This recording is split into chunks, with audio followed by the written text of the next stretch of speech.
A dream of the past. In the early hours of dawn, as the world began to awaken, a modest mountain stood in the first layer of the immortal realm, known as the Hunyuan realm. Within the humble kitchen of the small sect, the Wan Jianmin, a young man of unremarkable appearance, clad in gray linen, was busily engaged in his tasks. He had just finished washing a large basin of vegetables and was hastily drying his hands to knead some dough. This young man was named Song Tao, an exceedingly ordinary individual of 24 years who had graduated from a culinary vocational school in Zhengzhou. He had worked in numerous restaurants, yet he had a peculiar knack for losing his jobs in a haze of confusion. Regardless of the circumstances, he found himself out of work for an extended period. In desperation, he resorted to setting up a small food stall, selling steamed buns filled with braised meat in front of a rice noodle shop. Reflecting on this, he shook his head in self-deprecation, questioning why he was even pondering these memories from 3 years ago, which now felt like a distant past. Had it not been for a serendipitous act of kindness, where he exchanged 2 buns for a map leading to the immortal realm, he would not be standing here today. Originally expecting a mundane life, fate intervened, guiding him onto the path of cultivation. All of this could only be described as a twist of destiny.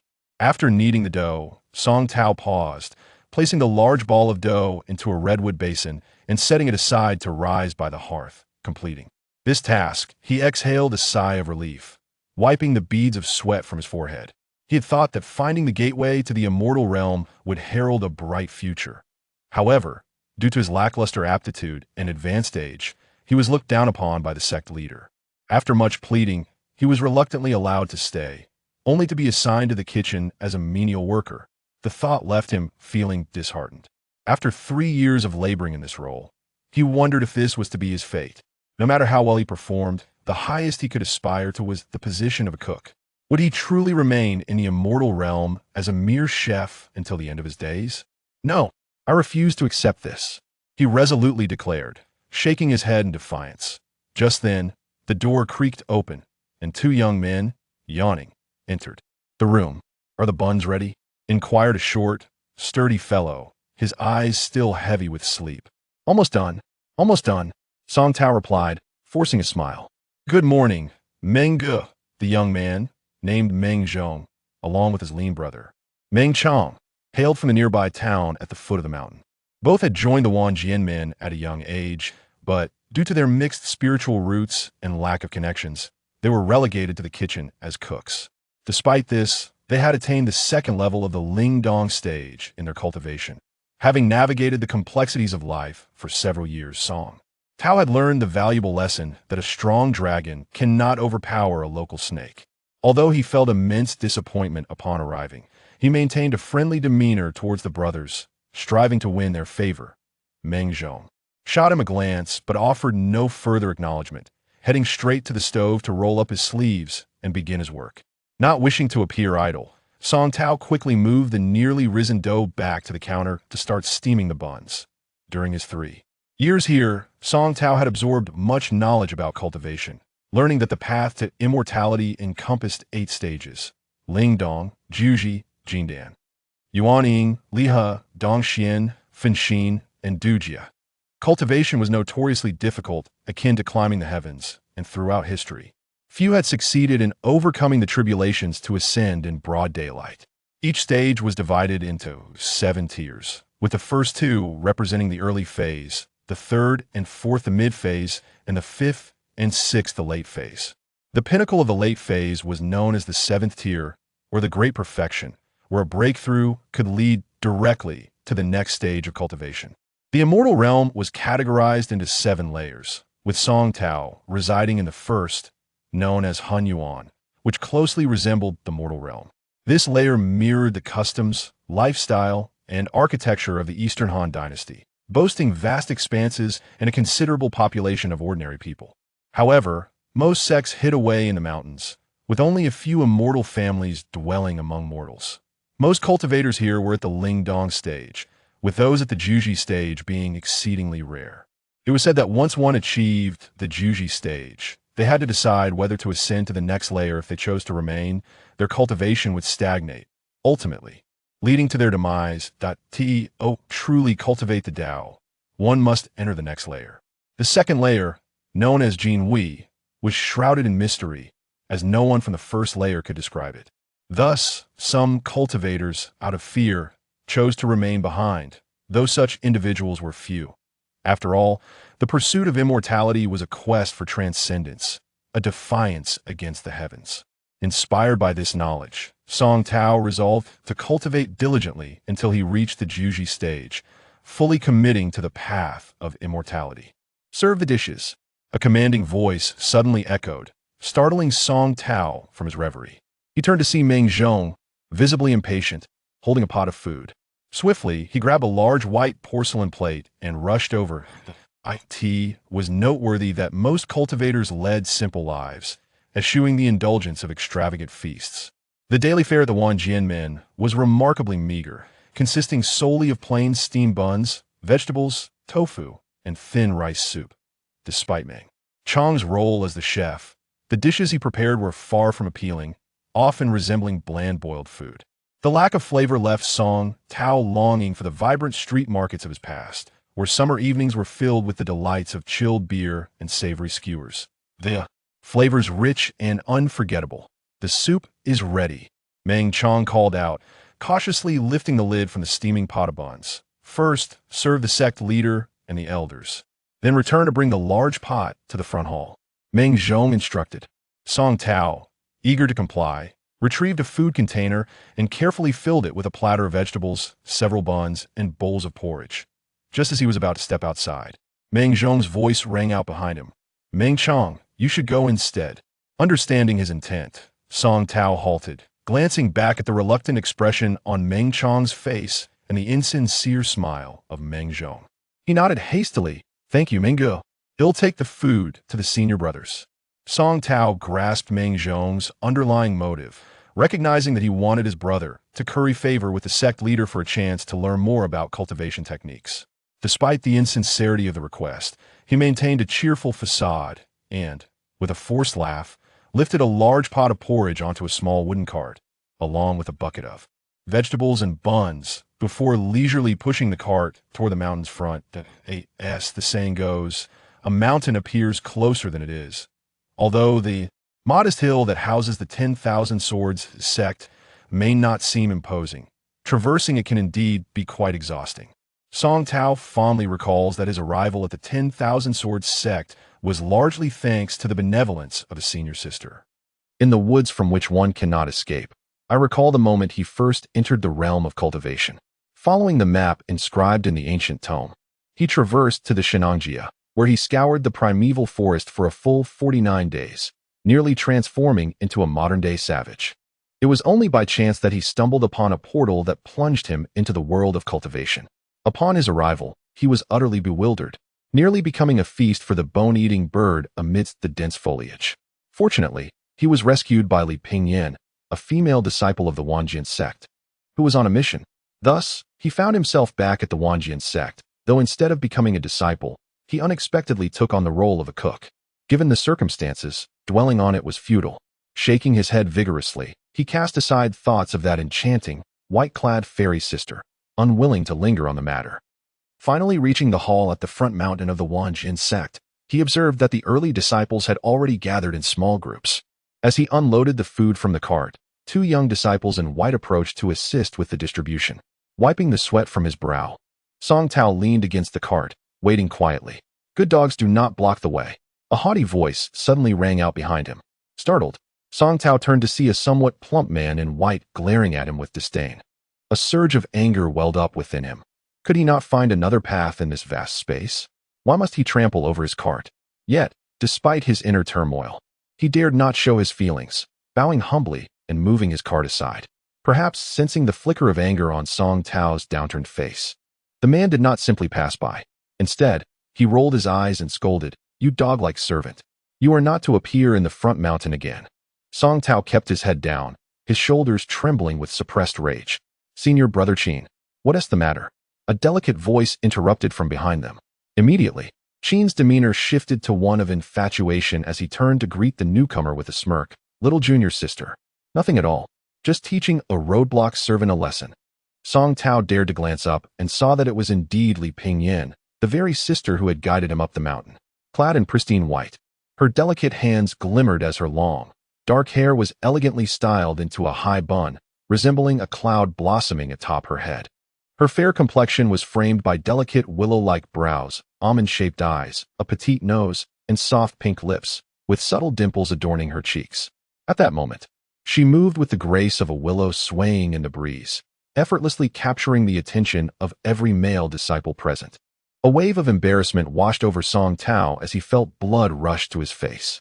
If there was one person he wished to avoid at that moment, it was her. All thoughts were cast aside as a single phrase echoed in his mind. She saw me. She witnessed my humiliation, being scolded like a dog. Senior brother, why stoop to the level of a menial? Is it not beneath your dignity?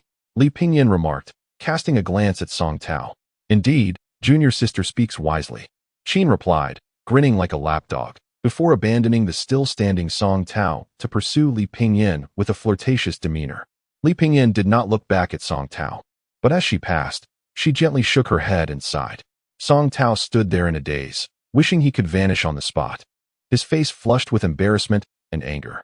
Finally, he could contain himself no longer and let out a howl of frustration before sprinting away.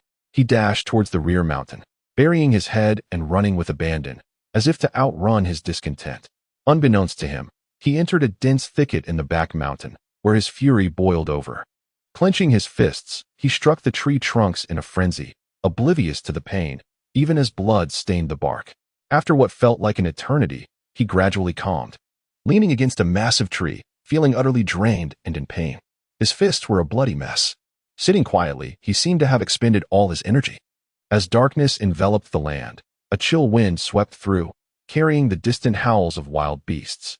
With a bitter smile, he reflected on his 3 years at the Wanjian sect. Never had he ventured so deeply into the back mountain. It was rumored that a fearsome beast dwelled within the depths of the mountain, making it a forbidden zone for the disciples. He had always dared only to gather firewood at the periphery. Rising against the tree, he looked around, bewildered.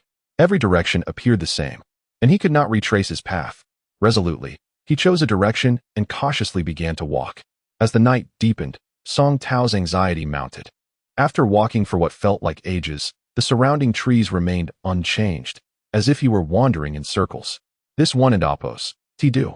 I need to mark my path, he thought, tearing a frayed strip from his tattered garments to tie around a nearby tree.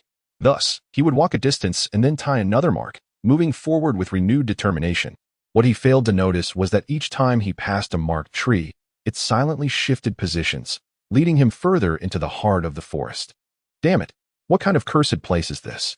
Song Tao stumbled through the underbrush, anxiety gnawing at him. Suddenly, shadows darted nearby, causing his heart to race. What was that? He halted, staring into the darkness, his own heartbeat echoing loudly in his ears. A gust of wind swept by, accompanied by eerie sounds that sent shivers down his spine. Is there a ghost in this cultivation realm? He muttered to bolster his courage. Who is there? Show yourself. No need for theatrics. Before he could finish, a shadow lunged toward him. Terrified, he collapsed onto the ground, eyes squeezed shut, bracing for impact. Instead, he felt a soft, feathery weight collide with his face before it swiftly flew away. Opening his eyes, he discovered a few feathers on his shoulder.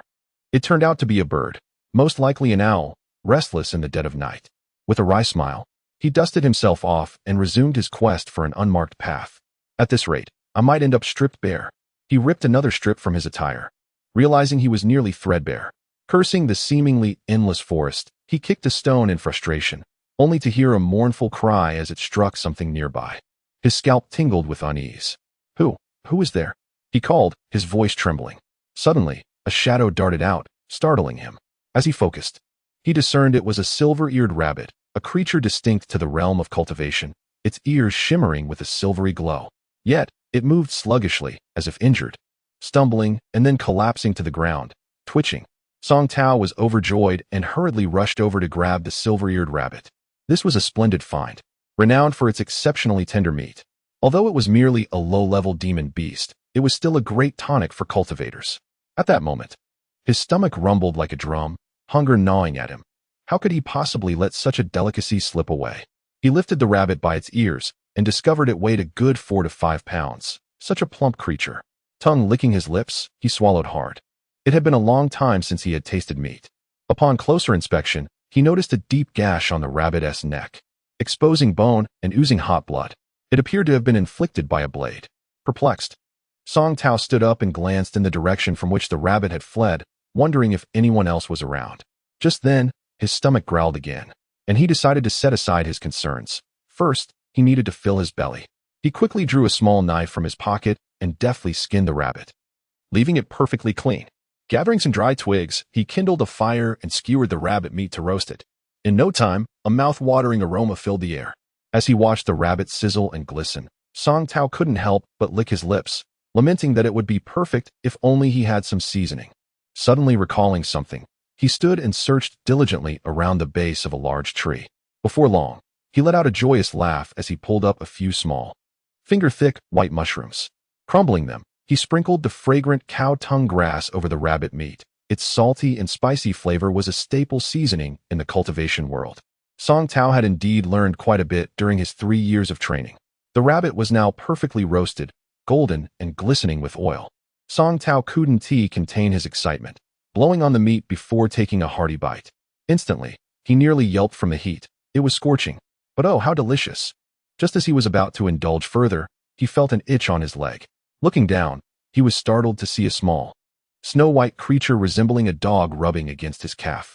Upon noticing his gaze, it lifted its disproportionately large head, its eyes glistening with tears, seemingly begging for a taste. Shoo, go away. Song Tao dismissed it rudely, kicking the little creature aside while muttering, I'm not full yet. You want to mooch off me? With that, he took another hearty bite, savoring the flavor. The little creature rolled away a few paces, staring at him with an expression that seemed to convey anger. Suddenly, it lunged forward with a howl that echoed through the air, and to Song Tao's astonishment, it grew larger, resembling a massive grinding stone. A long, crimson tongue shot forth from its cavernous mouth, aiming straight for the rabbit in Song Tao's hand, revealing rows of gleaming sharp teeth that made him tremble with fear. Ah! Song Tao let out a cry of despair and fled in panic. Witnessing the creature's tongue snatch the rabbit from his grasp with alarming precision, devouring it in mere moments. Bones and all, what a demon beast. He wondered what sort of creature it could be. Just moments ago, it had looked innocuous and adorable. Yet now it was transformed into a terrifying beast. Without a second thought, he decided it was best to flee. If those 4 rows of steel teeth sank into him, he might be left with nothing but scraps. After scrambling a considerable distance, he realized there was no sound behind him. It seemed the creature had not pursued him. Gathering his courage, he turned to see the little dog-like beast staring vacantly at the fire, showing no intention of chasing after him. Was it full?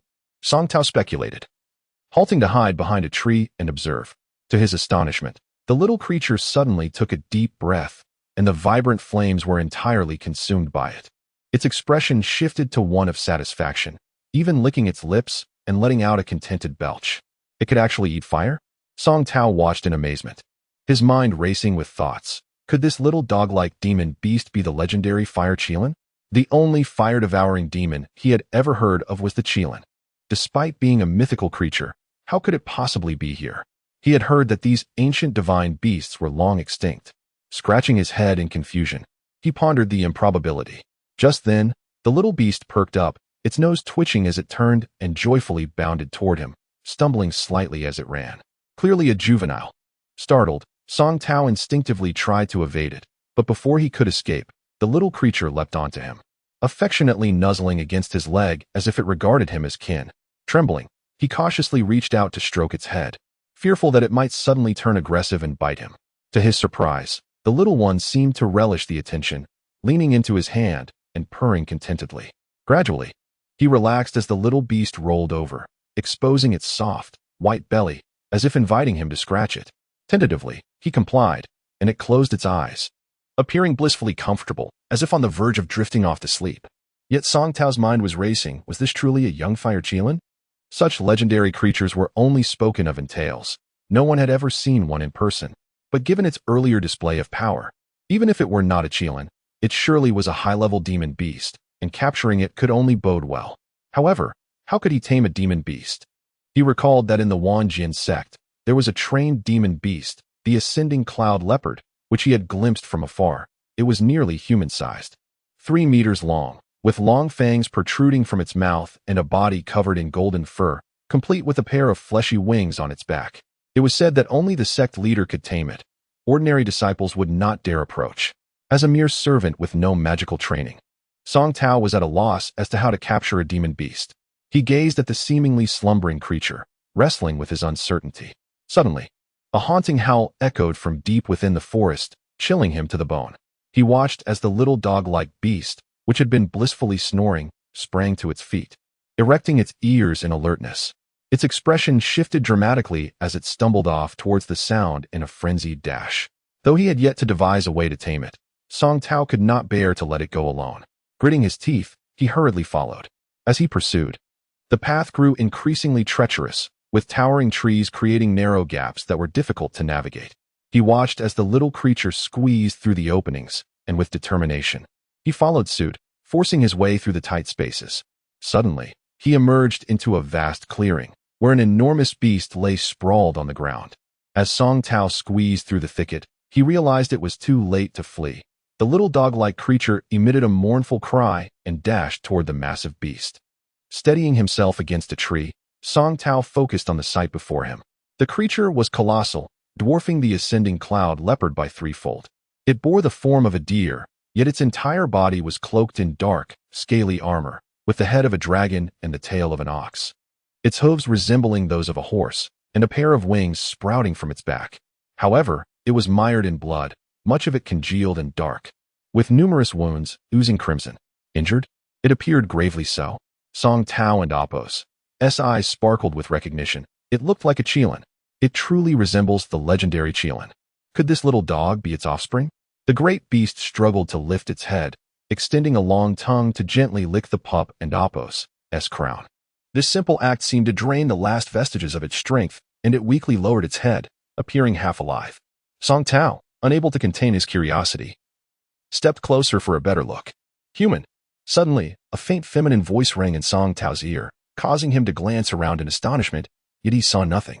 Could it be speaking? He turned his gaze back to the beast. No doubt about it. I am the one speaking to you. The creature nodded gently. Step a bit closer. I lack the strength. Could this be a deception? A ploy to lure him in and devour him? Song Tao pondered, though the beast's appearance suggested otherwise. It truly seemed on the brink of death. Summoning his courage, he took another few steps forward. What troubles you? He inquired. Save my child. Take him away. The beast suddenly appeared agitated, struggling to communicate with Song Tao. What exactly are you? Where must I take it? Song Tao asked, noting the creature's benign demeanor. I am the Fire Qilin, residing in Yunyang, positioned in the uppermost realms of your Hunyuan world. We, the Qilin clan, are inherently fire-type beasts, with lifespans extending up to 10,000 years. Yet, even our formidable power pales against the insidiousness of humans, who conspired to ambush me while I bore my young. In desperation, I expended all my strength to breach the barriers of the lower realm. But the price was my life. The beast gasped, its tone laced with anger and resignation. Song Tao's excitement grew with each word he heard. It was indeed the Fire Qilin. I cannot perish while my child remains in peril. I linger here in a state of prolonged suffering, unable to move an inch. At last, the time has come for my strength to wane. Yet your presence here is a fortuitous twist of fate. The Fire Qilin sighed deeply.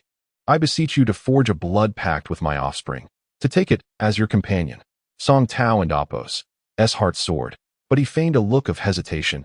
I am unsure how to tame a beast. Perhaps it's best not to disclose my ignorance.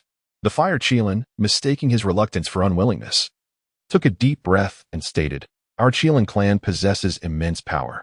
If you can bond with my child through blood, it would greatly benefit you. Do not be fooled by its youth. I have implanted all our clan's spells within its mind, and with time, it will surely rise to prominence. You shall not regret it. That is not my intention, Song Tao clarified. Yet, the Fire Qilin, again misinterpreting his words, assumed Song Tao feared treachery and insisted, Rest assured. All human cultivators know that once a blood pact is established, my child shall never betray you. However, both parties must refrain from harm to one another. Should either breach this pact, both shall perish in an instant. Were it not for the fear of my child perishing in its youth, I would never consent to let it serve you. So this is what a blood pact entails. Song Tao realized, contemplating the strength of having a powerful Qilin as a pet, rendering him invincible with minimal effort. He nodded with delight. Upon seeing his willingness, the fire Qilin sighed in relief, though its breath grew increasingly faint. Then I entrust this to you. Hurry, my time grows short. Ah, you must not die. I am willing, yet I lack the knowledge. Song Tao hesitated before speaking, fearful that the fire Qilin might perish before he could act, leaving him only with empty hopes. What? You are not a cultivator? How did you come to be here at such a time? The fire Qilin gasped in disbelief. Song Tao awkwardly rubbed his nose, replying, Enough with the trivialities. Aren't you on the verge of death? No one else will come. Just teach me. The fire Qilin, with no other option, glanced at its pitiful pup lying beneath, gritted its teeth, and said, Very well. Step closer. Song Tao immediately advanced, standing face to face with the fire Qilin, nearly touching. Suddenly, a spark of brilliance ignited in the fire Qilin's eyes, and its long tongue extended toward the crown of Song Tao's head. Ah! Song Tao gasped in shock, fearing an attack. Yet, before he could spiral into panic, he felt a powerful force descending from above, flooding his being. In an instant, clarity enveloped his mind as a surge of vibrant energy rushed into him. It was a force capable of reviving withered life. Song Tao heard the sound of cracking bones throughout his body, a sharp pain coursing through him, quickly followed by a wave of refreshing relief as if he were being revitalized, filling him with newfound strength. The fire Qilin's head suddenly fell heavily to the ground, unable to rise again. With a barely audible whisper, it managed to say, I have transferred my last drop of essence into you. However, my current power is limited. I can only assist you in establishing your foundation and teach you a portion of our spells. Quickly, forge a blood pact with my child. Song Tao tightly closed his eyes, feeling as though his mind had been enriched with a myriad of new insights, and in an instant, he comprehended much. Slowly, he opened his eyes, revealing a glimmer of brilliance within, transforming his demeanor entirely. Elation surged within him. Had he truly laid the foundation for his cultivation? What astonishing fortune he had! Yet, he could not dwell on such thoughts. He hurriedly searched through the knowledge that the fire Qilin had just bestowed upon him, locating the information regarding the blood alliance. Nodding gently, he extended his right middle finger, channeling his vital energy to draw forth a drop of blood from his heart. As the blood coursed through his meridians to his fingertip, it gradually oozed out, and he pressed it against the fire Qilin cub's brow. The drop of blood appeared exceptionally crimson, slowly seeping in. A radiant red light enveloped the cub, which seemed frightened, emitting soft whimpering sounds. In that moment, Song Tao felt a profound connection with it, as if their heartbeats resonated in harmony. He slightly lifted his head, reciting incantations, and soon the red light began to rise. The fire Qilin cub floated in midair, absorbing the light bit by bit into its being. After a considerable time, it finally descended to the ground. The red light entirely vanished, revealing its pure white form. Excitedly, Song Tao exclaimed, It and Apos, S done. I and Apos, VE succeeded. However, he was met with the unexpected sight of the fire Qilin mother, long deceased. He gently placed his hand on her head, feeling a chill. The little creature, seemingly oblivious, continued to wail, nudging its mother as if awaiting her affection. A wave of emotion washed over Song Tao, and his eyes grew misty as he recalled his own mother, whom he had watched succumb to illness in his youth. He could not help but feel a deeper compassion for the fire Qilin cub. With a sigh, he cradled it and earnestly said, Your mother has passed away. I shall care for you from now on. The little one seemed to grasp his words. Closing its eyes and letting 2 teardrops fall, Song Tao held it tightly, overwhelmed with mixed feelings. Though the fire Qilin had sacrificed itself for its child, it had also aided Song Tao by using its meager vital energy to help him establish his foundation, an immense favor in his eyes. He recognized the value of the fire Qilin's entire being. Its muscles, skin, bones, and scales were all exceptional materials for crafting magical artifacts. Yet, upon seeing the peaceful body of the fire Qilin, he was reminded of his mother, and his heart warmed with the resolve to bury the creature on the spot. The little one seemed to sense Song Tao's intentions, gently licking his palm with its long tongue. His physical condition had drastically improved. He now understood that successfully establishing a foundation meant he had officially embarked on the path of cultivation, qualifying him to seek enlightenment. And he had transcended the realm of mortals. His lifespan had instantaneously doubled, and barring unforeseen circumstances, he could live to over 200 years. All of this was a gift from the fire Qilin, deepening his gratitude towards it. Moreover, the fire Qilin had imparted a wealth of basic spells to him, knowledge he had yearned for at the 10,000 Sword Sect, but had not been qualified to learn. He felt his physical prowess had significantly enhanced as he effortlessly dug into the earth as if it were mere tofu. In no time, he had excavated a sizable pit. Cautiously, he lifted the fire Qilin's body, which was remarkably heavy, and placed it into the pit. Just as he was about to bury the creature, he noticed a glimmer on its belly, as if something were there. Before he could act, the little cub leapt into the pit and bit at its mother's belly. With a swift movement, a cold light shot past Song Tao's face, embedding itself in a large tree. Rushing forward, he tore off the bark to reveal a palm-sized jade sword, pure and immaculate, resembling a finely crafted artifact. He pulled it from the tree trunk. Pondering its origin, was this a treasure used by some cultivator from the Cloud Yang realm, which had been besieged? Though he did not know how to wield the flying sword, he decided to experiment with the technique of object manipulation that the fire Qilin had just taught him. He focused his vital energy into the jade sword, gently releasing it into the air. Up, down, he instructed, his heart racing as he directed the sword to soar through the air, resembling a dragon in flight. Soon, beads of sweat trickled down his forehead. Now, he shouted, guiding the jade sword to strike a distant tree. Like a shooting star, the sword pierced through a tree trunk thick enough for 2 people to embrace, continuing its path through 5 more, before finally embedding itself into the 7th. Remarkable. Song Tao wiped his brow, a smile illuminating his face. With a thought, the jade sword returned to his palm. He was elated, such a treasure. Even the master of the 10,000 Sword Sect might not possess a weapon of such sharpness. Yet, it seemed he had not fully tapped into its potential. He resolved to safeguard this treasure and learn the necessary sword techniques in the future. The discovery of the jade sword filled him with exhilaration. He jumped back into the pit to examine the fire Qilin's body once more, and his efforts proved fruitful. He found a small golden bell around its neck, a translucent wire-like object on its leg, and an unidentifiable dark, shapeless piece of metal embedded in its back, nearly invisible to the untrained eye. Alas, Song Tao lamented for the fire Qilin, whose body bore so many weapons yet had managed to traverse realms to give birth. Truly, maternal love is a magnificent force. He carefully collected the items he had found, and as dawn broke, he hurriedly buried the fire Qilin's remains. The little cub, meanwhile, dug at the earth beside him, evoking a sense of heartache. After compacting the soil, Song Tao scanned the area for signs of disturbance, satisfied that he had left no trace. He patted the dirt from his clothes and lifted the sorrowful little creature, making his way out of the thicket. By midday, Song Tao finally emerged from the dense forest. Returning to the east dining hall, at the entrance, he hesitated for a moment, then placed the small fire Qilin beside a pile of firewood before steeling himself to push open the wooden door.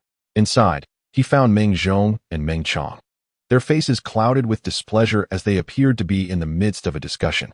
Upon his arrival, their anger flared. "Where have you been? I told you to deliver a meal, and you were gone for over a day? Where's the cart? Did you leave it behind?" Meng Zhong bellowed furiously. Song Tao, aware of his wrongdoing, lowered his head in resignation, unsure of how to respond. "You know to return? What do you think you're doing here? The 10,000 Sword Sect has no need for someone like you. Get out." Meng Zhong's ire escalated as he slammed his hand on the table, leaving a massive imprint on the wooden surface, a testament to his considerable strength achieved through his cultivation. "You." Song Tao felt his own anger rising at being told to leave, but he restrained himself, clenching his fists and stating, "I acknowledge my mistake. Meng Go. It won't happen again. Next time? Do you even think there will be a next time?" Meng Zhong rose, striding toward Song Tao with an air of fury and intimidation, causing Song Tao to involuntarily take a few steps back. Coldly, he inquired, "What do you intend to do?" "What do I intend to do? Let me show you right now." With that, Meng Zhong lunged at Song Tao, raising his fist to strike him in the face. Caught off guard, Song Tao was sent flying out the door, his anger surging. "Meng Gu, what are you trying to do? Get lost." The wooden door slammed shut before Song Tao, leaving him feeling a rush of blood to his head as he shouted, "Who are you to tell me to get lost? What gives you the right? Aren't you just a mere cook?" Before he could finish, the door creaked open again, this time revealing Meng Chong, who emerged with a sinister grin, wielding a wooden stick. Without hesitation, he swung it down toward Song Tao. Meng Zhong followed closely, aiming a kick at him. As the saying goes, patience has its limits. When pushed too far, one must retaliate. For 3 years, Song Tao had endured the bullying of these two brothers. swallowing his pride and grievances. The primary reason was his awareness of his own insufficient strength to confront them. However, times had changed. Although his spells were limited, he was now a foundational-level cultivator and would no longer tolerate their oppression. In a swift motion, Song Tao raised an arm to block the descending wooden stick. And with a sharp crack, the stick broke in two. Meng Chong gasped in astonishment, staring incredulously at Song Tao. Meng Zhong was equally surprised, wondering when this young man had become so formidable. Yet, he quickly dismissed the thought, arrogantly believing, no matter how strong he is, he remains an ordinary person. He was confident in his status as a second-tier spiritual cultivator, while Song Tao merely practiced some outer sect techniques. Extending his right hand, 5 small red flames flickered at his fingertips. Chanting a spell, he transformed them into a small fireball, hurling it menacingly towards Song Tao. Fireball technique. True fire formed from gathered energy. Song Tao smirked, recalling how a hit from such a fireball would have incinerated him in the past. But now, Meng Zhong's fireball appeared pathetic in comparison. The Fire Qilin clan were the ancestors of fire control. Coldly smiling, he swiftly devised a countermeasure. Facing the oncoming fireball with composure, he raised his left hand, creating a semicircle in the air. A surge of vibrant energy erupted, forming a translucent protective shield before him. The fireball collided with it, dissipating into smoke. This single maneuver nearly exhausted Meng Zhong's energy, and he stood there, drenched in sweat, staring at Song Tao in disbelief. A chi wall? How can you summon a chi wall? Meng Chong stood there, equally dumbfounded. With a cold smile, Song Tao wasted no time. He extended his right hand, murmuring a few incantations similar to those of Meng Zhong. Suddenly, with a bang, flames erupted from his 5 fingers, coalescing into a fireball 3 or 4 times larger than Meng Zhong's, which he hurled toward him. Though the Chi Wall was merely a basic defensive spell, it required at least a 4th-tier cultivation to unleash. Meng Zhong and Meng Chong could only stare in shock as the massive fireball hurtled toward them. It dawned on Song Tao what had he done. He had never anticipated such a significant gap in strength between himself and the Meng brothers. Reacting instinctively to Meng Zhong's aggression, he had sought to retaliate in kind. But the impending disaster was clear. In an instant, the colossal fireball reached Meng Zhong, exploding with a resounding bang. 2 piercing screams echoed as the crimson flames engulfed them, reducing them to ashes in a heartbeat. Song Tao was utterly stunned. Dead. Had he truly killed them? He glanced at his hands, and then at the 2 piles of blackened ash before him, his mind reeling. Suddenly, a cheerful cry from behind caught his attention. The little Fire Qilin scampered toward him, leaping into his arms and sniffing at his right hand, seemingly detecting the lingering scent of flames and appearing quite content. Song Tao gently patted the little creature's head, sighing deeply, feeling a complex mix of emotions as he gazed at the ash-strewn ground. I never intended to kill you, but it's not entirely my fault. Who told you to attack me first? In that moment, Song Tao grasped a profound truth. This world was starkly different from his previous one. The law of the jungle reigned supreme here, where the strong prey upon the weak. Had he not fortuitously inherited the Fire Qilin's legacy, he could very well be the one lying among the ashes. Taking a deep breath, he calmed himself. Since he had already slain the 2, it was only a matter of time before it was discovered. He could no longer remain in the Wanjian sect. With only foundational-level cultivation and no proper spells to practice, it would be wiser to infiltrate the sect's library and steal some manuals before departing. Burning the Wanjian sect. The thought ignited within him. Resolute, he decided to act. With little to pack, he cradled the Fire Qilin and headed toward the front mountain. As he walked, he pondered deeply. The disciples had just finished their lunch, and he knew the sect master would be in seclusion for 3 hours after lunch, allowing no interruptions. The elders would be similarly occupied. This was the perfect opportunity to sneak into the library. But what about the little creature? It would be inconvenient to take it with him. Furrowing his brow, he contemplated hiding it for a while and returning later. But what if his whereabouts were discovered? The sect was teeming with formidable individuals, unlike the easily dealt with Meng brothers. If a confrontation arose, could he escape? There was no time to return for it. Resolute, he decided to take the risk. Fortunately, the little creature was small enough. He wrapped it in his arms, leaving only its wide, twinkling eyes peeking out. From the side, it appeared as if he were pregnant, a rather comical sight. Song Tao jogged to the library, relieved to find the afternoon was quiet. He carefully navigated his way through, and luckily, no one noticed him. Upon entering the wooden structure, he was met with a thunderous noise.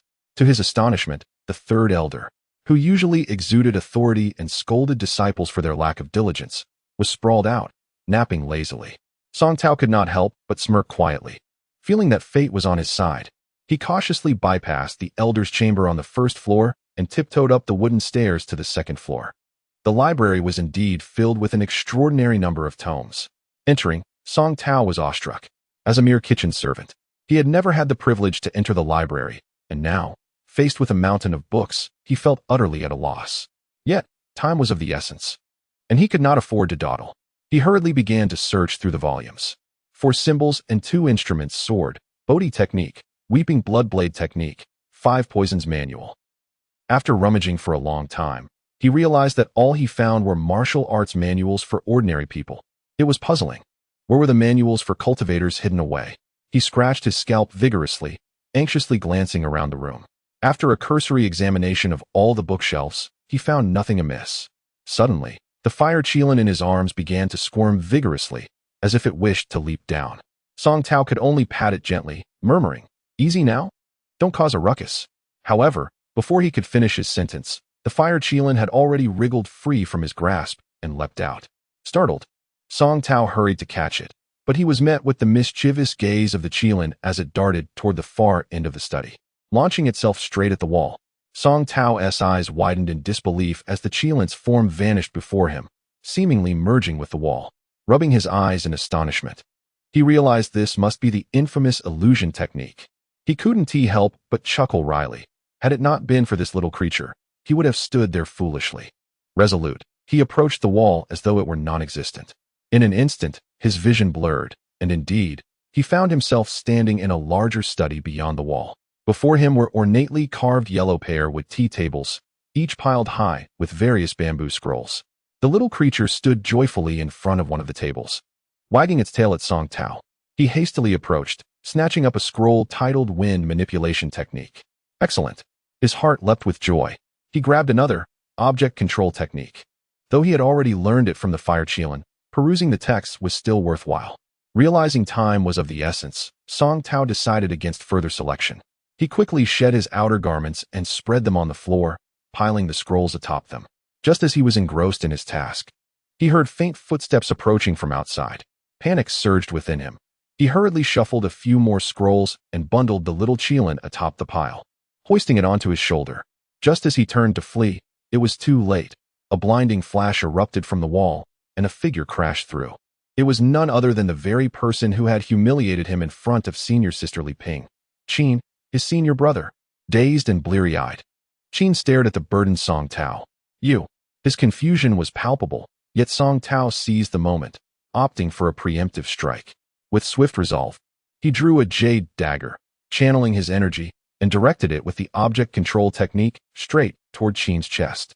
Qin's eyes widened in shock as he beheld the gaping wound in his chest, disbelief etched on his face. Slowly, he crumpled to the ground, his voice silenced before he could utter a sound. Song Tao, acting decisively, stepped over Qin's lifeless body, intending to leave. Yet, a thought struck him. Despite Qin's despicable character, he was, after all, an inner disciple of the 10,000 Sword sect and must possess valuable items. Without hesitation, he knelt beside Qin and began to search his person. What was this? After rummaging for a while, he discovered a small, palm-sized pouch of a pale gray hue. Could it be a storage pouch? Excitement surged within him. He had heard that inner disciples each possessed such pouches, small in appearance, yet capable of holding numerous items. Elated, he wasted no time inspecting its contents. Instead, he infused it with energy, opened the pouch, and stuffed the entire bundle of scrolls inside. However, since the pouch could only contain inanimate objects, the little fire chilin had to remain nestled in Song Tao's arms. With joy, he secured the pouch to his belt. It was remarkably convenient.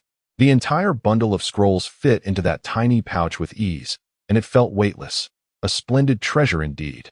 Without a backward glance at Qin's corpse, Song Tao cradled the fire chilin and made his escape. Unbeknownst to him, the mischievous chilin peeked out from his embrace and, with a resounding sneeze, unleashed a vibrant fireball from its nostrils, which erupted with a bang. Instantly, the room was engulfed in flames, consuming the scrolls and wooden tables in a fiery inferno. Song Tao lamented his fate: murder, theft, and now arson. He was surely destined to become a sworn enemy of the 10,000 Sword sect. However, there was no time to dwell on his misdeeds as he fled without looking back. Fortunately, he encountered no one as he cautiously navigated past the Elder's chamber on the first floor, where the sounds of snoring persisted.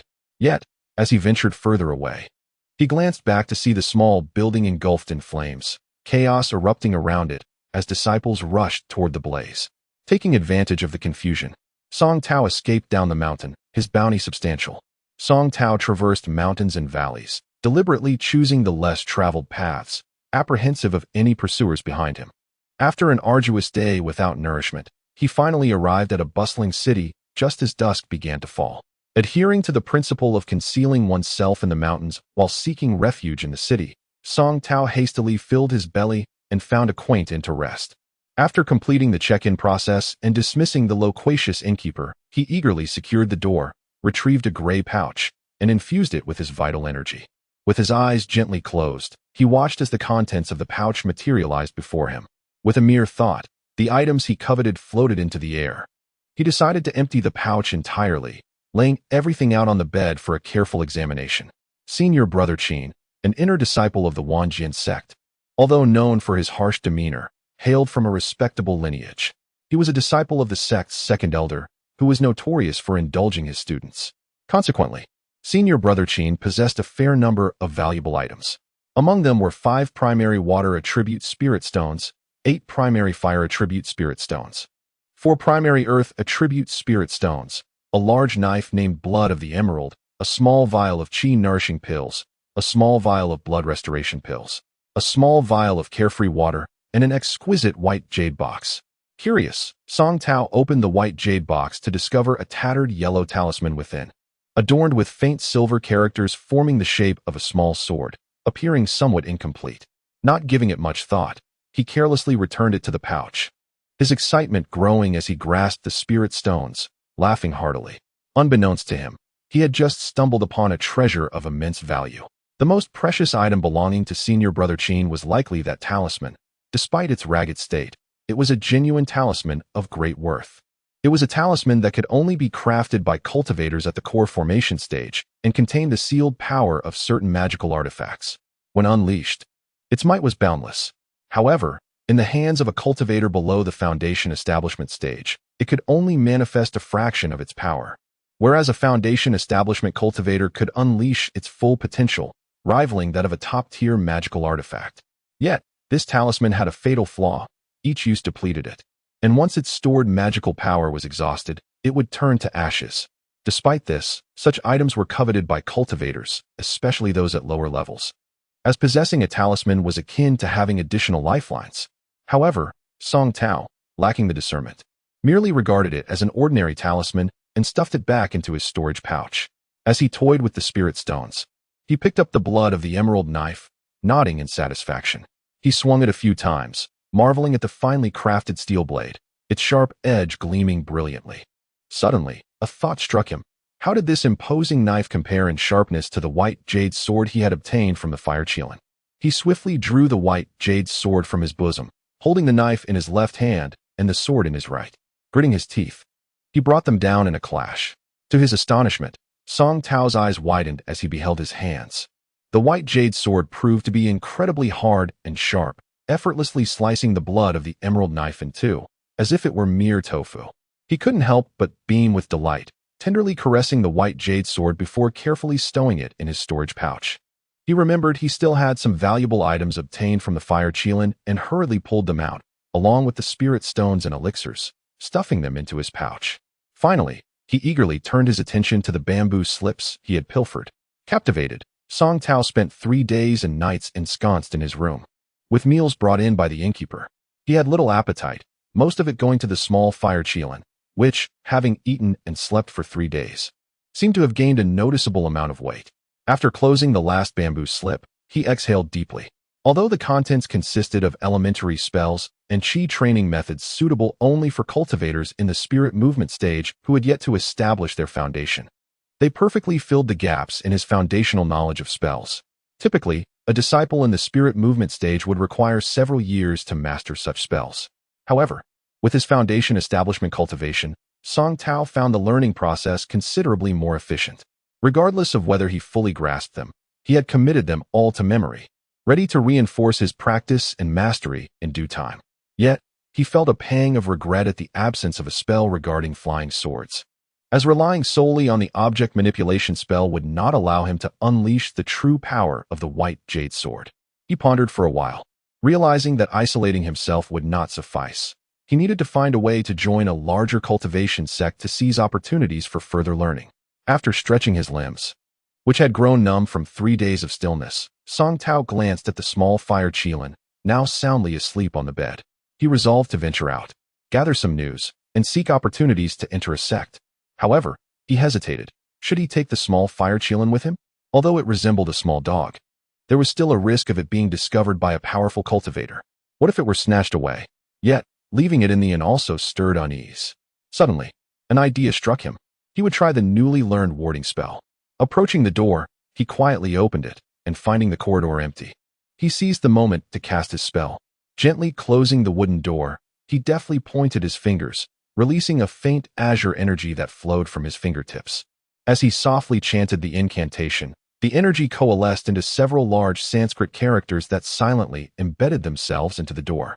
Satisfied with his handiwork, he retracted the remaining energy and pushed against the door, only to find it as immovable as a 1,000-pound boulder.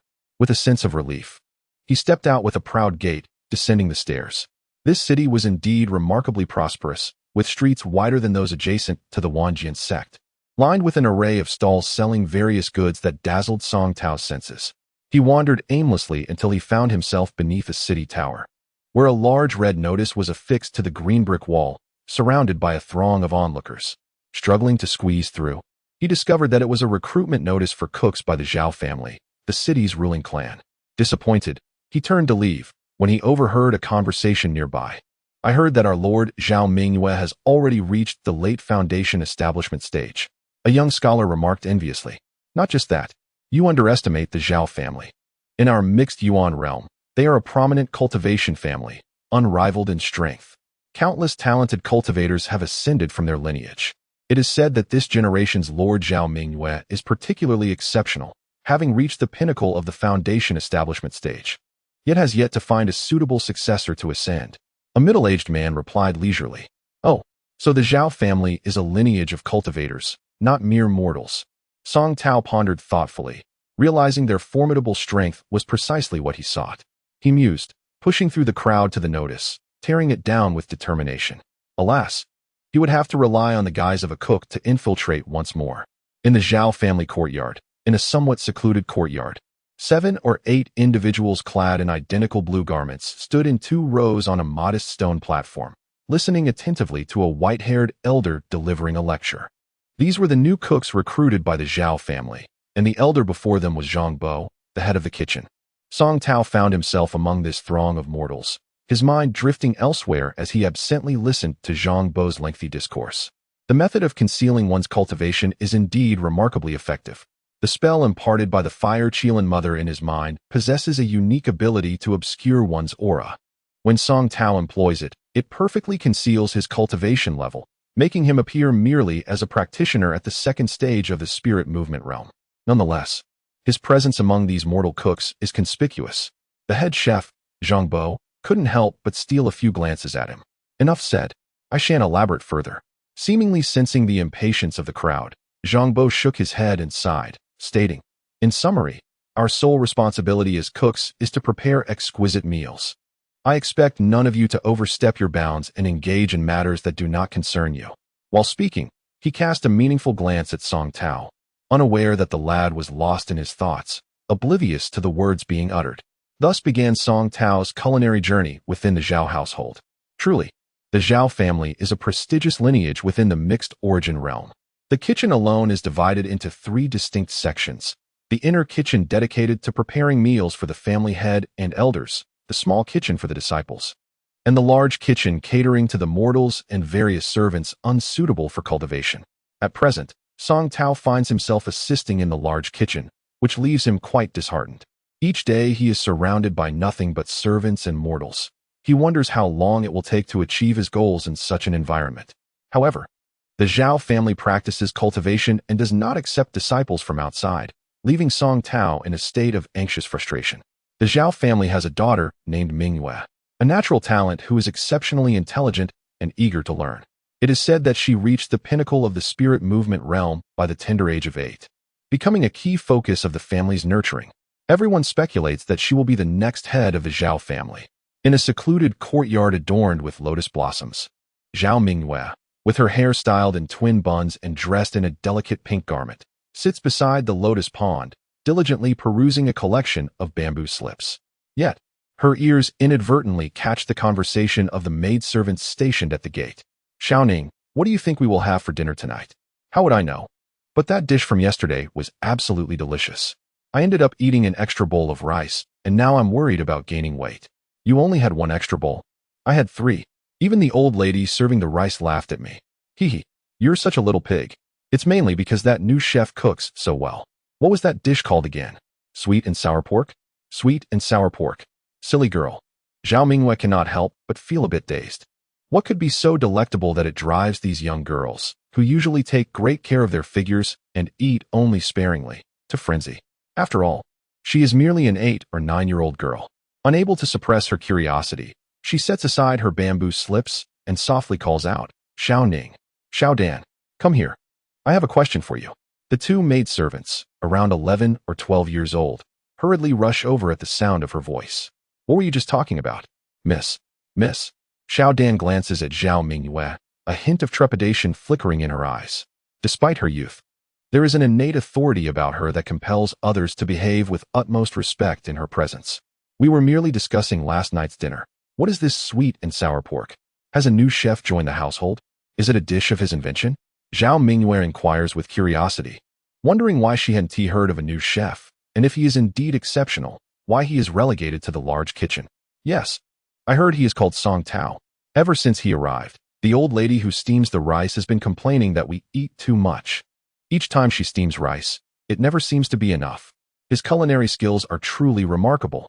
I have never tasted anything so delicious before." Upon mentioning this, Xiaodan's face lights up with excitement.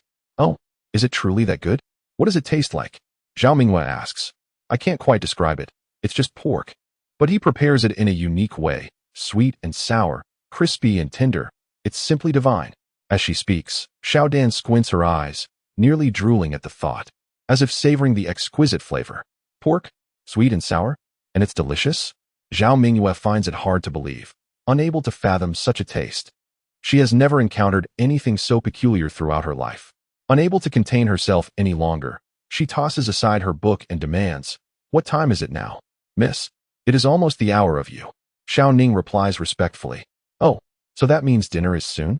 Zhao Mingyue contemplates briefly before declaring, "Today, I shall join you for dinner. I wish to see what makes his dishes so special." "Ah, miss, this," Xiao Ning exclaims, shocked. The Zhao family has strict rules, and someone of the young lady's status should not dine in the same place as the servants. If the elders were to find out, it would be disastrous. Why not? Zhao Mingyue's expression suddenly darkens as she glares at Xiao Ning. Xiao Ning dares not protest further, reluctantly instructing Xiaodan, "Go inform the small kitchen that the young lady is unwell today and will not be dining." Satisfied, Zhao Mingyue nods, her youthful exuberance propelling her as she bounces towards the large kitchen. "Song Tao, must you create such delicious dishes?" The old rice steamer, Granny Wang, watches helplessly as Song Tao stirs a large pot of food fresh from the stove. "This month, our rice consumption in the large kitchen has doubled compared to last month. I wonder if the elders will be displeased." Song Tao chuckles, "Granny Wang, as a chef, how could I intentionally make the food unappetizing? If everyone enjoys it, what can I do?" Internally, however, he revels in his success. After much contemplation, he devised this plan, although the Zhao family is affluent and the kitchen is well stocked. In the realm of cultivation, few prioritize culinary delights, resulting in a lack of exceptional chefs and delectable dishes. Thus, he decided to prepare more dishes unique to the mortal realm. Over time, when the inhabitants of the mixed origin realm taste these delights, they shall be astonished by their quality, inevitably attracting the attention of influential figures. At that point, he would have the opportunity to achieve his objectives. "Xiao Song, what dish are we preparing today?" Even the usually stern steward of the rear courtyard, Zheng Bo, cannot help but smile after sampling Song Tao's dishes for several days, displaying a brotherly demeanor. Fish-flavored shredded pork. As Song Tao announces the dish, he ladles a generous serving into Zheng Bo's bowl, who beams with delight. Should you desire more, do not hesitate to ask. I will save some for you. Song Tao seizes the opportunity to flatter. Excellent, excellent. Zheng Bo replies repeatedly, lifting his bowl and searching for a place to savor his meal leisurely. Even before the designated mealtime, servants and workers gather in clusters, eagerly forming a long queue before Song Tao's stove, chatting merrily as they await their portions. Make way, clear the way. Upon entering, Xiao Ning shouts loudly, fearing that Zhao Mingyue might see her at the back of the line and be displeased, yet the people ahead pay her no heed, continuing to wait in line. Xiao Ning, stop shouting. I don't mind waiting. Zhao Mingyue intervenes, quietly standing at the end of the line, moving slowly with the serpentine queue. Indeed, the aroma wafting through the air is distinctly captivating. Zhao Mingyue inhales gently, enchanted by the fragrance. An enticing scent compels her to swallow, igniting a desire to enjoy several bowls of rice alongside the dishes. She leans forward to observe a servant passing by with a large bowl, revealing a mound of glistening red and shiny dishes atop a bed of white rice, filled with shredded meat, wood ear mushrooms, and bamboo shoots, emitting a spicy, savory fragrance with a hint of sweetness. The allure is indescribable. Watching the servants who have finished receiving their portions devour their meals with gusto, while praising the dishes loudly, only heightens her anticipation. Xiao Ning could not help but stretch her neck to look ahead, continuously swallowing saliva, her face betraying her desire to indulge. Finally, the line progressed to the front of Zhao Mingyue. Song Tao gazed at the little girl dressed in pink, her hair styled in twin buns, resembling a delicate work of art, and his heart soared with joy. It seemed he had finally awaited the arrival of someone significant. This young lady appeared extraordinary. Aside from the ethereal aura that surrounded her, the lavish food container, inlaid with gold and adorned with jade, held by her maid, clearly indicated her elevated status within the Zhao family. Nevertheless, Song Tao maintained a composed demeanor, merely smiling as he served her a small plate of delicacies. Zhao Mingyue, Miss Zhao Mingyue, how could she be here? Whispers among the servants echoed around him, revealing that many had already recognized her. Zhao Mingyue, however, was unfazed, smiling as she turned and walked away with Xiao Ning. As expected, the following day, Song Tao received a notification instructing him to pack his belongings and relocate to Suling Garden, where he would oversee the daily meals of Miss Zhao Mingyue. While elated, he was also puzzled. He had not anticipated the esteemed identity of the young girl, initially thinking he would merely be assigned to work in a higher-tier kitchen. He found himself transformed into her personal chef. Feigning confusion, he inquired about Zhao Mingyue from the kitchen steward, Uncle Zhang, and became increasingly curious about the talented young girl, eagerly hoping to glean some secrets from her. Since assuming responsibility for her meals, Song Tao exerted all his creativity, preparing a variety of dishes that a young girl would relish, from main courses to desserts and snacks. Although the ingredients in the mixed element realm differed from those in the mortal realm, he meticulously sought out alternatives to achieve the best flavors. It wasn't long before Zhao Mingyue began to regard Song Tao with newfound admiration, even affectionately calling him Brother Song in private. Song Tao was overjoyed, as this indicated he was drawing ever closer to his aspirations. Brother Song, what do you call this? On a sunlit afternoon, Zhao Mingyue sat beneath the shade of a tree by the lotus pond, curiously lifting a small golden bowl. She observed the ice cream ball nestled within, a fist-sized sphere of deep brown, emanating chilly vapor. Ice cream. You must try it. I assure you, you will adore it. Song Tao wiped the sweat from his brow, proud of his creation. Crafting this ice cream had required immense effort. Fortunately, the Zhao family possessed a wine cellar embedded with a millennium-old ice block, maintaining a temperature below freezing throughout the seasons, enabling him to produce this delightful treat. Zhao Mingyue tentatively extended her small tongue to lick the ice cream ball, her face lighting up with joy. So refreshing. She quickly grasped a small silver spoon, scooping up a spoonful to taste. So sweet, she exclaimed, then continued to devour it eagerly, until the ice cream ball had vanished entirely. Sighing contentedly, she remarked, Brother Song, sometimes I truly wonder if you are a celestial being. How did you conceive such a delightful creation? I have never tasted anything like it, so icy yet remarkably soft, smooth, and it melts in the mouth. Absolutely delicious. Yet, Song Tao's thoughts were not solely on the ice cream, as Zhao Mingyue indulged in her treat. His attention was drawn to the bamboo slips she had carelessly tossed onto the bamboo couch. He cautiously inched closer, his curiosity piqued. Brother Song? Zhao Mingyue continued to marvel at the golden bowl, but upon turning her head, she caught Song Tao gazing intently at the bamboo slips. She smiled playfully and approached him. Would you like to see this? Startled by her sudden voice, Song Tao quickly straightened up, stammering, I was just curious. I was merely glancing. If you wish to see it, just say so. Zhao Mingyue generously snatched the bamboo slips and thrust them into Song Tao's hands. Ah, is this appropriate? Song Tao feigned reluctance, though his eyes were already glued to the slips. They appeared quite worn and damaged, with the first few characters barely decipherable, hinting at a certain sword technique. This is a copy of an ancient sword technique. Originally, it belonged to the family head. Zhao Mingyue chimed in, intrigued. Eagerly, Song Tao opened the slips, yet the more he read, the more puzzled he became, furrowing his brows in confusion. This doesn't make sense. How can it be like this? Each move positions oneself at a disadvantage, seeking victory in peril. If one cannot defeat the opponent in a single strike, one is surely doomed. Hee, so you noticed. Zhao Mingyue chuckled lightly. I have always thought this sword technique to be utterly useless. If one must fight in such a manner, they would need to far surpass their opponent's cultivation level. Otherwise, it would be certain death. What worth is there in cultivating such a technique?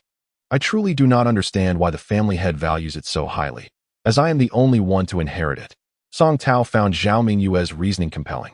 Engaging in combat with fellow practitioners using such a technique would be akin to courting disaster. Yet, he could not shake the feeling that something was amiss. Feel free to take a look, but be cautious. If others see it, we will be in serious trouble, Zhao Mingyue casually warned. Despite the family head's numerous instructions, being captivated by food, she readily bestowed this precious sword technique upon Song Tao, evidently underestimating his abilities as he was merely a practitioner in the second stage of cultivation. Scratching his head, Song Tao grinned sheepishly. Thank you, miss. I am just curious and will only take a glance. Zhao Mingyue waved her hand dismissively and returned to her practice. Since moving in to serve as Zhao Mingyue's personal chef, Song Tao had settled into a modest single room. Upon returning to his quarters, he eagerly retrieved the sword technique to study it diligently, even neglecting the small fire qilin that had tried to befriend him. Late into the night, Song Tao's eyes grew weary, yet he found no clarity. Only a growing conviction that the sword technique was a mere trifle, flavorless yet too precious to discard. Eventually, unable to resist the heaviness of his eyelids, he succumbed to a deep slumber. The little fire qilin, having slept throughout the day, suddenly approached, excitedly pawing at the bamboo slips as if discovering a new toy, playfully nipping and rolling around in delight. When Song Tao awoke, daylight had already broken. Oh no, I'm late, he exclaimed, hastily attempting to rise. With a thud, a dark object tumbled to the ground from his possession. Curiously, he picked it up, only to let out a horrified scream. What happened here?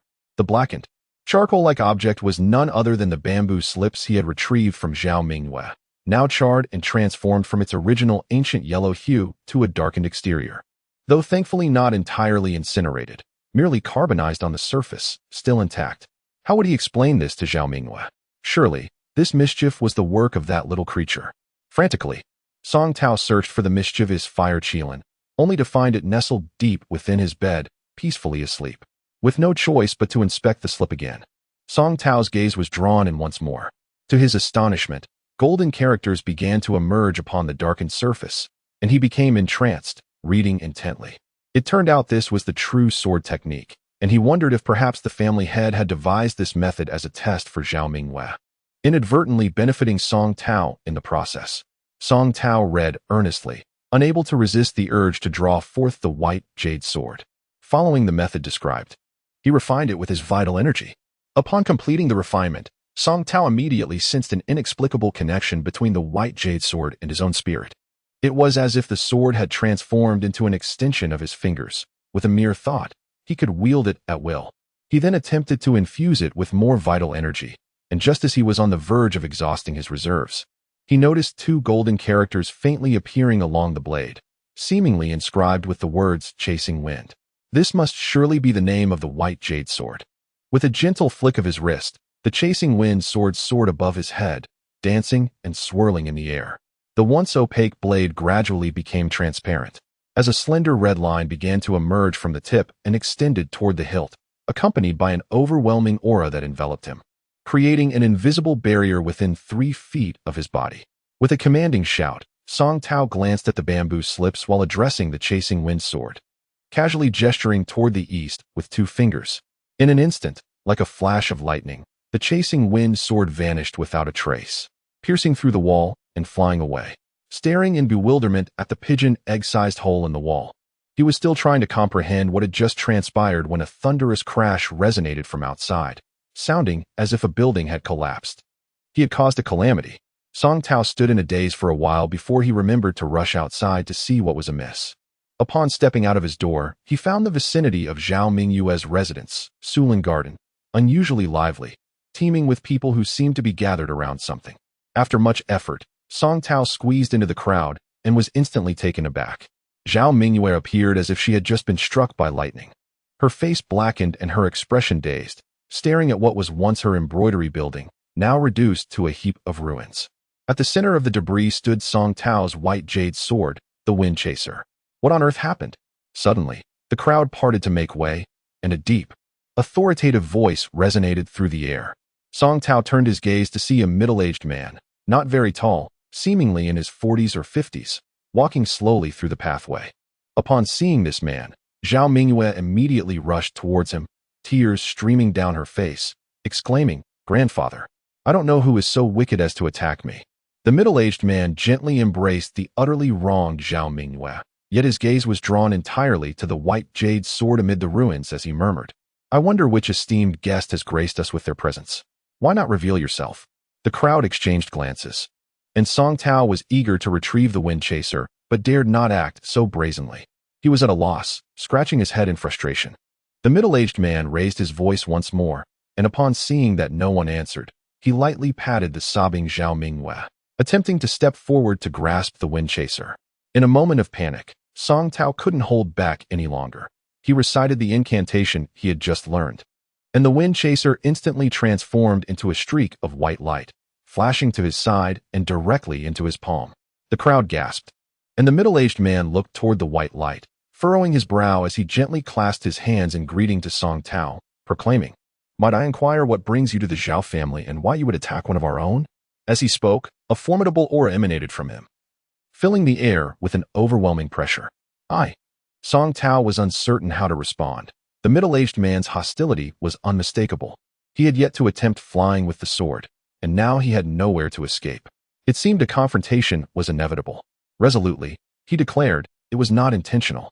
I accidentally damaged Miss Zhao's residence." At this moment, Zhao Mingyue ceased her sobbing and looked at Song Tao with curiosity, gently tugging at the middle-aged man's sleeve, saying, "Grandfather, he is our cook." "A cook?" The middle-aged man scoffed. "A foundational stage cook? The Zhao family cannot afford such a luxury. Surely, there are ulterior motives at play." The crowd gasped at his words. In a moment of inspiration, Song Tao exclaimed, "I sought refuge in the Zhao estate to escape the pursuit of my enemies. Please do not harbor any suspicions." The middle-aged man had already been preparing for action, his hand slowly moving toward the storage pouch at his waist. Hearing Song Tao's plea, his expression softened slightly, and he asked, "May I ask who is pursuing you and why you require refuge within our Zhao family?" Song Tao, disregarding the consequences, hastily replied, "I am a disciple of the 10,000 Swords sect, but due to the treachery of others, I was expelled, and now they have sent skilled pursuers after me. I have long heard of the Zhao family's renown and strength, and I merely sought a place to hide for a few days. Today's incident was truly an accident." After a moment's thought, he added, I will compensate for the damages." "Oh." The middle-aged man's expression turned skeptical. "The 10,000 Swords sect? A third-rate sect? How could they afford to expel a foundational stage expert? It seems you must have committed quite a significant transgression." "Well," Song Tao forced a smile, pondering if burning down the 10,000 Swords sect's library counted as a significant offense. "Never mind. If you do not wish to divulge, I, Zhao Yinlong, am not one to pry into others and Appo's private matters," the middle-aged man finally said after some contemplation. You are Zhao Yinlong, the head of the Zhao family?" Song Tao was astonished, recalling the discussions he had overheard. Zhao Yinlong was a peak foundational stage expert, rarely finding an equal within the mixed origin realm. He couldn't help but feel fortunate that he hadn't caused significant conflict with him. Indeed. May I ask your name?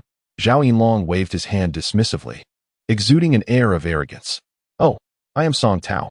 Song Tao scratched his head, initially considering fabricating a name, but ultimately deciding against it, reasoning that the 10,000 Swords sect probably wouldn't track him down this far. Zhao Yinlong scrutinized Song Tao meaningfully and said, "Please, Song Daoist, accompany me for a moment." He then turned and walked away. Song Tao, feeling helpless, followed closely behind. Zhao Mingyue stood frozen for a moment, then, biting her lip and stomping her foot, hurried after them without bothering to wipe the grime from her face. Song Tao followed Zhao Yinlong into an exceptionally spacious courtyard, where exotic flowers and plants flourished, exuding a faint, enchanting fragrance. Amid the lush greenery, glimpses of pavilions and towers peeked through, arranged in a harmonious manner, creating a truly delightful scene. Zhao Yinlong pushed open two intricately carved wooden doors adorned with golden powder and entered first. Song Tao hesitated for a moment but steeled himself to follow, reasoning that with Zhao Yinlong's status, if he intended to harm him, he would have acted already rather than lead him here to plot. "Please, Song Daoist, take a seat." The hall on the first floor was exceptionally spacious, lavishly decorated, with delicate walls adorned with musical instruments and swords, all elegantly displayed. The floor was covered with a vibrant red carpet, and in the center stood an intricately carved table made of yellow pear wood, flanked by two matching chairs. A large fruit platter sat on the table, filled with bright red fruits. Zhao Yinlong took his place at the head of the table, a smirk forming on his face, beckoning Song Tao to join him. With a heavy heart, Song Tao took a seat at the guest position. Zhao Yinlong glanced at Zhao Mingyue, who had followed him in, and said coolly, "Mingyue, look at yourself. Go refresh yourself." Zhao Mingyue opened her mouth as if to say something, but ultimately remained silent, stamping her foot in frustration before exiting. "Serve the tea." Zhao Yinlong lightly tapped the table with his fingertip. Almost instantly, a small door in the side wall swung open, and a maid entered, carrying a redwood tea tray with 2 cups of fragrant tea. A wave of anxiety washed over Song Tao as he wondered what Zhao Yinlong's true intentions were. Watching as Zhao Yinlong gently blew on his tea, Song Tao asked with confusion, "May I inquire why you have summoned me, Lord Zhao?" Zhao Yinlong smiled slightly, setting down his cup. "I can overlook the fact that you disguised yourself as a cook to infiltrate my Zhao family, as well as the incident where you inadvertently destroyed Mingyue's embroidery building. Provided that you assist me with a small task, the Zhao family will gladly welcome you as an honored guest, and you may stay as long as you wish. Otherwise, regarding today's incident, you will certainly owe us an explanation." As he spoke, a powerful spiritual pressure erupted from him, making Song Tao feel as if he could scarcely breathe. He hastily raised his cup, drinking a couple of gulps to steady himself, then forced a smile, saying, "I am but a refugee. My capabilities are limited, and I fear I may not be of much help to Lord Zhao." "Oh, so you refuse?" Zhao Yinlong's expression darkened, a murderous aura emanating from him. "That is not my intention. I merely fear my abilities may fall short and hinder your grand plans." Song Tao hurriedly clarified, genuinely not wishing to provoke this formidable figure. "Oh?" Zhao Yinlong's expression softened slightly. "Rest assured, even if this matter does not come to fruition, I will not hold you accountable and will still offer you generous rewards." Feeling cornered, Song Tao gritted his teeth and bowed, saying, "Then please, Lord Zhao, instruct me." Forced down the volcano, Zhao Yinlong let out a satisfied chuckle before gradually unfolding the tale. It turned out that Zhao Mingyue was indeed a rare prodigy in the realm of cultivation, possessing exceptional aptitude and an unparalleled singular fire spiritual root. Everything seemed perfect, and all believed she would surely advance far on the path of cultivation. However, there existed a minor flaw: her constitution. If Zhao Mingyue were a male, her prospects would be immensely brighter. The robust masculine physique paired with a singular fire spiritual root would yield remarkable results. Alas, Zhao Mingyue was a woman, born with a naturally profound Yin constitution, and compounded by an unfortunate incident during her mother's pregnancy. She was born prematurely. Despite her rapid early cultivation, establishing a foundation proved exceedingly difficult, even if by sheer luck she managed to do so. The clash between her profound Yin constitution and fire spiritual root would render her incapable of forming a Dan for eternity. Zhao Yinlong, of course, was loath to witness such an outcome. In his eyes, This granddaughter was destined to become the next head of the Zhao family. If he could devise a way to overcome this issue, her future would be boundless. Thus, he tirelessly sought treasures across the world, desperately searching for a solution. Until at last, his efforts bore fruit. Within the pages of an ancient tome, he discovered a remedy to find a piece of a 10,000-year fire essence and forge a blood pact with Zhao Mingyue, harnessing its power to cleanse and refine her body. Unfortunately, such a treasure had never been encountered in history, existing solely as a myth in ancient texts. Zhao Yinlong speculated that it might not even exist in this realm. Consequently, he settled for a more attainable goal, believing that acquiring a piece of a 1,000-year fire spirit stone would undoubtedly benefit Zhao Mingyue. If she could establish her foundation, she could ascend to the next realm, where he firmly believed she would find the elusive 10,000-year fire essence. Fortuitously, Zhao Yinlong recently stumbled upon a fire spirit stone mine on the outskirts of their family stronghold, located within a dormant volcano. Although the quantity of spirit stones was limited, they were scattered in a downward, inverted pyramid formation, becoming increasingly dense with depth. However, upon reaching the horizon, they uncovered an ancient seal beneath. Despite its deterioration over the ages, the seal's power remained formidable. Zhao Yinlong was not one to act recklessly. Otherwise, the Zhao family would not have attained its current stature under his leadership. He calculated that to completely unravel this seal, at least 18 mid-level foundation establishment experts would be required to collaborate, with the subsequent drawback of these experts regressing 1 or 2 levels. However, if a single foundation establishment expert were sent down, it would be considerably easier, though the unknown that awaited was a matter of concern. Such a powerful seal surely guarded extraordinary treasures, but the associated dangers were equally significant. After all, what use were treasures if one lost their life? Furthermore, a foundation establishment expert was invaluable to a cultivation family. Despite the Zhao family being the foremost clan in the Hunyuan realm, they had only produced a handful of such experts. Zhao Yinlong was naturally reluctant to sacrifice one of them. At this juncture, the simple-minded Song Tao had unwittingly presented himself as an option, and Zhao Yinlong promptly set his sights on him. He hoped Song Tao would volunteer to descend, to uncover what lay below. If he could return with a piece of a 1,000-year fire spirit stone, it would be splendid. Yet, if he did not return, it would not significantly harm the Zhao family. Moreover, Zhao Yinlong harbored a deep-seated arrogance, convinced of his own mastery in the Hunyuan realm. He deemed that even if Song Tao were to discover some rare treasure, the likelihood of reclaiming it from him was overwhelmingly in his favor. Thus, he felt little trepidation. Of course, he did not vocalize these thoughts. Yet, Song Tao was no fool and was aware of the implications. However, he was disheartened by his own lack of strength and unwilling to confront Zhao Yinlong directly, ultimately agreeing under duress. Zhao Yinlong, pleased by Song Tao's acquiescence, treated him with utmost hospitality. Song Tao could only follow along resignedly. The following day, at dawn, Zhao Yinlong arrived eagerly at Song Tao's quarters. With little to pack, Song Tao simply scooped up the slumbering little fire qilin and, with a grimace, followed Zhao Yinlong. Zhao Yinlong cast a knowing glance at the little fire qilin nestled in Song Tao's arms and laughed heartily, remarking on Song Tao's unexpected childlike spirit in keeping a pet dog. The sleeping fire qilin, indeed, resembled an oversized puppy, leaving Song Tao to offer a strained smile in explanation, stating it was a charge from an old friend. "Ah, it must be a cherished confidant of yours." Zhao Yinlong jested. Song Tao nodded ambiguously, allowing the conversation to drift away. The streets were sparsely populated in the early morning, and both men, being foundation establishment experts, made their way toward the volcano without the aid of any magical artifacts, for reasons unknown to Zhao Yinlong, while Song Tao deemed it inappropriate to disclose his limitations. They proceeded step by step until they reached the volcano, where a sizable mining pit loomed before them, towering over them. Zhao Yinlong led the way, with Song Tao following closely behind.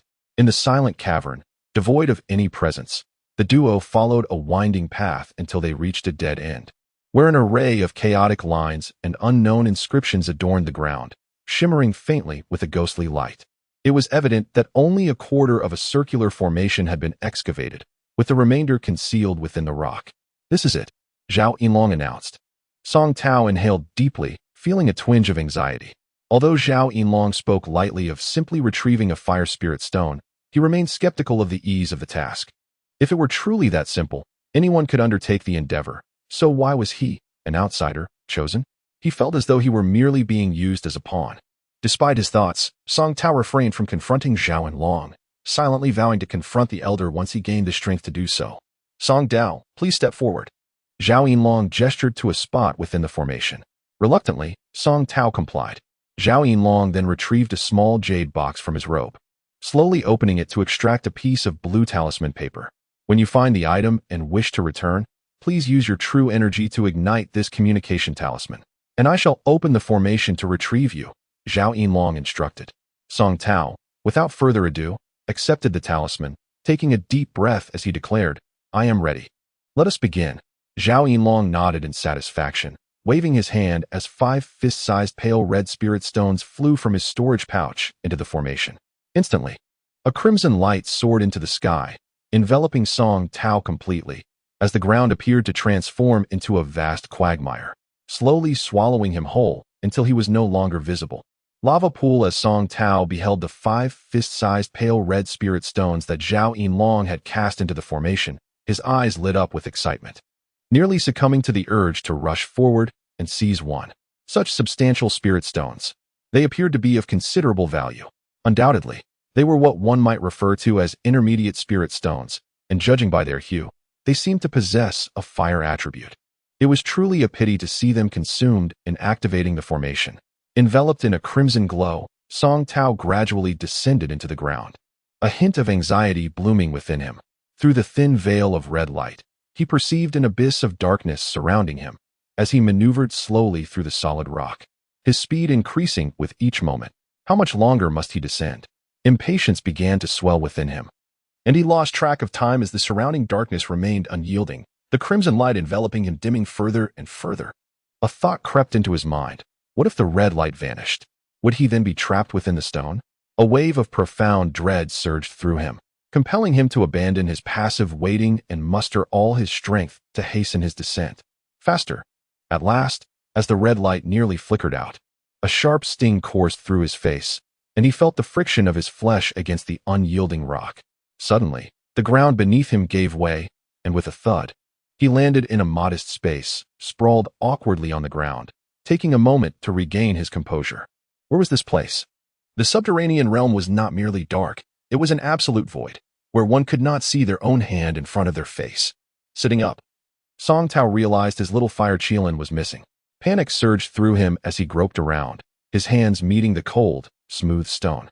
With a resounding bang, a head-sized crimson fireball erupted before him, revealing his little fire qilin, disoriented and bewildered, who sneezed, sending forth a fireball that illuminated the entire space. Seizing the opportunity, Song Tao surveyed his surroundings, but found no trace of his passage.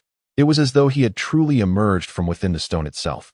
However, beneath him lay a similarly incomplete formation etched into the ground. The fireball extinguished swiftly, plunging the area back into an overwhelming darkness. Suddenly, an idea struck Song Tao.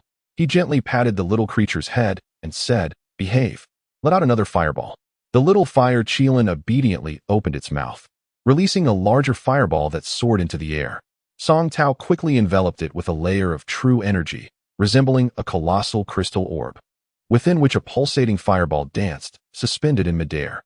Though not exceedingly bright, it provided enough illumination to survey the surroundings. Content. Song Tao cradled the little creature in his arms and proceeded to walk forward.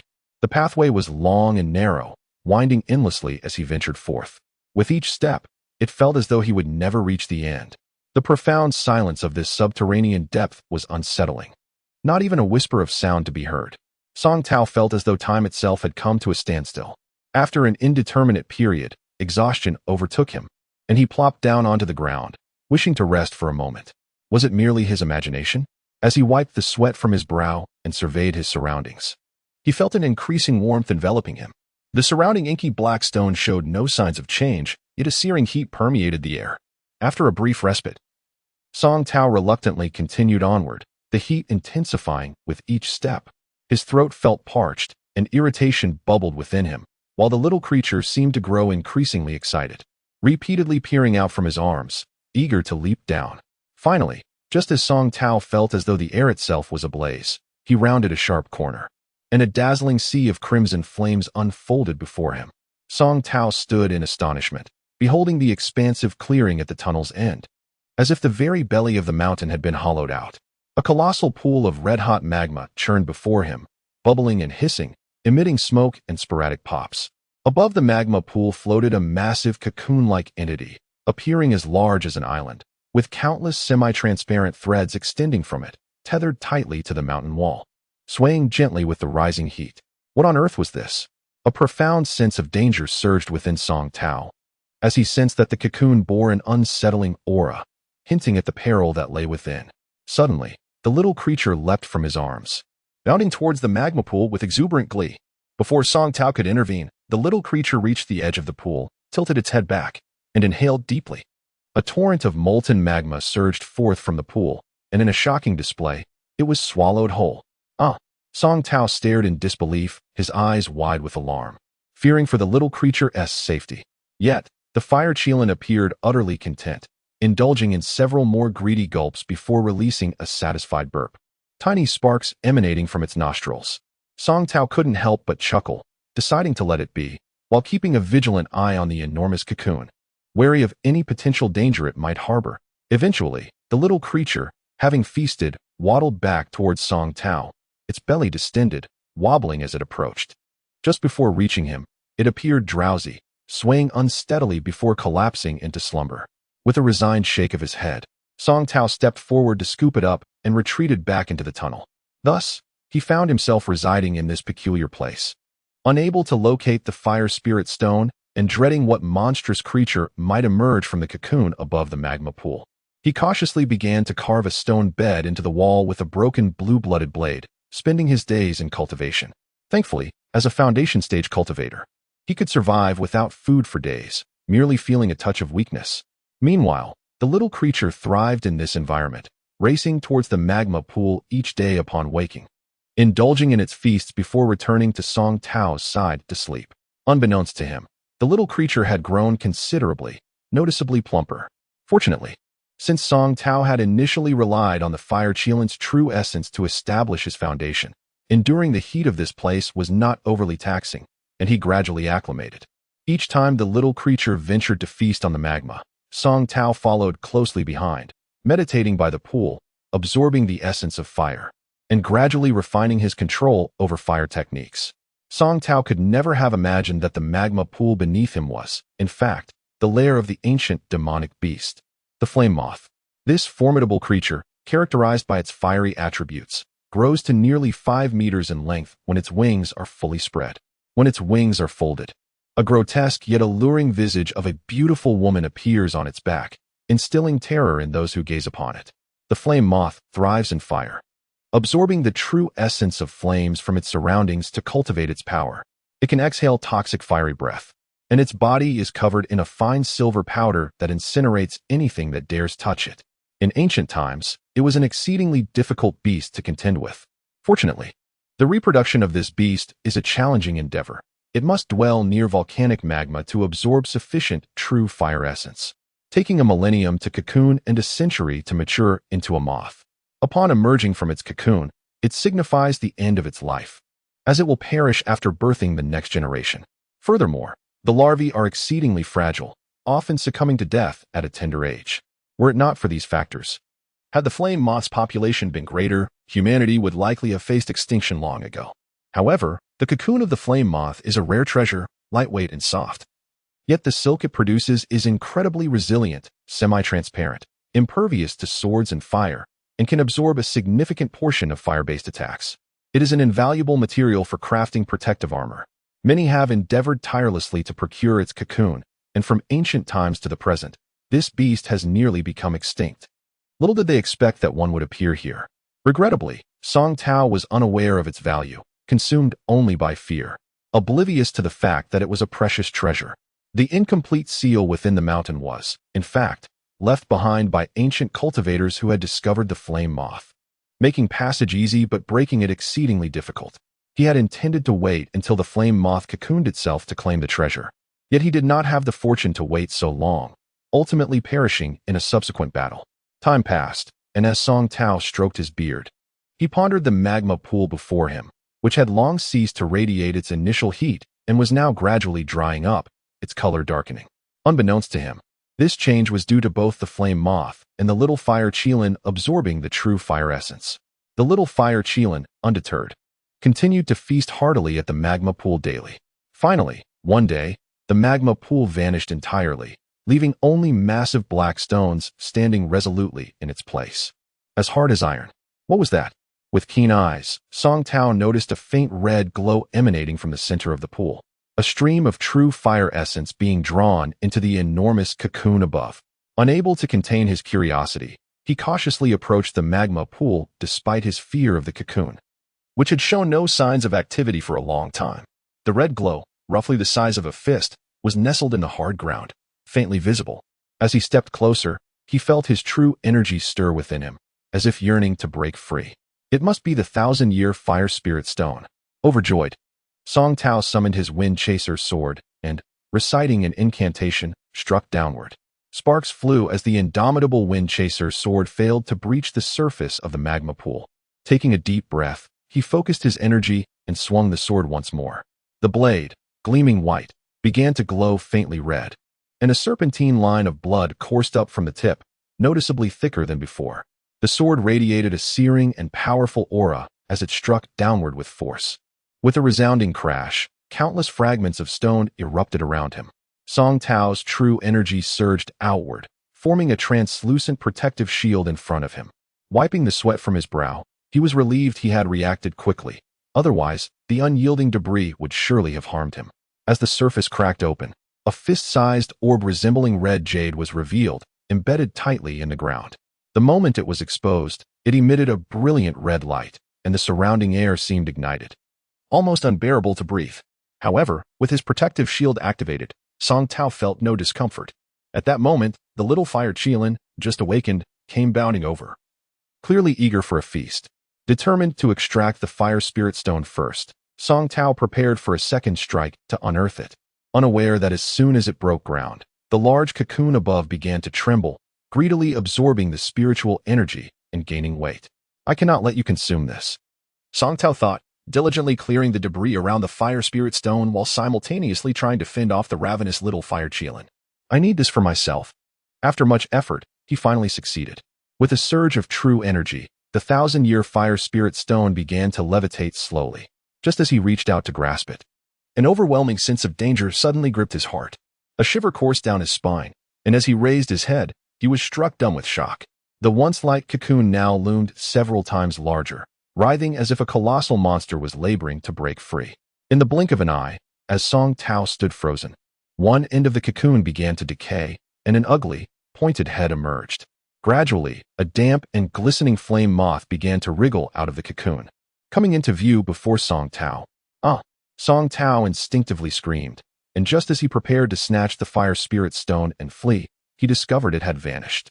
In despair, he glanced down to find the little creature, contentedly burping and releasing tiny sparks from its nostrils, lying on its back with a distended belly. The flame moth began to stretch its body, causing fragments of the discarded cocoon to fall around them, one sizable piece landing directly atop Song Tao and the little creature. Slimy fluid oozed everywhere. In his haste, Song Tao abandoned his reprimand of the little creature for its gluttony, hastily scooping it into his arms as he stumbled toward the exit. Behind him, the colossal flame moth perched against the mountainside, flapping its wings, sending shimmering silver powder cascading to the ground, igniting the very spot where Song Tao had just stood into a sea of flames. This was the first time Song Tao had encountered such a terrifying demonic beast since entering the realm of cultivation. Panic-stricken, he could think of nothing but fleeing down the corridor. The flame moth suddenly raised its head, emitting a series of screeches as if it sensed the fire spirit stone's aura. With a mighty flap of its wings, it surged after the path Song Tao had taken. Finally, he escaped. Sing Tao stumbled forward, ultimately realizing that there was no path ahead. In the darkness, he collided headlong with the rocky wall, letting out a pained gasp. It dawned on him that he had reached the end of the passage, the very place where Zhonynl had once sent him down. He listened intently. There was no sound behind him, likely because the enormous flame moth could not traverse this narrow corridor. For the moment, he found solace in that thought. What should I do? Sing Tao anxiously contemplated his options. although his nameless sword technique had reached a remarkable level of mastery. Facing such a colossal beast left him feeling far from confident. His immediate thought was to escape. With a swift motion of his left hand, he conjured a massive fireball into the air with a resounding bang. At this point, he had no other recourse but to rely on the talismans Immortal had given him. He promptly patted his storage pouch, and a blue talisman fluttered out, soaring directly into the fireball, dissipating into a wisp of azure smoke. It must come. To's heart raced with anxiety as he chanted silently. He glanced down at the small fire chilin in his arms, which appeared to be in considerable discomfort, whimpering softly. You see, I told you not to eat, yet you insisted. Now you're suffering from indigestion. To couldn't help but chuckle, seeing the little creature's belly swell. Reluctantly, he began to rub it gently. A faint sound echoed from the direction of the magma pool, sending a wave of danger through To. He was not mistaken. The flame moth was relentlessly exuding toxic fluid from its mouth, corroding the mountainside, inching closer to his location. Hurry! To gazed up at the dark, looming rock wall above him. How long had it been? Why was there still no sign of movement? His impatience grew exponentially. Finally, the noise at the passage's entrance intensified, accompanied by wafts of acrid, poisonous smoke. To could vaguely make out the grotesque visage of the flame moth. In this critical moment, his frayed nerves inexplicably settled. He summoned the wind-chasing sword, gripping it tightly, prepared to engage the flame moth in a life-or-death struggle. It's getting closer. Just as To ready to unleash the wind-chasing sword, a sudden burst of red light cascaded from above, enveloping him instantly and pulling him upwards, silently merging into the rock wall. The massive flame moth had finally corroded the last remnants of the obstructive rock, lunging at To with ferocity, but it was too late. He had vanished before its eyes. Enraged, the flame moth unleashed a torrent of venom into the sky, transforming the remaining formation into a blazing inferno. As To traversed slowly through the obsidian stones, he exhaled deeply, feeling a sense of relief wash over him, at least for now. The beast was no longer in pursuit. Yet he sighed, pondering how he would face Oynl without the fire spirit stone. He absent-mindedly stroked the small fire chilin in his arms, only to discover that it seemed to be shrinking gradually. Astonished, he grasped the creature, witnessing its size diminish rapidly into a compact, egg-sized sphere, pristine and hard, resembling a pearl. A radiant red glow flickered across its surface. Could it be evolving? To mused, giving the hard chilin egg an affectionate pat, estimating it could now fit into his storage pouch. He tested it, and indeed, it slipped inside effortlessly, allowing it to undergo its transformation in peace. At last, with a flash of red light, To found himself once again on solid ground. The sunlight was blinding. He squinted uncomfortably, recalling that this had once been a mining cave. Yet now it appeared as though half the mountain had vanished. He stood amidst the ruins, astonished, as he spotted Oynl, panting and covered in blood. What has happened? To gasped in surprise. Before Oynl could respond, a series of explosive sounds erupted from behind, his expression darkening further. Follow me. This is not a place for conversation. He seized To and summoned a gleaming spear, tossing it into the air before leaping onto it, propelling them swiftly towards the city.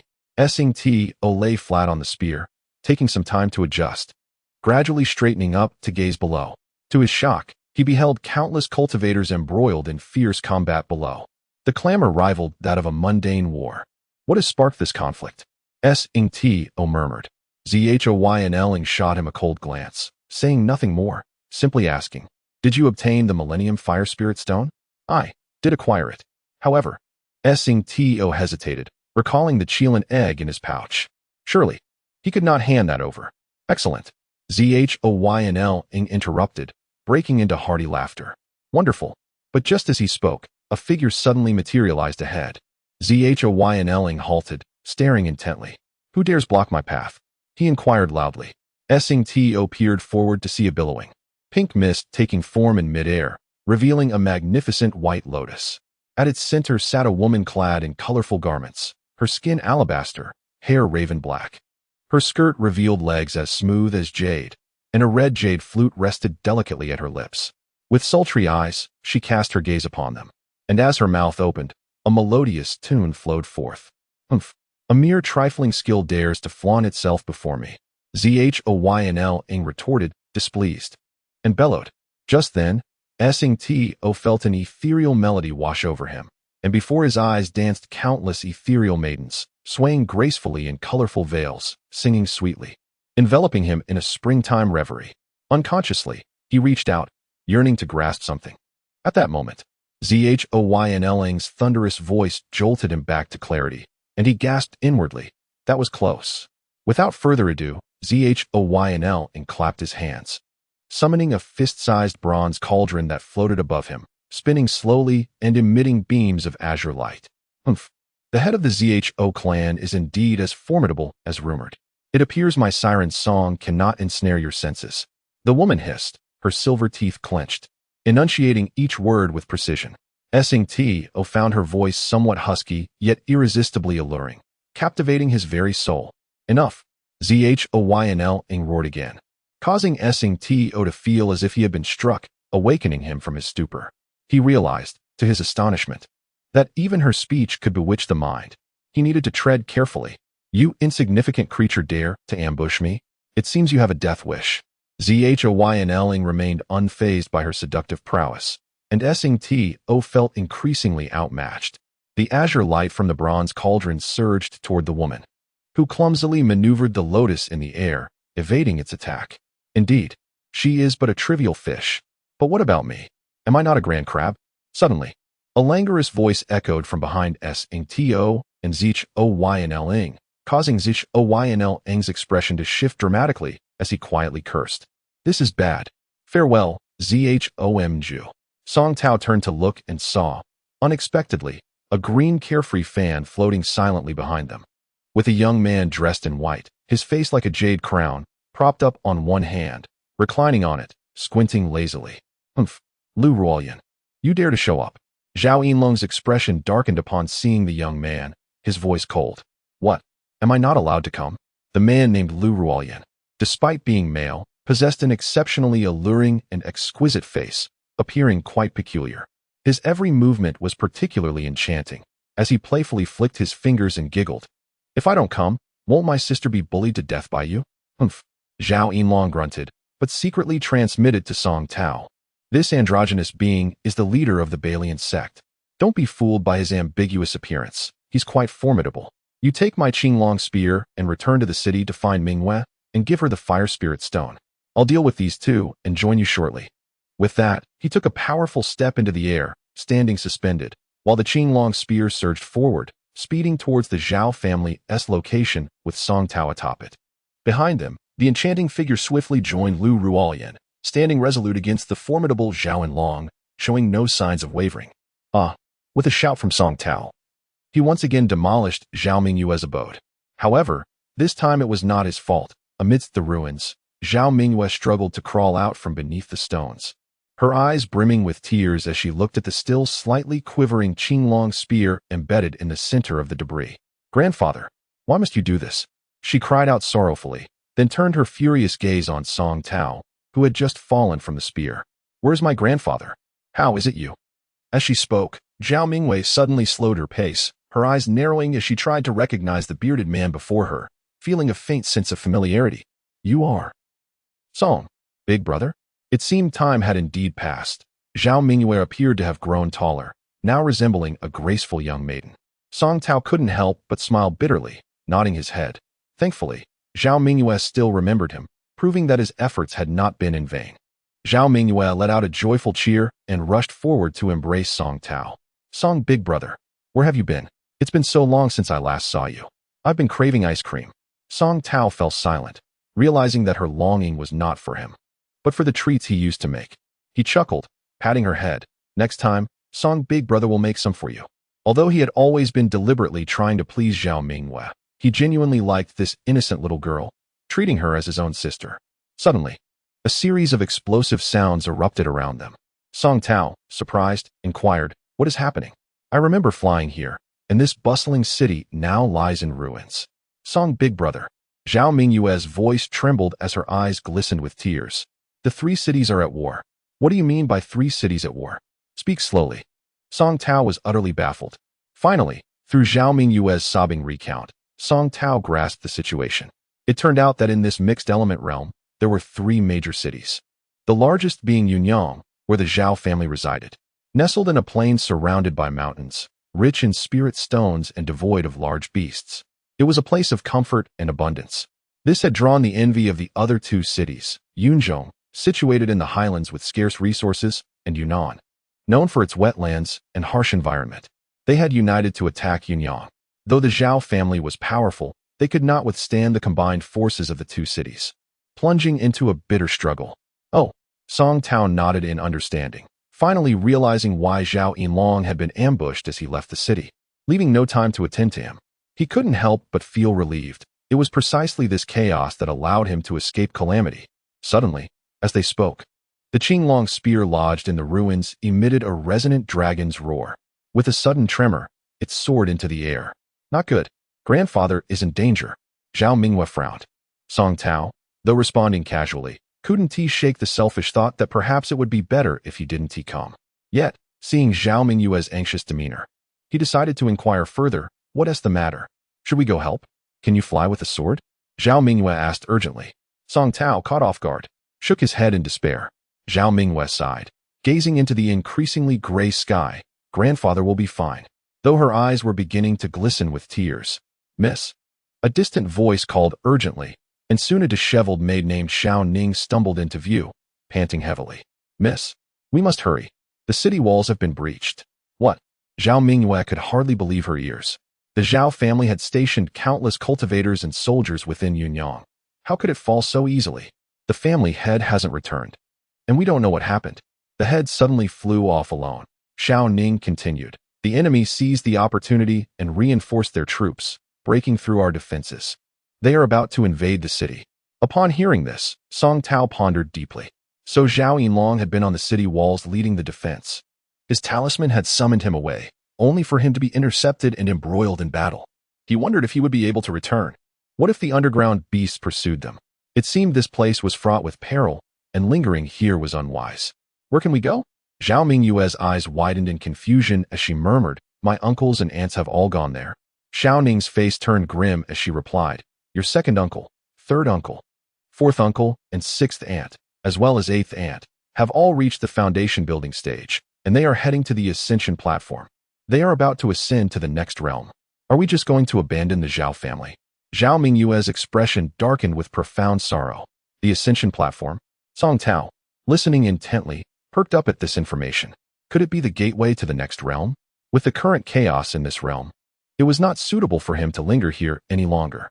Besides, he had reached the foundation building stage himself. Perhaps he should seize the opportunity to enter the next realm for cultivation. He eagerly asked, Where is the ascension platform? Song brother, are you going to leave me behind? Zhao Mingyue turned, her large, expressive eyes glistening with a sense of betrayal as she looked at Song Tao. Song Tao felt a pang of guilt and could not bear to meet the gaze of this pitiable girl. The fire spirit stone was now gone, and although she possessed great potential, her fate was now intertwined with the foundation building stage.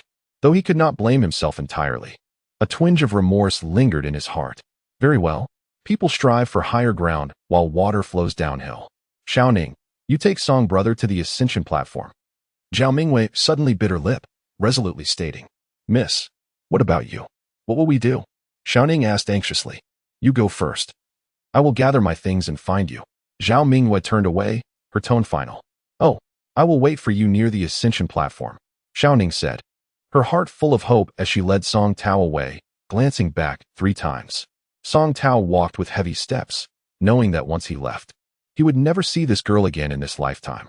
The innocent young girl, who regarded him as an elder brother, caught his attention as he couldn't help but glance back. There stood Zhao Mingyue, her back turned, shoulders trembling in despair. Song Tao felt an overwhelming urge to stay and protect her, yet he knew he could not. Setting aside the fact that Zhao Yinlong was still alive, there was no way for Song Tao to pass through that barrier. Even if Zhao Yinlong were no longer a threat, with his limited cultivation, safeguarding both of them amidst such turmoil would be a daunting task. Perhaps it was better to part ways sooner rather than later. As they followed the winding path out of the Zhao family estate, the city was engulfed in chaos. Although the enemy had yet to breach the gates, The panicked crowd had already descended into disarray, with opportunistic individuals igniting fires and stealing valuables. The streets resounded with cries of distress. After navigating through the narrow back alleys for some time, Song Tao's eyes brightened as he emerged into a clearing, where a towering white jade platform stood prominently. Around it, refugees hurried past, burdened with their belongings, yet the platform remained eerily silent, devoid of any presence. "Is this the ascension platform?" Song Tao inquired of Xiaoning. She nodded slightly, biting her lip and glancing anxiously behind her, lost in thought. Slowly, Song Tao ascended the jade-like steps until he reached the very center of the platform, where a vast circular formation was engraved on the ground. Intricate lines and golden Sanskrit adorned it. "How does one operate this?" Song Tao pondered, bewildered. He turned to ask Xiaoning, only to realize she had vanished without a trace. Staring at the formation, he fell into deep contemplation. He recalled that during his previous encounter underground, Zhao Yinlong had activated the formation by placing several fist-sized spirit stones within it. Perhaps he should follow suit. With a reluctant sigh, Song Tao retrieved 5 primary water attribute spirit stones from his storage pouch, feeling a twinge of regret. After all, as a fire attribute cultivator, the water stones were of little use to him, yet parting with such valuable resources was painful. But my life takes precedence. I must ascend first before considering anything else. However, after examining the formation for a while, he remained perplexed as to where to place the spirit stones. Just then, he heard a series of labored breaths from behind him. Turning around, he spotted a woman climbing the stairs, her head bowed and her body stained with blood, indicating she had sustained severe injuries. "Is it you?" The woman lifted her gaze, and upon seeing Song Tao, she appeared equally astonished. Song Tao was taken aback. This was the alluring woman who had attempted to ambush Zhao Yinlong outside the city. Given her current state of disarray, it seemed Zhao Yinlong had triumphed. Feeling a surge of wariness, Song Tao feared she might attack him without hesitation. Yet, the woman merely cast him a fleeting glance before waving her hand, releasing dozens of pale golden spirit stones that shot toward various points on the formation. A brilliant white light erupted from the center of the formation, rising into the sky before gradually descending, coalescing into a swirling milky sphere. The woman swiftly unleashed a stream of pink energy, which was rapidly absorbed by the white sphere. "Shall we ascend together, handsome?" She called out playfully despite her bloodied appearance, winking at him before limping toward the portal that had formed. "Fleeing, are you?" A furious roar echoed from the sky, belonging to Zhao Yinlong. The woman, startled, abandoned any thought of Song Tao and hurried toward the portal, leaving a long trail of blood behind her. A massive azure light surged toward the portal, too late to catch her. She had already vanished within, her figure disappearing entirely. Without a moment's pause, Song Tao instinctively followed her inside. In an instant, he was enveloped in a blinding light, and everything around him faded away.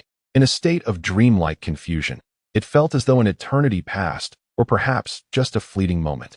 Finally, as his surroundings came into focus, he found himself on a resplendent platform more magnificent than the ascension platform he had just left, surrounded by a throng of expectant faces. "What is this?" he asked, bewildered. 2 guards clad in golden armor approached him, one of them speaking, "New cultivator, state your name." "Song Tao." As soon as he uttered his name, one of the golden-armored guards produced a crimson badge from his waist, and a flash of gold revealed the characters of his name inscribed upon it. The other guard suddenly placed a hand on Song Tao's wrist, a faint golden energy wrapping around him before dissipating. "Fire attribute. You may join any of the following sects: Huiyang sect, Tianyi sect, or Fantian sect." As he spoke, the onlookers displayed expressions of longing. Song Tao was momentarily stunned. Struggling to comprehend the situation, the guard impatiently reiterated, "If you choose not to join a sect, you may become a rogue cultivator.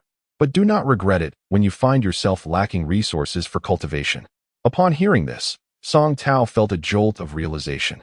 What he lacked most was systematic knowledge and resources for cultivation. "I wish to join a sect," he declared loudly. "Which one?" "The largest," he responded, reasoning that the most prominent sect would possess substantial power.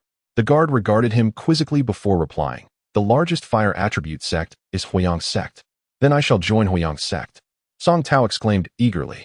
Without further ado, the guard performed some unknown action, and the crimson badge instantly bore 5 new characters stating his affiliation with Huiyang sect. "Take your badge." Where are the guides for new disciples? A voice boomed, and from the crowd emerged a cheerful old man in a yellow robe, beckoning Song Tao over with a warm smile. Reluctantly, Song Tao accepted the badge and approached the old man. As he passed through the crowd, he caught a glimpse of a familiar figure outside, the woman who had opened the ascension portal earlier, limping behind a graceful lady as they departed. This old man, named Jiao Xinda, was an ordinary disciple of Huiyang sect, tasked with guiding new recruits.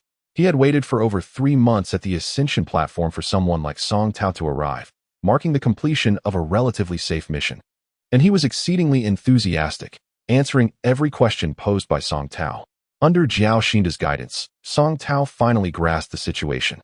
They were in the first layer of the Hunyuan realm, known as the Jinhui realm, where powerful cultivators abounded. Unlike the Hunyuan realm, the ascension platform was situated within the royal city of the Jinhui realm, predominantly inhabited by cultivators who had ascended from the foundational period or above, with a few native residents being the offspring of ascended cultivators who had settled there. The map of this realm was slightly smaller than that of the Hunyuan realm. Yet the power dynamics were far more cohesive, governed by dozens of major sects that maintained control over the situation, all while outwardly displaying a facade of harmony despite the underlying intrigue and rivalry. This realm places great significance on newly ascended cultivators. Those who are able to ascend tend to exhibit exceptional diligence in their cultivation and possess greater innate talent than their counterparts in the original text. Hence, every sect aspires to recruit such individuals. This directly influences the strength and developmental prospects of each sect. Consequently, the 10 elders of the royal city convened and decided to establish the Golden Armored Guard to safeguard the ascension platform. Upon discovering any cultivator ascending, they are free to choose the sect they wish to join, based on their attributes and cultivation methods, without interference from others. Thus, each sect can only send their disciples to vigil by the ascension platform daily, hoping for a stroke of luck to recruit a few ascending disciples. As Jiao Xinda concluded his anxious explanation, Song Tao displayed a look of enlightenment, secretly rejoicing in his fortunate circumstances. To join one of the largest sects right from the start would undoubtedly allow him to acquire a wealth of knowledge. He casually inquired, "Since our Huiyang sect is the largest sect, it must be quite formidable, right?" To his surprise, Jiao Xinda burst into laughter. "Who told you that Huiyang sect is the largest sect?" Huh. Song Tao was momentarily at a loss. "I meant to join the largest sect, and that Golden Armored Guard allowed me to enter Huiyang sect." Upon hearing this, Jiao Xinda's expression became quite animated.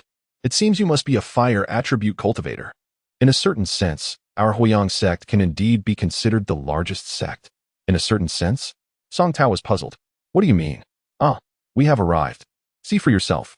Jiao Xinda suddenly halted, gesturing for Song Tao to look ahead. To his astonishment, as he turned his head, he was struck by the sight of a towering mountain that seemed to pierce the heavens, shrouded in a crimson mist. "This is Huiyang sect," Jiao Xinda exclaimed, grinning. "In terms of area, we are truly the largest sect, vast and sparsely populated." A sense of foreboding crept into Song Tao's heart. "How many disciples does Huiyang sect have?" Jiao Xinda raised 3 fingers. 300? Song Tao ventured. Jiao Xinda shook his head. 30? He shook his head again. "Could it be 3,000? Song Tao was nearly incredulous. Jiao Xinda, however, shook his head helplessly. 3. With you, there are 3. What? Song Tao let out a lamenting cry. 3. And you want to include me? Yes. I am merely an ordinary disciple, and we have a master above us, our sect leader, Huo Wuyang. Now, with you, I suppose you will become my junior brother." Jiao Xinda smiled. "Heavens, have I offended you?" Song Tao sighed dramatically. Initially, he had hoped to join a large sect to learn various skills, but instead, he found himself in such a sparsely populated sect, fearing it would disband within days. After a moment of thought, he asked with renewed hope, "Is our sect leader powerful? With such a vast territory, surely his abilities must be considerable." Jiao Xinda scratched his head thoughtfully. "Well, I can't say for sure. I've been here for 30 years and have never seen the master get into any conflicts. He is a kind-hearted person, always smiling. Is he perhaps hiding his true strength?" Song Tao could only console himself with this thought. Masters often keep their prowess concealed. He mustered his spirits and gazed at the steep cliff before them. "How do we ascend?" Jiao Xinda looked at him curiously, waved his hand, and summoned a pair of azure swords, one large and one small. "Haven't you learned sword flight? By the way, I still don't know which sect you belong to from the lower realms." You might find predecessors from your sect who have ascended here. Feeling defeated, Song Tao shook his head. I am a rogue cultivator. By a stroke of luck, I successfully established my foundation, but have not learned to fly using a sword. Oh, then please step aboard. Let us return to meet the sect leader, Jiao Xinda said with a smile, motioning for Song Tao to stand on the smaller azure sword. Once they were positioned, Jiao Xinda recited a spell, and they transformed into two streaks of azure light, soaring towards the mountain's summit. As they approached, Song Tao was further awed by the grandeur of Huiyang's sect.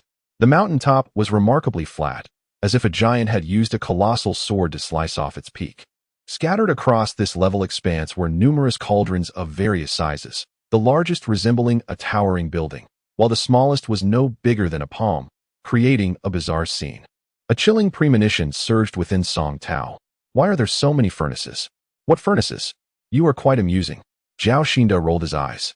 Don't tell me you have never seen the cauldrons used for alchemy and artifact forging? Then why are there so many cauldrons for alchemy and artifact forging? Do other sects have the same? Song Tao queried weakly, his foreboding feeling intensifying. How could that be? Our Huiyang sect is renowned in the Jinhui realm as a sect of alchemists. Of course, our artifact forging is top-notch as well, Jiao Xinda declared proudly. Song Tao could not help but cry out in despair. Alas, my premonition has become reality. Such a large sect is dedicated to alchemy.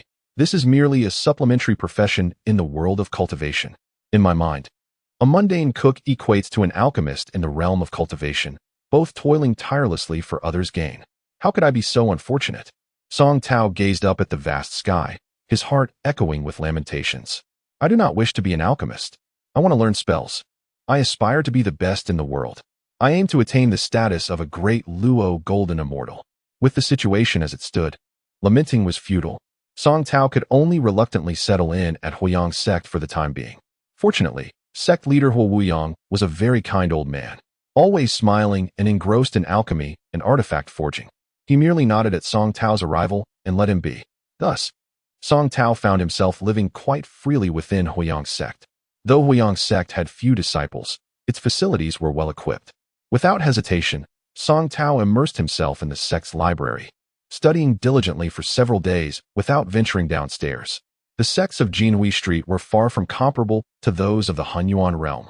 The books and cultivation methods collected in Huiyang's sect were of mid to high quality, perfectly compensating for Song Tao's lack of foundational knowledge. Unbeknownst to him, Song Tao quietly spent over 3 years in Huiyang's sect, reading through a significant portion of the library's collection. He selected several cultivation techniques he believed would be useful for the future and reluctantly left the library. At this point, Song Tao was no longer the cultivator who merely possessed foundational cultivation. He had learned various basic offensive and defensive spells, such as Sword Flight, Spirit Shield, True Fire Bullet, Qi Condensation Needle Technique, and Thunder Call. He also delved into the tomes on spirit beasts, spiritual herbs, and the long-standing treasure rankings in Jinhui Street. It was surprising to discover some familiar items. One day, as he perused the treasure rankings, he found that the top item was a bell, the renowned fire attribute artifact known as the Zhentian Bell. It was said that many years ago, a woman unified the Jinhui realm, and her lifebound treasure was this Zhentian Bell. Despite its unassuming appearance, it was immensely powerful. When she ascended during the day, she took this treasure with her but left behind the method of its refinement, which required exceedingly rare materials, including the fusion of a 10,000-year fire essence. Subsequent generations are unable to gather these rare materials, resulting only in the creation of imitations that bear a superficial resemblance but lack the formidable power of the originals. At this moment, Song Tao could not help but feel a surge of joy as he hurriedly retrieved a golden bell, roughly the size of a fingertip, from his storage pouch. Upon inspection, it appeared identical to the one depicted in the illustrations. Could it be that he had indeed stumbled upon the genuine Zhentian Bell? Regrettably, without the accompanying techniques, harnessing its true power would prove difficult. With a sense of lament, he shook the small bell, producing a clear, melodious chime, resembling a mere toy in its delicate design. Tentatively, Song Tao infused it with a bit of true energy, only to be startled by an overwhelming force as the bell emitted a powerful suction, akin to a black hole, relentlessly attempting to drain his energy. Terrified, he struggled to free himself from its grasp. Ding-ling-ling. With a resounding chime, the little golden bell lay quietly on the ground. Song Tao felt as though almost all of his true energy had been siphoned away, leaving him with a disconcerting sense of weakness. His vision blurred, and his mouth felt parched.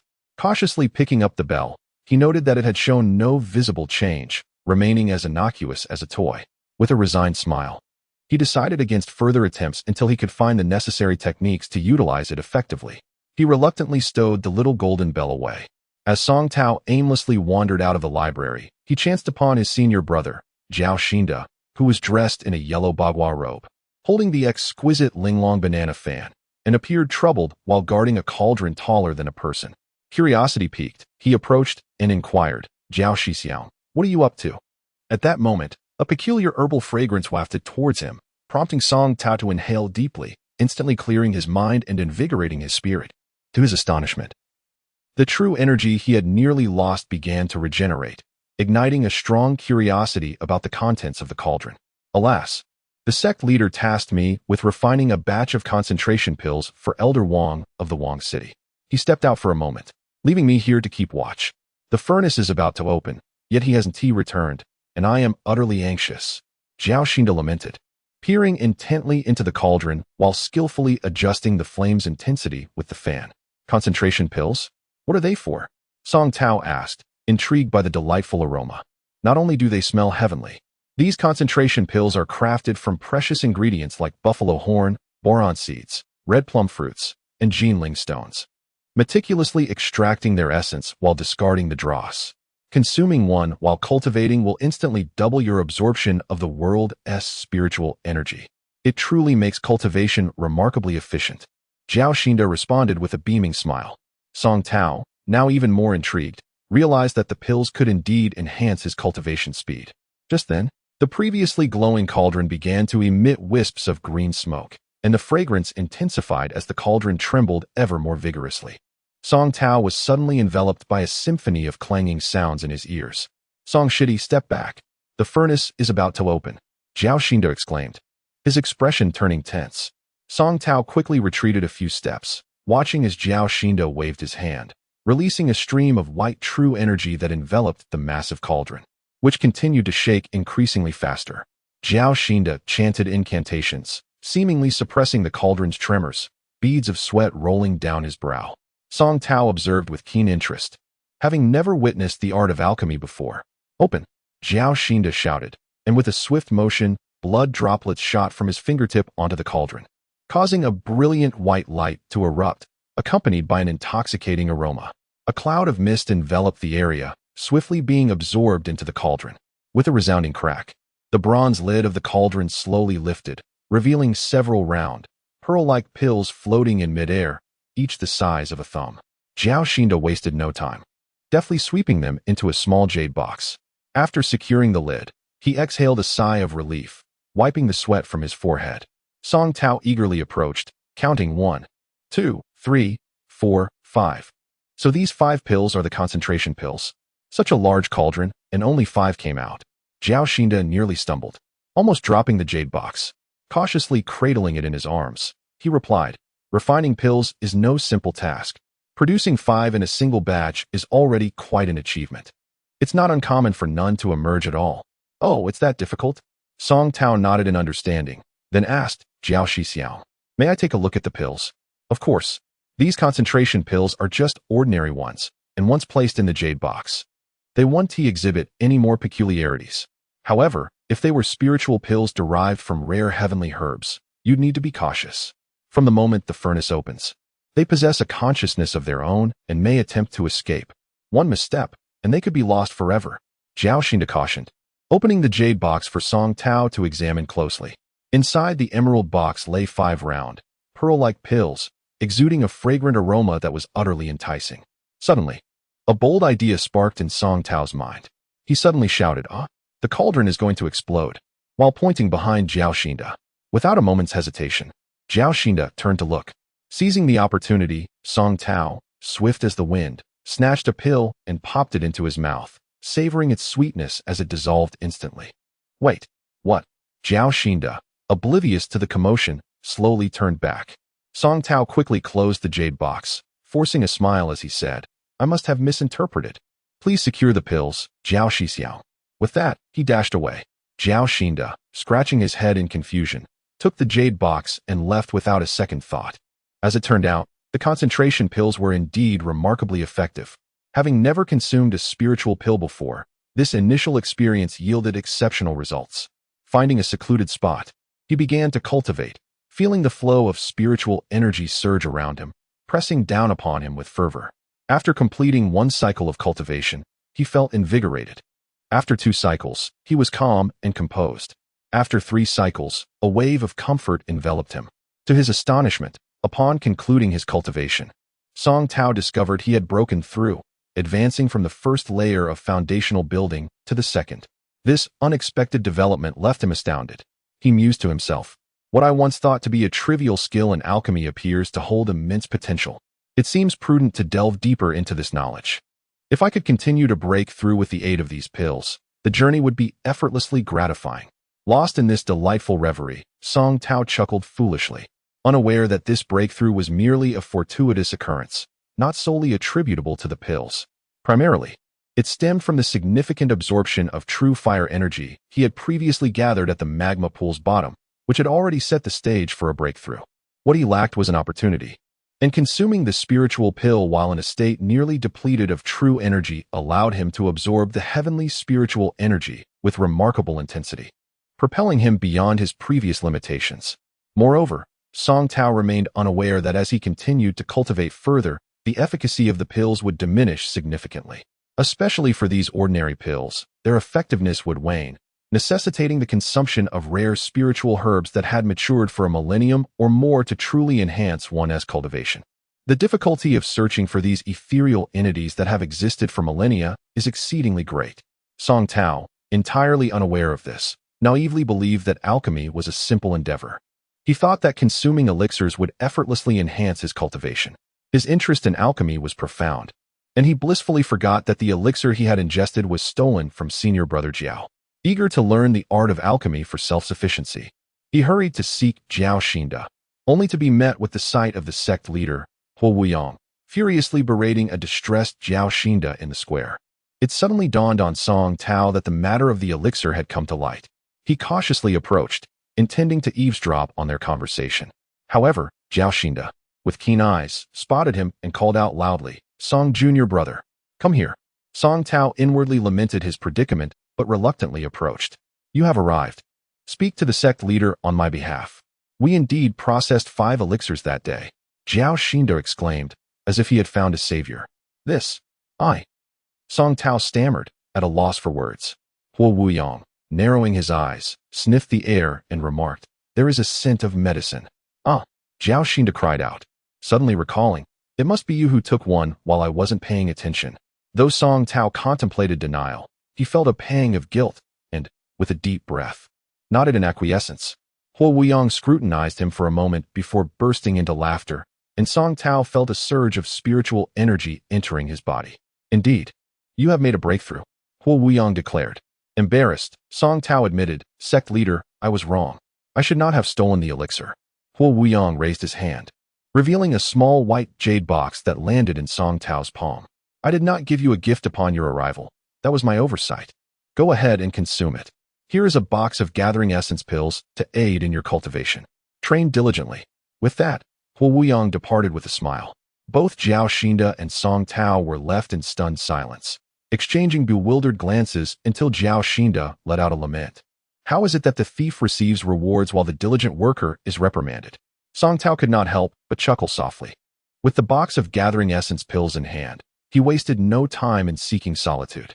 He opened the jade box to find 3 pills, hurriedly consumed one, and commenced his seclusion for cultivation.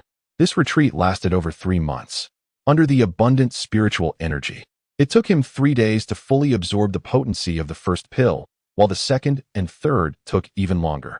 The rate of absorption gradually slowed, not due to a lack of efficacy, but because Song Tao had sufficiently absorbed the medicinal properties and had grown accustomed to the sensation. After consuming all 3 pills, he was disheartened to find that he had not progressed to the second stage of foundation building. Determined, he bombarded Zhao Xinda with inquiries regarding alchemy, eager to refine elixirs in large quantities. To his astonishment, he learned that alchemy was not the simple task he had envisioned. It was not akin to cooking where one merely combined ingredients and applied heat. The sheer challenge of acquiring the necessary materials for the gathering essence pill left him at a loss. The ingredients included items like cow bile, belozi, red plum fruit, airy grass, and Jinling stone, all of which could be purchased but would cost no less than 100 low-level spirit stones. With only a handful of low-level spirit stones to his name, he realized he could not afford the materials and thus turned to Zhao Xinda for advice on acquiring spirit stones. Zhao Xinda suggested taking on tasks to earn spirit stones. However, the sect had few missions due to its dwindling numbers, leaving Zhao Xinda to handle most of them alone. The alternative was to seek tasks in the royal city. Following Zhao Xinda's guidance, Song Tao soared into the air on his sword, making his way to the nearby royal city to seek out missions. Upon entering the city, he followed Zhao Xinda's directions to the ascending platform where he had once ascended, spotting a pristine white jade pillar there, covered in shimmering red characters that encircled it. Surrounded by numerous cultivators vying for a closer look, it appeared this was indeed the place to receive tasks in the royal city. Song Tao quickly stowed his sword and rushed towards the throng of people, intently studying the glowing red characters on the pillar. The Feiyu building in the west of the city seeks a single bloodgrass. Reward: 30 low-level wood-type spirit stones. As soon as the words flashed, a cultivator in the crowd raised his waist token and proclaimed, "I accept the bloodgrass task."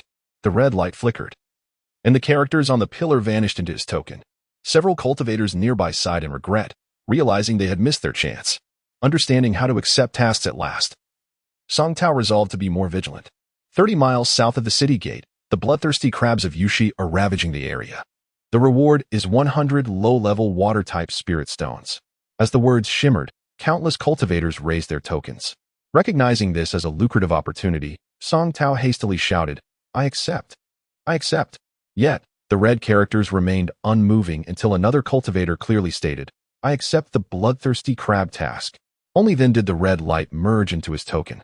Frustration washed over Song Tao as he realized the need for clarity in his acceptance. With renewed focus, he continued to watch the jade pillar. After several rounds, he finally secured a task: to find 10 snaking grass plants in the plains outside the west gate of the city, with a reward of 5 low-level wood-type spirit stones. Grateful for having read the herbalism scriptures, he recalled that snaking grass resembled chives, growing no taller than a few inches and bearing a verdant hue. It could lighten one's body and allow for effortless movement. However, for cultivators, it was merely a common herb. Finding snaking grass among the weeds proved challenging. Upon arriving at the western plains, Song Tao diligently searched the ground, carefully sifting through the grass. 1, 2, 9, 10. At last, he had gathered them all after much effort. Just as he prepared to rise, he caught a glimpse of a fist-sized black hole hidden beneath a clump of weeds. Curiosity piqued. He muttered to himself and reached out to clear the foliage covering the hole. Suddenly, an unknown object shot forth from the darkness. And before Song Tao could react, he felt a sharp pain in his fingers. "Ah!" he cried out, looking down to see a small rodent clinging to his hand. Its fur a mottled yellow with prominent ears and a long, spring-like tail. A spin mouse. Song Tao recalled from the spirit beast registry, chuckling at his own oversight. He had forgotten that these creatures were fond of snaking grass and often lived in proximity to it. Realizing his blunder in attempting to coax it over to nibble, he unleashed his spiritual energy, sending the spin mouse tumbling to the ground, where it let out a pitiful squeak before perishing. With a wry smile, Song Tao wiped the blood from his fingers, reminding himself that this was a lesson learned. In the realm of Jinhui, spiritual herbs are invariably accompanied by their guardian beasts, known as protective beasts. Today, the chiakong grass, a common low-grade herb, is accompanied by a low-tier spiritual beast that poses little threat. However, should one encounter a millennium or 10,000-year-old herb, the guardian beast would be formidable indeed. And many a cultivator has lost their life through carelessness. Today, Song Tao has learned a valuable lesson. He must exercise greater caution in the future. Having completed his task, he exchanged it for 5 low-grade wood-type spirit stones. Yet this amount is still far from sufficient for purchasing alchemical materials. Thus, Song Tao resolved to continue accepting tasks, striving to amass enough spirit stones. Days passed in a flurry of activity, and before he knew it, he had become thoroughly familiar with the terrain, able to traverse it even with his eyes closed. Finally, Song Tao managed to secure a task to hunt the bloodthirsty crab in Yunshi, an excellent opportunity. The bloodthirsty crab is merely a low-level demonic beast, known for its gregarious nature and measuring around 8 inches in length, armed with a pair of formidable pincers. Eagerly, he anticipated the reward of 100 low-grade water-type spirit stones. With great enthusiasm, Song Tao swiftly mounted his flying sword and soared to the banks of Yunxi. Indeed, the Yunxi was aptly named. A silver-white brook meandered quietly between two towering mountains, shrouded in a mist that resembled clouds, creating an ethereal ambience. Fortune favored Song Tao as he approached the Yunxi, spotting a large bloodthirsty crab leisurely crawling onto the grass, seemingly basking in the sun. Without hesitation, he chanted an incantation, and the chasing wind sword shot forth like a bolt of white lightning, effortlessly cleaving the creature in two. The pristine white crab meat revealed a hint of crimson glow, which astonished Song Tao. Could it be a demon core? How could a bloodthirsty crab possess such a treasure? It seemed improbable that a beast with a demon core could be so easily dispatched. Curiosity piqued, he reached out to inspect it closely, only to be met with a sudden white water arrow shooting from the Yunxi, fierce and ominous. Reacting swiftly, Song Tao withdrew his hand and took a cautious 3 steps back. In an instant, the mist erupted, and from within, a creature of considerable size leapt forth. What could this be? How could such a large demonic beast reside in the Yunxi? Song Tao, astonished, pushed aside the mist with a surge of true energy, revealing the true form of the creature. To his shock, it was a human-faced carp, a gold-colored fish over a meter long, with a head resembling a human face, expressionless and unsettling to behold. Song Tao recalled from the spiritual beast records that the human-faced carp typically resides in deep mountains. Its cultivation level determined by the status of its eyes. No eyes at 100 years, closed eyes at 1,000 years, and open eyes at 10,000 years. The creature before him indeed had its eyes shut, indicating it was a millennium-old beast. Elated yet apprehensive, Song Tao understood that a 1,000-year beast often possesses an inner core, colloquially known as a demon core, a precious asset for cultivators. Yet, dealing with such a formidable creature would not be a trivial endeavor.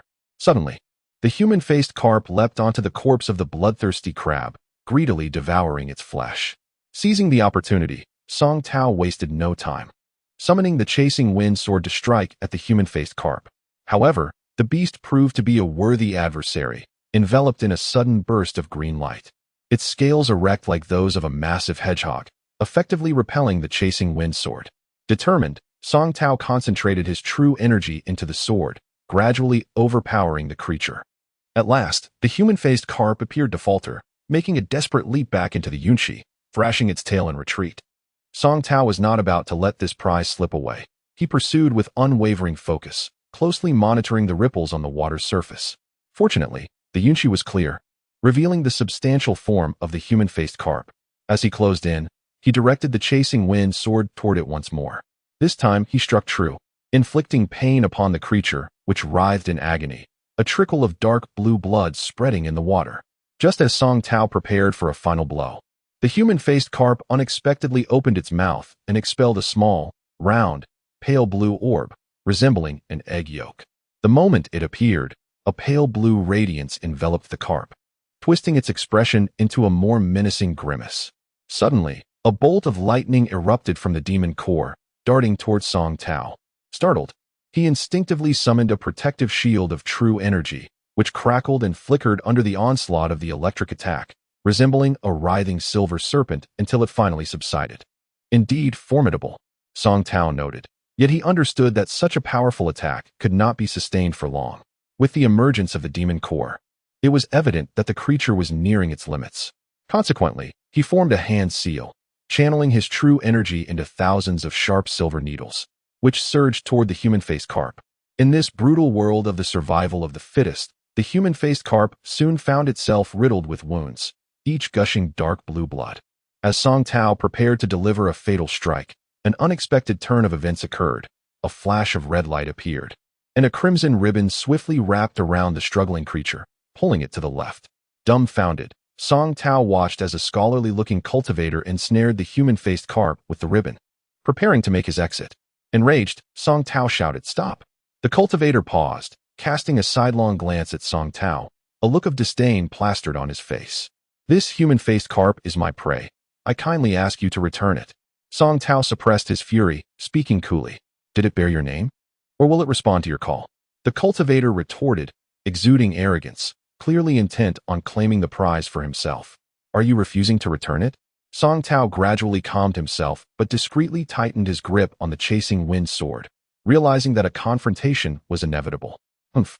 Whoever catches it owns it. You dare speak to me like that at your peril. The cultivator's bravado only intensified, his tone threatening.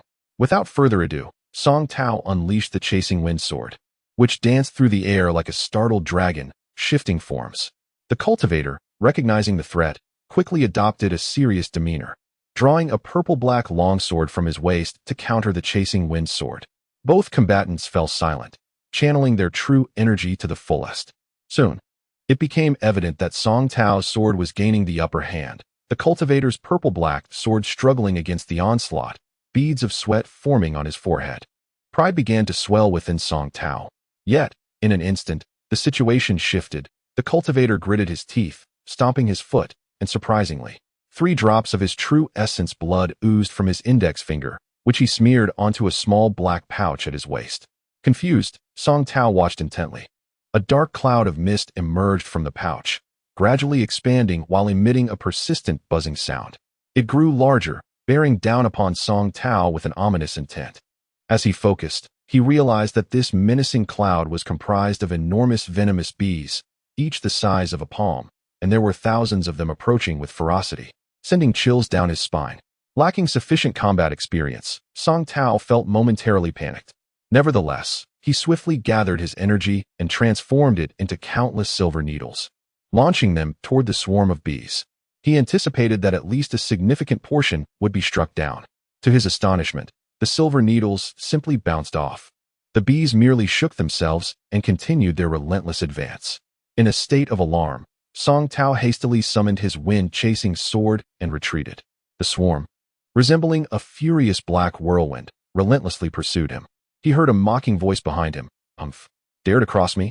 I shall feed you to my corpse bees. As he fled, he desperately pondered a strategy.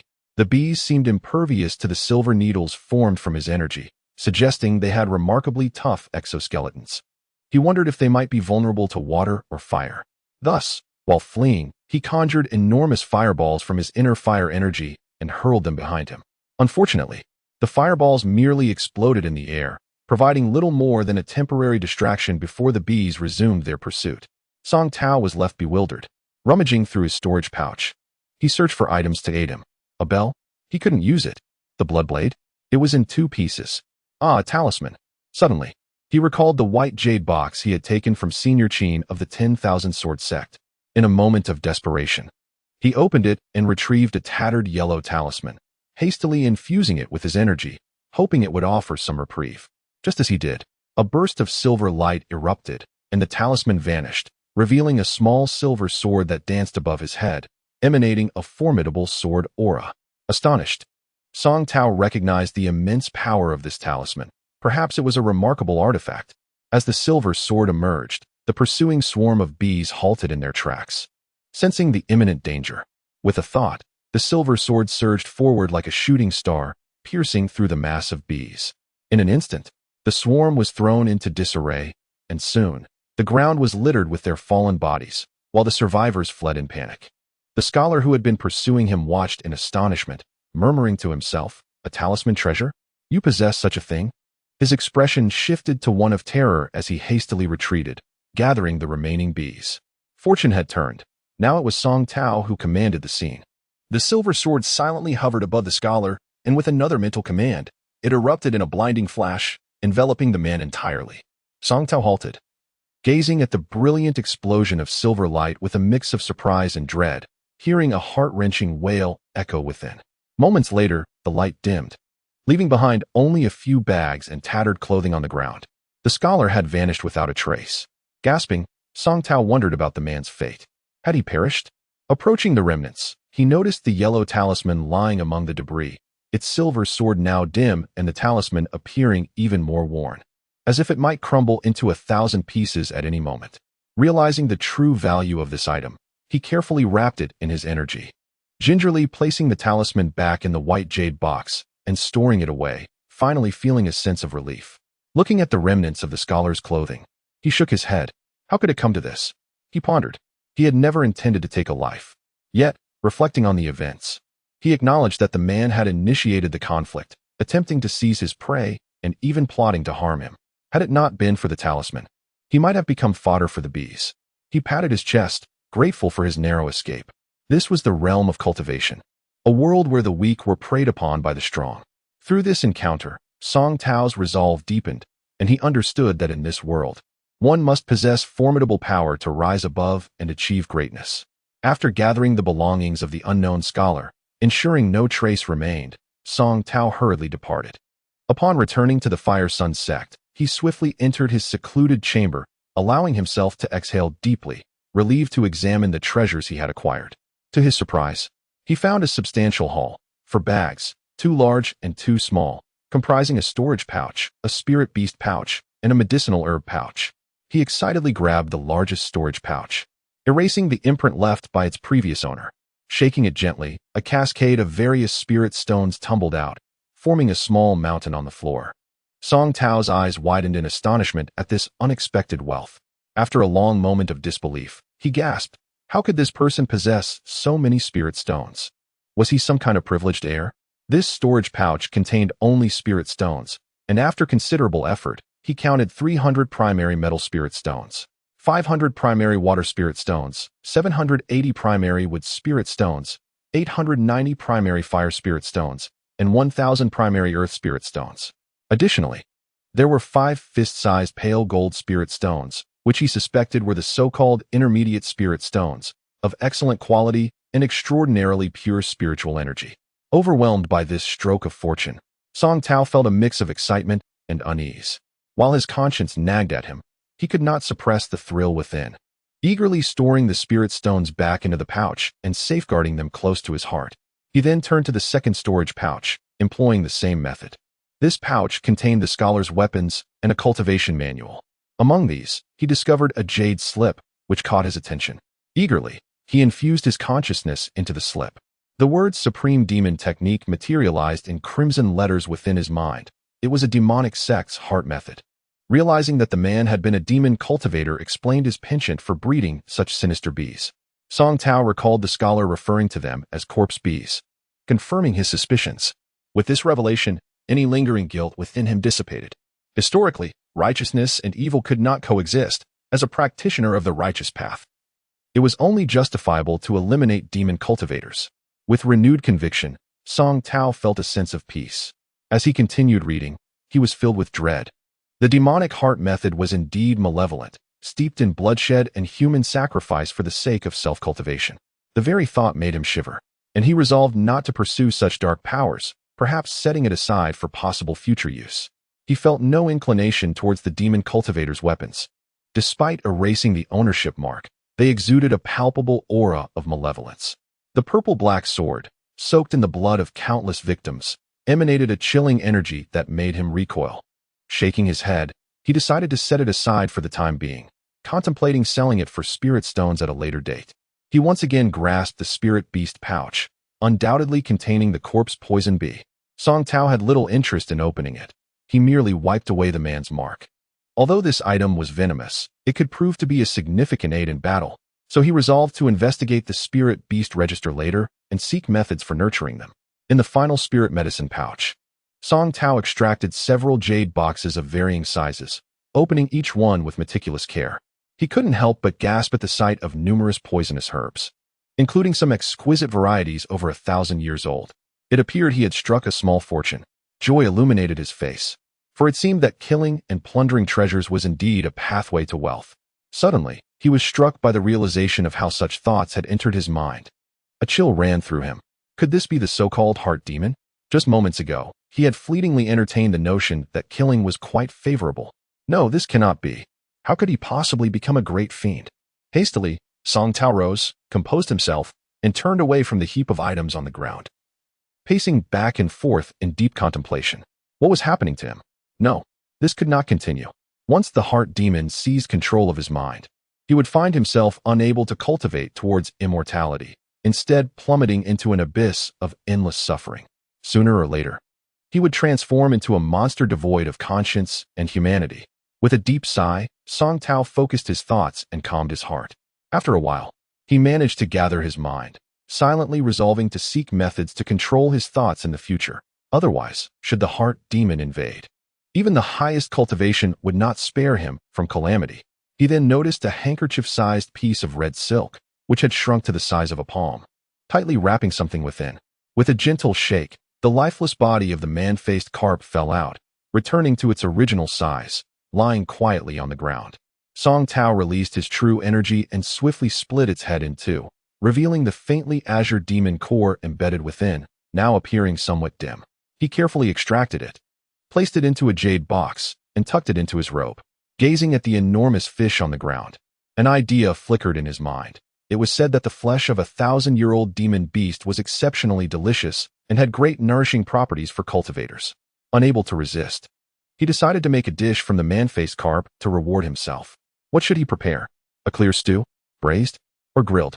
After much deliberation, his gaze landed on a large, round bronze cauldron in the room. Such cauldrons were commonplace in the Fire Sun sect, and even in Song Tao's quiet chamber. Several were left unused, merely idle items. It seemed he would be making soup. Since he lacked suitable cooking utensils, he decided to make a fish soup instead. Song Tao resolved to create a garlic carp soup. As for garlic, he certainly had none on hand. But he rummaged through his storage pouch and produced a century-old green lily to make do. He silently recited to himself, "Ginger shreds? None. How to eliminate the fishy smell?" He scratched his head in thought until he suddenly recalled the fire lily he had seized from the demonic cultivator's herb box, which bore a flavor remarkably similar to ginger, albeit with a hint of toxicity. However, the century-old green lily was sufficient to counteract its poison.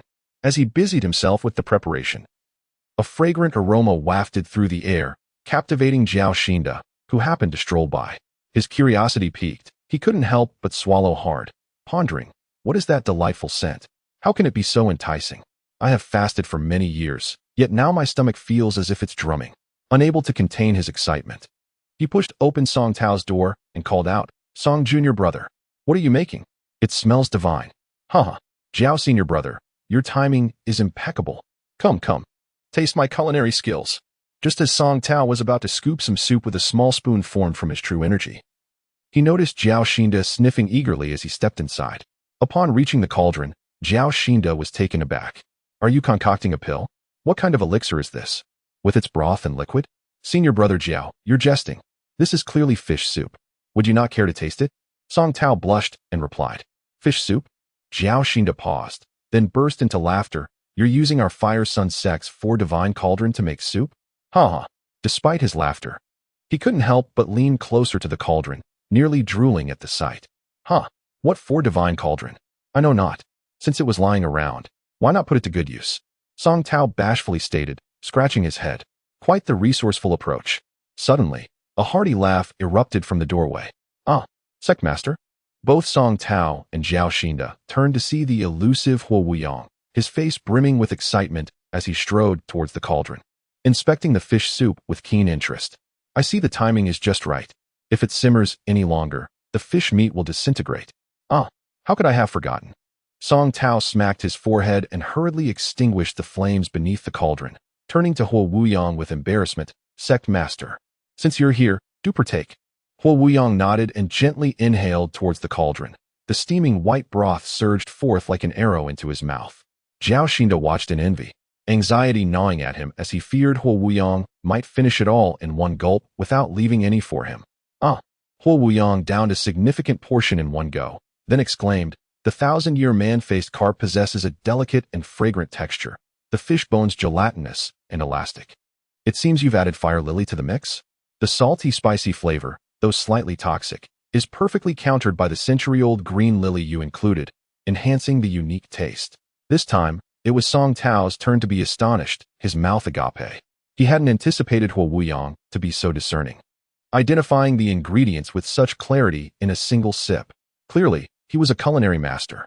Zhao Xinda wasted no time, conjuring a massive spoon with his true energy and eagerly scooping up the fish soup, consuming it mouthful by mouthful until his belly was round, and he reluctantly set the spoon down with a satisfied sigh. "Indeed, it is delicious." It has been years since I have savored anything so delightful. Haha. If we add this, the flavor will be even better. Huo Wuyong suddenly tossed a white porcelain bottle towards Song Tao, who caught it and opened it to sniff. Shaoxing rice wine? He exclaimed in surprise. Huo Wuyong playfully winked at him, reminiscing, back in the day, I too came from the mortal realm. The rice wine from my hometown is almost gone now. Upon hearing this, Song Tao was further astonished. He hadn't realized Huo Wuyong was also a cultivator from the mortal realm. Do remember to invite me for any delectable dishes. Huo Wuyong laughed heartily, turning to leave. Song Tao cherished the bottle of cooking wine, glancing at the dwindling fish soup in the cauldron, unable to suppress a chuckle. These two gluttons were truly extraordinary in their appetites. Such a large man-faced carp was nearly devoured. Jiao Xinda, equally satisfied, hummed a tune as he departed, reminding Song Tao, "Don't forget your senior brother when something tasty comes up." Song Tao nodded silently, thinking, would there be any left for me after you two have feasted? Next time, I must ensure to finish first before calling you both. Resigned, he lifted his spoon to savor the remaining fish soup, and to his delight, the flavor was indeed extraordinarily exquisite. Song Tao, enraptured, closed his eyes, savoring the exquisite taste of the 1,000-year-old demon beast's flesh, which was indeed incomparable to ordinary carp. The delightful flavor exploded on his palate, providing immense pleasure. After finishing the remaining fish soup, as he reveled in the intoxicating taste, he suddenly felt a warmth in his dantian, as if a surge of true energy had emerged, coursing throughout his body. Startled, Song Tao promptly sat cross-legged and began to regulate his breathing. After concluding his practice, he introspectively examined himself and was pleasantly surprised to discover that his dantian had seemingly expanded slightly. His true energy had also increased, subtly approaching the pinnacle of the second layer of foundation establishment, on the verge of a breakthrough. The flesh of this ancient demon beast was truly worth consuming. Realizing this was a fortuitous method, Song Tao couldn't help but chuckle, thinking he must undertake more such tasks to procure more delectable items, satisfying both his cravings and enhancing his cultivation. What could be more enjoyable? Coincidentally, his next assignment was to slay the demon beast, Fire Rhinoceros, and procure 10 of its hides. Elated, Song Tao swiftly dashed 50 miles south to the foot of the Qingyao Mountain, the gathering place of the Fire Rhinoceros. Indeed, fortune favored Song Tao from a distance. He spotted a robust, light gray fire rhinoceros vigorously munching on the lush grass in the fertile meadow at the mountain's base. He quickly concealed his presence and cautiously approached it from behind.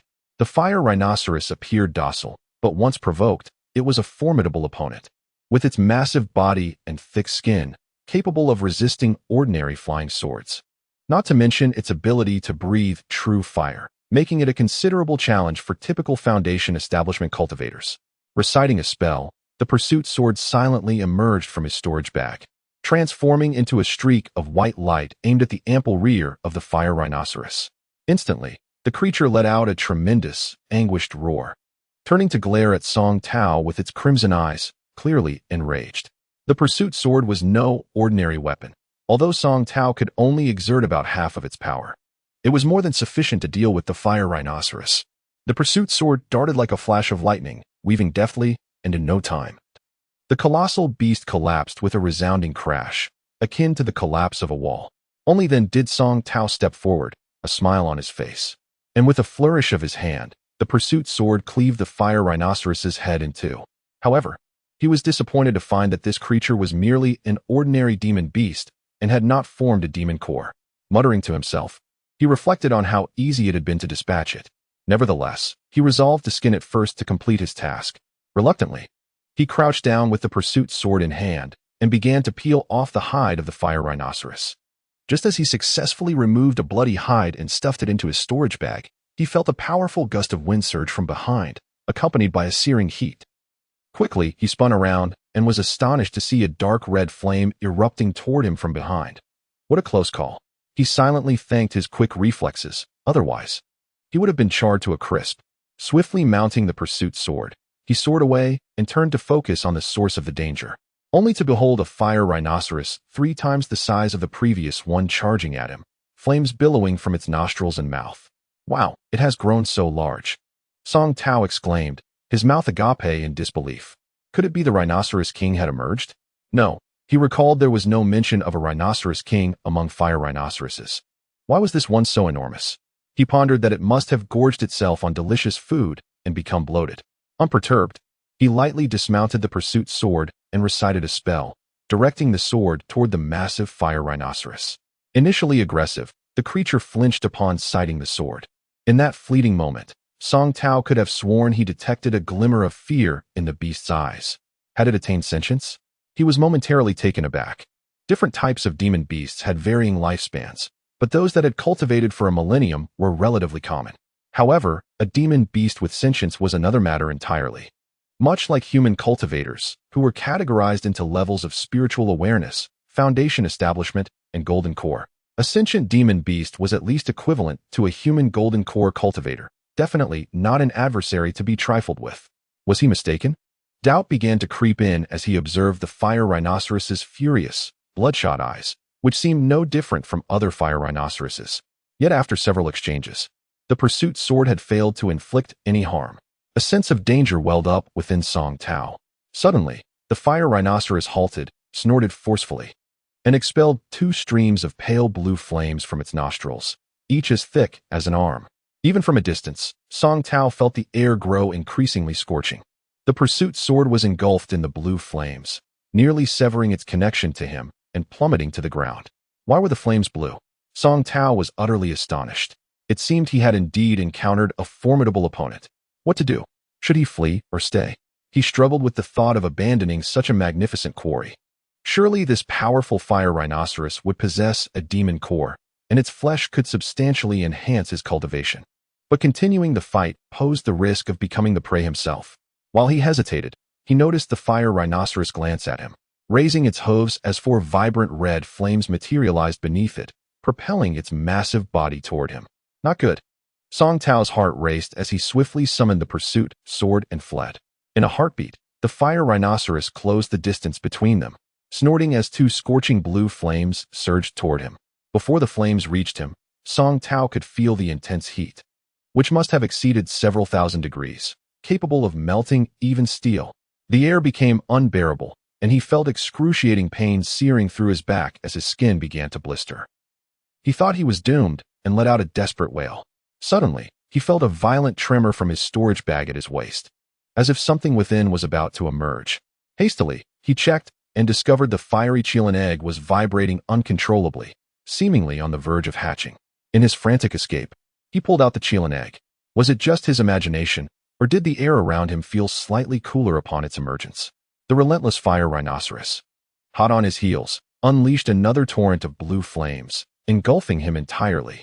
The fire rhinoceros halted, its small eyes gleaming with triumph, convinced it would finally vanquish this human cultivator. However, unexpectedly, a flash of silver light appeared as the blue flames were completely absorbed by the chilen egg in Song Tao's hands. With a crackle, the once clear sky darkened ominously. Song Tao stared in astonishment at the expanding chilen egg, which began to rapidly absorb the surrounding spiritual energy in a vortex-like manner. The fire rhinoceros, sensing danger, hesitated, its small eyes widening in trepidation as it instinctively took a few steps back, its previous arrogance visibly diminished. Thunder rumbled ominously above, accompanied by the occasional flash of silver lightning. Song Tao could no longer hold the massive chilen egg. It floated in midair, voraciously consuming the ambient spiritual energy, its white surface stretching into a translucent state, revealing a shadowy figure within. With a resounding crack, the eggshell shattered, revealing a magnificent chilen before Song Tao. Although its size was considerably smaller than that of its mother, it bore an uncanny resemblance, as if both were sculpted from the same mold. With a dragon's head and a bovine body, equine hooves, a deer-like stature, and majestic wings sprouting from its back, it was no longer the diminutive creature it once was. The young fire chilen opened its elongated eyes and, with a playful flick of its tongue, licked the astonished Song Tao's face, eagerly attempting to nuzzle into his embrace. However, its newfound size and strength caused Song Tao to tumble backward, landing unceremoniously on the ground. A tender, youthful voice echoed in his ears. "Master, Master, I have grown. Are you speaking to me?" Song Tao exclaimed, his eyes wide with delight as he gazed at the fire chilen. The creature wagged its tail and nodded enthusiastically. "Master, at last, I can converse with you." I have long awaited this day. The little fire Qilin continued to express its affection. Overwhelmed with joy, Song Tao reached out to pat the Qilin's head, which elicited a blissful response as it playfully stuck out its tongue. Suddenly, Song Tao recalled the formidable fire rhinoceros nearby. However, as he scanned the surroundings, he discovered that the rhinoceros had vanished without a trace, prompting a sigh of disappointment. Master, what troubles you? The little fire Qilin inquired with concern. Oh, it's nothing. I was just being chased by that fire rhinoceros, and now I don't know where it has gone. Song Tao replied. Would you like me to retrieve the fire rhinoceros for you? I can do that. The little Qilin offered nonchalantly, turning to dash southward with a slight lift of its nose. Song Tao swiftly mounted his flying sword to follow closely behind. The fire Qilin galloped through the clouds with grace and authority, its wings flapping powerfully, propelling it far ahead, almost too far for Song Tao to keep pace. Witnessing this spectacle, Song Tao was filled with exuberance. The fire Qilin was indeed his spirit beast, bound to him by a blood pact, and its prowess was nothing but beneficial. He wore a broad smile, forgetting even the pain from his injuries. Before long, Song Tao and the fire Qilin ventured deep into the heart of Qingyao Mountain, where a massive earthen mound emerged before them. The fire Qilin stood resolutely at the mound's base, inhaled deeply, and unleashed a powerful gust of air from its mouth. In a whirlwind of dust and debris, the once mighty mound was flattened, revealing a substantial black entrance, uncovering a vein of spirit stones. Before Song Tao could utter a word, the little fire Qilin raised its neck and swiftly darted inside, compelling Song Tao to follow closely behind. The earthen tunnel was spacious and winding, evidently the lair of the fire rhinoceros. As Song Tao traversed, he found it remarkably roomy. The little fire Qilin inhaled, reducing its size slightly, making it easy for it to proceed. Soon, they reached the tunnel's end, revealing a vast stone chamber with a solid stone door tightly shut. Upon seeing this, the little fire Qilin opened its mouth and unleashed a spray of pale golden flames, which instantly melted the stone door, leaving no trace behind. At the far end of the chamber, the once formidable fire rhinoceros lay curled on the ground, trembling uncontrollably, too frightened to lift its head. Song Tao couldn't help but marvel at the scene, reflecting on the natural order of dominance. The little fire Qilin slowly approached, while the colossal fire rhinoceros quaked in fear, leaving a wet patch beneath it, seemingly having lost control of its bodily functions. Unperturbed, the little fire Qilin inhaled deeply, forcing the fire rhinoceros to raise its head, emitting blue flames from its mouth and nostrils, which the Qilin consumed as if sipping a drink.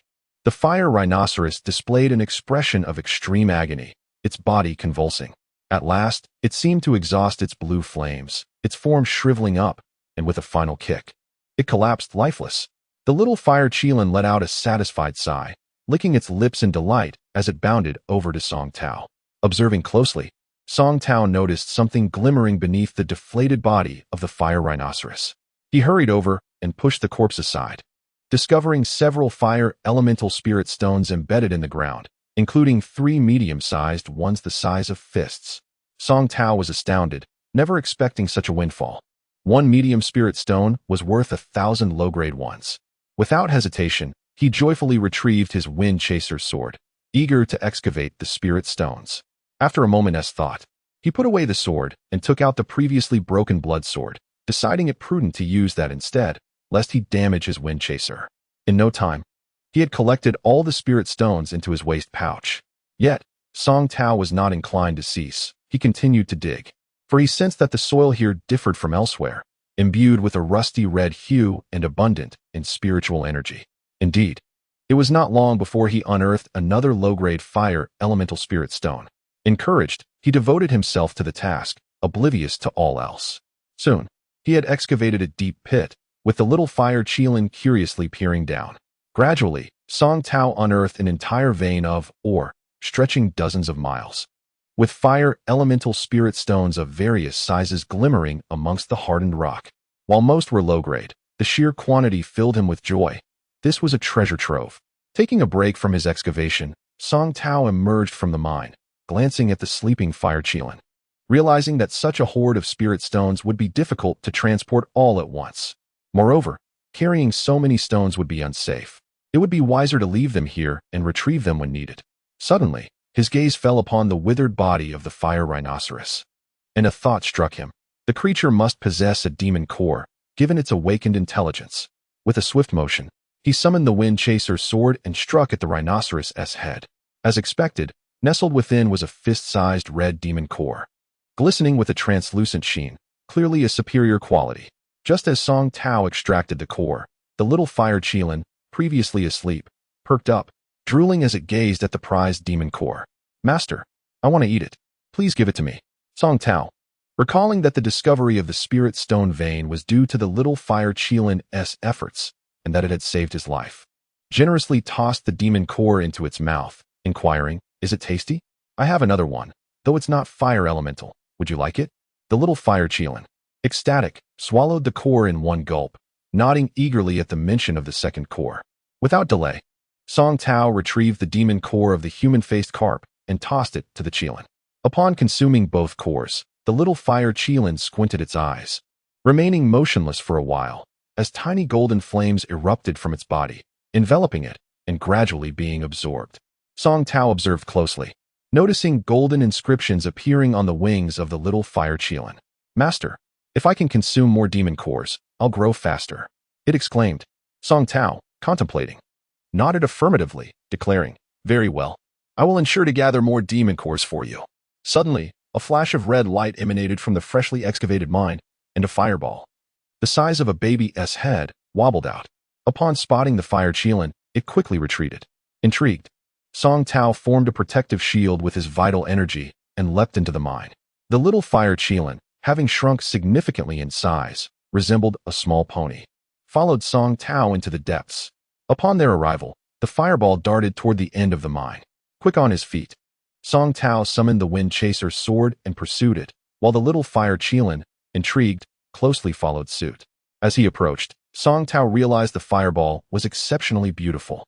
It appeared round and glossy, resembling a transparent crystal sphere, within which was ensconced a smaller pale blue sphere, and deeper still, a white sphere, housing a silver figure reminiscent of a human shape, yet devoid of features, with elongated limbs, akin to the fairy tales he had heard in childhood.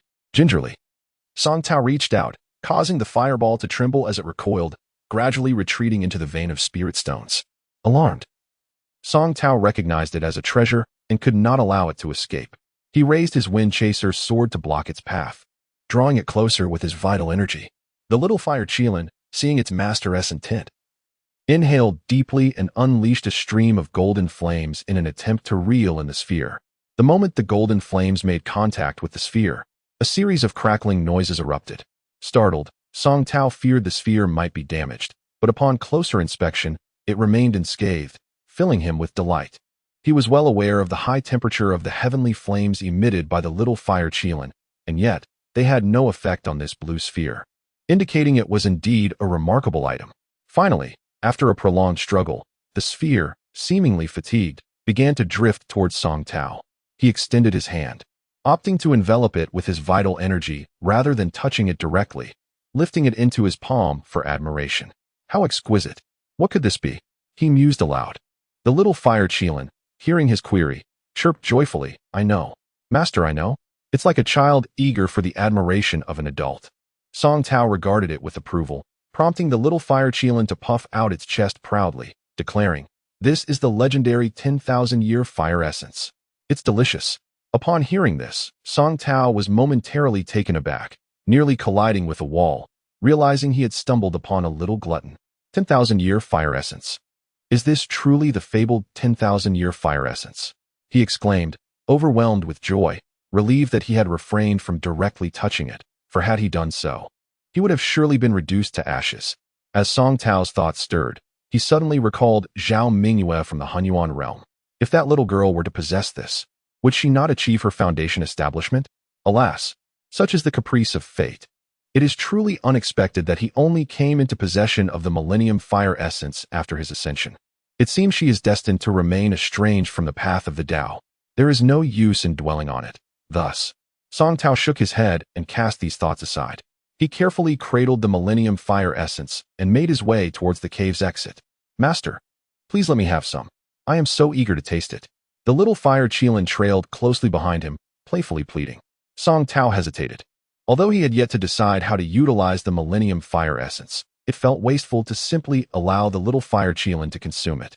Yet, in that moment of indecision, the little fire Qilin succumbed to its culinary temptation, inhaling deeply, and in an instant, the blue orb vanished into its mouth with a swift motion.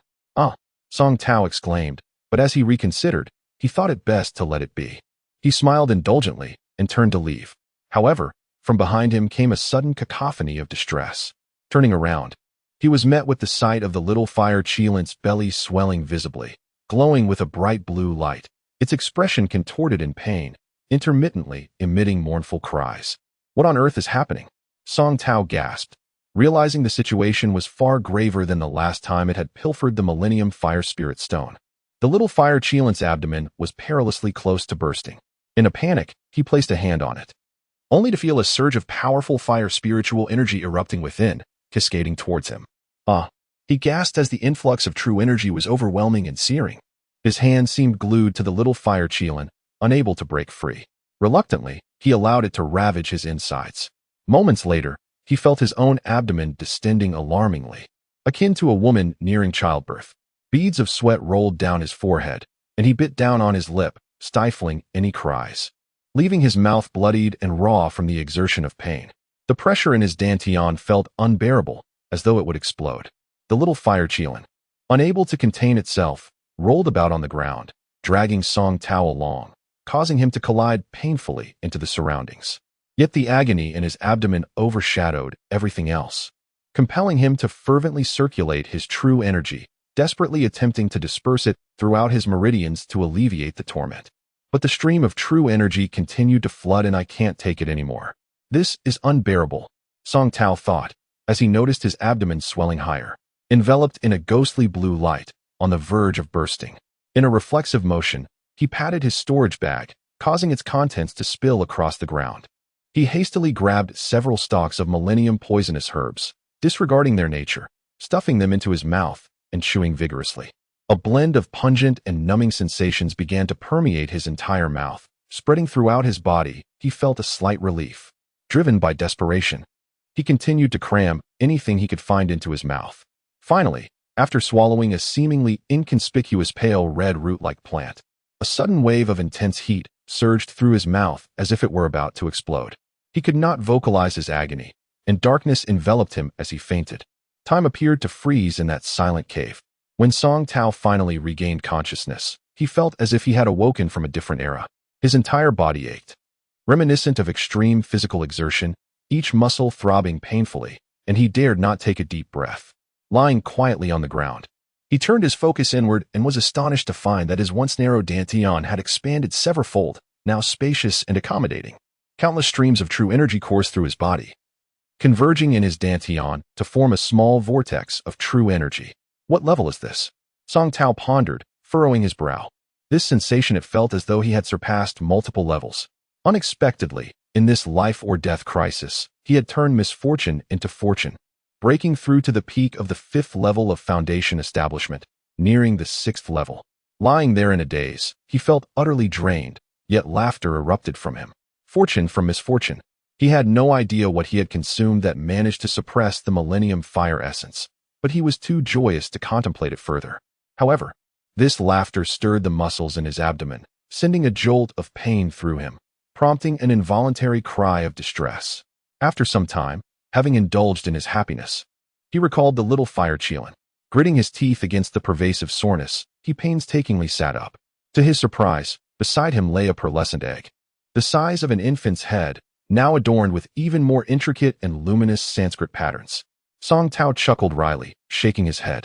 It appeared the little fire Qilin had undergone yet another evolution. He gently channeled a thread of true energy, wrapping it around the egg and placing it into his storage bag. After resting for a moment and feeling significantly better, he gradually rose and began to gather the scattered items on the ground. Observing the vein of spiritual stones, he resolved to collect as much as he could. Channeling a mantra, he activated his wind chaser sword, and a flash of white light swept through the cave, causing countless red spiritual stones to plummet to the ground like ripe fruit. Enveloping them with his true energy, they soared into his bag before long. His storage bag was filled to the brim, unable to accommodate any more. Yet, he had only extracted a fifth of the spiritual stones from the vein. With a sigh, he shook his head, lamenting the bag's limited capacity. Suddenly, an idea struck him. He remembered the various bags he had obtained from the demonic cultivators. Retrieving 2 more, he employed the same method, filling them once again. Upon glancing around the cave, he noted that half of the spiritual stones still remained. This time, he truly could not fit any more. With a deep breath, he reluctantly exited the cave, feeling a mix of satisfaction and longing. Song Tao reluctantly departed from the lair of the fire rhinoceros, carefully concealing his tracks at the cave entrance, hoping not to be discovered by others. He hurriedly completed his task and returned to the Fire Yang sect, seeking out Jiao Xian to inquire about where to procure alchemical materials. He had not forgotten that his initial motivation for undertaking arduous tasks to earn spirit stones was to save up for these very materials. Jiao Xian, ever accommodating, paused his work upon Song Tao's inquiry and personally led him to explore the market in Wang City. Following Jiao Xian, Song Tao arrived at an inconspicuous small pavilion at the west gate of Wang City, where numerous cultivators were bustling in and out. The first floor resembled an ordinary tea house, complete with round tables and large bowls of tea, and even featured a storyteller animatedly reciting tales. However, Jiao Xian did not linger on the first floor, but ascended directly to the second floor. Upon reaching the second floor, Song Tao was taken aback to find himself in a spacious room, at the far end of which shimmered a kaleidoscope of colors, flanked by 2 imposing golden-armored guards. Jiao Xian approached the radiant display, greeting the guards with a respectful gesture, and produced 2 low-grade spirit stones from his pocket, tossing them toward the guards. One of the guards nodded slightly, and the stones were enveloped by his spiritual energy and drawn into his possession. Only then did Jiao Xian lead Song Tao into the dazzling realm. Instantly, Song Tao was engulfed by a riot of colors and shimmering lights. However, this spectacle was fleeting, as he soon found himself in a grand plaza. The plaza was magnificently adorned, with white jade flooring and golden railings, dotted with numerous buildings of varying sizes and shapes, including several multi-story pavilions and single-story houses, alongside dozens of open stalls. Countless cultivators moved about, creating a lively atmosphere. It dawned on Song Tao that this market was akin to a bustling bazaar. He followed Jiao Xian, who did not enter the pavilions but instead browsed the stalls. Curiosity piqued, Song Tao asked Jiao Xian why they weren't exploring the pavilions, only to learn that those were mostly owned by the city's elite, filled with valuable goods but at exorbitant prices. The small houses belonged to various wealthy families, offering items that were somewhat cheaper yet still costly. The stalls, however, were operated by ordinary cultivators who had rented the space by paying a modest fee in spirit stones, making them popular for their affordability and the option to barter when short on funds.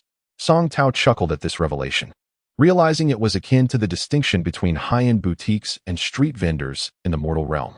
It amused him to think that Jiao Xian was merely a cultivator unable to afford luxury goods. Jiao Xian, noticing Song Tao's amusement, blushed and retorted, "What is so funny? Alchemy is quite costly. We must be frugal. Do you understand?" After saying this, he turned away and began searching meticulously at one of the stalls. Song Tao followed suit. Observing the myriad of items available at the humble stall, from cultivation method jade slips to magical artifacts, as well as various herbs and elixirs. However, despite Jiao Xian's diligent search, he seemed unable to find anything satisfactory and soon moved on to the next stall. Suddenly, Song Tao's attention was caught by an intriguing object at a middle-aged man's stall. Unable to resist, he picked it up for a closer inspection. It was an ancient ring, neither gold nor silver nor ivory. It appeared slightly yellowed, perhaps made of bone, and bore a rough carving, simply shaped into a circle. Upon closer examination, he noticed some inscriptions inside the ring, though they were too faint to decipher. The stall owner, noticing Song Tao's interest, eagerly invited him, "Take a look. If you like it, I can give you a discount." Jiao Xian leaned in to examine the ring, dismissively commenting, "It doesn't look like much and lacks any spiritual energy." "Rubbish." The stall owner bristled at this remark, retorting loudly, "What do you know? This is a storage ring. Your storage bag wouldn't even radiate spiritual energy." Jiao Xian, slightly embarrassed, muttered, "If you have a storage bag, why bother with a storage ring? It seems unnecessary." Ignoring Jiao Xian, the stall owner turned back to Song Tao. "So, what do you think? Would you like to buy it?" You can try it on. If you don't want it, that is fine. Song Tao, intrigued, slipped the ring onto his finger. It fit perfectly and felt almost weightless. Upon probing with his spiritual energy, he was astonished to discover that the ring's inner space was as vast as a basketball court, far exceeding the modest dimensions of his existing storage bags. This was precisely what he needed. However, being well-versed in the art of negotiation, he concealed his excitement, feigning disinterest as he casually tossed the ring back onto the stall, saying, "It's just a storage ring, nothing particularly special about it." The stall owner, growing anxious, pressed, "But it has a remarkably large space. Just tell me what you want to pay." Song Tao, maintaining a nonchalant demeanor, inquired, "How much are you asking?" The stall owner contemplated for a moment, stating, "Typically, a storage bag costs at least 10 low-grade spirit stones. Given the size of this ring, it's worth at least 10 times that. I'll let it go for 1 medium-grade spirit stone." Without hesitation, Song Tao turned to Jiao Xin and began to leave. The stall owner, alarmed, shouted, "Wait. How much do you want to pay?" Song Tao chuckled inwardly, recognizing the naivete of cultivators compared to the shrewd merchants of the mortal realm. He turned back and declared, "No more than 30 low-grade spirit stones." 30? That's far too little. The stall owner sighed. "Could you add a bit more? I haven't made any sales today. 30 is my final offer. If it's not worth that, I'll just carry more storage bags." Song Tao asserted firmly. Jiao Xin echoed his sentiment, repeatedly insisting that the item was of little use.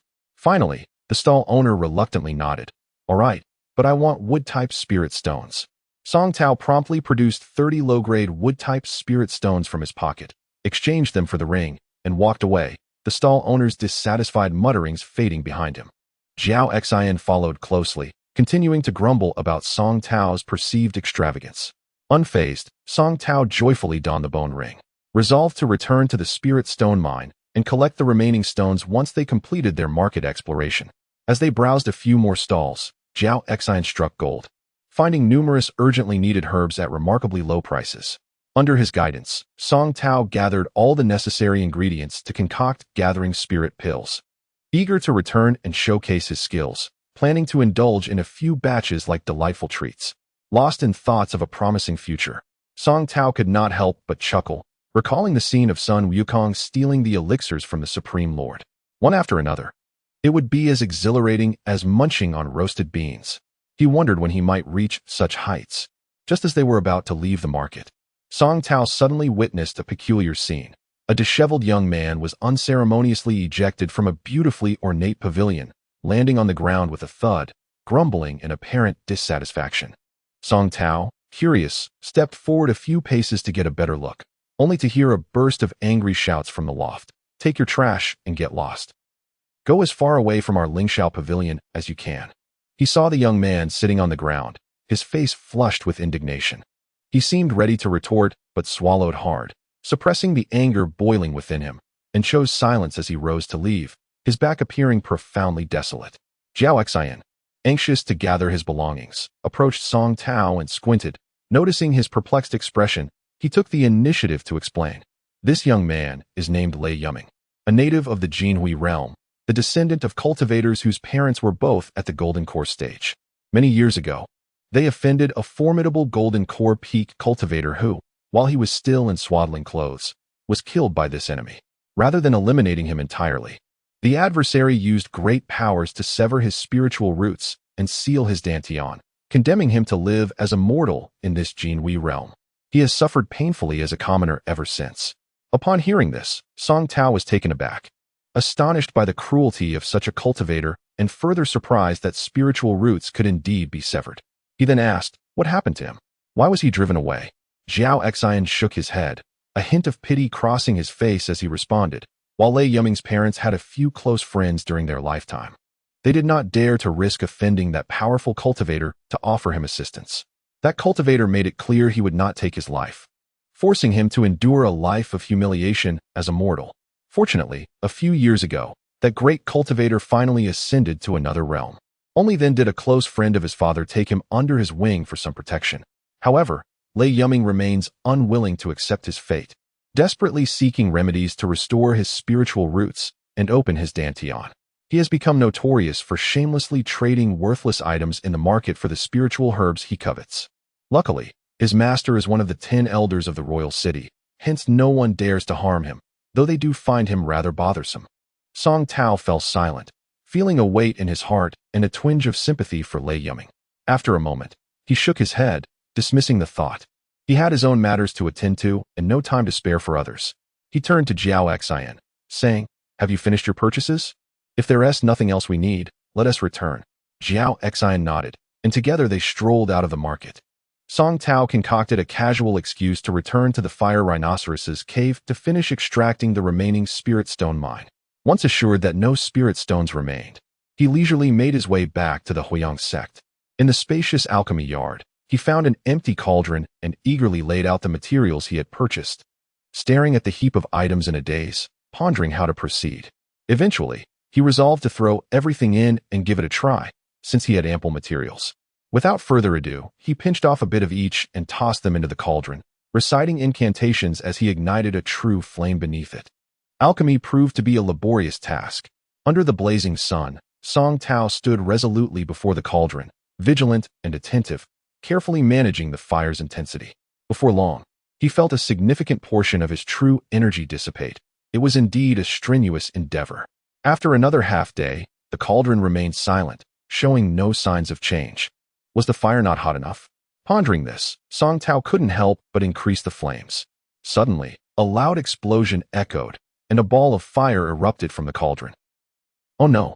Panicking, Song Tao inhaled deeply and rushed to inspect, only to find a charred mass lying within the cauldron. It was completely burnt to a crisp. Frustrated, he scratched his head. "You're refining pills?" A voice suddenly called from behind. It was Huo Wuyang, the sect leader. "Master!" Song Tao exclaimed, startled. Turning around, he saw Huo Wuyang smiling at him. Song Tao felt an overwhelming sense of shame. His alchemy attempt was hardly distinguishable from charcoal burning. "Take a look at this," Huo Wuyang said, tossing him a jade slip without reproach. Song Tao hurriedly caught it and delved into its contents with his consciousness. 9 turns alchemy technique, mysterious pill essence, supreme clarity gold liquid, he read aloud, astonished to discover dozens of profound alchemical techniques within the small slip. "After all, you are a disciple of Huiyang's sect. If you cannot even refine pills, it would be a disgrace to me. So study hard," Huo Wuyang concluded, smiling as he departed. Grateful, Song Tao glanced at Huo Wuyang's retreating figure and quickly focused on the jade slip.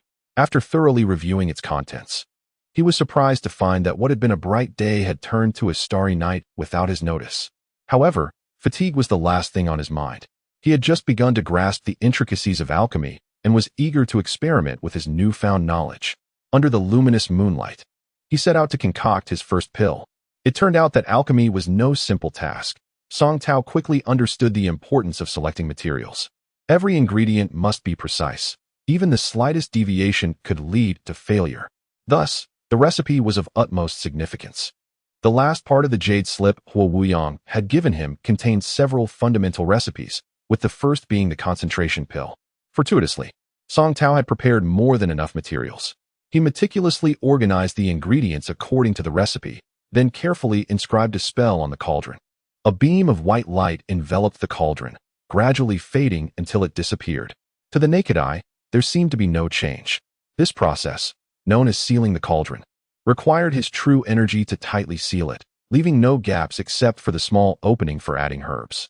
Once assured that the cauldron was properly sealed, Song Tao cautiously added the materials, this time omitting the golden spirit stone. It turned out that the golden spirit stone could not be placed with the herbs, as refining the concentration pill only required the gold energy contained within, not the stone itself. No wonder his previous attempt had exploded. It was due to placing the stone directly into the mixture. With the herbs in place, Song Tao formed a new incantation, causing the golden spirit stone to levitate and spin above the cauldron.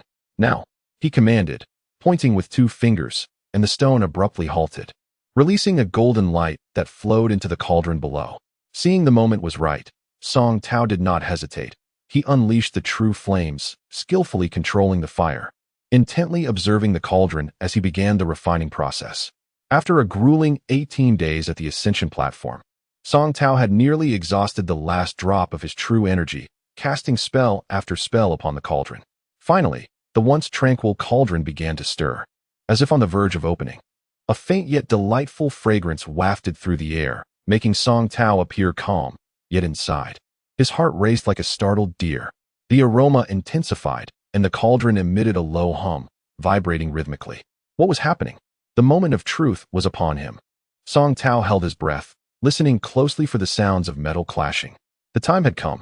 Like lightning, he acted swiftly, directing the last of his true energy toward the quaking cauldron, merging it within. With a mighty shout, he declared, "Open." A stream of glistening blood droplets shot forth from his middle finger, swiftly absorbed by the cauldron. In an instant, a brilliant white light erupted, accompanied by an alluring fragrance. Countless dense white mists surged forth from the cauldron, only to be rapidly consumed once more. The cauldron, with a resounding crack, gradually began to open. 1, 2, 3, 4, 5, 6, 7. Song Tao was overjoyed to see 7 round, pearly orbs, each the size of a fingertip, floating before him. However, in the fleeting moment of hesitation, he noticed the orbs seemed to stir restlessly, as if attempting to flee into the distance. No longer daring to delay, Song Tao hurriedly retrieved a prepared jade box, enveloped the orbs in his true energy, and carefully stored them within, closing the lid with a relieved sigh as he wiped the beads of sweat from his brow. Just then, a loud voice erupted from behind him. Startled, Song Tao turned to find Zhao Xinda and Huo Wuyang beaming at him. Indeed, Huo Wuyang wore an expression of admiration. Zhao Xinda, full of envy and jealousy, remarked, "Brother Song, your skills are extraordinary. To achieve such success on your first attempt at alchemy, it seems you possess a natural talent for the way of pills."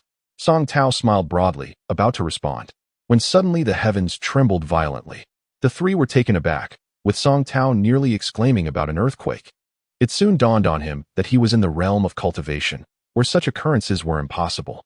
After a brief moment, the tremors subsided, and the skies darkened as an immense surge of spiritual energy rushed toward a single direction. Such an anomaly could it be? Huo Wuyang's expression turned grave. Is someone forming a golden core in an open area? Zhao Xinda was equally astonished. Forming a golden core? Advancing to the golden core stage? Song Tao felt a pang of envy. Dark clouds loomed ominously overhead, accompanied by rumbling thunder.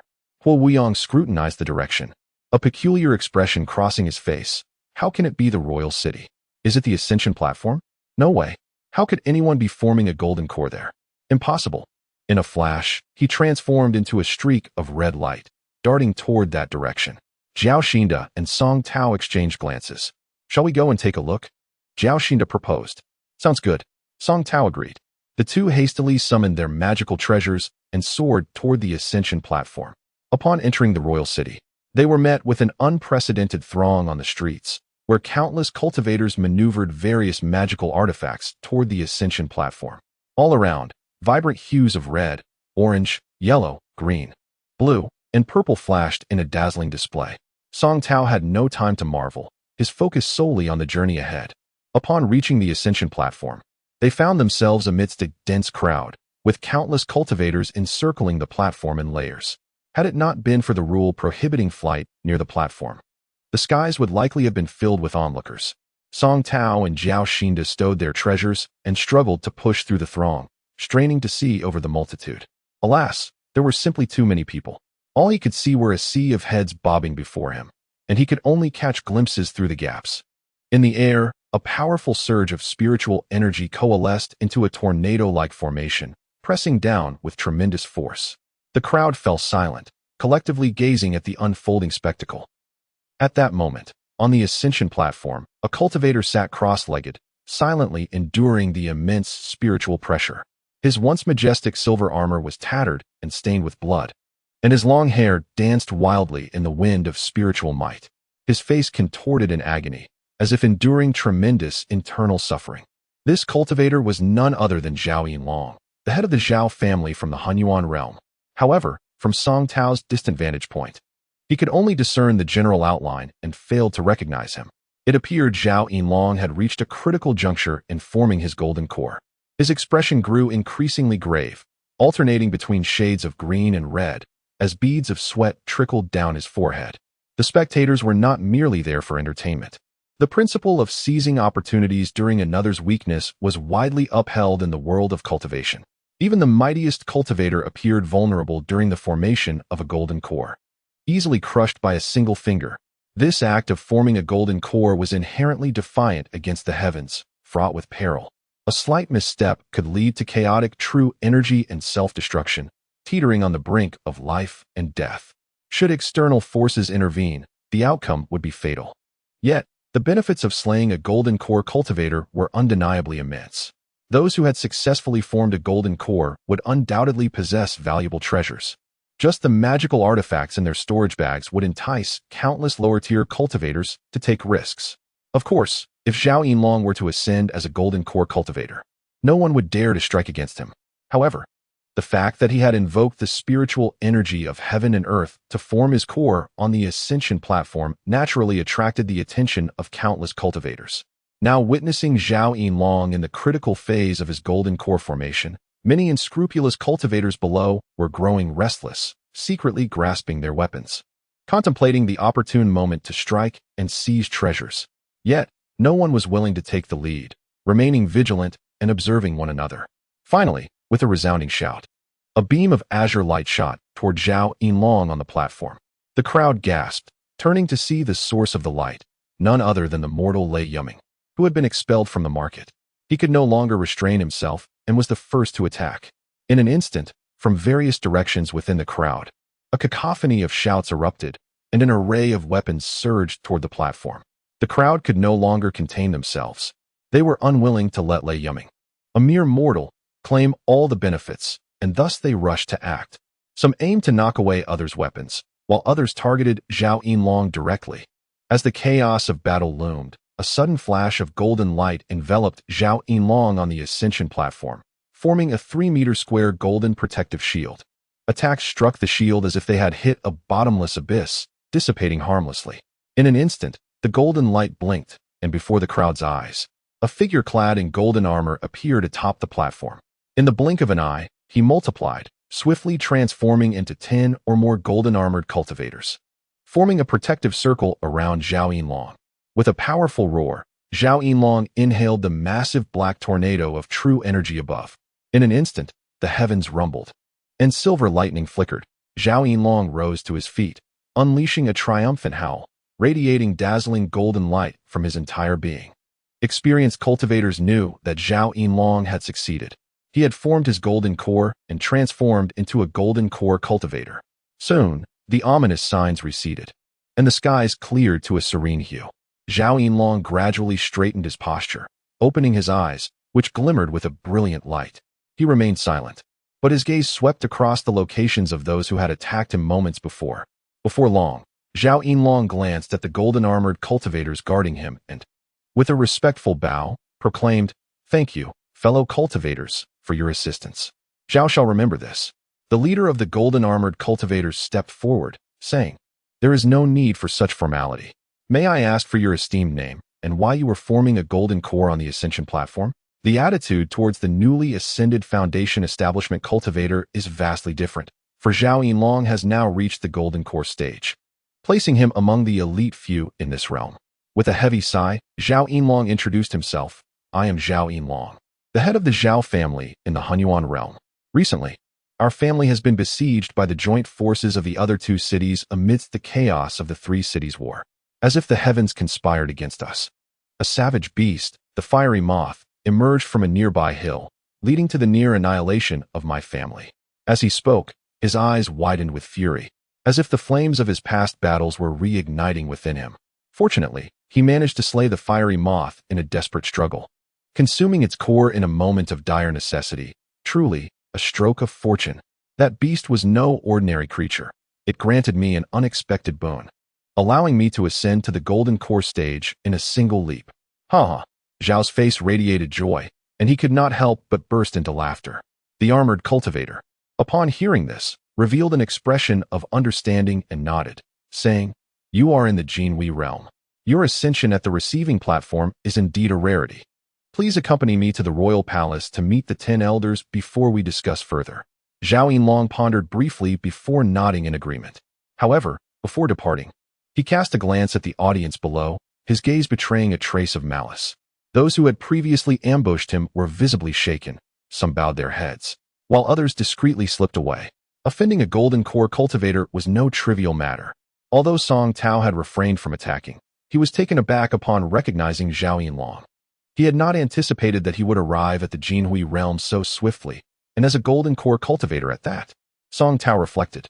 Though I was unable to procure the 10,000-year fire essence to aid Zhao Mingyue in her cultivation, I certainly did not commit any wrongdoing.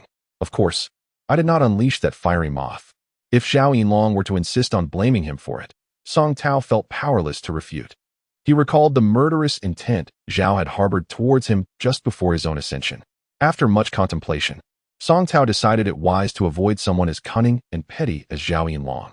The malicious glint in Zhao's eyes sent a chill down his spine. Thus, he resolved to gather his belongings and temporarily leave the royal city, seizing the opportunity to seek fortune and rapidly enhance his cultivation. Having made his decision, Song Tao disregarded the crowd and swiftly soared back to the Huiyang sect, bringing all his possessions with him.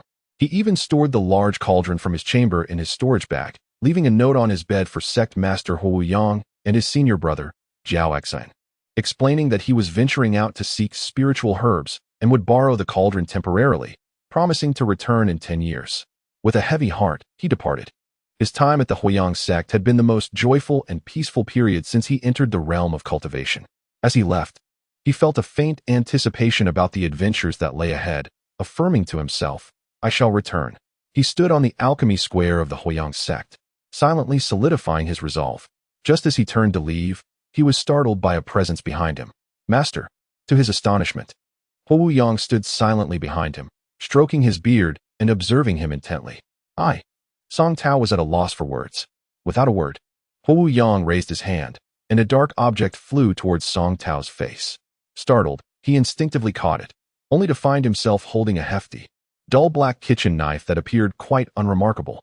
Master, what is this? He exclaimed. Huiyang chuckled warmly. Take it. A young man cannot remain here forever. Many years ago, I stumbled upon a fine piece of mysterious iron, but never found the inspiration to forge anything from it. After meeting you, I finally had an idea. I have yet to bestow you a gift since you joined my sect. Consider this a token from me. Do not mention it. With a wave of his hand, he turned and walked away as if nothing had happened. Song Tao was left speechless, rolling his eyes. Was he merely dismissed with a kitchen knife? This seemed far too easy. Yet, as he gazed at Huiyang's retreating figure, a swell of gratitude rose within him. Truth be told, Huiyang had always treated him generously. He carefully stored the knife, bowed respectfully, and then departed. Unbeknownst to Song Tao, this seemingly ordinary black iron kitchen knife was anything but mundane. Originally a piece of ancient iron that had developed self-awareness, it had transformed into a spirit weapon, coveted by countless cultivators throughout history, leading many to their doom. Huiyang had fortuitously acquired it, but could never harness its power. Over the long years, he had grown fond of the spirit, choosing not to suppress it further. Thus, forging it into a kitchen knife was a fulfillment of the spirit's own wishes. Since tasting Song Tao's fish soup, the spirit had longed to be by his side, devising this clever plan to achieve that goal. With Huiyang facing his imminent fate and no prospect for advancement, he acquiesced to the spirit's desire. After all, Song Tao was a disciple of the Huiyang sect. Should he achieve great success in the future, it would not be in vain for Huiyang to have gifted him this ancient spirit. As Huiyang ambled away, he murmured to himself, Ancient iron spirit, this was your desire, and I have granted it. I hope that young man will not disappoint you. He squinted and turned back to gaze at the direction in which Song Tao had departed, a hint of reluctance flickering across his features. Time passed slowly.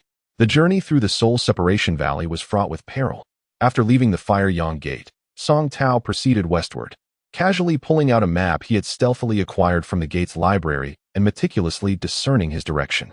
As he ventured further from the royal city, the number of monstrous beasts proliferated, their varieties increasingly diverse. Song Tao battled his way through, successfully gathering a plethora of useful materials. One day, he arrived at a location marked on the map as the Valley of Departed Souls, a desolate expanse devoid of human presence for 100 miles.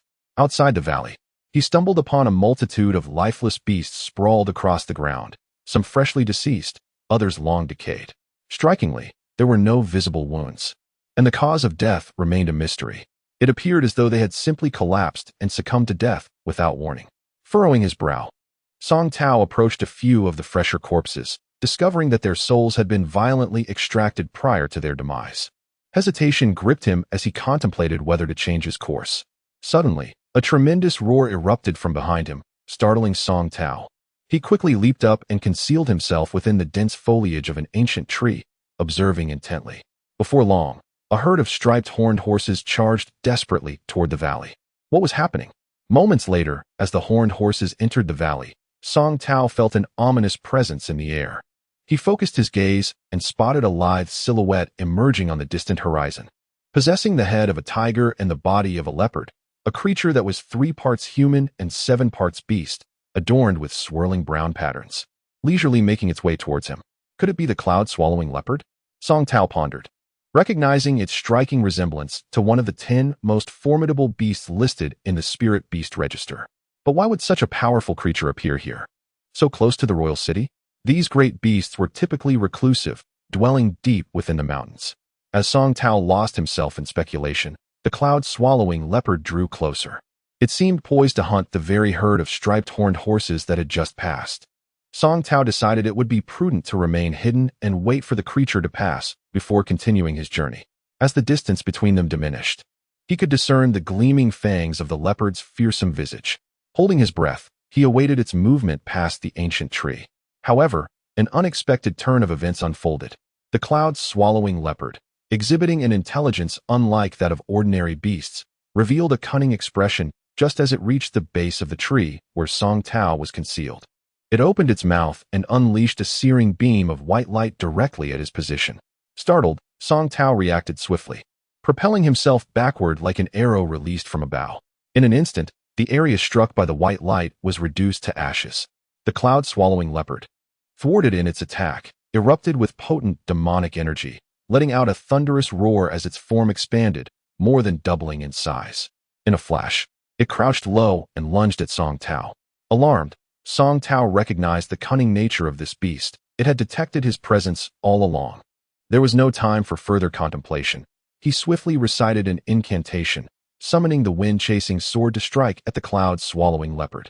To his astonishment, the leopard remained unfazed by the approaching sword. It simply turned with a flick of its powerful tail, swatting the sword away effortlessly. In the next moment, it unleashed another beam of concentrated white light towards Song Tao. The once invincible wind-chasing sword now appeared as a mere child's toy before this formidable creature. Song Tao desperately dodged the onslaught of white light, which scorched the earth, leaving behind smoldering pits of charred ground. Determined, he retrieved the wind-chasing sword, continuing his assault on the cloud-swallowing leopard, only to find that the beast's tail was astonishingly agile, consistently deflecting his strikes. With no choice but to retreat while fighting, Song Tao unwittingly found himself cornered within the terrifying Valley of Departed Souls. As he retreated into the valley, the cloud-swallowing leopard halted at the entrance, issuing intimidating roars without pursuing him further. Sighing in relief, Song Tao took a moment to survey his surroundings. The Valley of Departed Souls was barren, strewn with peculiar rocks and the remnants of numerous animal corpses. It was no wonder the ground felt soft beneath his feet. The herd of horned horses he had just seen lay lifeless at his feet. A sense of urgency washed over him. Should he attempt to exit? The fierce cloud-swallowing leopard remained stationed at the entrance, showing no signs of departure. Venturing deeper into the valley was fraught with uncertainty, yet after much deliberation, Song Tao resolved to proceed cautiously and explore. Ignoring the raging leopard at the entrance, he even playfully made a face at it, finding amusement in its furious demeanor while unaware that he had stepped into a perilous abyss.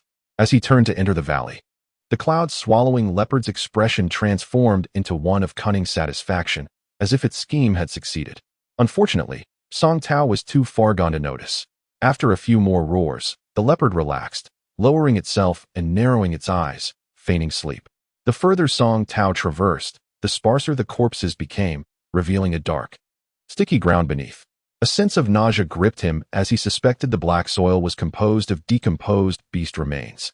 Along his path, he occasionally stumbled upon weathered white bones, some resembling human skulls, leading him to suspect that human cultivators may have perished here as well. Heightening his awareness, Song Tao remained vigilant, closely observing his surroundings. The valley was eerily quiet, devoid of life or sound, as if the very air had stilled. Jagged rocks resembling sharp fangs adorned the black cliffs, enhancing the valley's sinister appearance. Cautiously, he made his way forward, only to be enveloped by an unsettling sense of dread. Cultivators often experience such premonitions, and Song Tao was particularly alert, gripping his wind-chasing sword tightly while scanning the area. Suddenly, a thick fog descended upon him, not the usual white mist, but rather a mass of oppressive black smoke, dark and heavy, swirling menacingly toward him. Before he could react, the ominous black mist engulfed him entirely. Within this ancient haunting fog, Song Tao found himself paralyzed, his vision fading into darkness as he felt his control slipping away. Panic surged through him as he struggled to break free, but his efforts were in vain. Gradually, he sensed the mist extending tendrils into his being, probing deeper within him. Despite his desperate thrashing, he remained immobile. Was he destined to perish here? Despair gripped his heart, but he resolutely refused to accept death. Inwardly, he cried out for survival. As he focused on his inner self, he noticed the chilling black mist racing through his meridians, spreading an icy sensation, robbing him of control. He felt the relentless cold encroaching upon his dantian, numbing it further. Just as he teetered on the brink of despair, his storage bag at his waist stirred. The dark, fragmented iron shard he had taken from the mother of the fire Qilin emerged, adhering itself to his abdomen. In an instant, an extraordinary phenomenon unfolded. The fragment of iron, battered and worn, began to dissolve slowly, transforming into droplets of black water that swiftly integrated into Song Tao's body. His once cold and rigid form seemed to exhibit a subtle change. A warmth emerged in the region of his dantian, gradually spreading throughout his being.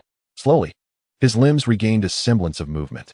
Upon further introspection, he observed that tendrils of black mist had congregated in his dantian, coalescing into a rounded black orb that spun incessantly, exuding a chilling and perilous aura. At that moment, the remnants of the iron shard began to solidify within his dantian, closely adhering to the black orb, and gradually, Song Tao reclaimed control over his body. Deep within the soul separation valley, in a dim and secluded subterranean chamber, a vast mass of black mist swirled incessantly, slowly forming into a shadowy humanoid figure devoid of discernible features. This figure emitted a peculiar sound, murmuring, "How can a cultivator escape my spirit division's attack? Intriguing. How did they sever the connection between me and my spirit division? Could it be that they possessed some extraordinary treasure?" Realizing that the fragmented iron had saved him, Song Tao felt a sense of urgency. He quickly channeled his vital energy, but to his dismay, he cried out in alarm as his energy was entirely absorbed by the peculiar black orb upon reaching his dantian. What could he do? Overwhelmed, Song Tao hesitated to channel any more energy, fearing complete consumption by the black orb. He vigorously rubbed his numb legs, forcing himself to stagger back toward the direction from which he had come. The valley was undeniably strange, and lingering any longer could spell disaster. It was imperative to exit swiftly. He could only hope that the cloud-swallowing leopard had vacated the area. Unfortunately, fate conspired against him. As he caught sight of the valley and Apos' entrance, he beheld the familiar form of the cloud-swallowing leopard, still lying motionless on the ground, seemingly in slumber. Could it be dead? Song Tao speculated, pondering the multitude of mysterious beasts that had perished at the valley's mouth. However, exercising caution, he refrained from approaching, instead picking up a bone from a distance and hurling it at the cloud-swallowing leopard. Fortunately, he did not advance carelessly. Before the bone could hit the ground, the leopard raised its head, releasing a blinding white light that incinerated the bone to ashes, leaving no trace behind. It then squinted its eyes, displaying a derisive expression directed at Song Tao from afar. Song Tao could not help but lament his misfortune. With a formidable beast blocking his path, his vital energy obstructed, and an eerie black mist behind him, he found himself at a crossroads, uncertain of his next move. Suddenly, a thought struck him. He recalled a life-saving treasure hidden within his possession. He promptly tapped his storage pouch, and a white jade box containing the talisman flew forth. With great care, he opened it and gingerly extracted the tattered yellow talisman, reluctant to use it. Observing the situation, he realized that another use might render this talisman utterly expended. Just as he hesitated, an overwhelming sense of danger surged within him. Turning his gaze, he saw that a thick black mist was once again enveloping the distance. Without further delay, Song Tao steeled himself, channeling the last remnants of his vital energy to activate the talisman. In an instant, a brilliant silver light erupted as a diminutive silver sword materialized above his head. With a thought, he directed it toward the cloud-swallowing leopard at the valley's entrance. This time, the leopard seemed to sense the threat. It sprang into action, unleashing a barrage of white light aimed at the silver sword. The talisman darted like a startled dragon, effortlessly evading the leopard's assault as it arced toward the creature's head. With a resounding explosion, a brilliant silver radiance erupted above the cloud-swallowing leopard, engulfing it entirely. Time passed, and anguished cries echoed from within the colossal silver sphere. Eventually, the luminescent orb began to wane, gradually fading away until nothing remained. The cloud-swallowing leopard had perished, leaving no trace behind. Ignoring his elation, Song Tao hurriedly dashed toward the valley's entrance, aware that the ominous black mist was once again in pursuit of him. In the depths of the soul separation valley, the shadowy figure within the dark chamber shuddered in rage, exclaiming, "How could even the cloud-swallowing beast have perished? Who was responsible for this? Could it be those ancient figures from the royal city? Unlikely. They would not meddle with me without reason." Unbeknownst to Song Tao, this malevolent entity was, in fact, an ancient ghost cultivator named Li Tianqi, a practitioner of the sinister arts, renowned for his mastery in soul manipulation to enhance his own power. Unfortunately, during an ancient conflict among cultivators, he was gravely injured and fled to this desolate place, where he committed countless atrocities by consuming the souls of the unwary. Over the ages, he was sealed away, and the valley earned its name from his malevolence. Long forgotten, he was inadvertently released by an unsuspecting junior cultivator, prompting Li Tianqi to wreak havoc once more. Despite the efforts of the 10 elders of the royal city to vanquish him, their attempts always ended in failure. The cloud-swallowing leopard was, in fact, his tamed spirit beast, unable to leave the valley, compelled to gather living souls to sustain its master's strength. Many years prior, a cloud-swallowing leopard had stumbled into the valley, and after subjugation, it became an unwilling accomplice, driving living beings into the valley for Li Tianqi's consumption. The black mist was a manifestation of Li Tianqi's spirit division. As Song Tao reached the valley's mouth, he felt a chill race down his spine, realizing too late that he was ensnared by the encroaching black mist. In an instant, countless tendrils of darkness surged toward him, corrupting his very essence. Within the sealed chamber, the shadowy figure emitted a sinister laugh, having released 3 spirit divisions, confident that the intruding cultivator would be unable to withstand the onslaught. Little did he know that the battered iron shard within Song Tao's dantian was, in fact, the perfect counter to his dark arts. As more and more black tendrils surged into Song Tao's dantian, they were instantaneously drawn to the shard, wrapping around the black orb and causing it to swell in size. Testing his limbs, Song Tao found he could still move. With a determined bite of his lip, he pressed on, sprinting toward the valley's exit. Where did it go? Li Tianqi seethed in fury within the chamber. In a mere moment, he had inexplicably lost 4 of his spirit divisions. What could possibly be happening? Perplexed, he could only lash out in frustration against the binding seal that imprisoned him. Outside the valley, Song Tao collapsed onto a patch of soft grass, utterly spent, unable to move for a considerable time. After a while, he finally mustered enough strength to inspect his inner state, only to be left speechless at the bizarre sight within his dantian. Besides the battered iron shard, there was now a round black orb, roughly the size of a mung bean, incessantly siphoning his vital energy. What could this mean? Song Tao was utterly speechless, unable to harness his inner power, and could only watch helplessly as it drained the true energy from his body, bit by bit. A profound sense of helplessness surged from the depths of his heart. Suddenly, he lowered his head, seated himself in a cross-legged position, and assumed a peculiar posture with his hands, forming an unusual spell. His eyes turned a fiery red, and his complexion darkened, resembling a malevolent spirit that had escaped from the depths of hell. At that moment, a flock of wild geese flew overhead. A crooked smile crept across Song Tao's face as he pointed a single finger skyward, unleashing a surge of dark energy that caused the geese to plummet to the ground. He casually seized one, examined it, and inhaled deeply. In an instant, the spirit of the goose was absorbed into his abdomen. He extended his long tongue, licking his lips, seemingly unsatisfied, and grasped another goose. Abruptly, Song Tao regained consciousness, shocked by his own actions. What had just transpired? He tossed the lifeless goose aside, gazing in horror at his hands, unable to comprehend what had happened. Moments later, he lowered his head again, and when he lifted it once more, his eyes glowed faintly red, a sinister smile adorning his face. For the next several days, Song Tao oscillated between lucidity and confusion, wandering westward, consuming everything in his path. Resembling a famished ghoul, he sensed that his moments of clarity were dwindling. On several occasions, he awakened to find himself clutching the corpse of a human, a wave of nausea washing over him. Unbeknownst to him, during his disorientation, the consciousness of Li Tianqi, merged from 4 fragments, had taken possession of his body. It was a soulless spirit, devoid of thought, consumed solely with the desire for slaughter and the absorption of souls to enhance its own power. Under its control, Song Tao roamed, absorbing life forces not only from beasts but even from lower cultivated practitioners.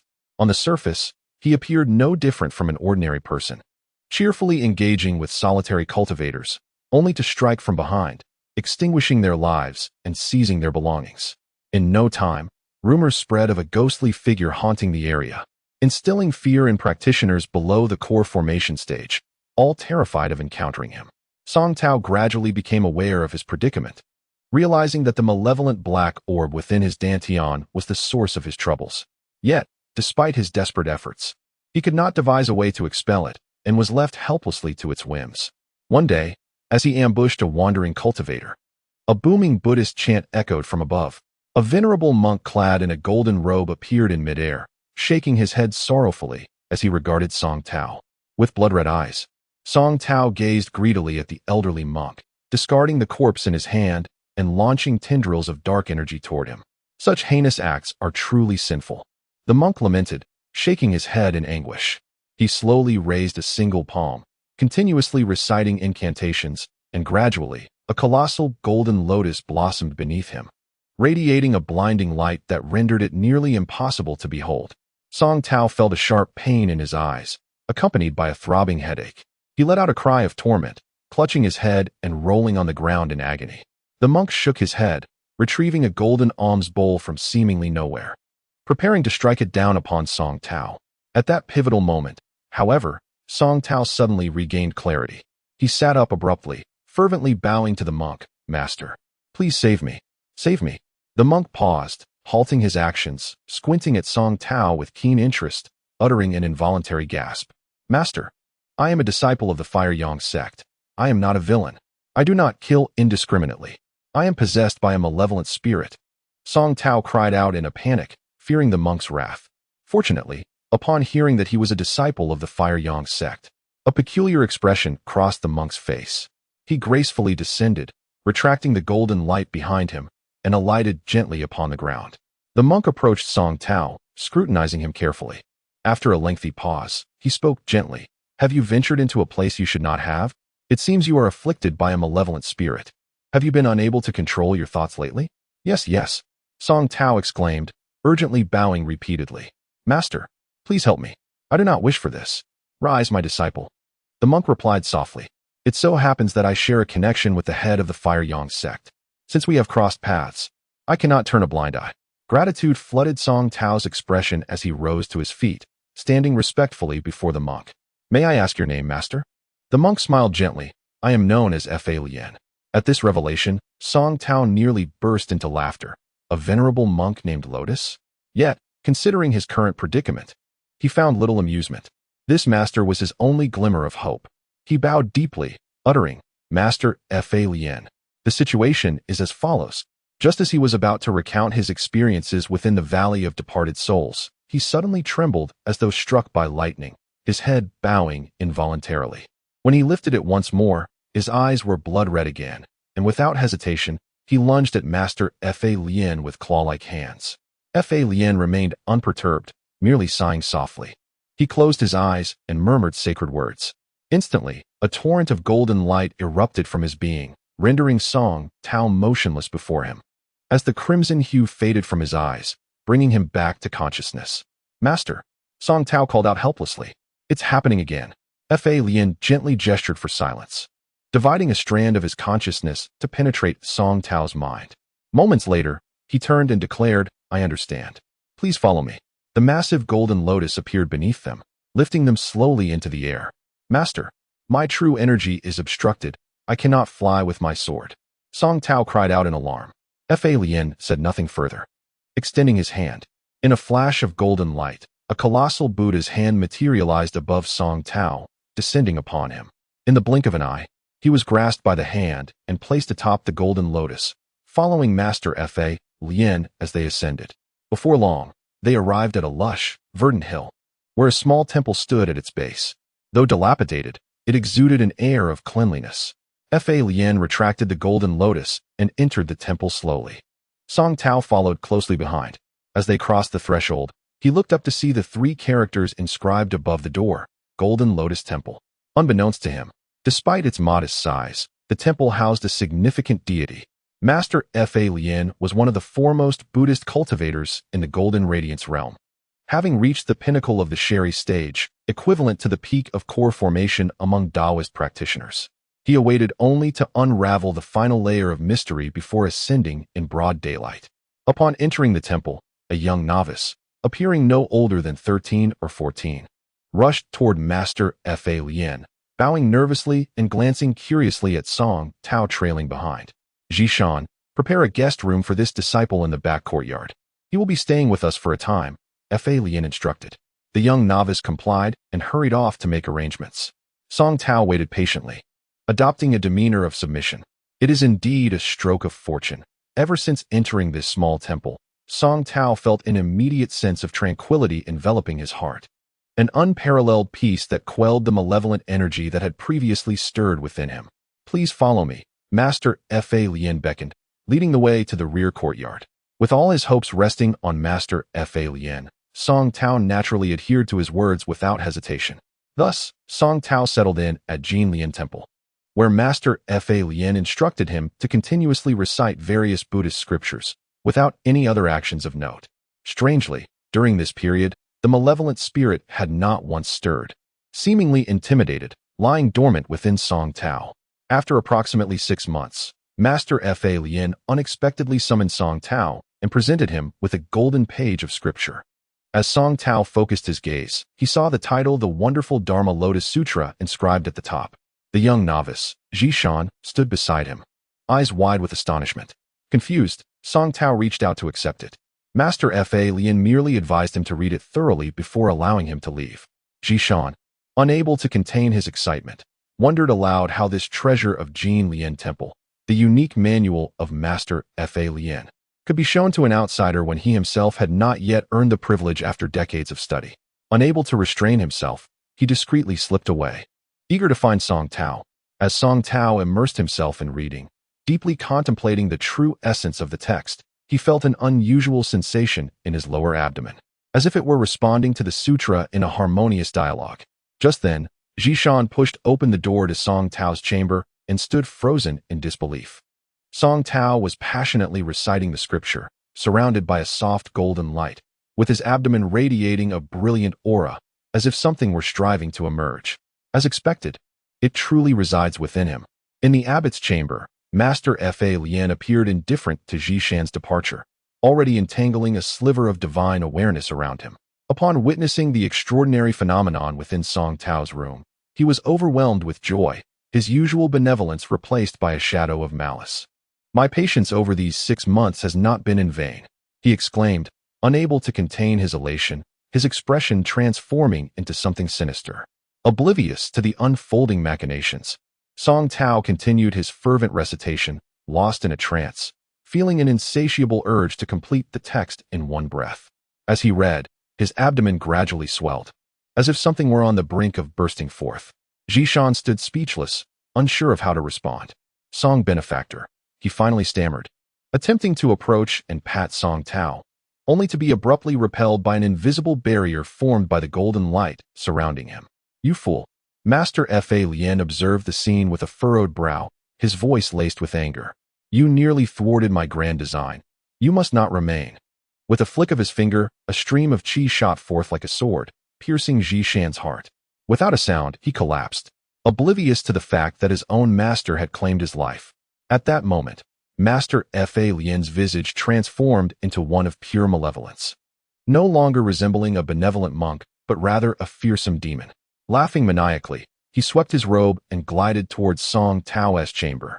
Originally, Master Fa Lien had sought to eliminate the malevolent spirit out of compassion, unaware that upon meeting Song Tao, he discovered he was a disciple of his old friend, Huo Wuyang, who had not intended to harm anyone. Initially, he intended to expend some of his qi to aid in dispelling the evil spirit. But as he delved into Song Tao's essence, he uncovered a coveted treasure, the remnants of the demon-subduing Heart Sutra, a sacred artifact long sought after for centuries. This relic was rumored to have been cultivated by the illustrious monk, Ran Deng, who, after attaining enlightenment, was revered as the ancient Buddha of light. His unique method excelled in vanquishing inner demons and guiding souls across the turbulent sea of suffering. Possessing such a treasure signified imminent mastery, even in its fragmented state. This artifact held immense potential, capable of self-repair when nourished by the qi of a high monk, promising unparalleled power to its bearer. However, the allure of the treasure clouded Master Fa Lien's judgment. Instead of assisting Song Tao in dispelling the malevolent spirit, he guided him to incessantly recite scriptures, unknowingly nourishing the remnants of the demon-subduing Heart Sutra with his own essence, hoping to claim it for himself. Finally, as Song Tao recited the last character of the scripture, he abruptly halted, sensing something awry. Why has it ended so soon? He mused, feeling as if he had barely scratched the surface of understanding. Suddenly, a heaviness settled in his abdomen, which he discovered had swollen as if he were in the final stages of pregnancy, radiating a kaleidoscope of colors. On the verge of bursting forth, in awe yet devoid of pain, he pondered whether this was mere illusion. A realization dawned upon him. All phenomena are empty. All things are transient. With his murmured reflections, vibrant light began to swirl, revealing a metallic fragment slowly emerging from his belly. Just as Song Tao attempted to comprehend the unfolding events, Master Fa Lien swooped in like a predatory eagle, grasping the colorful fragment in his hand, laughing triumphantly. Master, what are you doing? Song Tao was taken aback, a sense of foreboding washing over him as he perceived the murderous intent emanating from Master Fa Lien. Silently, he began to inch towards the door, attempting to escape unnoticed. Ha ha ha ha, you are of no further use to me, Master Fa Lien bellowed, his eyes blazing with fury. If others discover this treasure, my days of peace will be over. You must die. With a wave of his hand, a colossal golden seal descended upon Song Tao. Fortunately, sensing the impending danger, Song Tao had already taken precautions.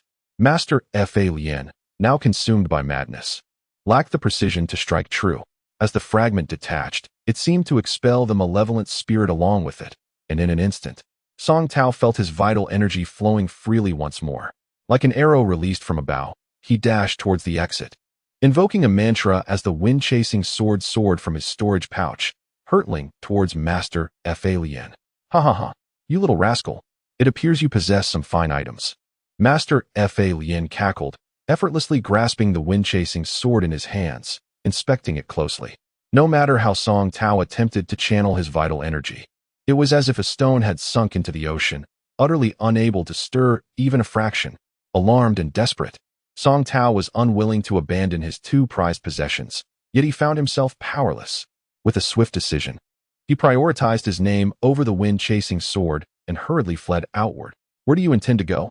After running several miles, just as Song Tao sought a moment's respite, a chilling and ominous voice suddenly echoed in his ears.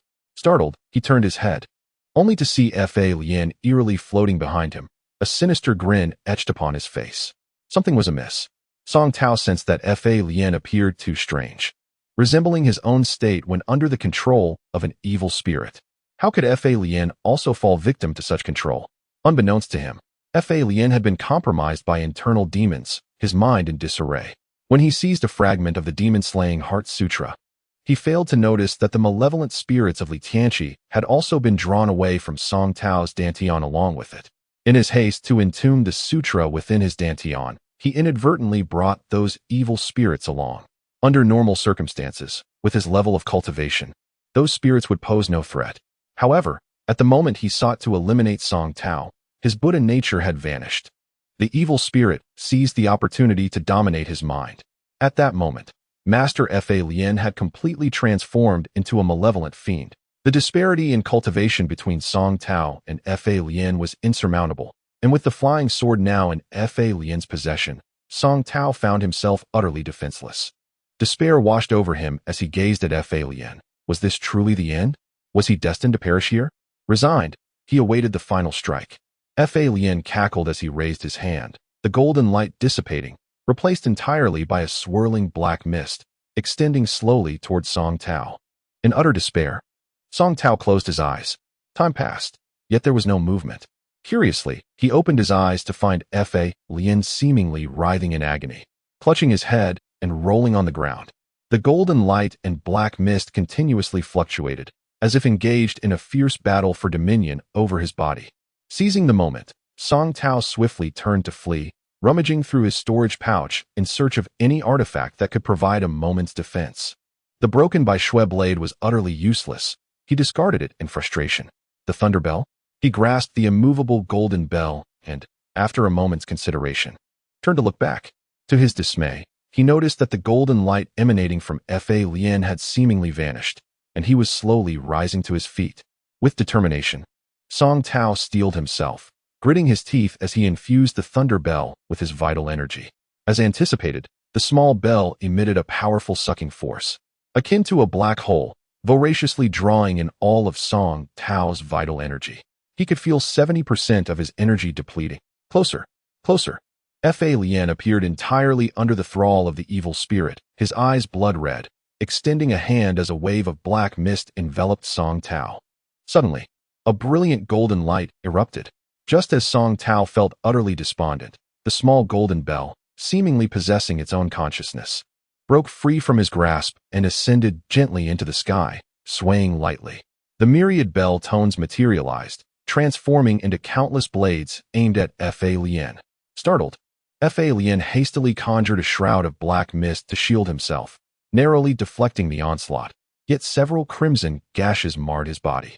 With another sway, the wounds previously inflicted upon Fa Lien simultaneously burst open, and with a resounding pop, he was reduced to a bloody pulp, his form obliterated. Fa Lien staggered, utterly devoid of the strength to resist, and gradually collapsed. At that moment, a faint golden light emanated from his body, the black mist receding.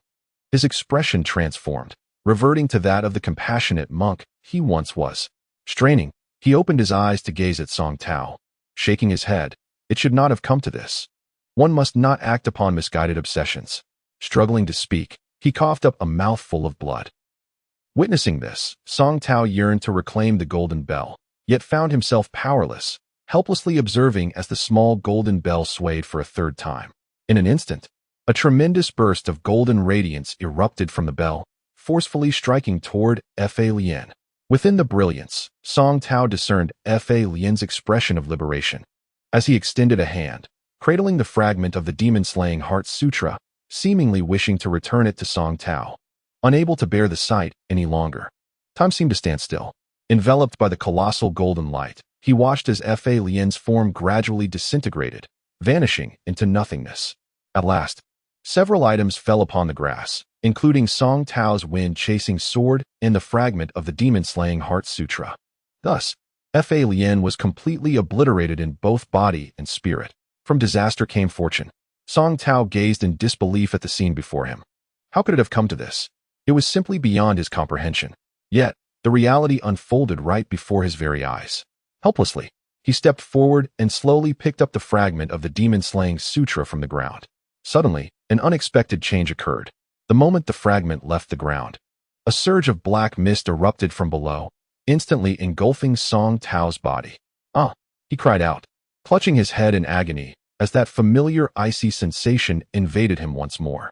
To his astonishment, the malevolent spirit proved remarkably resilient, managing to evade the formidable power of the thunder bell and hide beneath the fragment, attempting to invade Song Tao's body again. The shard of the demon-slaying sutra began to levitate, radiating thousands of golden beams of light, enveloping Song Tao in a golden glow.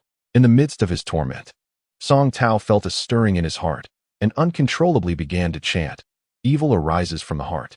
Without evil, there is no Buddha. Without Buddha, there is no evil. A thought can lead to enlightenment or to malevolence." As he recited these lines, the golden light intensified, pouring into him like water. Gradually, Song Tao found a sense of calm as he settled into a meditative position, his mind becoming clear. The golden light flowed through his body, traversing the meridians and gathering the black mist within him into his dantian, compressing it into a small black sphere the size of a broad bean. Layer upon layer of golden light wrapped around it, transforming the sphere into a dazzling orb of brilliance. If one were to peer into his body at that moment, they would be astonished, mistaking him for a practitioner in the golden core stage. As this small orb rotated, Song Tao sensed the black mist within it gradually transforming.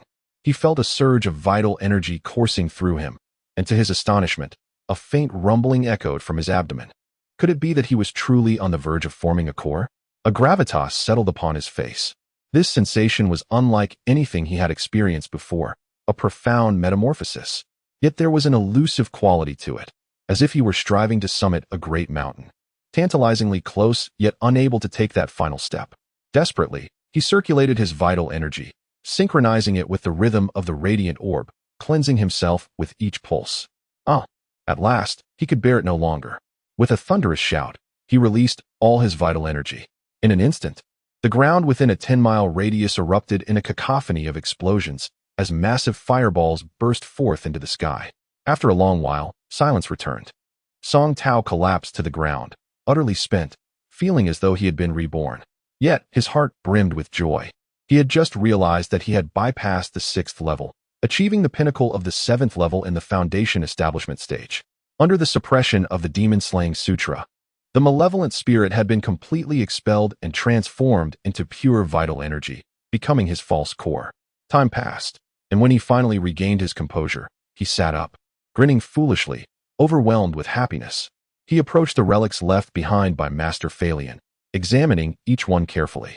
Indeed, the practices of Buddhist cultivators differed greatly from those of Taoist practitioners. While the latter relied on chants, magical artifacts, and spiritual herbs, the former depended largely on the cultivation of one's heart, seldom drawing upon external forces.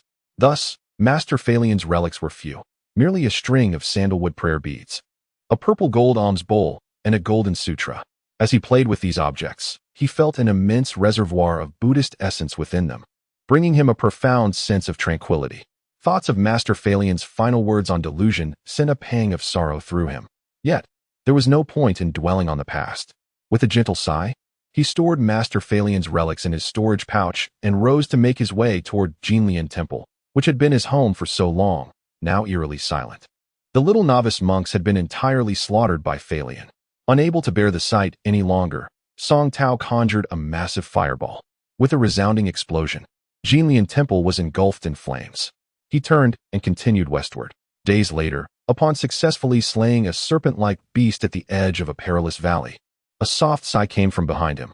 Turning around, he beheld a stunning woman clad in a flowing green veil, barefoot, leaning against a massive stone. A delicate silver bell dangled from her ankle, her long hair cascading down as she playfully twirled a green blade of grass in her jade-like fingers. Gazing at him with an amused expression, Song Tao was taken aback. What could a woman so adorned be doing in such a desolate wilderness? As he focused on her, an overwhelming aura of enchantment enveloped him. Alarm surged within him. According to records, spirit beasts that reached the transformation stage could take on human form, rivaling the power of a nascent soul practitioner. Yet, under the current laws of nature, such beasts should not exist in this realm. Either they would ascend during the transformation stage or remain stagnant in their cultivation throughout their lives. But this woman radiated an unmistakable aura of a spirit beast. What then could explain her flawless human form? This place was known as Serpent Ridge.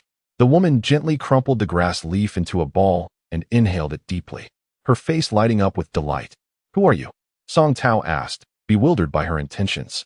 "Call me Lulu," she replied with a playful smile, tossing the grass leaf aside and gliding gracefully towards him. "Lulu," Song Tao echoed, lost in her charm as a fragrant breeze enveloped him. She tilted her head, revealing two adorable dimples. Suddenly, the skies darkened, and a foul stench assailed his senses. Song Tao looked around in confusion. He noticed Lulu's expression shift dramatically to one of grave concern. "Uncle Ba is about to transform into a dragon?" she exclaimed, disregarding Song Tao and hurriedly sprinting towards the valley. "Transform into a dragon?" Song Tao was taken aback. He glanced in the direction Lulu had dashed off to and couldn't help but follow closely behind. The narrow valley was slick with a viscous white liquid, But at that moment, Song Tao had no time to inspect it closely. He simply pursued Lulu. Her green figure flickered ahead, almost vanishing from sight. What a repugnant odor. Song Tao halted, wrinkling his nose as the air thickened with an overpowering stench. He could faintly hear agonized wails carried by the wind. Summoning his wind-chasing sword, he gripped it tightly, fully alert. Just as he rounded a massive boulder blocking his path, the sight before him left him utterly astounded. Rendering him speechless, before him lay a once narrow valley, now opened wide, revealing a colossal serpent, at least 10 stories tall, writhing in agony on the ground. Dust billowed in a frenzy. Lulu floated in a green orb of light, suspended in midair, watching the massive serpent with a worried expression, feeling utterly helpless. Song Tao stared in astonishment as dark clouds gathered in the sky, pressing down ominously toward the earth, while lightning crackled like silver snakes within the clouds. Accompanied by the distant rumble of thunder, the serpent thrashed violently, its thick scales splitting open to reveal gaping wounds. It seemed unsatisfied, rolling in agony as more and more wounds tore open, emitting brilliant golden light from within. With a hiss, the giant serpent flicked its vibrant red tongue, shedding its thick skin and revealing glimmering golden scales beneath. A sharp claw suddenly extended from its abdomen. "Uncle Ba, you can do it," Lulu exclaimed, biting her lip tightly in midair. The enormous python seemed to sense her encouragement, and with great effort, it nodded in pain. The golden light grew ever more abundant, and the python's shed skin piled high upon the ground. A golden dragon emerged majestically. Countless silver beams cascaded from the sky, striking the golden dragon, which shimmered in the golden light, the silver sparks dancing around it without inflicting any harm. The golden dragon tilted its head back and inhaled deeply, swallowing the dark clouds entirely, only to exhale them as a mist. With a muffled grunt, a silver bolt of lightning, as thick as an arm, shot skyward from its nostrils. "Uncle Ba, you're amazing," Lulu cried joyfully, clapping her hands in delight. The golden dragon glanced at her, nodded gently, yet swiftly turned its gaze, glaring fiercely at the astonished Song Tao. Song Tao was instantly flustered, unsure of how to respond, awkwardly caught between wanting to attack or defend. Following the dragon's line of sight, Lulu gasped, "Hey, you followed us." She flew right in front of Song Tao. The golden dragon emitted a dissatisfied huff. Realizing something, Lulu quickly turned to the dragon and said, "Uncle Ba, this person is my friend. Please don't blame him. I will send him away immediately." The dragon merely glared at Song Tao once more, and in a flash of golden light, its massive form soared to the heavens. "Oh, what is that?" Song Tao, with keen eyes, noticed a glimmer of gold amidst the dark python's skin on the ground and hurriedly picked it up. It was a golden dragon scale, the size of his palm. Lulu leaned in to look and exclaimed, "Oh no, Uncle Ba just transformed into a dragon, and he still needs to ascend to the 9th heaven to endure the tempest's purification. How could he have shed a scale? This is dreadful." Her expression turned anxious, contemplating. She could not help but stomp her foot and transformed into a green light, racing towards the sky. "Ah!" Song Tao exclaimed, but the green light vanished into the horizon in an instant. Helpless, he glanced at the dragon scale in his hand, carefully stowing it in his storage pouch. The dragon clan, along with the vermilion bird, black tortoise, and Qilin, are revered as the 4 divine beasts, exceedingly rare in the world. Dragons are naturally water-type beasts, but unlike the other 3, the dragon clan includes both innate dragons and those transformed through cultivation. Fish and serpentine beasts can undergo the dragon transformation technique to be reborn as dragons, though the technique is incredibly difficult to master, making true dragons nearly impossible to find. To witness such a transformation in this seemingly ordinary valley within the realm of golden light was indeed astonishing. Time passed, and with no sign of movement from above, Song Tao, feeling resigned, lifted his foot to leave. Just then, a sudden change occurred. Countless azure-white beams shot from the horizon, dazzling like a meteor shower.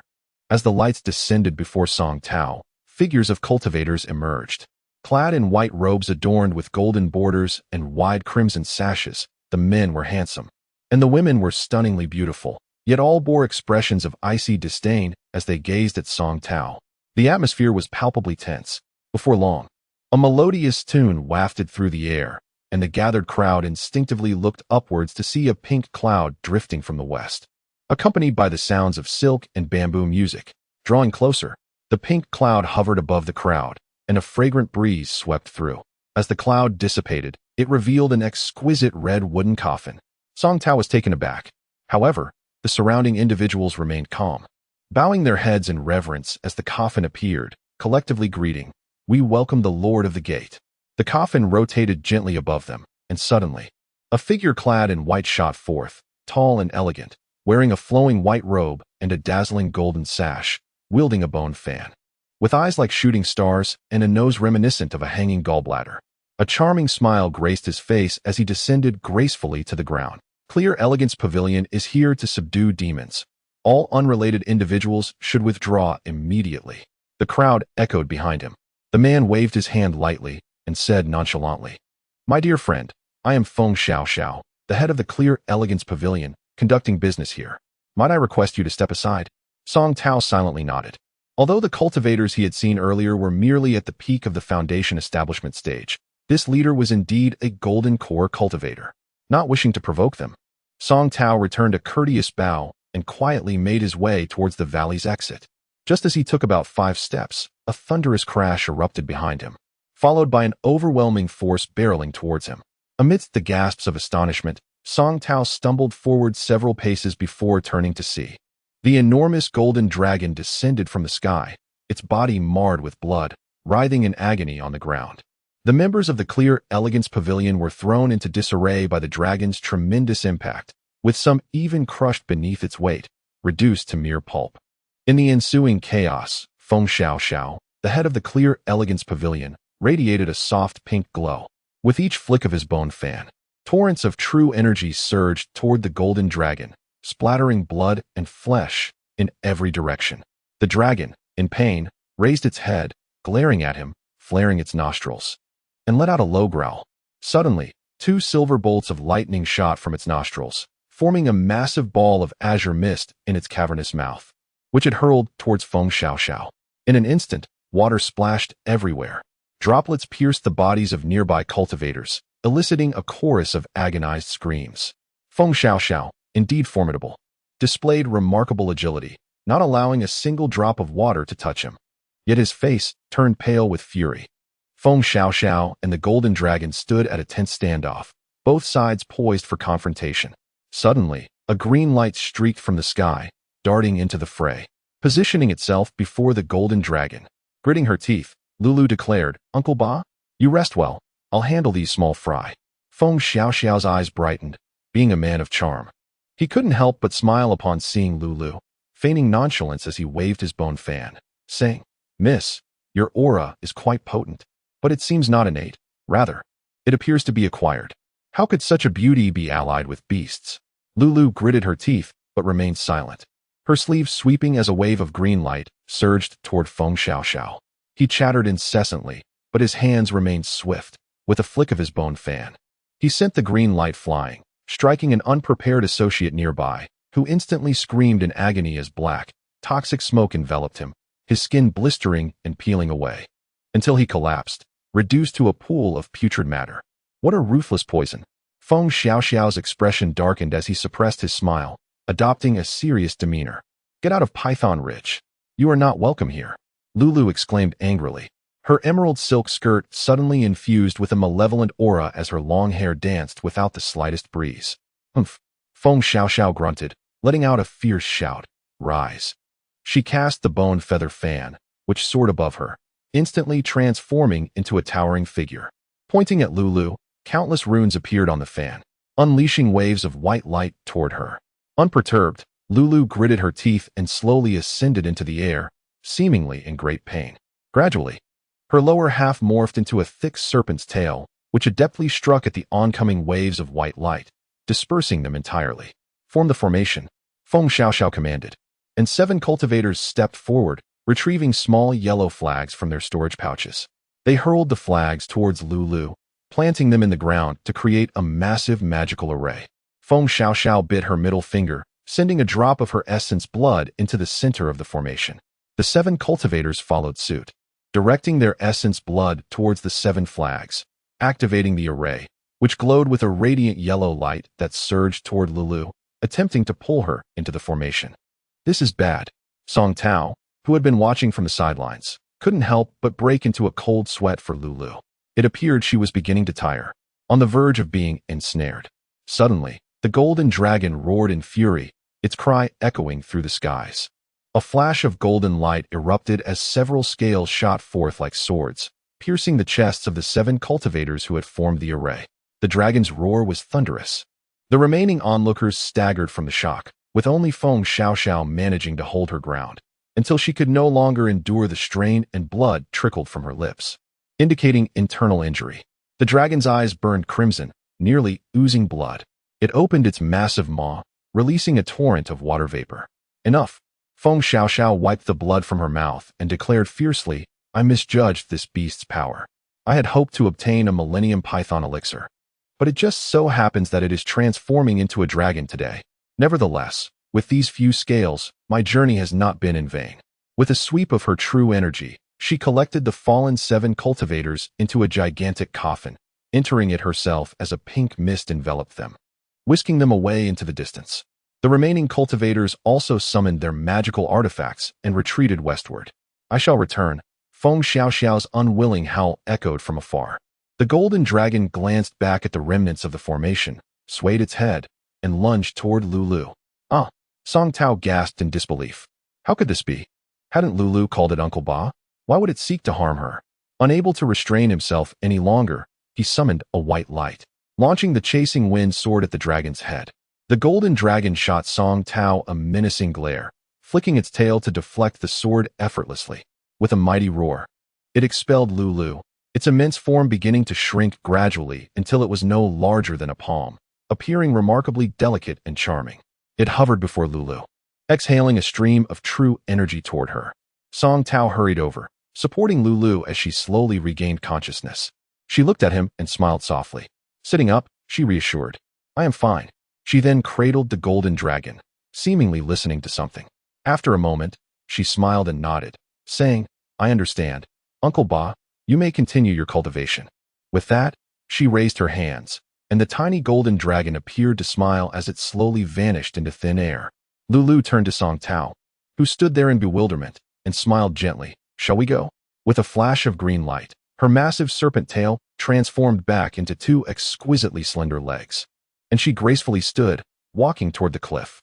Song Tao hesitated, unsure of what to do, but ultimately, curiosity prevailed over caution. Seeing that neither Lulu nor the golden dragon seemed to harbor ill intentions, he decided to follow her. The sheer cliff appeared seamless, yet Lulu turned and smiled, walking directly into the rock face. With wide eyes, Song Tao watched as her figure disappeared into the mountain, as if walking through a curtain of water that closed instantly behind her, leaving no trace. Realizing this was an illusion, he closed his eyes and charged toward the rock wall. A marvelous sensation enveloped him, as though he were merging into a tranquil sea, feeling utterly at ease. When he opened his eyes again, he found himself in a remarkable world, a vast stone cavern, its ceiling soaring dozens of meters high, adorned with vibrant, oversized orbs, some translucent, revealing serpentine forms writhing within. A small river of egg white flowed gently into the distance, flanked by smooth, polished stone surfaces, where various stone tables and beds seemed to grow from the ground, exquisitely crafted. Lulu sat at the largest stone table, waving her hand to reveal a plate of unknown red fruits that appeared as if conjured from thin air, smiling invitingly at Song Tao. He strode over with purpose, sitting across from her on a stone bench. Try this. The 1,000-year jade floss fruit, just ripe, tastes exquisite. Lulu teased playfully. Song Tao, intrigued, picked up a fruit the size of a ping-pong ball, admiring its smooth, half-red, half-white skin. The aroma was intoxicating, invigorating his senses. He took a big bite, and the skin burst open, revealing a gelatinous interior. As he savored it, a wave of sweetness washed over him. Yet, as he swallowed, a sudden intense spiciness surged, nearly choking him. In shock, he dropped the peel and hastily summoned the chasing wind sword. Why would you try to harm me? He glared at Lulu, filled with rage. Lulu merely extended a hand, gently pressing down the sword, her expression cheerful. Don't be alarmed. Just swallow, and you'll discover its wonders. He followed her advice, and the spiciness transformed into an overwhelming sweetness that enveloped his mouth in delightful flavors. The sweetness cascaded down his throat, filling him with warmth and comfort. a soothing current flowing through his entire being. Finally relaxing, he felt beads of sweat form on his brow. He sheathed the sword and offered Lulu a smile. Hee.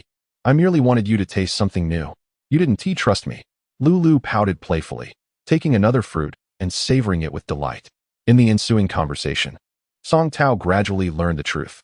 This place was known as Python Ridge, named for the abundance of serpent-like beasts inhabiting the region. Though Lulu emanates an aura of enchantment, she is not a creature of the demon beast clan. Rather, she is a genuine human cultivator.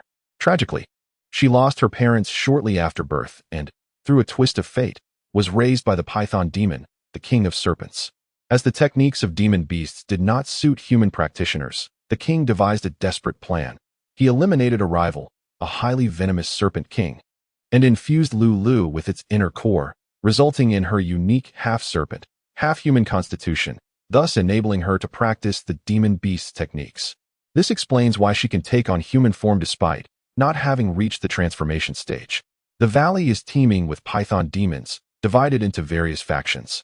The day Song Tao vanquished a rival of the king, Lulu harbored no malice towards him. When she witnessed an attack, it was evident that Song Tao was aiding them, which persuaded the king to spare him. Unbeknownst to him, Song Tao had consumed nearly half of the jade fruit on the platter. When he reached for more, Lulu playfully stuck out her tongue, quickly hiding the fruit behind her, exclaiming, "You have quite the appetite. This fruit takes a millennium to ripen. I must save some for Uncle Ba." Song Tao chuckled awkwardly, feeling a surge of warmth as a force erupted from his lower abdomen.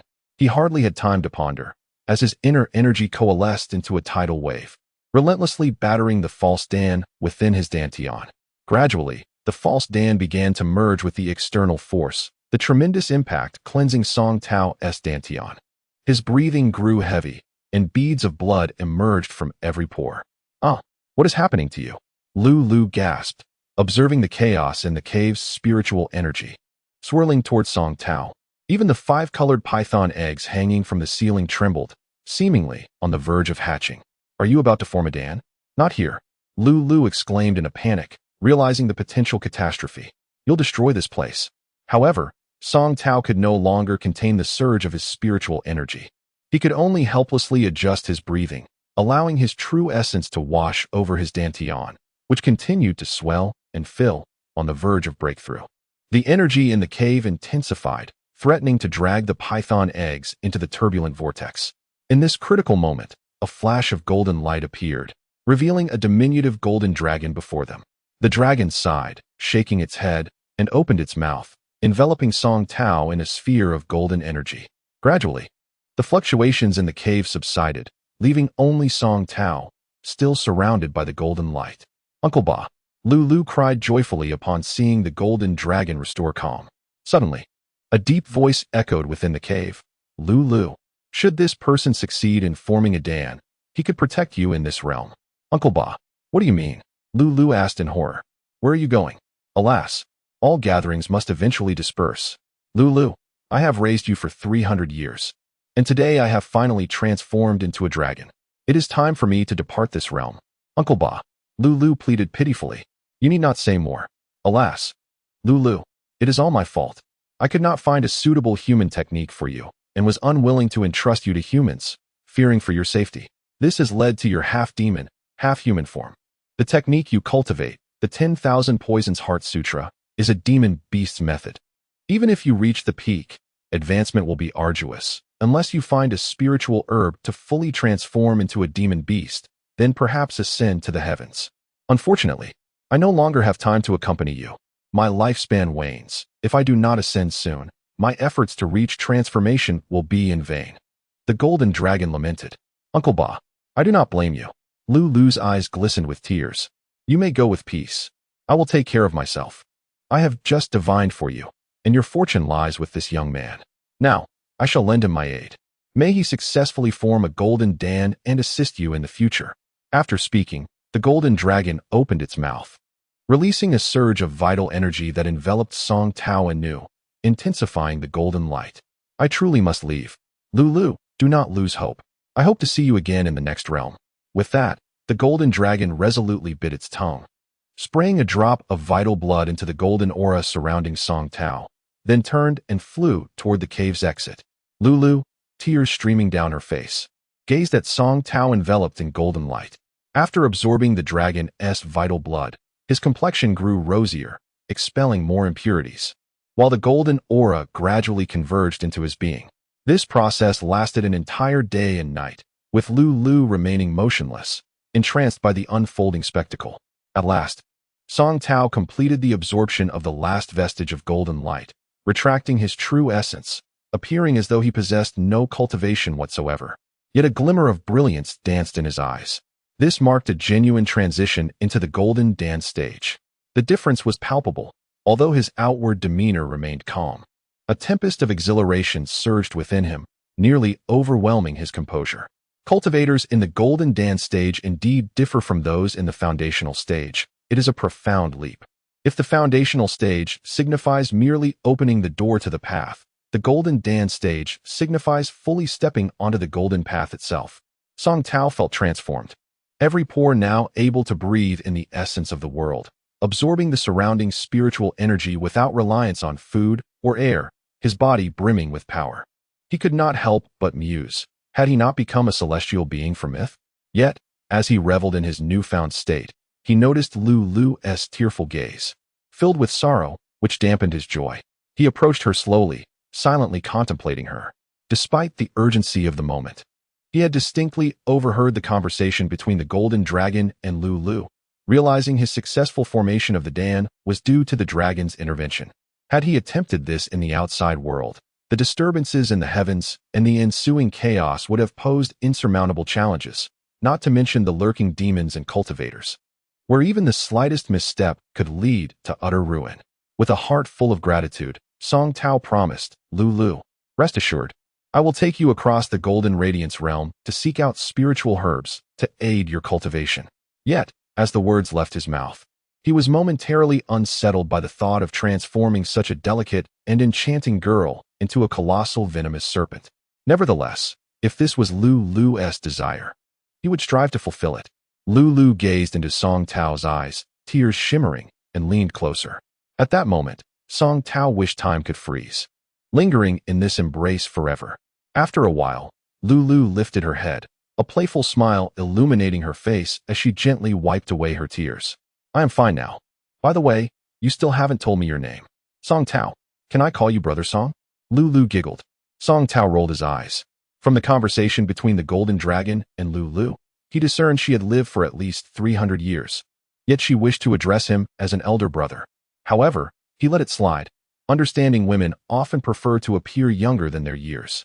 He smiled indulgently, relieved that Lulu still resembled a girl of 13 or 14, making her calling him brother far from bothersome. Brother Song, wait for me to tidy up, and then we shall leave this place, shall we? Uncle Ba is no longer with us. Once the adversaries in the valley become aware of this, they will undoubtedly come to bully us. You have just attained the initial stage of your golden core, and I fear you may not yet be their match. It would be prudent for us to retreat for the time being. Song Tao nodded quietly, seated at the stone table, observing Lulu as she scurried about the cave, packing her belongings into a vibrant green snake skin, which she slung over her back, resembling a small backpack. Do you not possess a storage bag? Song Tao inquired, puzzled. Lulu shook her head. Those are items used by human cultivators. How could I possibly have one? Many magical beasts practice a technique that allows them to store items within their own bodies, but my cultivation is insufficient, and being gluttonous, I have only managed to keep a few snacks and fruits inside me, hence I must carry these items on my back. Song Tao smiled faintly. Since he now had a spacious bone ring, he hardly required multiple storage bags. He promptly retrieved one and handed it to Lulu. Ah, is this for me? Lulu exclaimed in delight, but upon closer inspection, she pouted, the color is rather unappealing. Indeed, this was the storage bag that Song Tao had seized from senior brother Qin. It appeared rather dull and gray, which explained why Lulu was not fond of it. Tilting her head in thought, she gently flipped her hand, and in an instant, a green, peach-like fruit materialized. With a firm squeeze, emerald juice flowed forth from the fruit, instantly staining the drab storage bag a vibrant green, making it appear quite charming. Lulu tilted her head, satisfied as she concentrated her magical energy, attempting to open the storage bag. However, to her surprise, a force repelled her magical aura, bouncing it back. "Oh, I truly cannot use this," Lulu lamented, gazing at the bag in her hands. Song Tao smacked his forehead, realizing his oversight. "How careless of me," he exclaimed, taking the bag back and skillfully infusing it with his essence, removing his mark before handing it back to Lulu, signaling her to channel her magical energy into it. In no time, Lulu became enamored with the storage bag, endlessly filling it with items, taking them out to play, and occasionally bursting into a melodious, bell-like laughter. "All right, did you not say you wanted to leave here quickly?" Song Tao remarked, half amused and half exasperated. "You truly act like a child, forgetting everything once you start playing." Lulu playfully stuck out her tongue, cherishing the filled storage bag as she tied it around her waist and linked arms with Song Tao, bouncing joyfully towards the cave exit. Upon reaching the entrance, Lulu turned, a hint of sorrow crossing her face as she addressed the thousands of python eggs suspended from the cave's ceiling. "Goodbye. I am leaving. If given the chance, I shall return to visit you." In that instant, some of the colorful python eggs appeared to sway without a breeze, as if bidding farewell to Lulu. Only then did Lulu turn away, taking Song Tao's hand as they stepped outside. The stone wall shimmered, and their figures melded into it, the space returning to a smooth, tranquil surface, as if no gap had ever existed. Song Tao and Lulu navigated the narrow path out of the valley, descending the mountainside. "Lulu, you cannot continue walking barefoot. Let us find a place to buy you some shoes." "Shoes? Are you referring to those on your feet? They look so ugly. I refuse to wear them." Lulu scrunched her brows, disdainfully eyeing the black cloth shoes on Song Tao's feet. "Ah, but girls' shoes are usually more attractive," Song Tao replied, somewhat helpless. "Is that so? If they are ugly, I shall not wear them," Lulu declared stubbornly, wiggling her delicate toes, a mischievous smile dancing on her lips. Song Tao, exasperated, ruffled her long hair. And so, the silhouettes of the two gradually faded into the distance. At last, they vanished from sight. "Farewell, Lei Yumming." Song Tao, accompanied by Lulu, arrived at a quaint village at the foot of the mountain. Just as they were about to enter, he heard a frantic cry for help behind him. Turning around, he spotted a young man, desperately rolling and crawling away from a pursuing, crack-toothed wolf. A familiar visage, Song Tao thought briefly, recalling the name, Lei Yumming. To his astonishment, this was indeed the same Lei Yumming he had encountered in the Wangqing marketplace, a mortal incapable of cultivating. Overcome with compassion, Song Tao deftly summoned his wind-chasing sword, which swiftly struck down the crack-toothed wolf that was chasing Lei Yumming.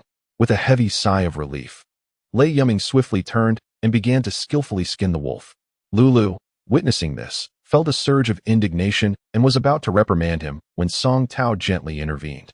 With a soft smile, he retracted the wind-chasing sword, recognizing the plight of the young man. The crack-toothed wolf was merely a low-level beast, devoid of a core. A few scraps of its hide could be generously offered to him. Thus, he led a still protesting Lulu onward. Upon entering the village, Lulu's curiosity ignited. Having spent her years in the confines of the Mangling Ridge, she had never so directly stepped into the world of mortals. Though it was but a humble village, the sights dazzled her senses. The stalls brimming with goods, fruits, vegetables, and the nearby tavern and tea house captivated her, prompting countless questions directed at Song Tao, who patiently explained each one. "Brother Dao, wait." Suddenly, a breathless call came from behind. Turning in surprise, they found Lei Yumming, bloodied and holding a large, intact piece of wolf hide, rushing towards them. Lulu frowned, displeased. "Why is this man bothering us again after we've given him the spoils?" Song Tao said little, merely observing as Lei Yumming staggered closer, gasping for breath. Finally reaching them, he exclaimed, "Dao friend, I am immensely grateful for your life-saving intervention. However, I am lacking in resources, and someone of your caliber surely would not stoop to such menial tasks as skinning. Allow me to take care of it. This hide may fetch a few spirit stones." He presented the hide with reverence, though his eyes betrayed a hint of reluctance. Chuckling softly, Song Tao remarked, "It is but a trifling matter. I have merely encountered you once. Keep the wolf hide." "Really?" Lei Yumming's eyes sparkled with joy, and he eagerly asked, "Where might I have met you?" "In the Wangqing marketplace." Song Tao smiled gently. Lei Yumming's face flushed. He knew all too well that he had been ridiculed and chased away from the marketplace. At a loss for words, he changed the subject. "By the way, how did you come to be here? I heard you are a disciple of an elder from Wancha." Song Tao, concerned for the fate of Wancheng since his departure, thought it prudent to inquire further. Ah, it is a long story. Lei Yiming shook his head. Sorrow etched on his face. Noticing a small tavern nearby, Song Tao suggested, since our paths have crossed, why not share a drink and discuss this further? Surprised that Song Tao knew his name, Lei Yiming nodded in agreement. Despite her initial reluctance, Lulu's intrigue about the tavern won her over, and they entered the establishment named Yunlai. The attentive waiter, recognizing Song Tao, greeted him warmly. Esteemed Immortal, your presence graces our humble establishment. Please, take a seat. Song Tao noticed that the waiter possessed cultivation at the 4th stage of the spirit movement realm, which left him astonished. Even a simple tavern worker possessed such skill in this prosperous realm. The waiter, noticing the overwhelming demonic aura surrounding Lulu, hesitated, glancing at Song Tao, who remained composed, suppressing his inquiries while leading them to an Immortal table. What would you like to order, esteemed Immortal? The waiter inquired. Bring us your specialties, Song Tao replied, tossing a low-grade spirit stone to the waiter, who beamed with delight and hurried off to prepare their order. Turning to Lei Yiming, Song Tao pressed. What is the current state of Wangqing? Are you aware of the situation with the Huiyang sect? The leader of Huiyang sect, Hui Yang, passed away a month ago. Now, the sect is led by Jiao Xinda, who has expanded its influence and recruited many disciples, making it the dominant sect in Wangqing, Lei Yiming explained. What? Song Tao could hardly believe his ears. The leader has passed? How could Jiao Xinda, an honest man, elevate the sect to such prominence? How could a sect focused on alchemy and artifact forging attract so many disciples? His astonishment was palpable, and he sensed that there were deeper intrigues at play that Lei Yiming, as an outsider, might not grasp. Why did you leave Wangqing? Was there an incident? As a mortal, isn't it perilous to be outside its protection? Ah, you truly understand my plight. Lei Yiming sighed deeply. I never wished to leave, but I was forced to in a moment of dire necessity. It all began with an unfathomable event at the summoning platform. Oh, a sense of unease crept into Song Tao's heart. Was it related to? That day, the skies darkened, and a figure ascended in broad daylight, while simultaneously forming a golden core on the summoning platform. Regrettably, I was blinded by greed and foolishly attempted to eliminate him before he could complete his core. The consequences were dire. Realizing the connection to Zhao Yinlong, Song Tao's heart raced. This Zhao Yinlong was indeed a prodigious talent in cultivation. After achieving his golden core at the summoning platform, he caught the attention of the Wangqing's Grand Elder, Imo Yin, who took him under his wing. My master, Imo Naiha, is the 3rd elder of Wangqing. The 10 elders, though outwardly cordial, were embroiled in constant internal strife, each vying for absolute control over the Golden Radiance realm. Zhao Yinlong is undoubtedly a cunning and treacherous individual. Since his entry into the sect, he has conspired with several elders to eliminate the others. Initially, I was of little concern to him as a mere mortal, but Zhao Yinlong remembered my earlier attempt to harm him. If not for my master's profound abilities, I would have long since met my end.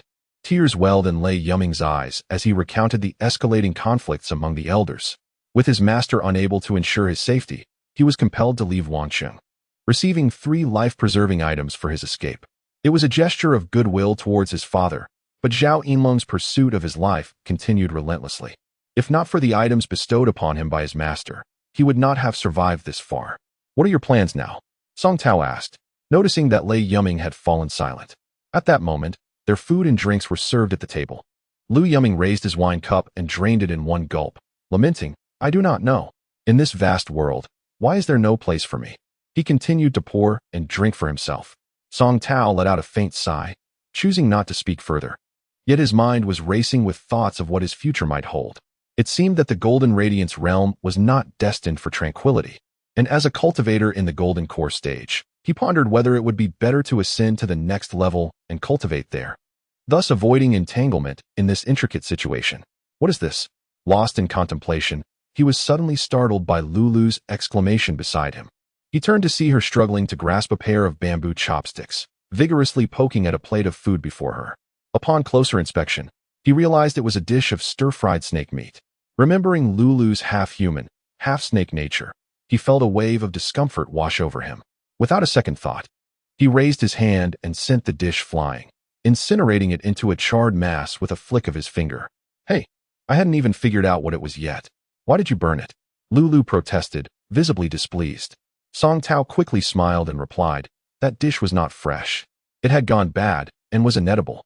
Come, try this instead. He grabbed a plate of chrysanthemum buns from the table and handed them to her. Wow, what is this? It looks so lovely, Lulu exclaimed, immediately captivated by the steamed delicacies, her previous concerns forgotten. With his mind eased, Song Tao was about to raise his chopsticks to sample the dishes when a gentle voice interrupted him. He turned to see a golden core cultivator approaching, and a sense of alarm surged within him. He hastily set down his chopsticks and returned a respectful bow, inquiring, "What requests does my friend have?" The cultivator appeared to be in his 50s or 60s, with a fair complexion and a long beard. A white jade hairpin secured his flowing hair into an elegant bun atop his head. Dressed in a mustard yellow Taoist robe, he bore 2 swords on his back, exuding an aura of celestial grace. "I do have a small matter to trouble you with, but this is not the appropriate place for discussion. May I request that you accompany me?" The elder said, his demeanor amiable and disarming. Song Tao glanced at the thoroughly intoxicated Lu Yuming and the blissfully eating Lulu, and his mind raced. Despite the elder and Appo's pleasant expression, he could not discern his true intentions. If a conflict were to arise here, Lu and Lulu would be caught in the crossfire. It would be wiser to ensure their safety first. With a respectful gesture, he replied, "Please allow me to settle my friends before we speak." The elder nodded with a smile and stepped back to wait. Song Tao quickly leaned toward Lulu and whispered, "I need to step out for a moment. Once you finish eating, please ask the innkeeper to prepare a room for you. Remember to take care of Lu Yuming as well." He then produced a generous handful of spirit stones and placed them into Lulu's bag, saying, "Take this with you." "When will you be back?" Lulu asked, a hint of reluctance in her voice. "I will return as soon as I can. Be obedient and don't go outside. Your aura is too strong." Lulu nodded and happily resumed her meal. With that, Song Tao rose and made his way outside. Upon exiting the tavern, he found the elder waiting, who smiled and gestured for him to follow. After winding through several turns, they finally arrived at an unassuming residence. The elder looked around to ensure they were alone before raising 2 fingers and murmuring a few incantations. A stream of energy shot from his fingertips, transforming into several Sanskrit characters that flew toward the dwelling. In an instant, an invisible barrier appeared in midair, the characters inscribed upon it shimmering before fading into stillness. The elder then turned to Song Tao with a smile, gesturing for him to enter. He followed closely behind as the elder stepped inside. To Song Tao's astonishment, the interior was nothing like the humble earthen structure he had envisioned. Instead, it opened into a breathtaking garden filled with birdsong and fragrant flowers, complete with intricate railings, flowing streams, and a lavishly adorned stone table where 5 cultivators sat, engaged in lively conversation. Their chatter fell silent upon noticing the newcomers. "Elder Lu." The group rose in unison, bowing respectfully to the elder who had led Song Tao here. Uncertain of the elder's intentions for bringing him to this place, Song Tao could only observe quietly. The elder smiled and gestured for everyone to take their seats. With a wave of his sleeve, a beautifully crafted stone table emerged on the previously empty lawn, adorned with a pot of fragrant tea and a platter of fresh fruits. The elder motioned for Song Tao to sit, and he complied, joining the 5 other cultivators who settled down around him. "Let us speak plainly. You are a cultivator of the Golden Core stage, are you not?" The elder said with a smile. "What guidance do you seek in our Zhejian town today?" "Oh, I am merely passing through this blessed land. I do not presume to offer guidance." Song Tao responded hastily, realizing that this place was named Zhejian town. He deduced that the elder must be a senior member of a local cultivation sect. "If that is the case, I do have a request," Elder Lu said after a moment's thought, his tone straightforward. "Please, go ahead." Elder Lu revealed that he was the Grand Elder of the Hunyuan sect in Zhejian town. There was a tower known as the 9 Heavens Demon Suppression Tower, said to contain one of the 10 ancient beasts of the primordial era, the Xian snake. Recently, the tower had begun to stir, suggesting it might be on the verge of breaking free from its seal. The Hunyuan sect, having resided in this area for generations, was reluctant to leave but feared that should the Xian snake escape, the region would be plunged into chaos. They sought to gather their own golden core cultivators to forcibly suppress the tower, but as a second-rate sect, they had only 6 golden core practitioners available, 5 elders, and the sect leader, leaving them significantly understaffed. In their moment of desperation, they had fortuitously encountered Song Tao, prompting Elder Lu to invite him for assistance. After listening, Song Tao contemplated for a moment before asking, "What benefits would I receive?" "Well, your sect is indeed modest. And I must confess that any resources of value to golden core cultivators would likely be kept for our own use, Elder Lu stammered, caught off guard by Song Tao's directness. However, the Demon Suppression Tower is actually an ancient artifact of the cultivation world. While it appears small, it contains a pocket dimension said to have 5 levels, housing countless demon beasts. It absorbs the spiritual energy of the world and has given rise to a small world of its own, where demon beasts breed and ancient spiritual herbs flourish. If one could enter and gather a few, the rewards could be substantial. Oh, a separate little world? That sounds quite intriguing, Song Tao remarked, his interest piqued. Has anyone entered it before? Elder Lu's expression turned serious. To be honest, our ancestors did pass down the method to enter the tower, but there are no records of anyone ever having succeeded. In the past, when our sect was powerful, no one dared to approach it, and over time, the knowledge faded. Now that the Hunyuan sect is in decline, it is fortunate that the news of this tower has not circulated. No one has ever ventured inside. After contemplating for a while, Song Tao observed Elder Lu's urgency and sensed his growing interest. If it were not for the threat posed by the Xian snake to our sect's survival, we would not wish to involve outsiders in this matter. Entering the tower, Song Tao immediately recalled his promise to Jin Long and Lu Lu to assist Lu Lu in seeking the spiritual medicine to alter her constitution. Was this not an opportunity laid before him? Thus, he readily declared, "Very well. Elder Lu, I am willing to lend my strength to your esteemed sect. However, may I stipulate that the items acquired within the tower shall solely belong to their respective finders? Indeed, it is the natural law of the world that treasures are claimed by the capable." Elder Lu responded joyfully upon hearing Song Tao's willingness to help. "Excellent. When shall we depart?" "We shall reconvene here in 3 days." Song Tao ceased further discussion and respectfully took his leave. "Elder, how could you agree to let him claim whatever he finds? That 9 Heavens Demon Suppression Tower belongs to our sect." One of the 5 cultivators behind him, a man in green attire, urgently questioned as Song Tao walked away. Turning around, Lu Fengho's previously benevolent demeanor vanished, replaced by a sinister expression. "Do not speak out of turn. I know what I am doing." 3 days later, after arranging for Lu Lu and Lei Yumming, Song Tao returned to the humble abode. As he approached the entrance, pondering how to gain entry, he noticed a woman, veiled and elegantly clad in vibrant attire, approaching from behind Elder Lu. Seeing that Song Tao had arrived as promised, Lu Fengho beamed with delight and quickly dispelled the wards to allow Song Tao and the woman to enter.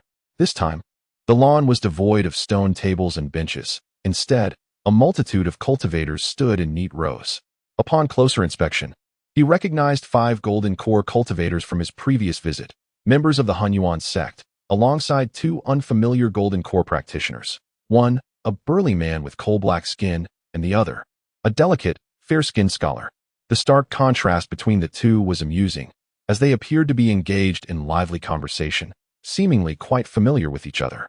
The remaining individuals were likely disciples of the Hunyuan sect, their cultivation levels modest, mostly at the foundation establishment stage, yet they awaited with utmost respect. "Elder Lu, you have finally returned," the scholar exclaimed, his keen eyes spotting them. "We have been waiting impatiently." Elder Lu quickly approached with a smile, exchanging pleasantries before introducing Song Tao and the newly arrived woman. The 5 familiar cultivators were identified as Elder Wei Nanda, Elder Qin Yuxuan, Elder Wu Meifeng, Elder In Qing Shan, and the sect leader, Shangwan Yunfei. The fair-skinned scholar was revealed to be Zhu Ho Zhao, a golden core rogue cultivator, while the burly man, Meng Zhongtian, was also a golden core rogue and a longtime friend of Zhu. Both had been summoned by Elder Lu for assistance. The tardy woman accompanying Song Tao was also a golden core rogue cultivator, known as the Fairy of Colorful Clouds, though her true name remained a mystery. With Elder Lu, the assembly now comprised 10 golden core cultivators, prompting Elder Lu to nod in satisfaction and signal everyone to proceed inside. To Song Tao's surprise, this humble abode served as the headquarters of the Hunyuan sect. As they ventured deeper, the atmosphere grew increasingly tense with scrutiny. Eventually, in a well-guarded chamber at the rear, Elder Lu instructed everyone except the 10 golden core cultivators to withdraw. Once the door was firmly shut, Lu Fengho closed his eyes and exhaled deeply, stepping aside in silence. Shangwan Yunfei stepped forward, proclaiming, "Heaven and earth, the essence of Hunyuan Qi, open." He swiftly performed a series of hand seals, summoning a sequence of talismans. Before their eyes, The previously empty azure brick floor gradually revealed a petite, exquisite pagoda, approximately half a person tall. The pagoda, a mesmerizing shade of bluish-gray, appeared translucent, as if light could penetrate it, resembling a sculpted ice barrier. Upon the pagoda's manifestation, Shangguan Yunfei hastily pricked his middle finger, releasing 3 drops of his vital blood towards the pagoda, and subsequently retrieved a bronze mirror from his waist. Instantly, a beam of azure light emanated from the mirror, enveloping the pagoda. The lowest tier of the pagoda slowly unveiled a palm-sized golden door, which creaked open. Everyone was astounded. How could such a diminutive portal accommodate them? Observing the golden door ajar, Shangguan Yunfei retrieved the mirror and declared, "My sect's secret method can keep the door open for half an hour. Before we enter, I must convey one crucial point. The inner workings of the pagoda remain unknown to anyone. Once inside, we should not scatter but work together to breach the 5th level. The 10 golden core cultivators will activate my sect's Hunyuan sealing formation to seal the Xian snake and permit us to claim other treasures." Stealing a glance at the expressions of the 10 cultivators, Song Tao discerned a myriad of emotions. Some were elated, others contemplative, some dismissive, and a few indifferent. He sighed inwardly, realizing that their outward appearances masked their true sentiments. Should any mishap occur, self-preservation would take precedence. Pondering, he inquired, "How shall we exit afterward?" In the event of unforeseen circumstances, hypothetically speaking, upon uttering the words, he felt a pang of regret, but deemed it necessary to clarify. As expected, Shangguan Yunfei shot him a fierce glare, his sleeve flicking as 9 beams of azure light shot forth from his robe, landing in the hands of the other 9 cultivators. Upon closer inspection, they revealed azure talismans inscribed with intricate golden characters. "I had anticipated this. No need for concern. Each of you will receive a talisman to exit. But it can only be activated at the outermost layer of the pagoda, and you have but one chance. It will only open the wards for a few seconds. Should the sealing fail, everyone must flee." Shangguan Yunfei spoke coldly, adding ominously, "If the Xian snake breaks free, escaping will be futile. It would merely be a matter of time before death claims you." Song Tao's heart sank at the implication, yet retreat was no longer an option. He observed the Hunyuan sect members, all displaying a resolve to face death with courage, while Zhu Hozhao and Meng Zhongtian wore expressions of deep concern. Only the fairy of colorful clouds, veiled, concealed her emotions. "Everything is set. Let us proceed," Shangguan Yunfei declared, leading the way toward the pagoda. Before departing, he cast a lingering, disdainful glance at Song Tao, revealing his petty nature. Resigned, Song Tao shrugged and stepped aside, allowing the others to go first.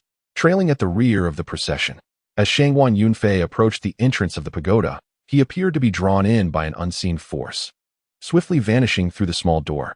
At last, everyone had entered. Song Tao took a deep breath, uncertain of the challenges that awaited him. With courage, he stepped forward and approached the golden door, feeling as if he were being drawn through it like water. Half an hour later, the golden door slowly closed, and a swirl of azure mist enveloped the 9 Heavens Demon Suppression Tower, shrouding it entirely.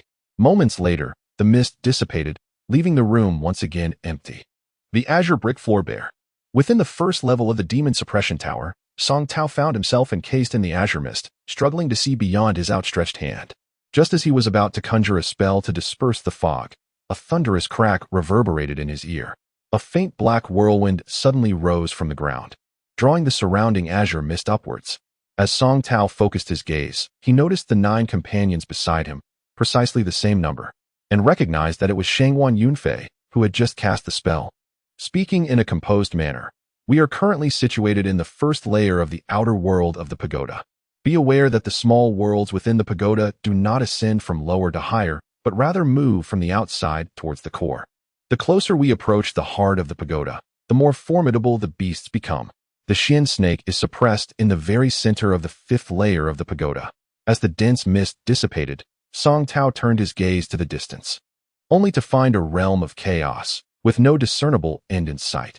They stood amidst a boundless expanse of bizarre rocks, the ground riddled with ravines, and colossal gray-white stones jutted out like menacing fangs. Looking up, he saw a gray-white chaos suspended high above, devoid of wind, where the passage of time felt suspended, enveloping the world in an eerie silence. "Let us proceed." Shangguan Yunfei retrieved a bronze compass from his robe, adjusted it for a moment, and confidently took the lead. The others followed closely behind. Before long, a low, mournful howl echoed, startling everyone into halting their steps. In the distance, behind several enormous rocks, glimmers of blood red emerged. Is that a crack-toothed wolf? Shangguan Yunfei conjectured uncertainly, as the sound indeed resembled that of such a lowly beast. However, within this isolated small world of the pagoda, it was uncertain whether the crack-toothed wolves retained their former nature. A howl resonated, unmistakably that of a crack-toothed wolf. With that cry, a massive wolf, draped in white fur, leaped upon the boulders, revealing itself to the group. It seems to have mutated. Zhu Hozhao squinted, dismissing the notion with a casual remark. As the Wolf King summoned its kin, gray-white wolf heads began to emerge from all directions, surrounding the group. They appear to possess spiritual awareness. This is no trivial matter. Meng Zhongtian frowned. Huh, brother Meng, after years apart, your courage seems to have waned. Zhu Hozhao smirked, a taunting smile playing on his lips. Are you truly afraid of mere beasts? With that, he raised his hand, unleashing a beam of white light towards a nearby gray wolf. A pained yelp was heard as Zhu Hozhao's weapon, the white jade hook, pierced through the wolf, blood splattering everywhere. The white jade hook, akin to a playful dragon, swiftly returned to Zhu Hozhao's grasp. Humph. Meng Zhongtian felt the sting of Zhu Hozhao's mockery. His pride slightly bruised. He waved his hand, sending forth streams of true energy that coalesced into thick vines mid-air, wrapping tightly around a gray wolf, binding it securely. Without a glance, Meng Zhongtian formed a hand seal, and the vines sprouted enormous thorns, instantly riddling the gray wolf with dozens of bloody holes. The wolf fell lifelessly, not even uttering a sound. Now, Zhu Hozhao's expression darkened, for he had employed a magical artifact, while Meng Zhongtian had dispatched a wolf with mere strands of true energy, making him appear far superior. He huffed in displeasure. Brother Meng, your innate azure with true energy seems to be mastered to perfection. Much obliged. Meng Zhongtian replied nonchalantly, his face brightening. Zhu Hozhao, growing increasingly frustrated, directed the white jade hook with fervor, ruthlessly slaughtering the surrounding wolf pack. The white-furred Wolf King glared with fierce anger, letting out a howl that summoned dozens of gray wolves to leap from all directions towards the group. In an instant, a dazzling array of colors flashed, and the bodies of the gray wolves sprawled lifelessly on the ground. The Golden Core cultivators demonstrated their remarkable prowess. Despite the wolves being significantly stronger than outside, they fell effortlessly before the group, each dispatched with a single blow. The Wolf King, gritting its teeth in frustration, found itself powerless. The remaining gray wolves, unable to contain their instincts, charged forth without waiting for the Wolf King's command. A frenzied wave of over 100 wolves surged forward. The sheer number was enough to astonish everyone. Shangguan Yunfei bellowed, formation of the Hunyuan protective array. He retrieved a green flag from his waist, executed a hand seal, and struck the flag's surface. Seeing this, the disciples of Hunyuan, including El Fengho, retrieved similar small flags and performed the same hand seals. 6 individuals simultaneously launched their flags, creating a circular formation that enveloped the group. Instantly, talismans flowed, and a resplendent blue light surged forth, erecting a luminous barrier that sent the closest gray wolves crashing, bloodied and flung far away, rendering them motionless on the ground. Song Tao observed thoughtfully, contemplating. It seems this formation is quite effective. If given the chance, I should learn to craft a few formation scrolls myself. Before long, the group had exterminated the 100 or so gray wolves. Yet, as Song Tao surveyed the ground littered with corpses, he sensed something amiss. Where had the white-furred Wolf King gone? Shangguan Yunfei immediately caught on, exclaiming, that Wolf King is cunning. Everyone, be vigilant and do not stray from the group. As they proceeded, they passed the massive boulders where the Wolf King had concealed itself, and noticed several enormous paw prints imprinted in the ground, likely left behind after the Wolf King leapt down heavily. However, beyond that, there were no further traces, undoubtedly erased by its crafty tail. Wait, what is that smell? Suddenly, El Fengho twitched his nose, muttering to himself. Song Tao inhaled deeply, detecting a faint yet exquisite fragrance, refreshing and invigorating. It's dragonbone grass. A soft yet slightly raspy voice chimed in, revealing itself to be the veiled Kai Xia fairy, who gently retracted a colorful whip and remarked softly, dragonbone grass. Are you certain? Several cultivators exclaimed in unison, their expressions brimming with excitement. Elderel added, "Dragonbone grass typically grows near rocky waters. How could it possibly thrive here, devoid of water?" Kai Xia Fairy remained silent, her expression noncommittal. Song Tao felt a surge of excitement as he recalled the lore of dragonbone grass, an ancient spiritual herb long thought extinct. It resembled dragon bones, bore a fragrance akin to sandalwood, produced 7 leaves and 1 flower, and took 3,000 years to yield a seed. When paired with metals, it could create elixirs that enhanced lifespan and cultivation, making it a coveted treasure amongst cultivators. The gathering cultivators could hardly contain their eagerness, each displaying their unique abilities to search the surroundings. Shangguan Yunfei and Elder El exchanged glances, resigned to the fact that they could not deter the others, and allowed them to disperse. Song Tao pondered momentarily before trailing behind the Kai Xia Fairy. She cast him a fleeting glance, but offered no further words, allowing him to follow. Similarly, Shangguan Yunfei discreetly accompanied them. Amidst the rocky terrain, the 3 gradually distanced themselves from the others. The fragrance intensified, seemingly as if the divine herb was just within reach, yet no trace revealed itself despite Song Tao's eager gaze. Suddenly, the Kai Xia Fairy made her move, her colorful whip striking fiercely against a massive pale green boulder towering several dozen feet high. Instantly, a mist resembling a rainbow enveloped the boulder. Shangguan Yunfei couldn't help but murmur in admiration. The fairy's Qianquan 5-colored radiance whip truly lives up to its reputation. Before long, the rainbow-like mist began to undulate like a liquid, slowly penetrating the boulder's interior. Song Tao gazed in astonishment as the colossal rock melted away like a slab of butter, leaving behind a cylindrical object of jade-like whiteness, standing taller than a person. With a sharp command, the fairy of colorful clouds unleashed a small azure dagger from her hand, which spiraled through the air and, in an instant, sparks flew as she cleaved a significant portion from the jade-like column. Suddenly, a towering column of water erupted from within the stone. Water from the stone. Ha ha, this is it. Shangguan Yunfei exclaimed with uncontainable delight. The gushing water continued for a full half-hour before it gradually weakened and eventually ceased. Song Tao was utterly astonished, unable to fathom where this water was concealed. A half-hour. Even an underground river would have run dry by now. However, there was no time for contemplation.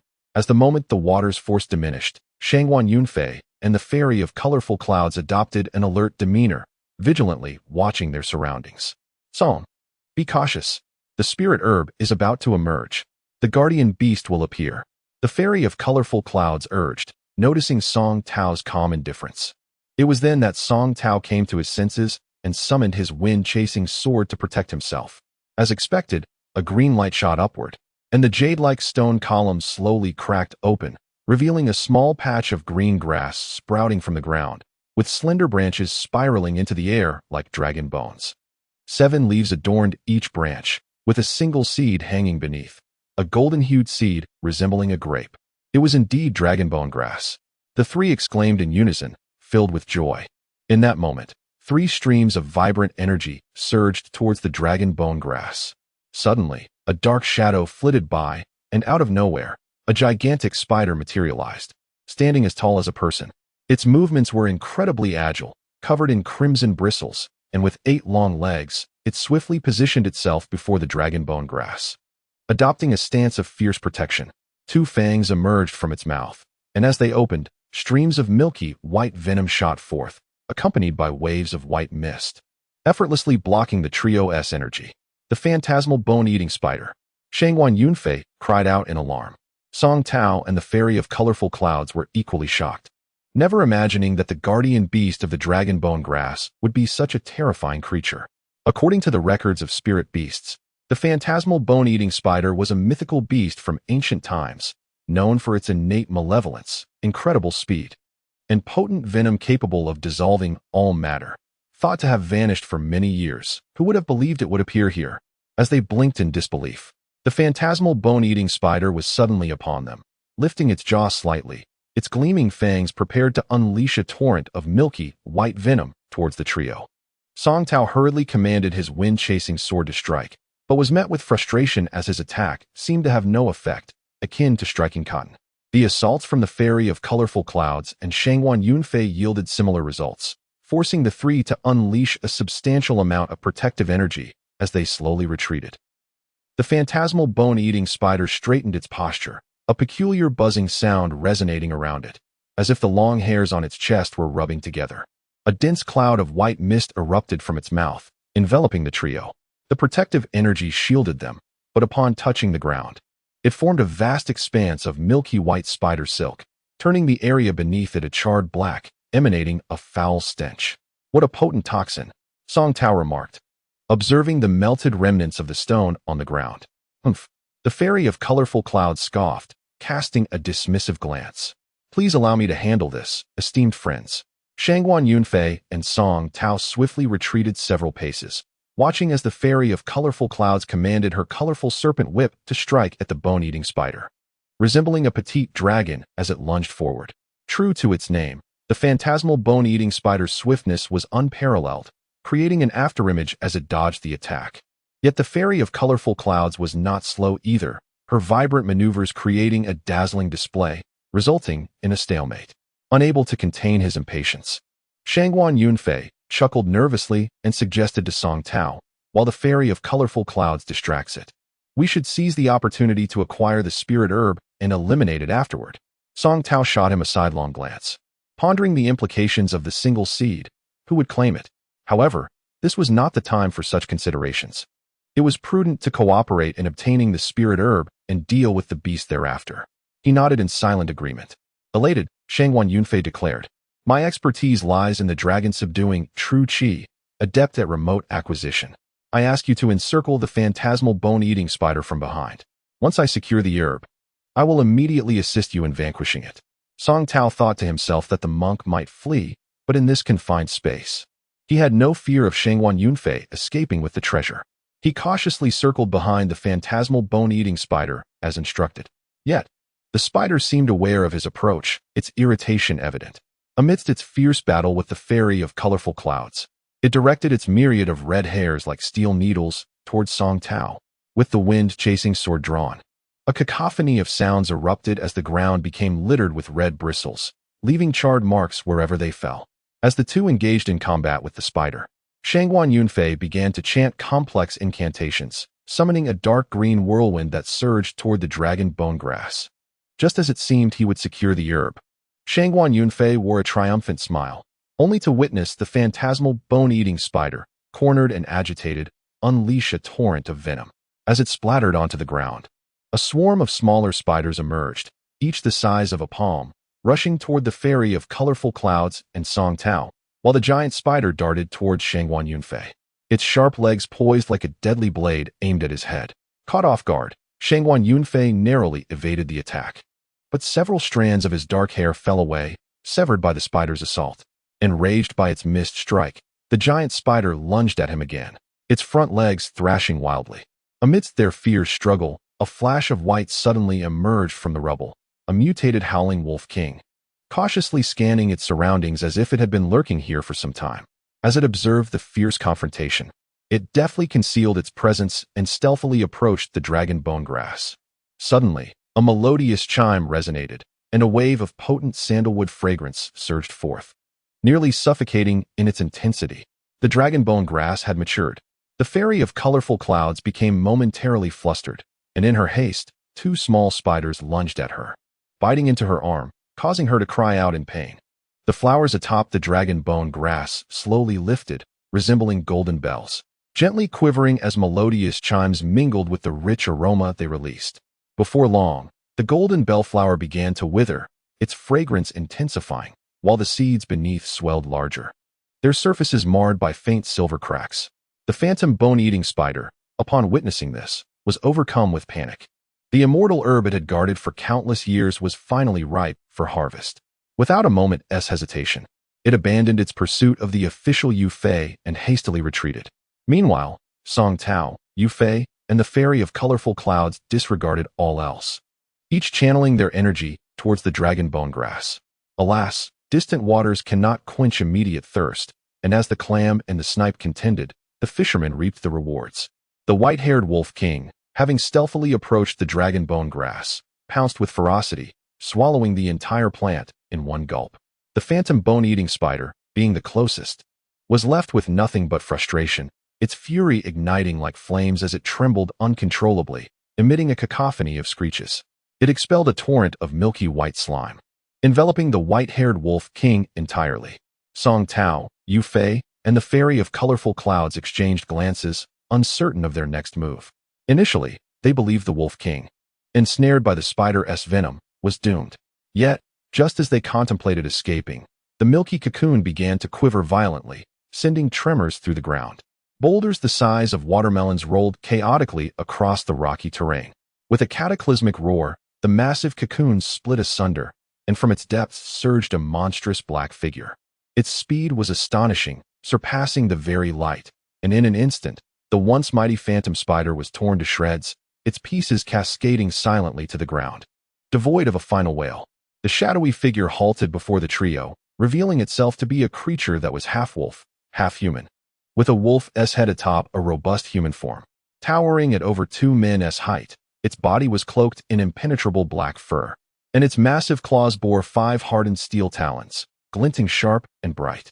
Every joint was adorned with formidable bone blades, and its mouth was lined with 3 rows of razor-sharp teeth, complemented by a blood-red tongue bristling with terrifying barbs. Its blood-red eyes glinted with murderous intent as it stood, panting before the 3, radiating malice. "This is dire. It appears it has gained sentience and remembers us," Yu Fei murmured. "Indeed, this is quite troublesome." The fairy of colorful clouds concurred, her heart sinking as she recalled the earlier struggle against the phantom spider, now so easily obliterated. Song Tao felt cold sweat trickle down his palms, the creature's icy gaze sending chills through him. The werewolf emitted a menacing growl, slowly advancing towards them. Each one tightened their grip on their weapons, retreating step by step as tensions escalated. At last, the werewolf could contain itself no longer. With a low growl, a flash of black light surged forward. "Form the Hunyuan protective array." Elder L's voice resonated from behind them. 6 array flags whirled with the wind, conjuring an emerald glow that encased the trio along with others rushing to their aid. The werewolf's ferocious strike rattled the flags, nearly toppling them. Regaining his composure, Yu Fei hastily produced an array flag from his waist, completing the formation and temporarily alleviating their fears. "What is happening?" Elder L. Fengho exclaimed, astonished at the sight of the werewolf. Yu Fei quietly recounted the events that had transpired. Standing at the outermost layer of the formation, Song Tao cautiously observed the werewolf's every move.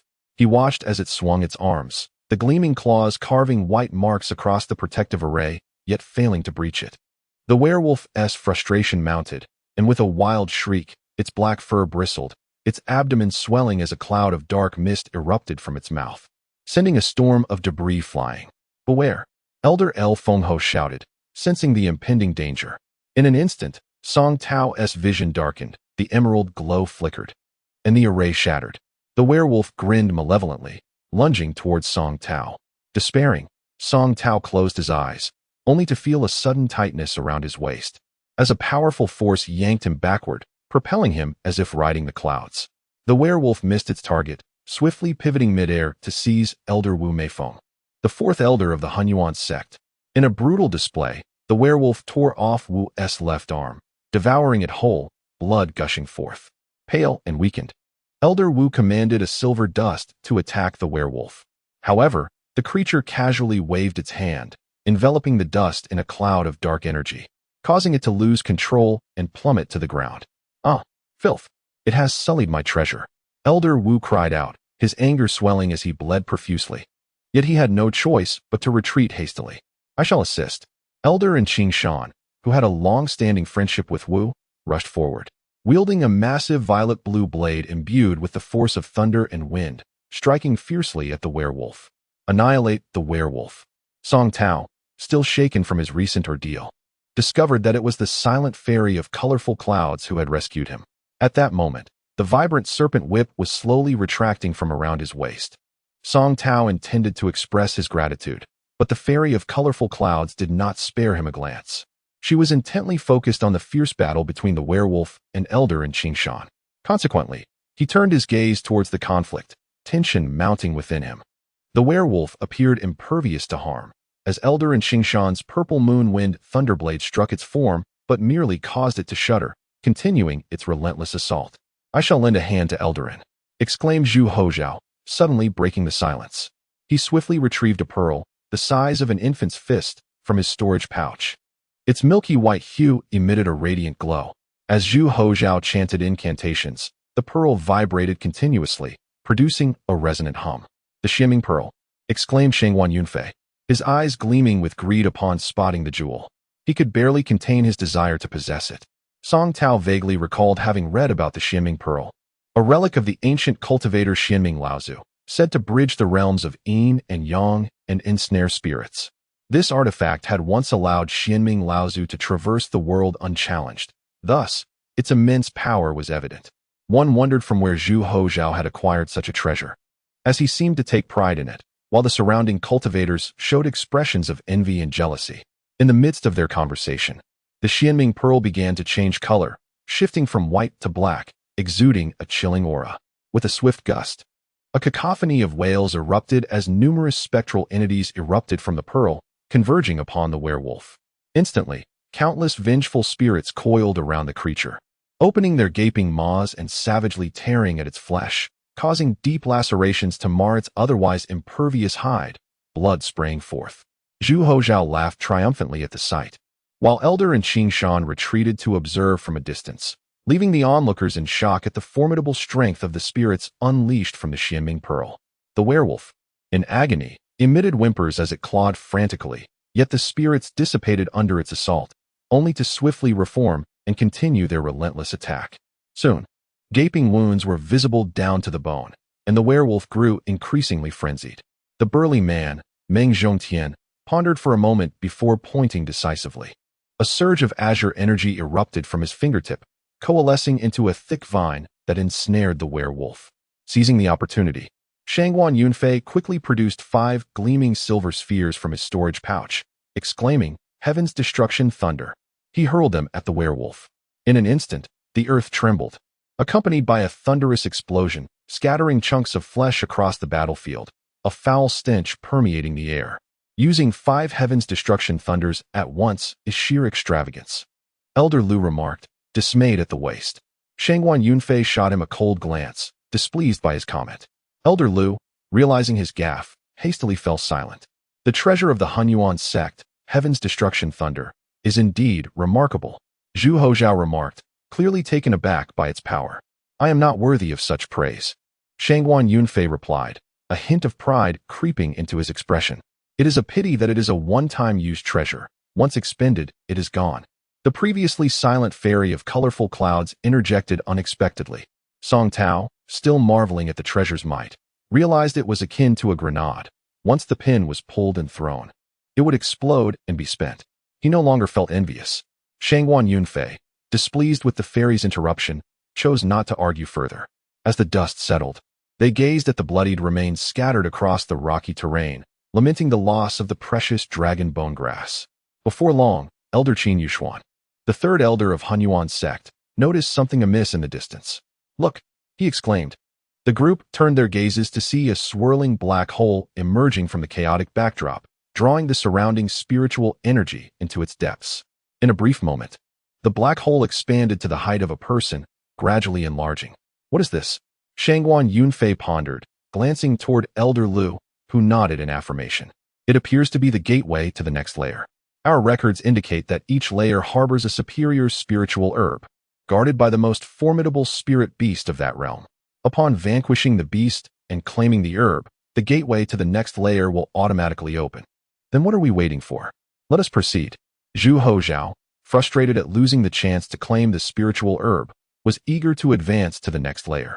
Elder Lu glanced at Shangguan Yunfei, who nodded in agreement. Everyone, be cautious. I am uncertain of what we may encounter in the next layer. Do not scatter, he instructed, ensuring Elder and Qing Shan supported the injured Elder Wu Meifeng as they cautiously approached the enormous black hole.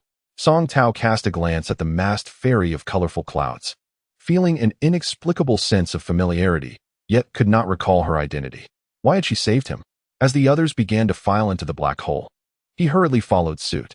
Before him lay a resplendent sea of greenery, an intricate tapestry of emerald, verdant, and yellowish-green hues, forming a cohesive yet layered ocean of trees. The second layer of the demon-suppressing tower was a stark contrast to the desolation of the first. Here, the vibrant life permeated the air, and the spiritual energy surged, invigorating all who stood amidst it. The group exchanged glances, questioning whether this was reality or an illusion. A gentle breeze swept through, causing the treetops to ripple, and a rhythmic chant echoed in their ears, as if a multitude were softly calling out together. Listening closely, Song Tao discerned the name Yunyang. The branches swayed lightly, and the chant became clearer. Yunyang? It seemed Elder Lu had also caught on, murmuring the name as he furrowed his brow in contemplation. Suddenly, a dense mist enveloped the area, and countless ethereal figures materialized before them. The chant intensified, transforming into a melodic refrain, an ancient and captivating melody resonating in their ears. No matter how intricate the tune, the lyrics remained constant. Yunyang. Song Tao's gaze grew dreamy, entranced by the enchanting melody that seemed to dance through his very soul, synchronizing his breath and heartbeat with its rhythm. Most of the others appeared similarly entranced, lost in the spellbinding song. However, one remained unaffected, the fairy of colorful clouds, who observed the entranced men around her with a look of astonishment. As the mist thickened, the silhouettes began to sharpen, revealing a stunning array of beautiful figures, each with skin that shimmered a vibrant green, reminiscent of finely carved jade, smooth and translucent. Yet, this in no way diminishes their beauty. Observe their exquisite figures, the flowing gossamer garments, the enchanting dance, and the tinkling silver bells adorning their delicate ankles, all radiating an irresistible charm. The fairy of colorful clouds gazed in astonishment at the spectacle before her.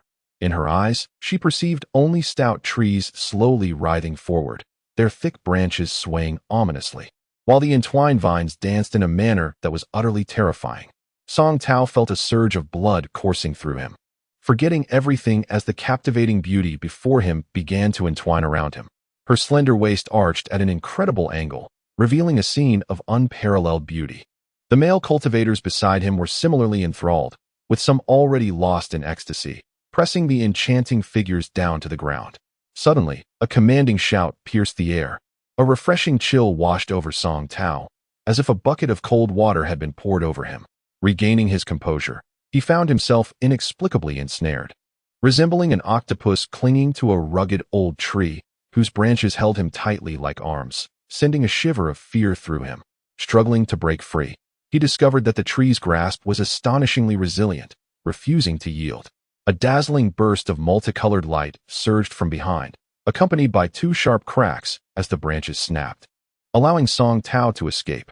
The old tree emitted a mournful wail as a viscous, bluish-white substance gushed forth from the broken limbs. Hastily retreating, he beheld through the fog that other cultivators were similarly entrapped, each holding onto a tree, their faces betraying a look of rapture, their vital energy flowing along the branches, while their complexions grew increasingly haggard. Fury ignited within Song Tao as he stood beside the fairy of colorful clouds. He summoned his Qingzhu sword and struck forward. A white light flashed, and cries of anguish erupted. Skillfully severing the branches that ensnared the others, the mist dissipated, and the crowd gradually regained their senses. Elder Lu's face flushed crimson as he retreated, shouting, "This is the tree spirit Yunyang. It specializes in bewitching men and siphoning their essence. Be cautious." Recalling the earlier events, Shangguan Yunfei and the others were filled with rage, unleashing their magical artifacts. A flurry of light ensued, and within moments, several old trees were reduced to splinters, their viscous sap pooling on the ground. The group, reflecting on their previous folly, felt a deep sense of shame, enveloping the atmosphere in an awkward silence. Suddenly, the ground shook violently, causing the earth to tremble incessantly. The fairy of colorful clouds was the first to summon her artifact, soaring into the sky. Song Tao and the others quickly followed suit, ascending into the air. Peering down, they were struck with horror as the once solid ground writhed like ocean waves, rolling violently. The forest vanished in an instant, transforming into a few barren hills. No, it was still changing. The hills began to coalesce, gradually detaching from the earth to form an immensely terrifying giant, who now swung its rocky arms, emitting a fearsome roar that conjured a fierce whirlwind towards them. "Protect!" The fairy of colorful clouds extended her hand, and a milky white jade pendant levitated, enveloping them in a vast sphere of light. Outside, Chaos reigned, yet within the sphere, they remained undisturbed. The fairy's protective artifact is indeed remarkable, Shangguan Yunfei exclaimed first. However, Song Tao furrowed his brow, feeling a sense of familiarity. Had he seen this pendant before? But from whom?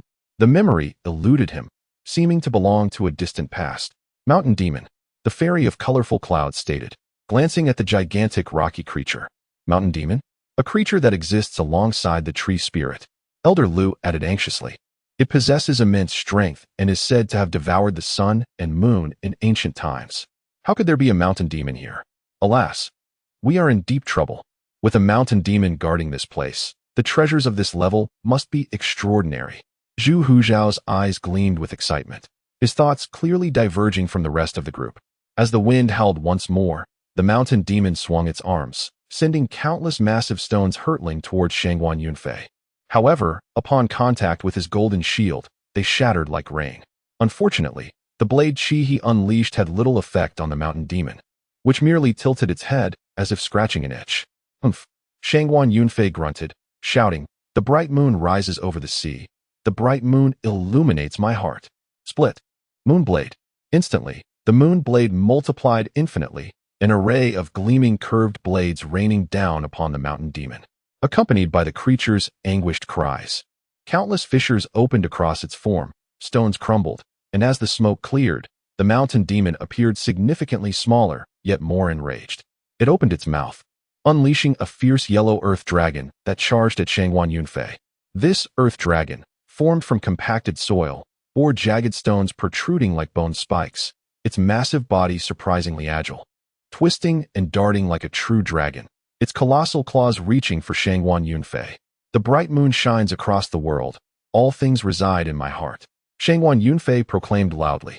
As he formed the incantation with his hands, the moon blade shimmered, growing larger and more formidable, cleaving towards the oncoming dragon. In an instant, the dragon's claws were severed by the moon blade. 5 sharp stone fangs fell to the ground, sinking deep into the earth. Shangguan Yunfei could not help but feel a sense of pride. However, he was unprepared for the swift resurgence of the earth dragon, which remarkably sprouted a claw even larger than the last from its body. It lunged directly at the golden shield of the Azure Dragon Diamond Shield, causing the golden barrier to shatter under the force of its assault, scattering into countless fragments of golden light that gradually faded away. Fortunately, a second layer of azure protective energy remained. In a panic, Shangguan Yunfei retreated, raising his arm to shield his face. Yet, the azure barrier could only withstand the fierce onslaught of the stone dragon for a mere few seconds before it too was breached. The dragon's claw met his arm's shield, resulting in a shower of sparks and a cacophony of sizzling sounds. The spectators gasped in disbelief, and Elder L was particularly agitated, exclaiming in distress, "This is disastrous. How could I forget that the sect master is a metal attribute cultivator, while this mountain demon is of the earth attribute? Their opposing attributes are highly disadvantageous for the sect master. Oh, then it appears that Brother Meng is the perfect candidate to join the fray," Zhu Hojiao remarked with a raised eyebrow. Meng Zhongtian, realizing he could no longer feign ignorance, stepped forward and declared, "Elder L, do not fret. I shall assist Sect Master Shangguan." With that, he shot a glare at Zhu Hojiao and transformed into a streak of azure green light, soaring out of the protective barrier. At that moment, Shangguan Yunfei was merely trying to evade the relentless attacks. No matter how many times the Mingyue blade struck, the earth dragon could swiftly regenerate, maintaining its fierce offensive. Shangguan Yunfei found himself on the defensive, aware that his Azure Dragon Diamond Shield was nearing its breaking point. Suddenly, several thick green vines stealthily ensnared the earth dragon like serpents, tightening their grip. Sharp thorns emerged, piercing deep into the creature's body. "Biwu Ring, gather," Meng Zhongtian called as he flew behind Shangguan Yunfei, forming a hand seal to summon a verdant circular artifact. In an instant, the ring expanded to an enormous size, enveloping the earth dragon before rapidly contracting. A vibrant green light tightly cocooned the dragon, which struggled desperately, emitting terrified roars. Yet it was helplessly drawn into the Biwu ring as it shrank. Meng Zhongtian swiftly formed successive seals, murmuring incantations. Characters in Sanskrit floated from his mouth, swirling to imprint upon the Biwu ring. Break. Upon uttering the final character, Meng Zhongtian bellowed as the Biwu ring condensed into a single point of green light. The massive earth dragon was reduced to the size of a palm, abruptly severed in two, disintegrating into fine dust. Upon witnessing the demise of the earth dragon, the mountain demon appeared grievously wounded, letting out a mournful howl. Its body trembled as torrents of mud and stone cascaded from its mouth, reminiscent of a person retching. Recognizing the principle of seizing the opportunity in a moment of vulnerability, Meng Zhongtian and Shangguan Yunfei exchanged glances and simultaneously launched their attacks. The Minghua blade and the Biwu ring, transformed into dazzling white and green lights, surged toward the mountain demon. At the moment of impact, a whirlwind of sand and stones erupted, plunging the surroundings into an almost complete darkness, rendering visibility nearly impossible. Lingxiai, Zhu Hozhao calmly commanded, raising his fingers, which glimmered with a hint of golden light, and slowly brushed them across his eyes. When he opened them again, a flicker of gold illuminated his gaze as he peered outwards. This is not good. Something seems to be inside the mountain demon, Zhu Hozhao warned. The others, unable to discern the situation, could only wait in silence for his elucidation. It appears to be humanoid, about the height of a person, and it seems to be riding a horse. Zhu Hozhao continued, furrowing his brow in confusion, unable to identify the creature. The others mirrored his expression, pondering the nature of this mysterious entity. Ah, it's moving. With Zhu Hozhao's words, the swirling winds and sands gradually subsided, revealing a shadow darting into the sky and fleeing into the distance. I understand now. Elder L suddenly exclaimed in excitement. It is the immortal grass. The immortal grass. Isn't that a legendary herb? It is said that its consumption can bring the dead back to life. If refined with metals and stones into a pill, it can not only extend one's lifespan to 1,000 years, but also elevate one's cultivation level. Zhu Hozhao responded, equally exhilarated. Song Tao, upon hearing this, was left in a state of profound astonishment, realizing that such miraculous treasures existed in the world. Instantly, vibrant rays of various colors streaked across the sky as the crowd, unable to contain their excitement, rushed after the shadow. Yet, the shadow moved with incredible speed, vanishing in an instant. The group halted, exchanging glances, uncertain of their next course of action. The immortal grass is quite clever. If it escapes, it will likely burrow underground, making it exceedingly difficult to locate. Fairy Caixia suggested. That won't do. Such a treasure cannot be claimed by just anyone. We must act together and share the spoils. Wei Nanda, the second elder of the Hunyuan sect, recalled their prior agreement regarding the treasure before entering the tower and swiftly dismissed Fairy Caixia's proposal. Ahem. Shangguan Yunfei cleared his throat and interjected. We certainly did not anticipate the existence of such a miraculous treasure within the tower. How about this? We will split into 3 groups of 10, searching in different directions. Should we find the treasure, we can reconvene and divide it equally. Does that sound agreeable?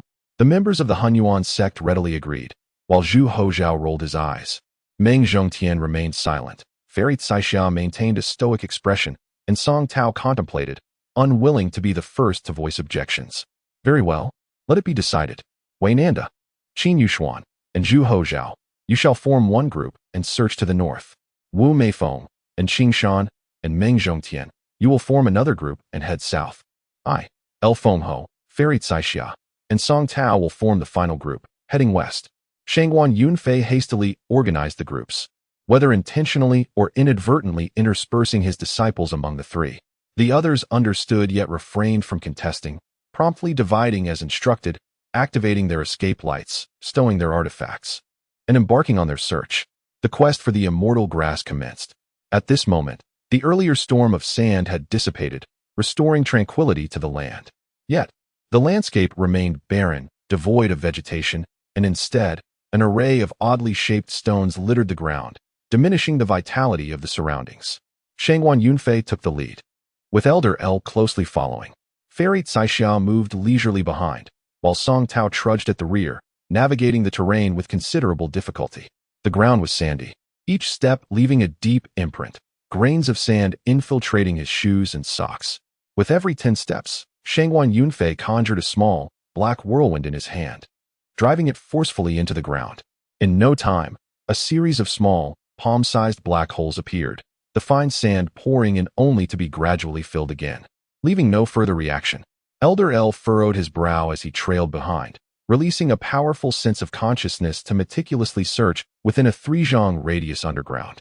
Fairy Caixiao was equally undeterred, employing her colorful serpent whip to pierce deep into the earth, spiraling around and surveying a vast area. The surface beneath shimmered with vibrant colors, a sight of exquisite beauty. Song Tao, lagging behind, remained still, aware that while he possessed golden elixir-level cultivation, he lagged significantly behind in other aspects compared to these cultivators. He focused on observing their maneuvers, keenly learning their techniques and controlling true energy and combat strategies. His dedication to searching for the immortal grass was minimal, contemplating that if their thorough search yielded no results, he would surely be at a loss. It would be better to let them proceed, and if they found it, he could then devise a plan. What is the next level spell after the fireball technique? Song Tao reminisced deep within, as a sense of confinement quietly coalesced into a small fireball at his fingertips. He murmured incantations, and one by one, delicate crimson Sanskrit characters flew from his lips, merging into the fireball. The diminutive orb immediately began to writhe, elongating and transforming. Before long, a dancing fire serpent emerged in the palm of Song Tao's hand. He gazed with satisfaction at the little serpent as it twisted and turned, scattering a myriad of vibrant red sparks. Determined to advance further, Song Tao continued to recall the incantations, invoking the sacred words. In a short while, the fire serpent underwent another transformation, revealing a fierce-eyed fire raven with flaming wings in Song Tao's palm. Undeterred, the fire raven morphed into a fire wolf, then a fire lion, ultimately culminating in a majestic fire dragon, its claws and fangs bared, gliding gracefully as its fiery form flickered with red and white hues, continuously regenerating and dripping embers that ignited the very grains of sand beneath, which would not extinguish for quite some time. Impressive skills, Taoist song. At some point, the ever-curious Shangguan Yunfei, who was fervently searching for the elusive Ji Xian, took notice of Song Tao's actions, particularly when he summoned the fire dragon. He could not help but exclaim in astonishment. It seems that Taoist Song's mastery of true fire energy has reached an exquisite level. Song Tao himself was equally astonished. He recalled that during his foundation-building phase, he struggled to summon even a single fire raven. Yet now he felt an inexhaustible flow of true fire energy surging from his dantian, effortlessly achieving the pinnacle of fire control and summoning a fire dragon. Such prowess was beyond the capabilities of an ordinary golden core cultivator. Could it be that his mastery was due to the impartation of knowledge from the fire Qilin, enabling him to wield flames with such finesse? He maintained an enigmatic smile, which only deepened Shangguan Yunfei and the others' admiration, leading them to believe he was a concealed master of profound skills. Suddenly, a piercing sound cut through the air as a streak of colorful light flashed across the southern horizon. Upon seeing it, Shangguan Yunfei shouted, "It's a signal from the Hunyuan sect. They must have made a discovery. Let us go." Without hesitation, the four summoned their magical artifacts, and 4 beams of light swiftly soared southward. Not long after, they spotted a massive chasm in the earth, spanning several miles and appearing bottomless. "This must be the place," Elder El remarked, noticing a small steel dart embedded in the sand beside the pit. He casually pulled it out and said to Shangguan Yunfei, "This is a covert mark left by Wu Mei Phone. It seems they have descended. All right, let us go down." Shangguan Yunfei exclaimed, his spirits high, as he waved his hand and leaped into the dark abyss. The other 3 followed suit, plunging into the inky void. Inside the chasm, it was so dark that one could not see their own hand in front of their face. Song Tao felt his initially rapid descent gradually slow, as if he were floating weightlessly like a feather in midair, unable to sense the presence of others, as if time itself was slowly crystallizing. The air thickened, and it seemed the true energy within him was dissipating, leaving him utterly drained and powerless. Suddenly, an overwhelming wave of fatigue washed over him, and his eyelids grew heavy, yearning for slumber. Abruptly, a blinding green light surged forth, causing a sharp pain in his eyes, nearly bringing tears to the surface. He squeezed his eyes shut, and after a moment, he tentatively opened them to find himself standing firmly on the ground. But what was this place? In the midst of dazzling green light, a magnificent city appeared before him, its gates adorned with 3 grand characters, Yunyang City. Turning to survey his surroundings, he found it peculiar that he was utterly alone. The 3 others had vanished despite their earlier descent together. He looked upward, wondering if they had not yet fallen. Above him loomed a vast expanse of darkness. After waiting for some time, his neck grew sore from straining, and he rubbed it in frustration. He decided it might be best to ascend and search for them. However, as he summoned his magical artifact and soared to about 10 meters off the ground, he felt the air thicken once more, and his true energy faltered, seemingly on the verge of vanishing. Hastily, he retracted his light and descended, relieved to find everything returning to normal.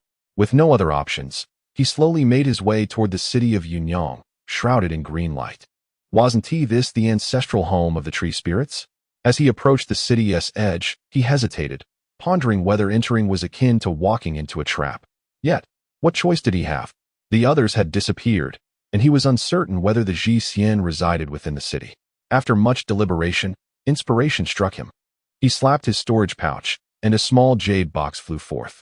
Opening it, he retrieved a large root resembling a radish. This was the root of the Qingluo grass.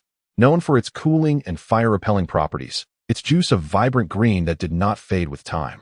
Song Tao crushed the root in his hand, and the emerald juice immediately spilled forth. He hurriedly applied it to his face and meticulously coated every inch of exposed skin. After some time, he was satisfied. Discarding the remnants, he admired his hands, now slightly green. Though not as translucent as the tree spirits he had encountered before, they appeared acceptable under the green light's glow. He concealed his true energy and, steeling his resolve, stepped into the green light. Upon passing through the ethereal door, crafted from an unknown material, a wondrous world unfolded before Song Tao's eyes. The exquisite architecture and wide avenues bore a striking resemblance to human towns, yet the streets were eerily deserted. Everything was enveloped in a soft green glow, contrasting starkly with the harsh brightness outside. Song Tao had initially expected to encounter numerous tree spirits. Now, he found himself perplexed, wandering the empty streets without a clue. After what felt like an eternity, he reluctantly proceeded along the main thoroughfare, intrigued by the surrounding edifices, taverns, pawnshops, jewelry stores, and tailor shops. They indeed resembled human towns in every aspect. Curiously, he ventured into a tailor shop filled with splendid garments. "Is anyone here?" He called tentatively, but received no response.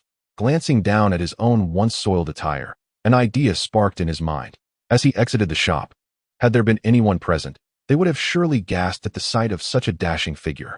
Indeed, appearance plays a crucial role. At this moment, Song Tao, though his skin was tinged a pale green, radiated vitality, clad in a pristine white robe woven with intricate golden dragon patterns along the edges. A light golden belt cinched his waist, adorned with a delicate butterfly-shaped jade pendant. His hair, cascading to his shoulders, was loosely tied with a fine golden ribbon, flowing gracefully to one side. His immaculate white trousers remained spotless, and fine leather boots studded with unknown colorful gems adorned his feet. At this moment, Song Tao felt a swell of pride as he strolled along the empty boulevard. Suddenly, a melodious chime echoed in his ears, causing him to startle and duck behind a nearby wall. Instantly, the previously desolate streets were flooded with a bustling crowd, a veritable tide of people, men, women, and children, all resembling humans yet bearing green skin. Song Tao cautiously peeked out, observing that these individuals poured forth from the grandest and most opulent building in the town's center. A childlike tree spirit seemed to catch sight of Song Tao and pointed at him, exclaiming loudly. Song Tao felt a surge of anxiety, uncertain whether his altered complexion would suffice to mask his identity. Eek, eek, gurgle, gurgle. An increasing number of tree spirits gathered around, all pointing at the strange syllables emerging from Song Tao's mouth, their expressions puzzled as they tried to decipher his words. It was a dire situation. It seemed he had been discovered. As more and more tree spirits surged toward him, Song Tao realized the gravity of the matter. Without a second thought, he summoned his true energy and soared outward on his sword. "Boldness!" A thunderous voice called out. A squad of tree spirits, resembling soldiers, sensed Song Tao's spiritual fluctuations and swiftly emerged from the towering structure, intercepting him mid-flight. "Chase the wind." Without hesitation, Song Tao drew his storage pouch, releasing the wind-chasing sword with a rush of wind as he aimed to strike at the leading guard. Drawing from the combat techniques he had observed from other practitioners earlier, he swiftly executed a spell that summoned a massive fireball, which morphed into a formidable fire dragon as he chanted the incantation. "Go," Song Tao commanded, and the fire dragon immediately spiraled, opening its jaws wide as it charged toward the guards. Suddenly, a soft sigh resonated through the air, melodious and enchanting, stirring the hearts of all who heard it. In an instant, the once bustling throng of tree spirits bowed down, kneeling in silence, not daring to breathe. A powerful pressure enveloped the area, causing both the wind-chasing sword and the fire dragon to slow, as if they had plunged into a viscous space, gradually coming to a standstill, poised before the terrified faces of the tree spirit guards. In shock, Song Tao hastily recited the spell to retract the wind-chasing sword and the fire dragon, relieved that the connection between him and the sword remained intact. "Come forth and converse." The voice echoed once more, hauntingly beautiful, yet profoundly compelling. A powerful force surged forth, and in an instant, he was akin to a leaf caught in a tempest, helplessly drawn toward the massive structure. It grew closer. In a heartbeat, Song Tao found himself before the building, which resembled a pagoda, strikingly similar in form to the Nine Heavens Demon Suppression Tower, yet tinged with a subtle crimson hue, rendering it eerily conspicuous against the verdant glow enveloping the world. The tower bore no entrance, and in terror, he watched as he was uncontrollably propelled toward the seemingly impenetrable wall, instinctively closing his eyes. To his astonishment, after a prolonged moment, there was no colossal impact as he had anticipated.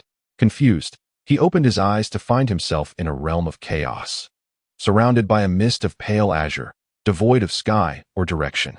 Within the swirling fog, crimson threads meandered, imbued with a semblance of life, flowing ceaselessly. "You have arrived. Step forward and speak." The voice resonated again.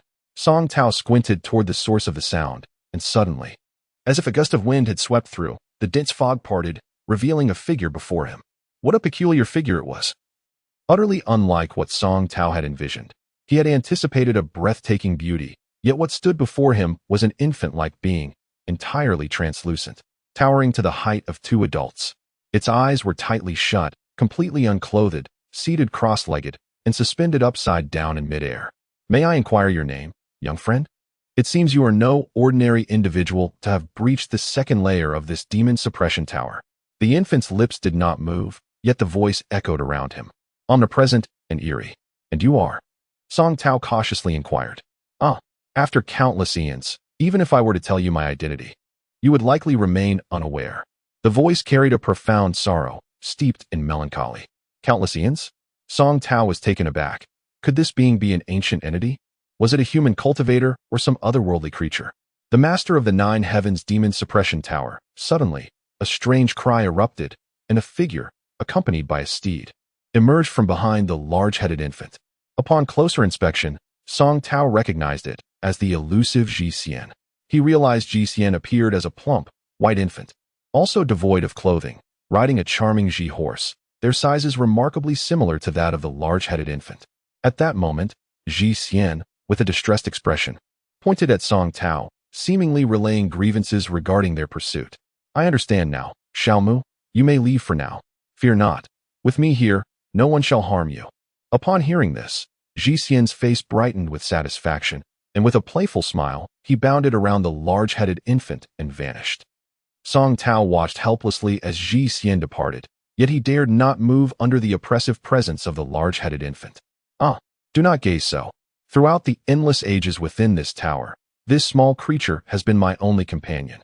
I have watched it grow, and I will not allow it to be taken for your purposes." Song Tao, understanding the gravity of the situation, recognized the formidable powers of the large-headed infant.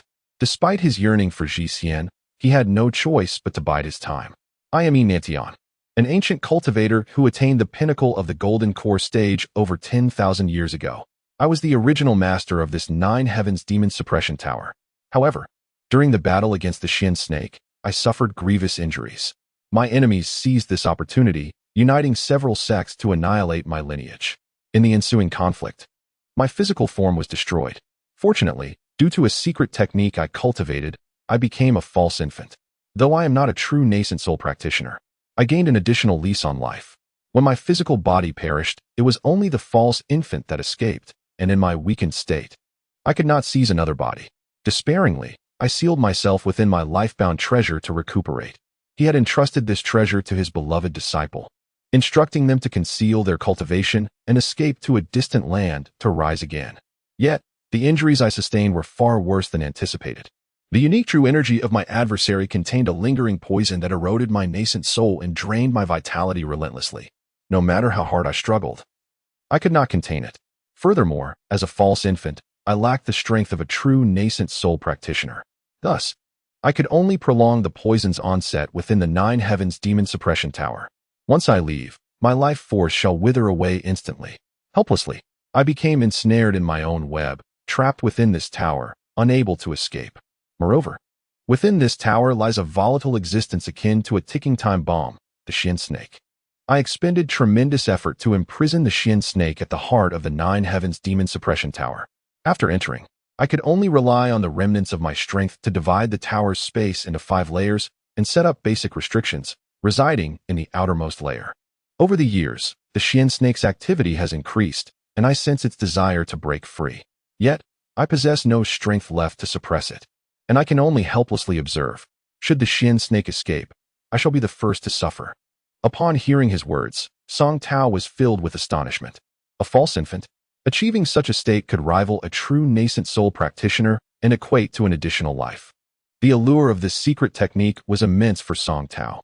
However, he remained rational and inquired, "Might I ask why you have brought me here? And where are my companions?" I brought my companion here because I sensed a peculiar fluctuation emanating from you, as if you possess an exceptionally potent aura, reminiscent of the bloodline of ancient mythical beasts. Song Tao was taken aback, his heart racing. Could he be referring to the fire Qilin? What does he mean? Does he intend to seize the little fire Qilin? Or has he merely detected the lingering blood essence left by the fire Qilin's mother when she imparted her power to me? If my intuition is correct, it should indeed be the essence of the fire Qilin, a natural nemesis of the Shin Snake clan during the ancient era. Only they have the capacity to completely restrain the Shin Snake's power and annihilate it. Upon hearing this, Song Tao pondered silently before speaking. "Esteemed elder, the Shin Snake is a water attribute beast, is it not? To my understanding, the Fire Qilin clan embodies the fire attribute, and as the 5 elements interact, water indeed overcomes fire. Let us not speak of my lack of a Fire Qilin. Even if I had one, it would likely be utterly suppressed by that Shin Snake." You are only aware of one aspect, and not the other," the elder retorted. "The might of ancient mythical beasts cannot be so simply confined to the interactions of the 5 elements. The ancestors of the Fire Qilin were celestial steeds, their power far surpassing that of ordinary beasts. Although their descendants have fallen to a lower tier, the legacy of their bloodline remains eternally imprinted within their genes. The Shin Snake, while formidable, is merely an ancient beast. Water may extinguish fire, but what occurs when volcanic fire meets water? Who, then, prevails? Song Tao couldn't help but nod in agreement. "Then come closer, young one, and allow me to discern why you carry the essence of the fire Qilin." At this, the gigantic infant Enantion suddenly opened his eyes wide, revealing a piercing green light. As Song Tao gazed upon them, he felt his entire being grow weak, as if an overwhelming force was drawing him toward the colossal infant. Upon nearing, he was struck by the horrifying visage of the infant. Magnified to an unsettling degree, its once adorable appearance now grotesque, compounded by the absence of pupils in its eyes. Only a void of confusion remained. Song Tao found himself unable to avert his gaze, gradually perceiving the profound depths of those eyes, as though they contained an infinite realm. His thoughts ceased, his body relaxed, and he surrendered to the allure of that endless world. "How curious! You are evidently a human cultivator, yet your blood bears the mark of the Fire Qilin's lineage," Enantion exclaimed, having employed his unique method to invade Song Tao's essence and scrutinize him thoroughly. "Your true essence is infused with the primal fire of the heavens. This is unmistakably a trait unique to the Fire Qilin clan. And what else do you possess in your storage bag? It also seems to resonate with the essence of the Fire Qilin." The giant infant immediately sent a fragment of his consciousness into Song Tao's storage bag. This lad possesses quite a treasure trove. Alas, without the proper cultivation to refine them, merely acknowledging them with a drop of blood will render these artifacts powerless. Enantion lamented. "You should consider yourself fortunate. Had I not been reduced to a mere remnant of my former self, seizing your treasures would have posed no challenge, and they would have sufficed to obliterate you countless times over." Finally, he discovered the white Qilin egg. "What is this? Could it be?" Enantion could hardly contain his excitement. Is it truly the ancient sacred beast, the fire Qilin? By the heavens! Such a legendary creature. How could this young one possibly have acquired it? With his cultivation level, it seems implausible. Overcome with emotion, Nantian felt a pang of sorrow. Why? Why must I witness these wonders now? Oh, how unjust fate is. He could not suppress his feelings, bellowing, why must I perceive these treasures only as a fading soul? What purpose does it serve me now?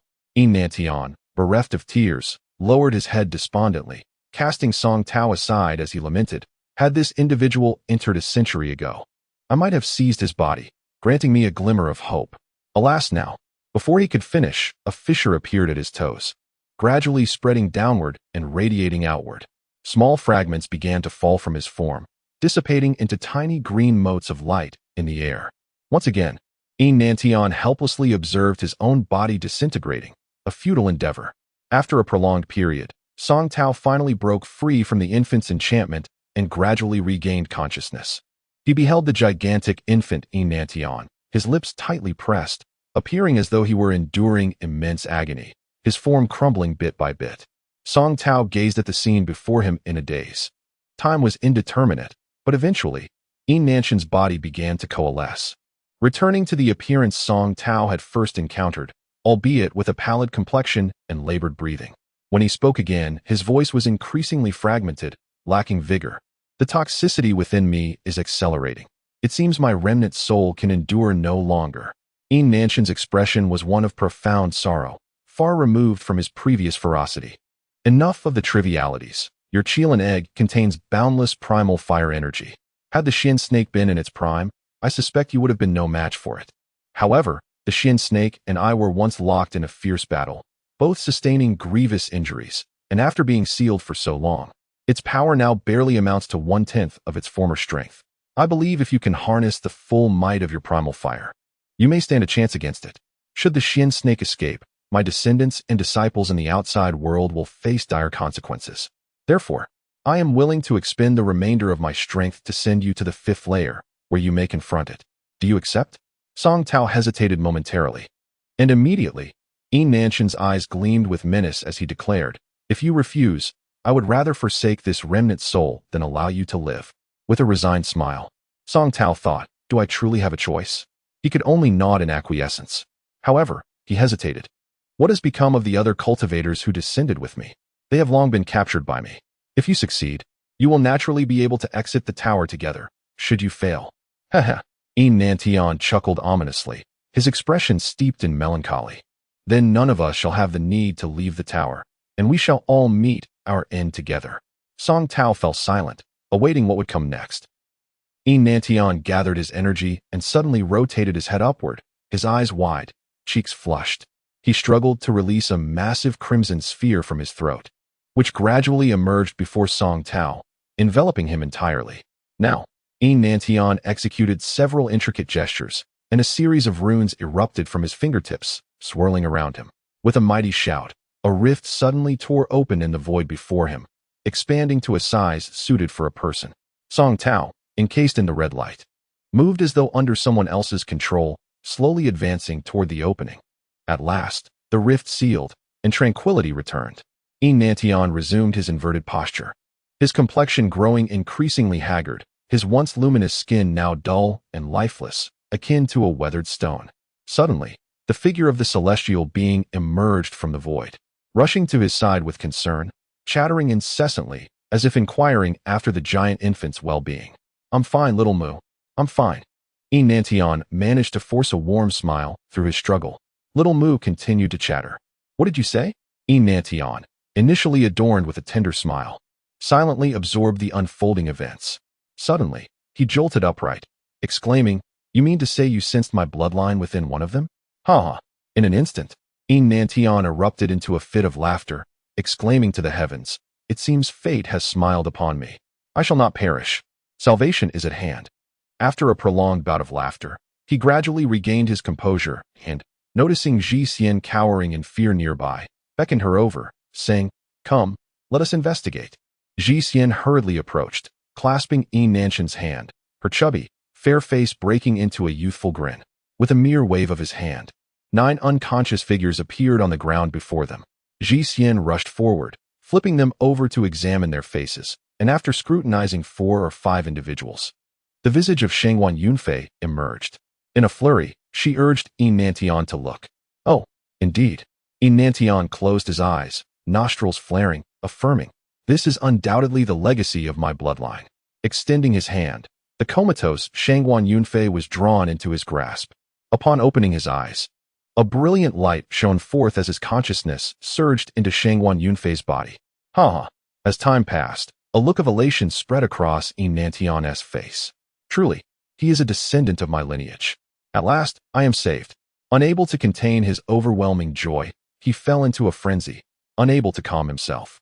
It was revealed that during his lifetime, Enantian had cultivated a unique secret art, leaving himself a glimmer of hope prior to entering the tower millennia ago. He had infused a fraction of his essence into his beloved disciple, his only grandson, ensuring that as long as the bloodline persisted, this fragment of his spirit would never dissipate, passing down through the generations. Now, in his weakened spectral form, should he attempt to seize another's body, he would undoubtedly face rejection until his soul disintegrated. However, if he could inhabit the body of his descendant, reclaim his essence, even if his cultivation were to regress significantly, it would still present a flicker of hope, a far better fate than to languish until his spirit faded into oblivion. Moreover, once he possessed a corporeal form, eliminating the previous young man to seize his treasures and restore his former prowess would surely be within reach. The more Enantian contemplated, the more elated he became, succumbing once more to uncontrollable laughter. Ji Xian, observing from the sidelines, felt an unsettling mix of fear and apprehension, sensing that this Enantian was an entirely different entity from the one she knew, leaving her in a state of disquiet. Oh, but I still have this wooden Ji Xian. Upon hearing her murmurs, Enantian turned, his gaze revealing a glimmer of menace. Previously, he had regarded Ji Xian merely as a pet to alleviate his solitude, but with a corporeal form, should he consume her, he would surely prevail. You are doomed. Little one, all treasures shall belong to me. The fire Qilin shall be mine. Ascension awaits. His eyes glowed crimson, radiating an extreme arrogance. Ji Xian seemed to sense the impending danger, instinctively shrinking back, desperately attempting to hide behind Shangguan Yunfei, her face awash with terror. Song Tao gazed in bewilderment at the world before him. As the crimson radiance surrounding him faded away, he sensed that he could once again command his own body. Turning to look, he witnessed the spatial rift behind him rapidly closing, soon vanishing entirely, leaving nothing in its wake. Was this truly the 5th level of the Demon Suppression Tower? Was the Xian snake sealed within this realm? With a furrowed brow, Song Tao observed his surroundings, realizing he was enclosed in a confined space. The ground was marred by deep and shallow chasms resembling spider webs, of varying thickness, with dark red liquids swirling within, exuding a foul stench. The sky mirrored the earth, rendering it impossible to discern up from down or any cardinal direction. Song Tao felt as though he were encased in an impenetrable egg. Is the Xian snake here? He wondered, scanning the area. In the distance, something seemed amiss. At the center of this space, a massive set of grotesque bone spikes surged from the ground, forming a shape akin to 2 hands clasped together. Within, something dark red thrashed about, producing a faint but resonant thud-thud. Was that the place where the Xian snake was sealed? Tentatively, Song Tao approached. Stop! A sharp voice rang out. Confused, Song Tao searched for the source of the voice, but found no one. You shall not advance another step, the voice insisted, tinged with agitation. Who are you? How did you enter? And who are you? Where are you? Show yourself. Song Tao shouted into the empty air, feeling somewhat foolish. Do not move, and I shall reveal myself. The voice replied, sounding somewhat juvenile. After nodding in agreement, a luminous sphere of white light appeared before him, gradually revealing the figure of a child. Who are you? How did you get in? The figure before him was surprisingly a young boy, exquisitely cute with a small topknot that added a playful charm to his demeanor. He was clad in a bright red apron, his chubby ankles adorned with silver rings, radiating an irresistible allure. How could there be a child here? Song Tao thought, yet he dared not let his guard down. Fully aware that the 5th level was a prison for the Xian snake, this child could very well be a formidable creature. Could he be the legendary ancient beast, the Xian snake? My name is Song Tao. I did not wish to enter. I was brought here against my will. He responded, secretly channeling his inner energy, wary of the child's every movement. Oh, so you two were imprisoned? The boy's expression shifted to one of understanding, his head nodding slightly. Just like me and my mother. Mother? Who is your mother? Song Tao inquired, even more perplexed, as he scanned the area for any sign of her. After a long pause, he found nothing. Hee hee. The child giggled, covering his mouth. Stop looking. You're inside my mother's belly. What? Song Tao gasped in shock. I'm in your mother's belly? The child tilted his head, beaming with joy. I've been so bored here. Finally, someone to keep me company. Come, let us sit and talk. With that, he plopped down on the ground, gently stroking the earth with a pained expression. Be gentle, or my mother will hurt. Initially, Song Tao intended to sit down, but was suddenly too frightened to do so, standing awkwardly. The child, noticing his discomfort, burst into laughter. Through the child's storytelling, Song Tao learned the truth. The Xian snake was with child during its battle with Yin Nantian and was sealed here as it was about to give birth. Unbeknownst to Yin Nantian, the mother and child were trapped within the tower. In its dying moments, to protect its offspring, the Xian snake had sacrificed its physical form, merging with the seal of the 5th level, diminishing the tower's power to allow its young to survive within its essence. As one of the 10 ancient beasts of legend, the Xian snake possessed extraordinary power. The world within its being was entirely different from the outside, rich in demonic energy and capable of slowing the passage of time, even defying the laws of this realm. Its offspring was born and cultivated within, gradually reaching a transformative stage without needing to ascend. Yet, it remained unable to break free from the seal. Given time, however, it would surely escape. The child before Song Tao was the Xian snake's sole offspring, innocent and adorably naive. After hearing this revelation, Song Tao struggled to reconcile this charming child with the fearsome Xian snake, yet he could not dismiss the truth. What was he to do now? Yin Nantian had summoned him to seal the Xian snake, but he never anticipated the current predicament. How could he proceed? He was torn, unable to act against this innocent, endearing child, especially considering this child was a transformed beast. Whether he could defeat it was an entirely different matter. What's wrong? Are you anxious? I am too. I really want to leave here. My mother used to talk to me sometimes, but it's been so many years since I've heard her voice. I truly miss her. The child rested his chin on his hands, pouting. I wish I could see what the outside world is like. You came from outside. Tell me stories about it. Song Tao's emotions churned, unsure of where to begin. He reached out tentatively to stroke the child's top knot, feeling somewhat intrusive, afraid of provoking him. However, the child merely smiled playfully at him, relishing the moment. Suddenly, the child sprang to his feet and rushed to Song Tao, tugging at his clothing. Your clothes are so nice. Did you get them from outside? I've heard my mother speak of a race called humans who create all sorts of fun things. You must be human, right? Look, my apron is made from my mother's flesh, designed to mimic human style. The boy proudly displayed his apron to Song Tao. Do not worry. We will soon escape. I am about to break the seal. Many years ago, my mother said that once I break this seal, I can go outside, where there are so many delicious and fun things. Though she hasn't spoken to me since, I haven't forgotten her words. I've been working hard. We will soon be free. With that, the child waved his hand, summoning a massive orb of white light that soared toward the sky. Instantly, the world was flooded with brightness, and Song Tao felt the ground tremble beneath him, losing his balance and collapsing to the earth.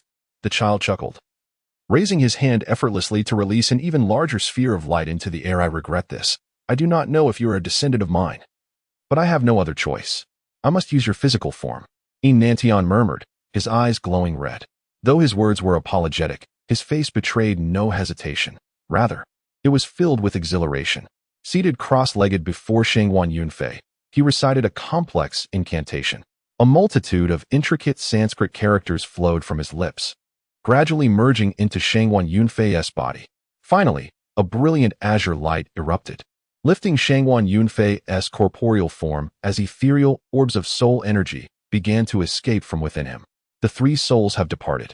The 7 spirits have separated. Good. It is time.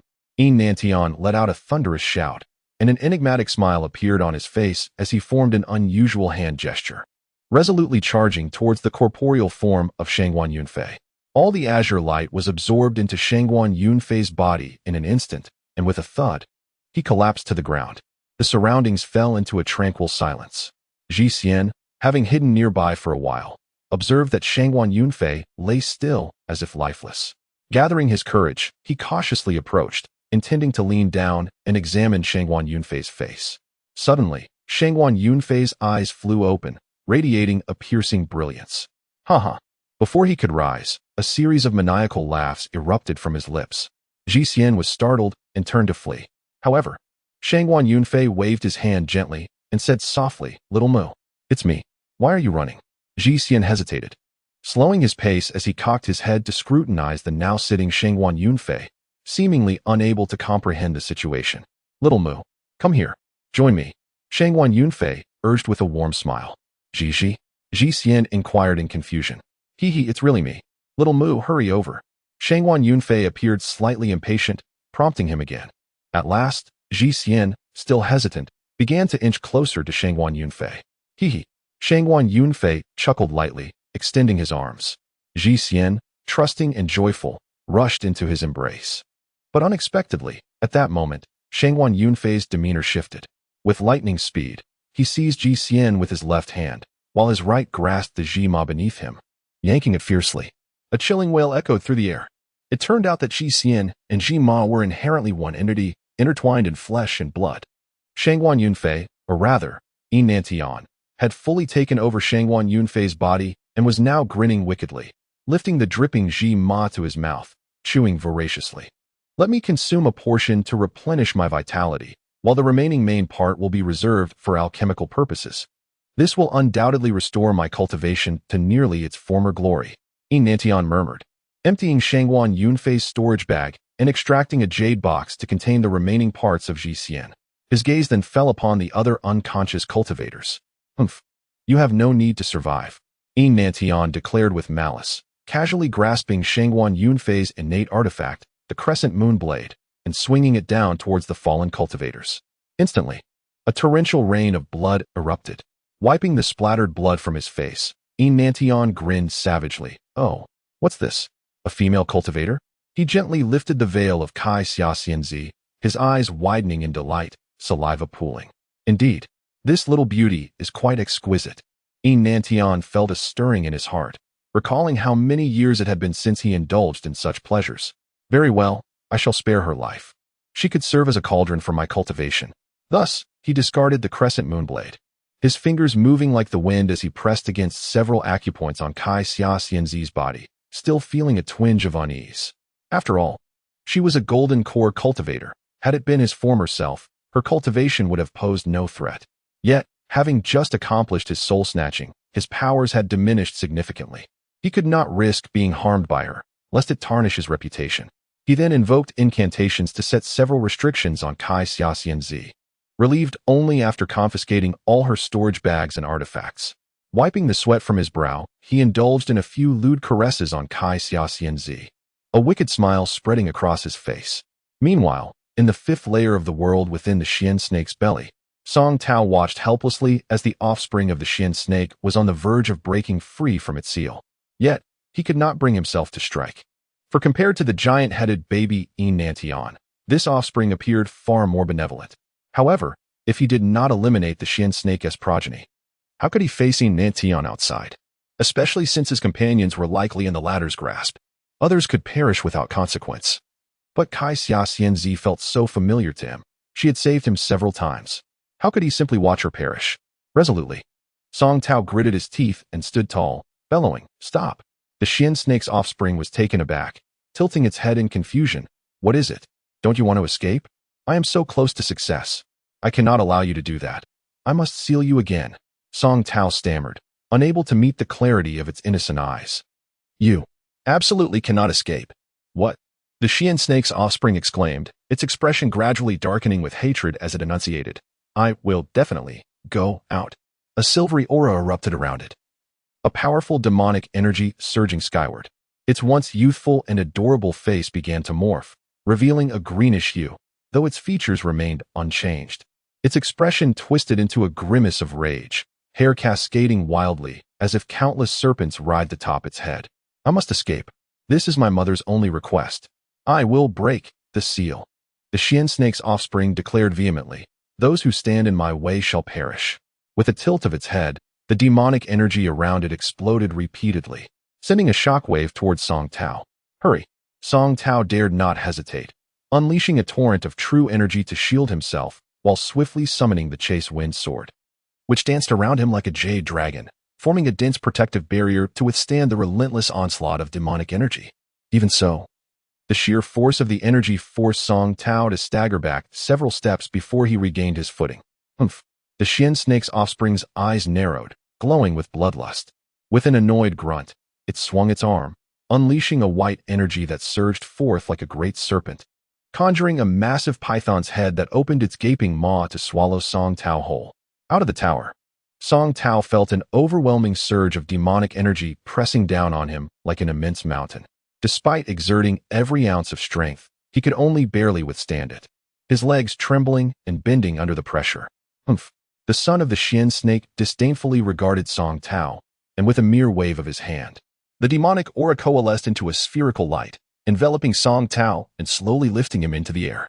Inside, Song Tao sensed an unending pressure from all directions, as if any moment of relaxation would crush him into a pulp. With no other recourse, he gritted his teeth and endured. You do not wish for me to escape, yet I shall defy you and do so. The son of the Xian snake, having uttered these words, disregarded him and intensified his assault on the seal. The seal, already weakened, gradually began to show fissures under the relentless attack of the Xian snake's son. Finally, a thunderous explosion erupted, and Song Tao felt a deafening buzz in his ears, rendering him unable to hear anything. A blinding white light struck his vision, causing his ears to ache and tears to flow. The seal shattered. Instinctively, Song Tao released all his true energy to resist. Ultimately, he could endure no longer. Closing his eyes and fainting, the demon suppression tower broke into two, lying silently on the ground, radiating a dazzling array of colors, as if the myriad small worlds within had been obliterated in the recent explosion, leaving only fleeting motes of light that slowly dissipated into the air. Ha! I am free. I have finally emerged. Mother, where are you? A flash of white light revealed the son of the Xian snake appearing before the tower, and as soon as he landed, he shouted loudly. Immediately after, multicolored lights flickered continuously, and Immortal, holding the body of the fairy of colorful clouds along with several deceased cultivators and the unconscious Song Tao, all materialized in the small room. Fortunately, the explosion had occurred within the tower, and the residual power of the Nine Heavens Demon Suppression Tower had been spent suppressing the recent cataclysm, now lying inert on the ground, devoid of spiritual energy and essence. Suddenly, a rumble of thunder echoed from outside, and in an instant, lightning flashed, yet no rain fell. The son of the Xian snake stared blankly at everything, bewildered by the unfolding events. Suddenly, a massive bolt of lightning pierced through the roof, striking the son of the Xian snake. In that moment, a thick silver lightning danced around him, eliciting agonized howls as he cradled his head, slowly collapsing to the ground in torment. Soon, he could no longer maintain his human form, revealing a snake body as thick as a bowl. At this moment, the thunder outside began to recede, as if the task had been completed. The Xian snake, Immortal, steadied himself, witnessing the scene before him, and could not help but exclaim. Yet, he vaguely sensed something amiss. Why was the Xian snake so diminutive? However, he had no time for contemplation and immediately cast aside the fury of colorful clouds, charging toward the Xian snake. Upon emerging from the Nine Heavens Demon Suppression Tower, constrained by the laws of the Jin Hui realm, the Xian snake's cultivation was automatically diminished. Struck by the heavenly lightning, it fell a tear from its transformation stage, and in its agony, Immortal seized the opportunity to launch a surprise attack, inciting the Xian snake's fury. With a swift motion, its head expanded dramatically, and with a gaping mouth, a ball of black toxic mist shot forth toward Immortal. Not stopping there, its agile form lashed its tail violently at him. Having just seized control, Immortal was equivalent to a foundational stage cultivator and dared not confront the Xian snake head-on. Although he possessed many treasures in the storage bag of Shangguan Yunfei, he could not utilize them without prior refinement. Thus, he resorted to the simplest method, maneuvering the crescent moon blade to dart about while evading the Xian snake's strikes. At some point, the unconscious Song Tao slowly regained consciousness. Upon opening his eyes, he saw Shangguan Yunfei engaged in fierce combat with a colossal silver snake, momentarily dazed, only to recall the preceding events. Unbeknownst to him, the Shangguan Yunfei before him was not the same individual, but had been replaced by the large-headed infant Immortal. The Xian snake's attacks grew increasingly ferocious, and several times, Nantian narrowly avoided its fangs. Suddenly, his gaze fell upon Song Tao, who appeared bewildered, and he urgently shouted, "Song Tao, come help. This is the Xian snake. Quickly, slay it." Song Tao acknowledged, and upon seeing the Xian snake's bloodthirsty eyes, he understood it had gone mad, its mind clouded. He promptly summoned his wind chaser and joined the fray. The Xian snake, enraged by the addition of another enemy, let out a furious roar, and unexpectedly, its skin began to rupture at the top of its head, a small protrusion emerging and growing taller. Not good. It is about to perform its secret technique. We must eliminate it before its horn materializes. Nantian shouted, fully aware that this was a unique secret art of the Xian snake clan. It was channeling all its demonic energy to cultivate a horn atop its head, which, once formed, could unleash the deadliest toxin known as true water. Water, colorless and tasteless. Seemingly harmless. Yet true water is the purest and most genuine form of water, the mother of all waters, and vastly different from ordinary water. It is the most lethal toxin, with no antidote. As a water attribute innate demon beast, each adult Xian snake could excrete a drop of true water. When Nantian had battled an adult Xian snake in the past, he had suffered greatly from it, nearly losing his life. Seeing the Xian snake cultivating its horn now filled him with dread, and he desperately urged Song Tao to utilize his trump card. He rummaged through Shangwan Yunfei's storage bag, hoping to find something suitable. Suddenly, Nanshan's eyes brightened as he retrieved 5 glittering silver steel balls, exclaiming with delight, "Heavenly annihilation." This one-time treasure requires no refinement. It only requires a certain amount of spiritual energy to activate. Without hesitation, he grasped one and, disregarding Song Tao, who was embroiled in battle, shouted "Explode," and tossed them forward. Fortunately, Song Tao had remained cautious, keeping an eye on Shangwan Yunfei's every move, sensing something amiss about him. He had been observing everything around him, preparing accordingly. As soon as he saw Shangwan Yunfei's ruthless intent to obliterate both him and the Xian snake, he quickly signaled for Wind Chaser to retreat and hastily backed away, grabbing the unconscious fairy of colorful clouds before shooting out of the door. As the saying goes, it was as quick as thought. Just as Song Tao flew out the door, the entire small room erupted in a cataclysmic explosion, a wave of searing heat rushing toward him. The battle with the Xian snake had drawn the disciples of the Hunyuan sect, who gathered in a panic, each one frantically asking what had transpired, yet no one answered. Song Tao glanced at the unconscious fairy of colorful clouds, gently placing her aside and sharing a fragment of his consciousness to protect her before slowly advancing. The side of the small room had transformed into a massive pit, strewn with debris. In the center of the pit coiled a large, silver-glimmering Xian snake, glaring fiercely at the figure suspended in the air. Upon closer inspection, the figure was indeed Shangwan Yunfei, yet he appeared utterly disheveled, as if he had been caught in an explosion, covered in dirt and blood. Song Tao was puzzled. How could someone of Shangwan Yunfei's caliber inflict harm upon themselves? Unbeknownst to him, the Shangwan Yunfei before him was no longer the same. Having been usurped by Nantian, and his cultivation had dropped a tier, though Nantian had forgotten this and nearly perished from the self-inflicted blast of the heavenly annihilation. Boss. A multitude of cultivators arrived one after another, witnessing Nantian battling the Xian snake, all exclaiming loudly, some even eager to rush in and assist. Nantian, troubled by the lack of assistance, was suddenly filled with joy upon witnessing this scene, hastily descending before the gathered cultivators. The unique horn atop the Xian snake's head had finally grown back. It swayed gently, and a droplet of semi-transparent liquid shot forth from its horn. "Ah!" Nantian exclaimed in shock. The droplet hurtled directly toward him, prompting him to instinctively grab a nearby disciple and shield himself, retreating hastily.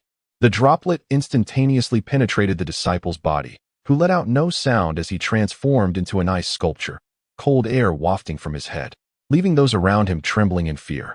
The ice sculpture soon shattered with a resounding bang, turning the disciple's blood into ice and splintering into countless icy shards that shot in all directions. The droplet of true water mingled among them and flew toward another cultivator nearby. In that moment, Song Tao felt as if he had been transported to an icy hell. Witnessing one low-level cultivator after another from the Hunyuan sect being frozen and shattered by the true water, a cacophony of anguished cries erupted, as everyone scattered in panic. None could escape the relentless pursuit of the true water. Quick, use the true fire within you. Shangguan Yunfei, having somehow made his way to Song Tao's side, urged urgently. Confused, Song Tao regarded him with suspicion, a chilling thought creeping into his mind. Could it be that? Hurry. Only your Qilin true fire can counter this droplet of true water. Yin Nantian pressed, noting Song Tao's hesitance. Who are you? Song Tao felt an odd sense of unfamiliarity with Shangguan Yunfei, whose speech echoed that of the giant-headed infant he had encountered in the tower.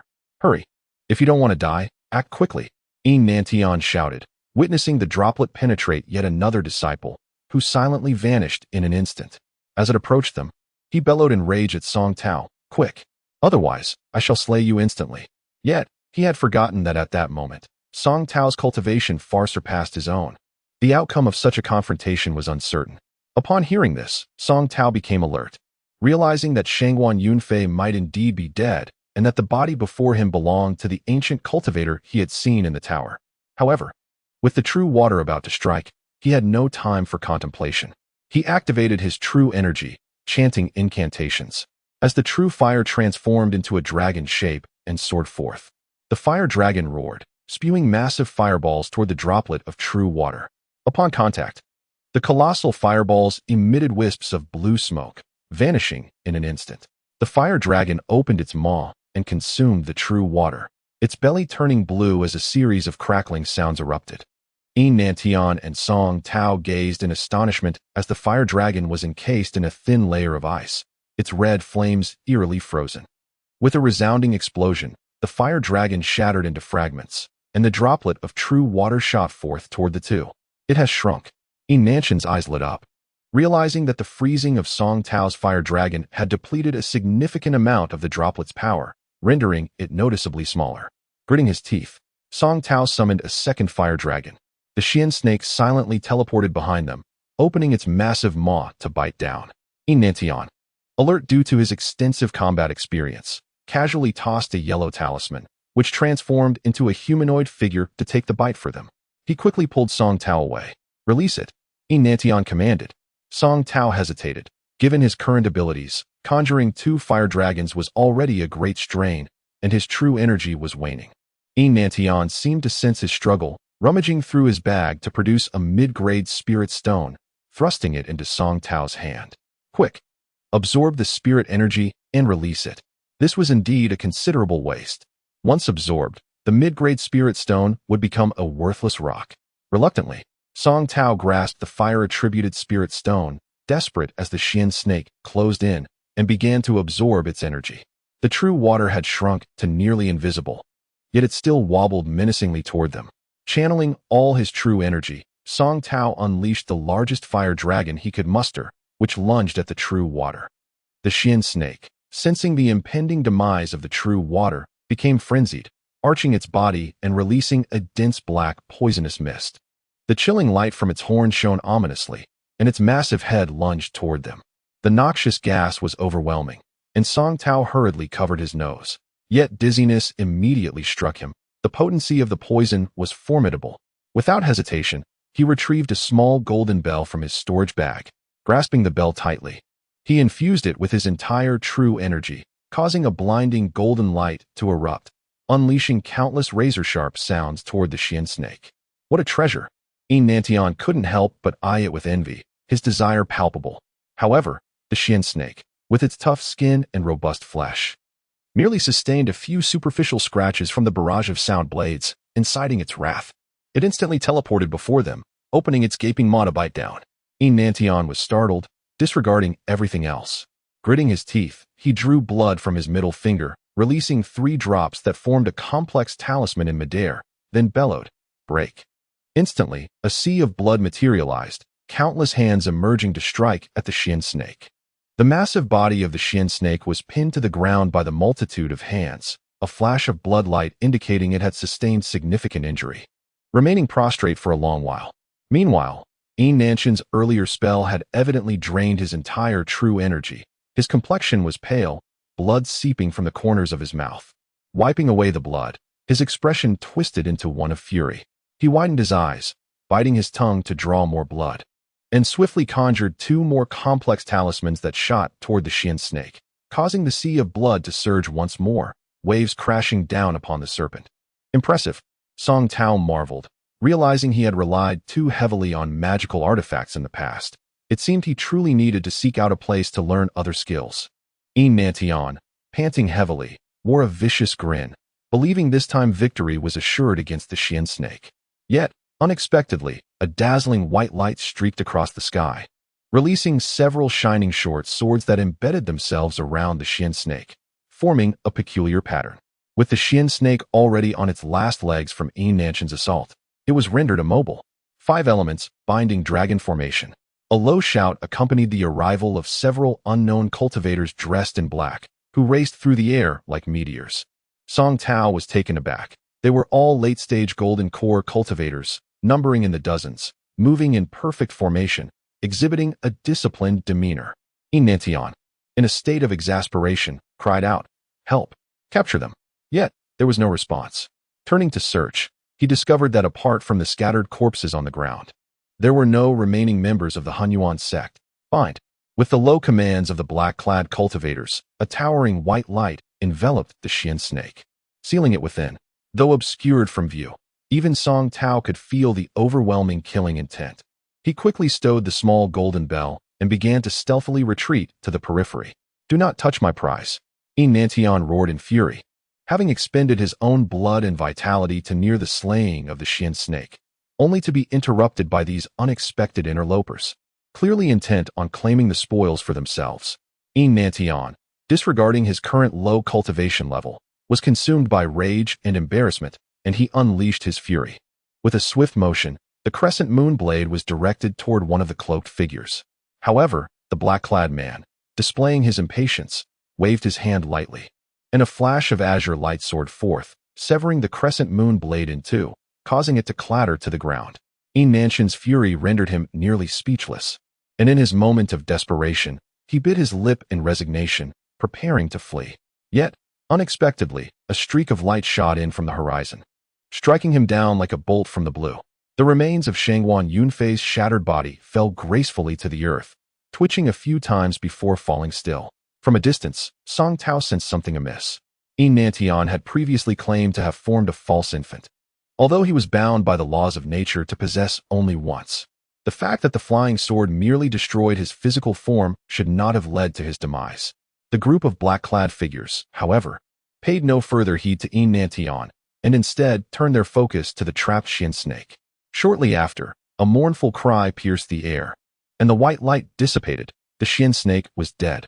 One of the black-clad individuals stepped forward, producing a flying sword that deftly stripped away the Xian snake's shimmering silver skin and extracted its entire skeleton with ease. After severing the snake's head and meticulously searching through it, he frowned and communicated something to the other cloaked figures. They glanced at Song Tao, who was not far off, but exchanged no words before transforming into streaks of white light and vanishing. Once the figures had departed, Song Tao cautiously approached the corpse of the Xian snake, now reduced to a gruesome pile of pale flesh and a pool of semi-congealed blood. He surmised that the black-clad man must have been seeking the demon core within the snake's head. Noting the man's apparent lack of success, Song Tao refrained from disturbing the severed head and instead found himself captivated by the substantial pile of snake flesh before him. He recalled how he had once prepared a delectable human-faced carp soup at Huiyang's sect, which not only tasted exquisite but also aided in cultivation. Now, before him lay the flesh of an ancient demon beast, the Xian snake. He was curious about the effects of consuming such meat. With a thought, he summoned his true energy, lifting the snake meat into his storage ring. Upon observing the semi-congealed blood on the ground, he shook his head in disappointment. Such a shame it had mingled with the earth, rendering it useless. He then approached Shangguan Yunfei's body, retrieving his storage bag. A glance around revealed Kai Xia Fairy lying not far away. He hurried over and gently checked, discovering to his sorrow that she had been dead for quite some time. With a heavy heart, he lifted the veil from Kai Xia Fairy's face, and to his astonishment, he recognized her as senior sister Li Pingyan, who had once brought him to the 10,000 Sword sect. How had she ascended only to become Kai Xia Fairy? The bitter realization struck him as he stood before her lifeless form, and after a long moment, he sighed deeply, bowing respectfully to her remains, uttering an apology. He took her storage bag, then flicked his wrist, releasing a massive fireball that incinerated her body completely. Only then did he leave, glancing back with a heavy heart. Time within the tower seemed to flow much slower than in the outside world. As Song Tao walked through the streets, he noticed significant changes around him. Thankfully, he had left a trace of his consciousness with Lulu before departing, making it not too difficult to find her. Before long, he arrived at the small tavern. And just as he was about to enter, a familiar sensation washed over him. Looking up, he saw a fleeting green figure at the window on the second floor. A surge of joy filled him, and he unconsciously smiled, his mood lifting immensely as he rushed up the stairs. "Yumming, come quickly." As he was about to push open the wooden door, he heard a charming voice from within. It was Lulu. His heart, once elated, began to cool as he listened to the sounds of laughter emanating from inside, filling him with a pang of bitterness. "Yumming, do you think Brother Song will return soon?" Gently, he placed his hand on the wooden door, but felt powerless to push it open. It seemed their relationship had flourished during his absence. Standing there, he felt a profound sense of loss, uncertain whether to enter or retreat. With a creak, the door swung open, and a tall, youthful figure nearly collided with Song Tao. "Song Tao, you?" The young man steadied himself, recognizing Song Tao with surprise. "Lulu, come quickly. Brother Song has returned." Before he could finish, a burst of green light leapt from the room, diving into Song Tao's embrace. "Brother Song, you finally came back. I thought you had forgotten about me," Lulu exclaimed, her face radiant with joy. Out of the corner of his eye, Song Tao noticed Lei Yumming's expression. There was something peculiar about it. He sighed inwardly, discreetly pushing Lulu away from his embrace, and replied nonchalantly, "I promised your Uncle Jean Long that I would not leave." He stepped into the room first, taking a seat at the 8 Immortals table, absent-mindedly toying with a small white porcelain cup while his thoughts churned chaotically. "Brother Song." Lei Yumming entered, his face slightly flushed, appearing anxious as if he had something to confess. Song Tao looked up, silently waiting for him to continue. I love Lulu. I want to be with her." Upon hearing Lei Yumming's declaration, Lulu's face instantly turned crimson, and she shyly fidgeted with her hands, unable to meet Song Tao's gaze. Song Tao could only sigh inwardly. The look on Lulu's face indicated they had indeed fallen in love. Yet, Lulu was a half-snake, half-human demon, while Lei Yumming was a mortal incapable of cultivation. Could this union yield a favorable outcome? "I know Lulu is not human. It doesn't matter, I don't care." Lei Yumming seemed to see through Song Tao's thoughts and hurriedly continued. "We've discussed it. Since I can't cultivate, I might as well transform into a demon like Lulu. We can wander the world together for eternity." His eyes sparkled brightly as they turned to Lulu, who, upon hearing this, looked astonished and raised her head, gazing sweetly back at him. Their eyes intertwined, seemingly inseparable. "Brother Song, I've been waiting for you to return. I want to tell you that I plan to travel the world with Yumming and search for a demon core to help him transform. We will take care of ourselves from now on and won't trouble you anymore." Although Lulu spoke to Song Tao, her gaze was solely for Lei Yumming. Realizing that the matter was beyond redemption, Song Tao withdrew his lingering consciousness, relinquishing any lingering thoughts. He smiled gently and said, "Very well. Then I can only wish you both happiness. By the way, I have obtained some excellent items during my travels. Shall I share them with you as a farewell gift?" At this, Lei Yumming's eyes lit up, and he grasped Lulu's hands tightly. "That sounds wonderful," Lulu exclaimed, her happiness contagious. "Let us go buy some wine, Brother Song. You prepare it." As he watched the two depart hand in hand, Song Tao finally reined in the false smile plastered on his face. Quietly retrieving the copper cauldron and snake meat he had brought from Huayang's sect, deep in thought about what to create and how to do so. It seemed that immersing himself in work would help him forget everything. "Wow, it smells divine." Lulu, with her right hand linked to Lei Yumming's arm and her left hand holding a pottery jar of wine, skipped joyfully into the room. On the 8 Immortals table lay a copper cauldron, perfectly sized to match the table's surface, tightly covered, yet emanating an unfamiliar and enchanting fragrance. Upon their return, Song Tao offered a faint smile, one imbued with genuine warmth. Curiously, just as he finalized the snake soup, a sudden clarity washed over him, akin to an epiphany. He felt an extraordinary lightness in relinquishing matters of the heart, and unbeknownst to him, his desire for enlightenment solidified even further. Eagerly, Lulu lifted the lid to reveal the enormous copper cauldron brimming with soup, its surface smooth and reflective as a mirror, gently releasing steam. "What is this?" she inquired with curiosity. Song Tao hesitated momentarily, pondering whether it was appropriate for Lu, being of serpent lineage, to consume this soup made from the mystical serpent's flesh. However, reconsidering, he thought of the ancient mythical beasts and their nourishing properties. When would he have the chance to savor this again? Perhaps it was best not to disclose its true nature just yet. He handed her a ladle, encouraging her to taste it. Careful, little glutton, don't burn yourself. Lei Yuming cautioned, despite his own mouth watering at the sight of the cauldron's contents. Lu mischievously grinned and took a generous sip. The serpent's bones had been meticulously removed, and Song Tao had prepared only the finest cuts of white meat, stir-frying them over his true fire to enhance their flavor before combining them with the yellow wine gifted by Huo Wuyang, along with Hua Xian Chao, green lilies, and the remnants of a celestial herb sourced from Shangwan Yunfei's storage bag, all simmered together.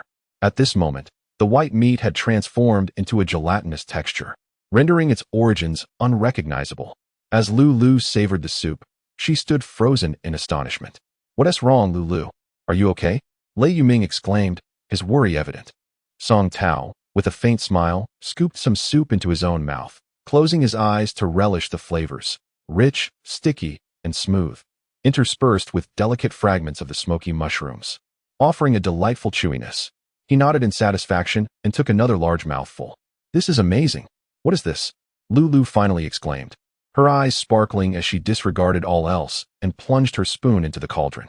Lei Yuming sighed in relief, witnessing their enjoyment, and could not resist joining in, hastily grabbing a spoon and filling his mouth as well. Before long, the entire cauldron of snake soup was devoured by the three of them. Feeling full, Song Tao let out a satisfied burp and grabbed the wine Lu had brought, slapping the mud seal aside and pouring it into his mouth. It was slightly spicy with a lingering bitterness, a rather ordinary quality of wine. Nevertheless, after such a delectable feast, indulging in a generous sip was undoubtedly a rare pleasure. Song Tao felt immensely at ease, his entire being relaxing. He passed the wine jug to Lei Yuming, who eagerly took a large gulp. "Song Degu, I never imagined you possessed such skill. This must be the best thing I have ever eaten," Lu exclaimed, patting her belly in delight. "I wonder when I will get to eat it again."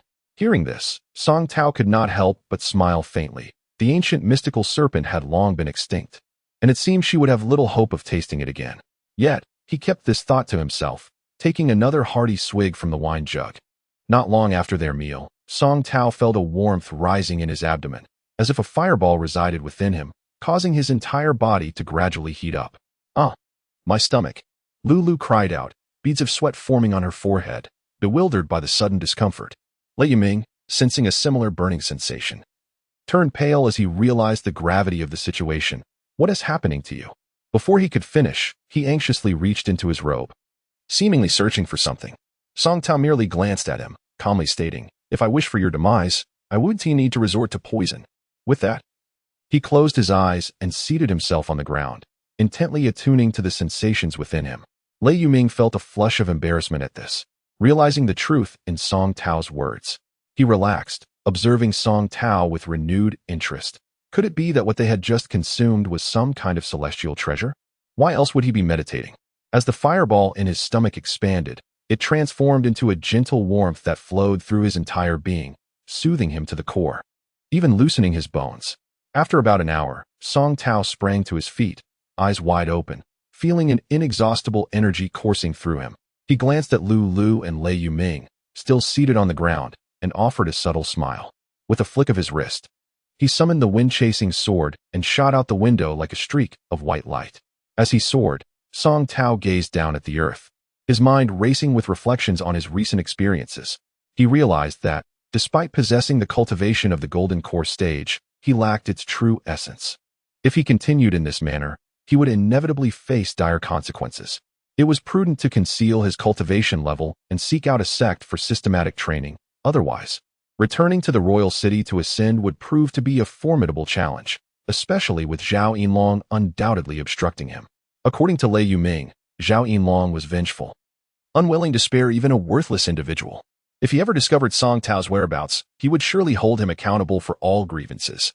After a moment of contemplation, Song Tao resolved to act. Noticing a small village below, he descended, employing the secret technique of the Fire Qilin clan to conceal his cultivation. Appearing to outsiders as merely a third-level practitioner, he then walked slowly toward the village. At the entrance, beneath a flourishing old locust tree, an elderly man dressed as a Taoist priest leaned against the trunk, dozing. Behind him stood a large flag inscribed with the words Tian E Pavilion Entrance. Song Tao focused intently, observing that the old man possessed the cultivation of the 5th level of the spirit movement stage, seemingly eager to recruit disciples. He wondered what kind of sect Tian E Pavilion was, and why it would seek disciples in this remote area. It was likely a small sect with limited followers. But to avoid being discovered by Zhao Yinlong, he could not join a major sect in the royal city. It would be wiser to infiltrate a third-rate sect for the time being. Approaching cautiously, Song Tao gently tapped the old man's shoulder. "Fellow Taoist?" The old man blinked awake, gazing at Song Tao with mild confusion. "May I inquire if there are any restrictions for joining Tian E Pavilion?" Upon hearing this, the old man sprang to life, his eyes sparkling as he scrutinized Song Tao. "Third level of the spirit movement stage? A loose cultivator? May I ask if you have previously studied under anyone?" Song Tao paused thoughtfully before quickly responding, "I have not taken a master. Once while chopping wood in the deep mountains, I rescued a dying cultivator who gifted me a set of entry-level techniques, which I have been practicing on my own ever since." "Oh." The old man circled around Song Tao, suddenly seizing his wrist with lightning speed. His eyes gleamed with excitement. "Fire attribute spiritual root. Innate spiritual blood. How splendid." Song Tao remained composed, aware that the old man sensed the true blood of the Qilin within him. He chose not to clarify, allowing the misunderstanding to persist as a natural gift. He then softly inquired, "Might I be permitted to join Tian E Pavilion?" "Of course." Upon hearing those words, the old man's eyes crinkled into a narrow slit of mirth. Unbeknownst to Song Tao, the Tian E Pavilion was not the mediocre sect he had imagined, but rather the foremost clandestine faction in the Golden Radiance realm. In this realm, the most prominent sects were the 10 elders of the Wang city, who overtly governed all. Yet, in the shadows, the Tian E Pavilion reigned supreme. The leader, known as Elder Tian E, had achieved the pinnacle of the Golden Core stage, capable of transcending into the next realm at any moment. His skills were unparalleled, though he was notably shrewd, maintaining a facade of propriety while secretly expanding his influence and gathering disciples throughout the Golden Radiance realm. Today, Song Tao encountered one of his recruitment points in a mountain village, where an elder named Chen Wei, who had toiled for nearly 80 years to reach the 5th level of the spirit movement stage, had almost given up hope of ever establishing a foundation. Discouraged, he took on the task of recruiting disciples on a whim. Motivated by Elder Tianyi's decree that any disciple who brought back a talented newcomer would be rewarded with a bottle of Tianyi divine water and 100 low-grade spirit stones. Consuming this divine water significantly increased the chances of foundation establishment to 90%. Upon seeing the remarkably gifted Song Tao appear before him, Chen Wei could hardly contain his joy, already envisioning the divine water in his grasp. "Let us proceed to the sect," Chen Wei declared, securing a large flag to his waist and setting off, with Song Tao closely trailing behind. As they walked, Chen Wei couldn't help but steal glances at Song Tao, his heart brimming with delight. Feeling a bit uneasy under the elder's scrutiny, Song Tao thought to himself that this man might have peculiar interests. Thus he intentionally distanced himself from Chen Wei. Guided by Chen Wei, they swiftly traversed the village and began their ascent up a magnificent mountain. It had been a while since Song Tao had walked such a distance, but as he was masquerading as a wandering practitioner of the spirit movement stage, he refrained from using his sword to fly. He followed Chen Wei closely, mentally marking the path they took. The mountain was indeed steep and treacherous, with a winding trail resembling a chicken's intestine flanked by sheer cliffs. Before long, Chen Wei began to tire. Glancing back at the seemingly unfazed Song Tao, he sighed. "Ah." The burdens of age, he thought to himself that he must quickly secure the divine water. If he successfully established his foundation, he could extend his lifespan by a century. Otherwise, he would be faced with reincarnation. Meanwhile, Song Tao, feeling revitalized and brimming with energy, feigned fatigue and discreetly summoned a few beads of sweat. "How much further?" Song Tao inquired. "Almost there." "Ah, the hardships of age. Without even a magical artifact to assist in my journey," Chen Wei muttered to himself, persevering upward, his thoughts consumed with the divine water. Finally, they reached the mountain's peak.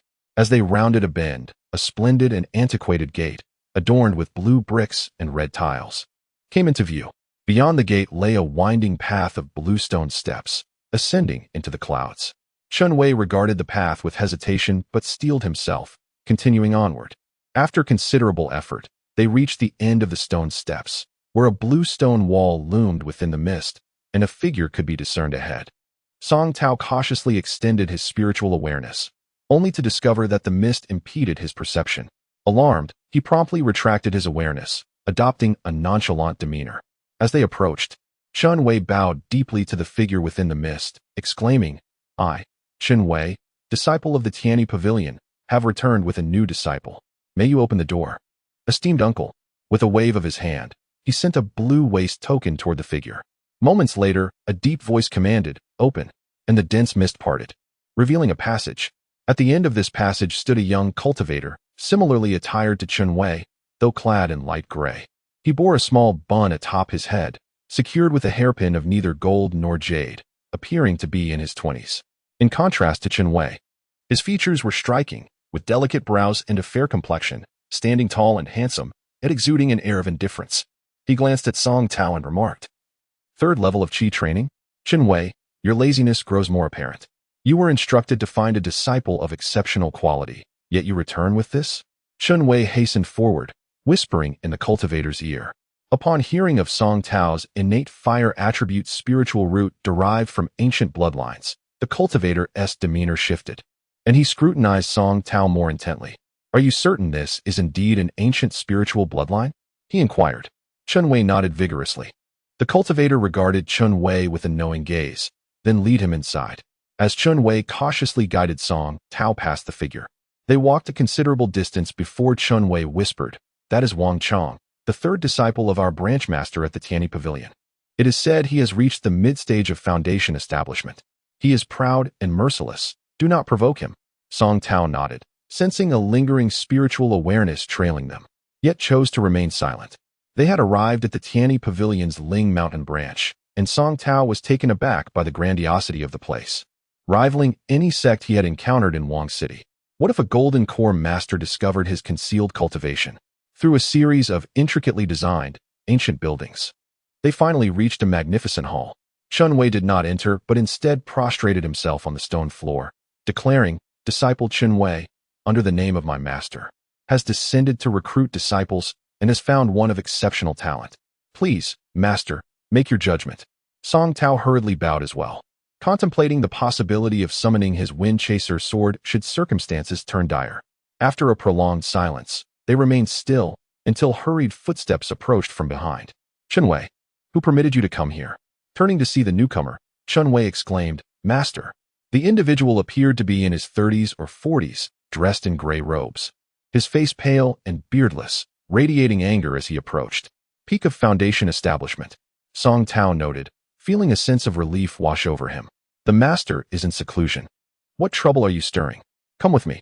This individual was Su Xinxiang, the chief disciple of the Ling Mountain branch, tasked with overseeing daily affairs in the master's absence, a fact that Chun Wei had evidently overlooked.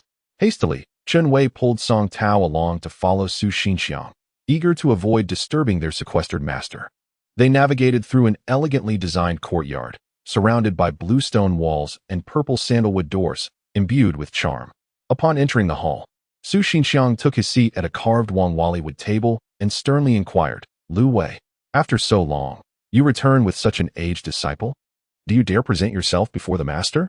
Lu Wei, feeling aggrieved, replied, "Master, though he may be of an older age, he possesses an inherent ancient spiritual bloodline and a singular fire attribute spiritual root.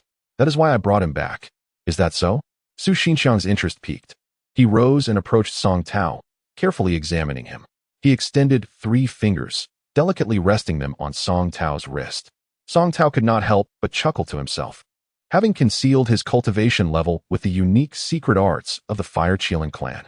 Generally, cultivators below the golden core stage were unable to detect it, and the potent force of true fire within him was often mistaken for an innate fire attribute with a single spiritual root. As expected, Su Xinxiang, upon observing him, was filled with delight and exclaimed repeatedly, "Excellent! Excellent! Lu Wei, you have made a significant contribution this time. Rest assured, when our master emerges from seclusion, your reward shall be substantial." Lu Wei was taken aback by these words. He realized that he would have to wait for their master to emerge from seclusion to receive his reward. At over 80 years of age, He was already in the twilight of his life, and who could say how many more days he had left? With the master in seclusion, which could last for decades or even centuries, was he destined to wait for that day?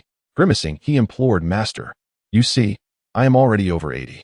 If I do not establish my foundation soon, it will be exceedingly difficult for me to serve you.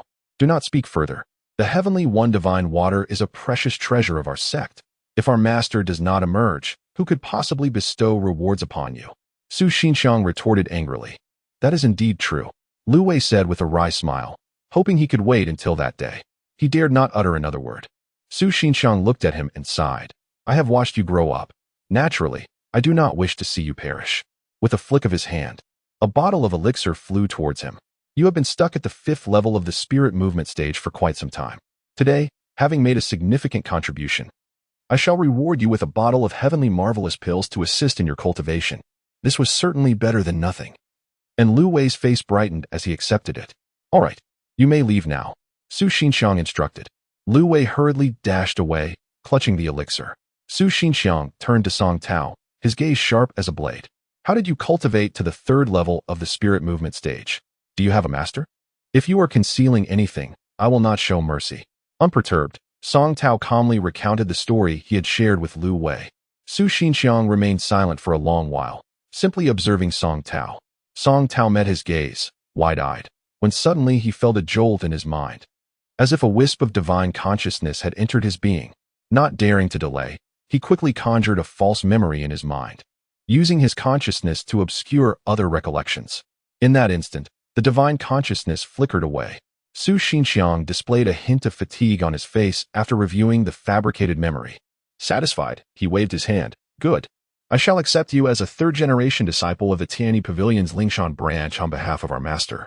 With a flick of his wrist, a green waist token flew into Song Tao's hand. "Go to the back mountain to collect your garments." Upon receiving the token, Song Tao examined it. It was a palm-sized piece of peach wood engraved with the words Tianyi Pavilion, devoid of any other embellishments. He bowed and exited the room. The Lingshan branch of the Tianyi Pavilion was situated atop Lingshan Peak, with all its caves and structures built into the mountainside. Winding paths meandered through the area, showcasing an architectural marvel that appeared as if everything had sprouted from the mountain itself. Stepping outside, Song Tao surveyed his surroundings, confirming the direction before heading toward a row of small wooden houses to the north. This row of single-story dwellings looked quite humble. As he entered through the low door, he found the interior shrouded in darkness. Focusing his gaze, he spotted a figure seated at a wooden table in the center, cradling a white porcelain wine jug and sipping from a plate of unknown snacks, indulging in self-drinking. "Greetings, senior brother. I have come to collect the garments for 3rd-generation disciples," Song Tao announced, displaying his waist token. The cultivator glanced at Song Tao with bleary eyes, belched loudly, and a strong odor of alcohol filled the room.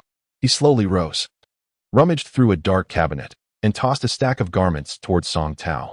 Catching them with a frown, Song Tao stepped outside, only to hear a drunken voice behind him. "The 3rd room from the left is yours." The cultivator nonchalantly returned to his drinking, appearing quite content. Upon exiting, Song Tao discovered that he held 2 sets of light yellow robes. As he shook them out, several initial spirit stones tumbled to the ground. "Ah, spirit stones." Song Tao chuckled, shaking his head. Given his current wealth, a few initial spirit stones held little appeal, yet he felt it unwise to refuse a gift. Just as he bent to collect them, he suddenly sensed a wave of killing intent approaching.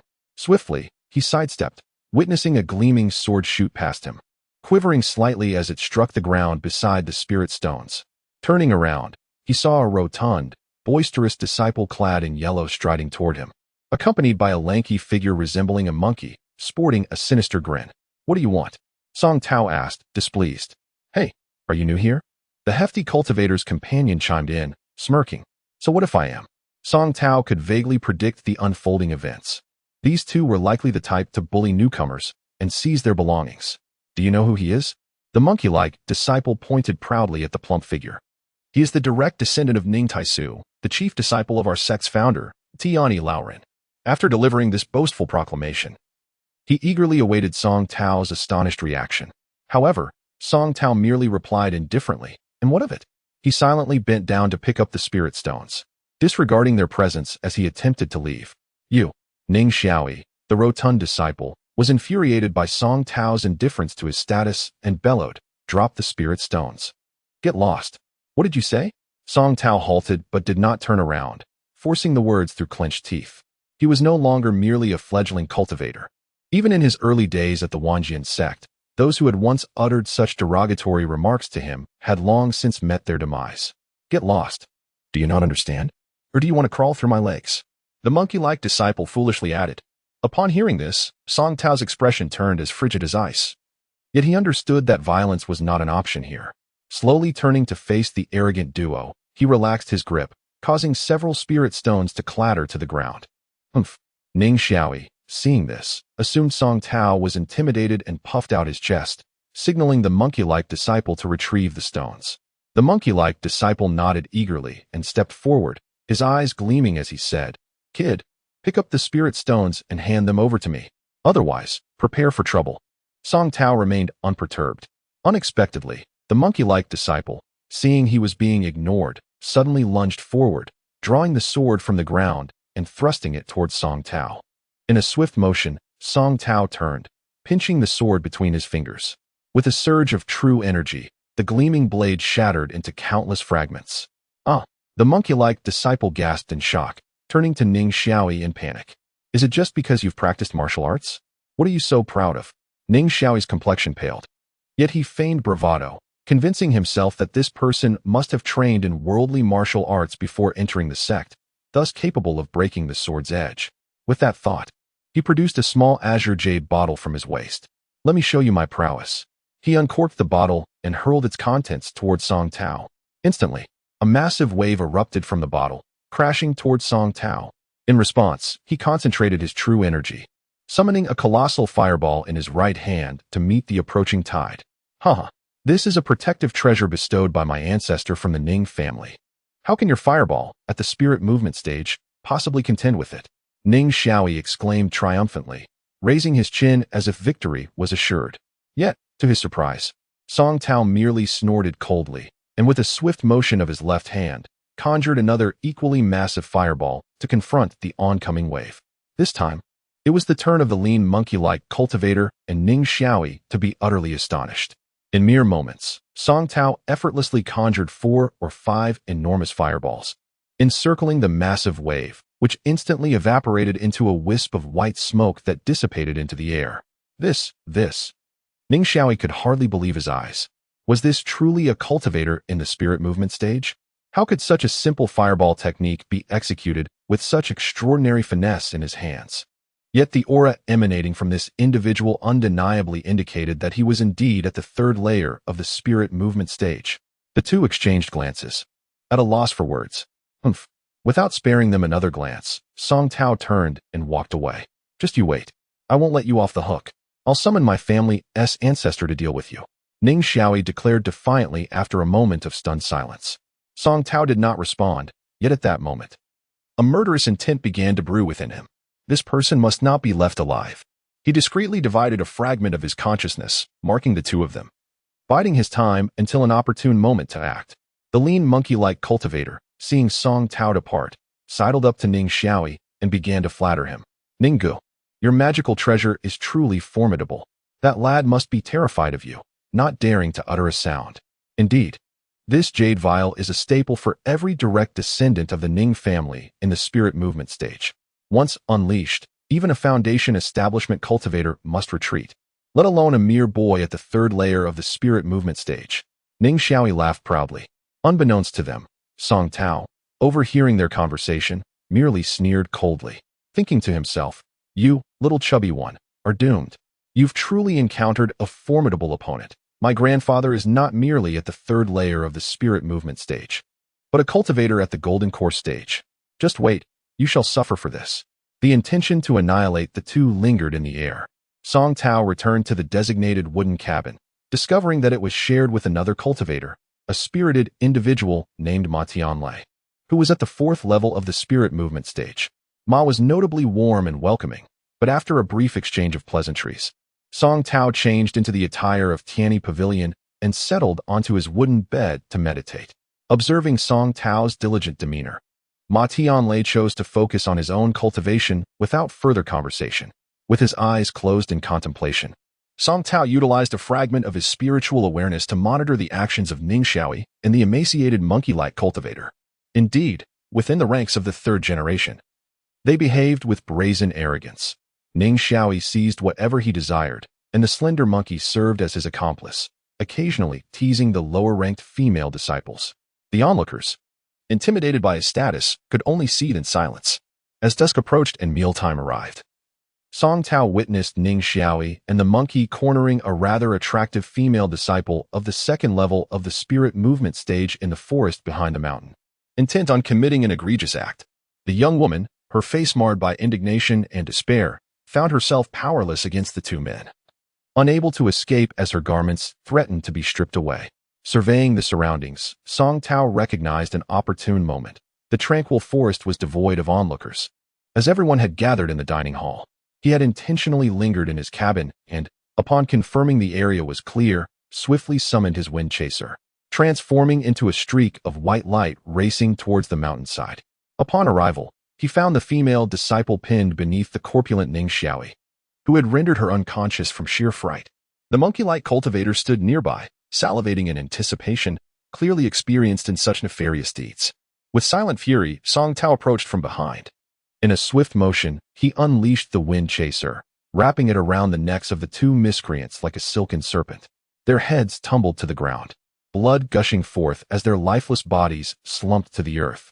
With a cold smirk, Song Tao raised his middle finger in a gesture of disdain, using his qi to retrieve the items they had taken from the young woman. He then conjured two large fireballs that engulfed their remains, reducing them to ashes without a trace.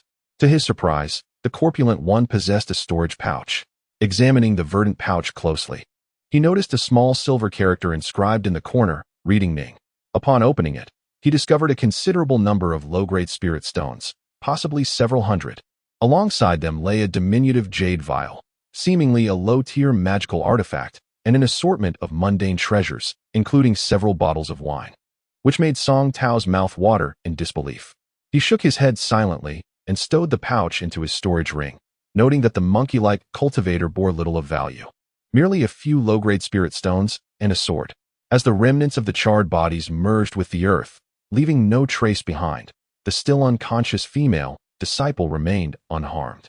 Without lingering further, Song Tao reached out with a wave of his hand, covering her tattered clothing over her exposed form. He then transformed into a streak of white light and departed. Upon returning to the cabin, he feigned nonchalance, resuming his meditation. Days passed, and during one of his training sessions, he heard a commotion outside. Listening intently, he discerned that individuals were searching for Ning Xiaoyi, who had inexplicably vanished.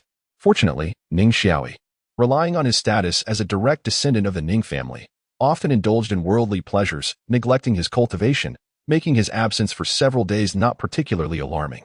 Given his history of bullying and wrongdoing, no one dared to speak on his behalf, and the matter was eventually overlooked, much to Song Tao's relief.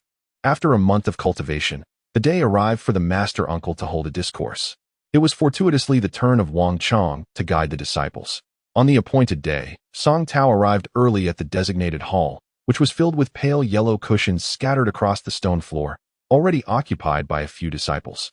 Hastily, he found a spot in the center and sat quietly to await the proceedings. More third-generation disciples trickled in, and soon the cushions were filled, prompting Song Tao to gasp in astonishment at the sheer number, hundreds of them.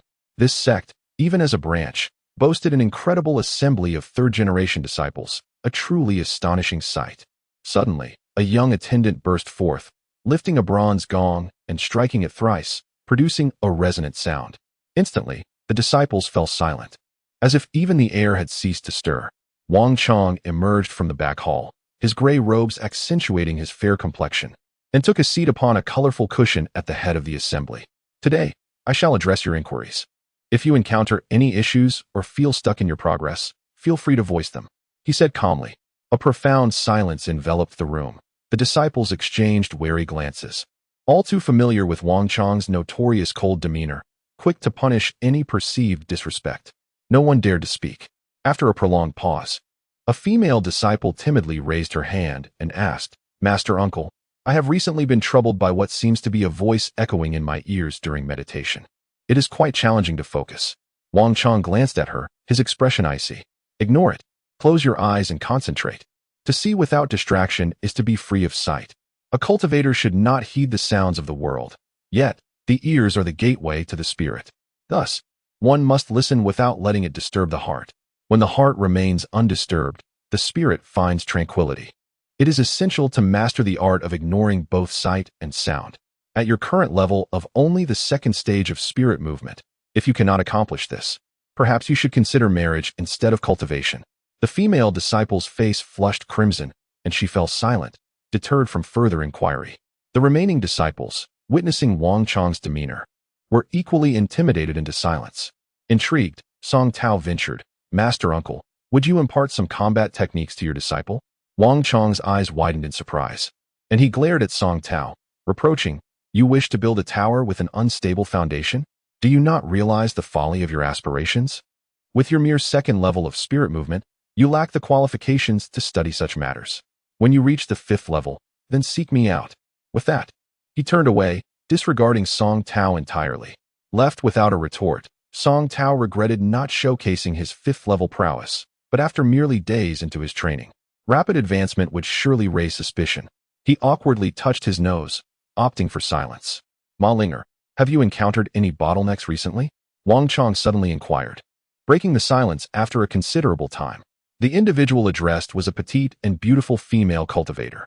She stood, respectfully bowed to Wang Chong, and replied confidently, Disciple has recently attained the pinnacle of the 7th level of spirit movement and is preparing for seclusion to break through to foundation establishment. Wang Chong's demeanor softened, and he nodded in approval.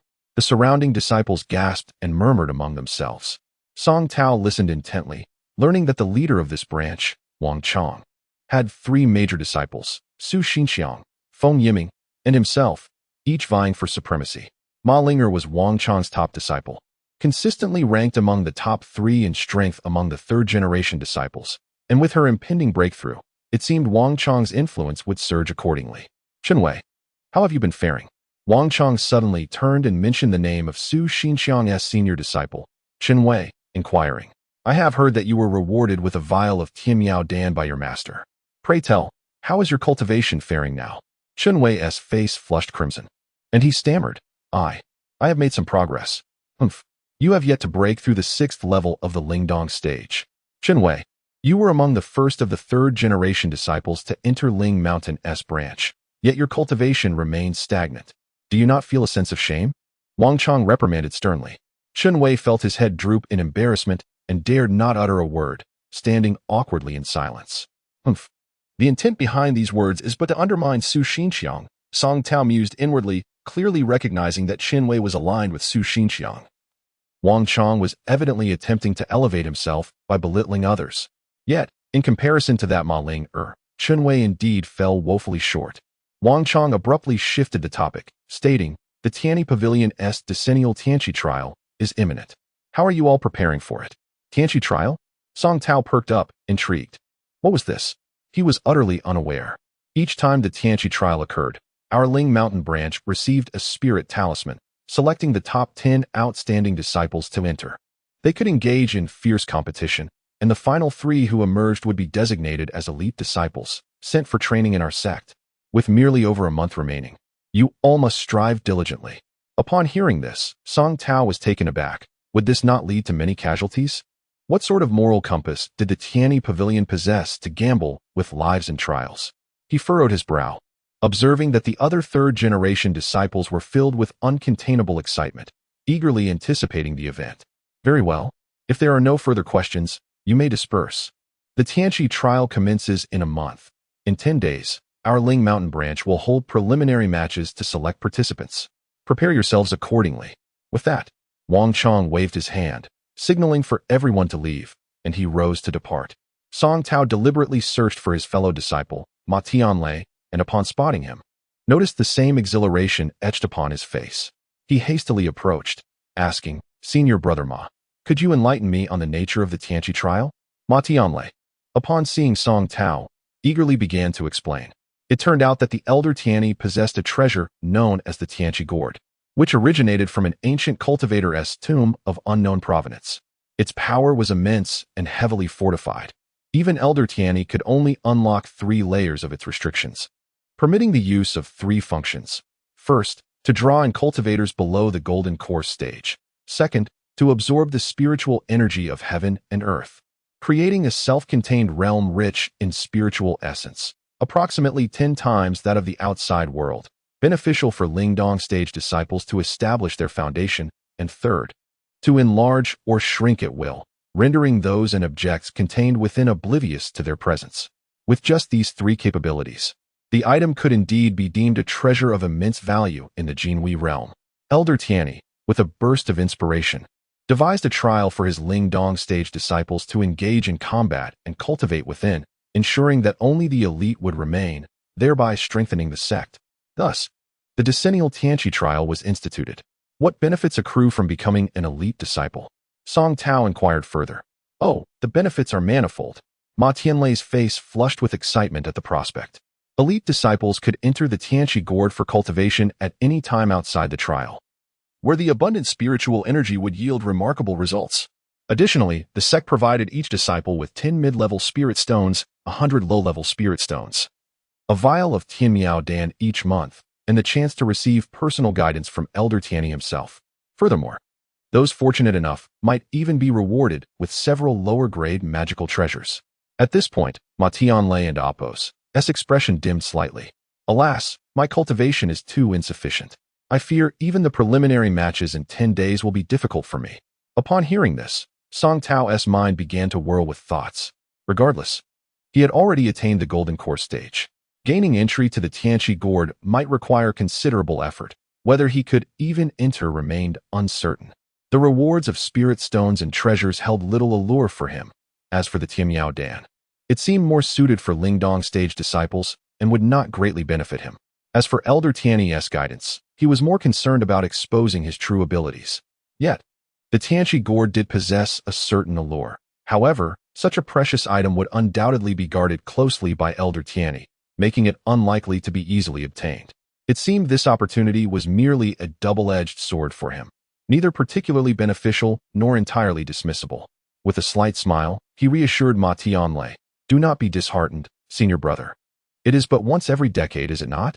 We are still young, and even if this time does not work out, there will always be another chance." Ma Tianlei nodded vigorously, resolutely declaring, "Indeed, one day, I shall become an elite disciple." "Certainly." Song Tao chuckled, accompanying Ma Tianlei as they departed together. 10 days later, the branch's preliminary matches commenced. Ma Ling without a shadow of a doubt, secured first place among the 3rd-generation disciples, with 9 others selected, possessing cultivation levels of Lingdong 6 and 5. Even Chun Wei barely scraped through, clinching the last spot among the 10. Remarkably, the top 5 disciples were all under Wang Chang's tutelage, causing Su Xinxiang, who was spectating, to wear an exceedingly grim expression. The 2nd disciple, Feng Yiming, who had always diligently cultivated, was unfazed by the results, while Wang Chang beamed with pride and growing arrogance. Song Tao, concealing his cultivation, fell in the first match without hesitation, remaining composed as he observed the proceedings from the sidelines. Ma Ling-er's mastery of ice-type spells was nothing short of mesmerizing, and her wealth of combat experience prompted Song Tao to ponder deeply about the most efficient methods of attack, aiming for a decisive strike. The majority of these Lingdong stage disciples lacked magical treasures, leading their battles to predominantly revolve around martial techniques and spells, imparting valuable lessons to Song Tao and deepening his understanding. Unbeknownst to him, Song Tao had spent 3 years within the Ling Mountain branch of the Tianyi Pavilion. Under his careful management, his cultivation had steadily ascended to the pinnacle of the Lingdong stage, garnering Wang Chang's attention and earning Su Xinxiang's respect, who regarded him as a favored disciple, often calling him for guidance, which proved immensely beneficial for Song Tao. The greatest vexation for Song Tao was possessing exquisite treasures, yet lacking a talisman for cultivation. Throughout these 3 years, he had frequently secluded himself in uninhabited spaces to study the magical weapons within his storage pouch. Regrettably, without the requisite techniques, he could only unleash a fraction of their true power. Take that semi-transparent dragon whip, for instance. After a simple refinement, it could be seamlessly absorbed into Song Tao's body, concealed within his flesh, emerging at will with a mere thought. It transformed into a semi-transparent net, capable of binding designated objects securely. However, he had only tested it on minor beasts and plants, leaving him uncertain of its efficacy in actual combat. The small golden bell had also become significantly more functional through Song Tao's persistent practice, yet it invariably drained his entire essence to unleash its potential. He lamented that should he employ it in battle, if his adversary survived, he would surely meet his demise. Thus, he resolved to refrain from using it unless faced with a life-or-death situation. As for the nameless sword technique obtained from the Zhao family, he had refined it to near perfection, yet he felt it was ill-suited to the Baiyu chasing wind sword. The sword technique leaned towards a powerful and aggressive style, while the Baiyu chasing wind sword was distinctly agile. Employing such a technique with it felt akin to wielding a prized blade for mere woodcutting, an utter waste. Nevertheless, with no better sword techniques available, he had no choice but to make do. The remnants of the Demon Slayer had lain dormant since the last time it released a myriad of golden lights to assist Song Tao in suppressing the demonic energy into a pill, now resembling nothing more than an inert piece of scrap metal, devoid of any spiritual fluctuations, quietly resting within his storage pouch. The following day, as Song Tao was meditating in his wooden cabin, he suddenly saw Ma Tianlei rush in, his face flushed with anger and breathless. Unable to calm down for a long while. "What is the matter, Brother Ma?" Song Tao inquired curiously. Ma Tianlei, glancing at him, exclaimed excitedly, "The trial at the heavenly pool has concluded." "Oh, I wonder what the results are," Song Tao casually asked, though deep down he already had a feeling, surely. Most of those who emerged would be disciples of Wang Chong. Alas, only Ma Linger, Ren Yunfei, and Chang Zheng returned. It was astonishing that all were disciples of Wang Chong. Song Tao understood why Ma Tianlei was so agitated. After all, Ma Tianlei was a disciple of Feng Yiming. And this time, his own senior brothers had also participated in the trial. Their absence signified that they had perished in this battle. Ma Tianlei's eyes turned red, clenching his fists as he lamented, "Why? Why must this happen? We are clearly of the same sect. Why must we slaughter each other every decade?" Song Tao remained silent. Sighing inwardly, he suddenly recalled his own senior brother, Chen Wei, who had brought him into the sect. He too had perished during this trial, not even waiting for the rewards from their master. Surely, his heart was filled with resentment. Song Tao found himself lost in thought. Why must these disciples sacrifice their lives so futilely? Ultimately, was it not due to their lack of skill? Their cultivation was inferior? This was the realm of cultivation. This was the cruel world of the immortal. To survive, one must triumph over all opponents and stand at the pinnacle. That old man, Tianyi, orchestrated this heavenly pool trial merely to ruthlessly enforce the law of survival of the fittest. Even the eventual victor would merely be exploited and turned into a loyal servant. My life and death must be determined by myself. No one has the right to dictate my fate. At that moment, an unwavering conviction erupted within Song Tao's heart, radiating outward and manifesting as a formidable pressure. Suddenly overwhelmed by this force, Ma Tianlei stumbled back 5 paces, falling outside the door, a sweet taste filling his throat as he spat out a mouthful of blood. He gazed at Song Tao in terror. "Brother Song, you? This powerful aura. I have only sensed it from our master before. Yet Brother Song is merely at the spirit movement stage. How could he exude such might? Could it be?" Fear filled Ma Tianlei's eyes. Song Tao extended his hand and grasped the air, causing Ma Tianlei's body to levitate off the ground. "No, Brother Song, do not kill me. I know nothing." Ma Tianlei cried out in panic. Swiftly, Song Tao waved his hand, unleashing an invisible wave of true energy that formed a barrier within the cabin, severing all connections to the outside world. He had inadvertently released the pressure of a core formation cultivator, and now that Ma Tianlei had discovered it, Song Tao felt a pang of regret. However, it was too late. He had no other choice. With wide-open eyes and a focused mind, the serpent whip shot from his hand, transforming into a semi-transparent net that tightly bound Ma Tianlei. "Ah, this serpent net is quite useful." Song Tao realized this was a splendid opportunity to test the whip's power on him. Indeed, Ma Tianlei was ensnared tightly, unable to move. His eyes filled with terror as he watched Song Tao approach slowly. "Do not kill me," Ma Tianlei cried in despair, gazing at Song Tao as he extended a finger towards his forehead. Song Tao rolled his eyes. "Do I really appear to be a wicked murderer?" Although Ma Tianlei had uncovered his identity, Song Tao harbored no murderous intent towards him. In truth, their 3 years together had been quite pleasant. At this moment, He merely intended to employ a technique from his earlier studies to alter Ma Tianlei's memory, allowing him to forget what had just transpired. Song Tao pressed his index finger firmly against Ma Tianlei's forehead, a torrent of consciousness surging into his mind, cautiously tampering with his memories. At last, Song Tao sighed in relief, having expended considerable effort to succeed. Fortunately, Ma Tianlei was merely at the spirit movement stage. Had he been at the foundation establishment stage, Song Tao's abilities would likely have faltered. He sighed, realizing he needed to practice more. Collecting the serpent whip, Song Tao casually tossed Ma Tianlei onto the wooden bed. Returning to his own bed to meditate and rest while discreetly observing Ma Tianlei's every move, still uncertain if his initial attempt had been successful. Before long, Ma Tianlei slowly regained consciousness, blinking his dazed eyes and proclaiming, "Time to get up." He rose, only to discover he was fully dressed, causing him to sit at the bedside in a daze for a while.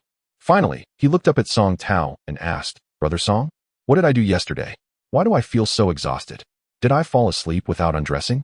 Song Tao stifled a laugh behind his hand. "What time is it now?" Ma Tianlei wondered aloud, glancing out the window. "Oh, it's time for dinner. You should hurry." Song Tao replied with utmost seriousness. "What? I slept for a whole day?" Ma Tianlei exclaimed, jumping up in astonishment and sheepishly looking at Song Tao. "Brother Song, you truly are diligent. I'll be off now." With that, he hurriedly dashed out. Song Tao watched his retreating figure, overjoyed. It seemed that his memory alteration technique had been executed flawlessly on the first attempt. In his triumph, he also did not forget to send a sliver of his consciousness to silently follow Ma Tianlei, pondering, "One can never be too cautious. He might be feigning ignorance to deceive me." Fortunately, after several days of following, he detected no abnormalities in Ma Tianlei, allowing Song Tao to finally relax and withdraw his consciousness. The following day, the sound of 10 bell tolls suddenly rang out, leaving Song Tao perplexed. He observed his fellow disciples hastily setting aside their tasks and rushing toward the main hall of the Ling Mountain branch. Curiously, he followed suit, wanting to discover what was amiss. Approaching the front of the mountain, he was taken aback to see a sea of people, countless lower-ranked disciples gathered before the hall, chattering incessantly. "What is happening?" Song Tao inquired softly, gently tapping the shoulder of a fifth-level spirit movement disciple beside him.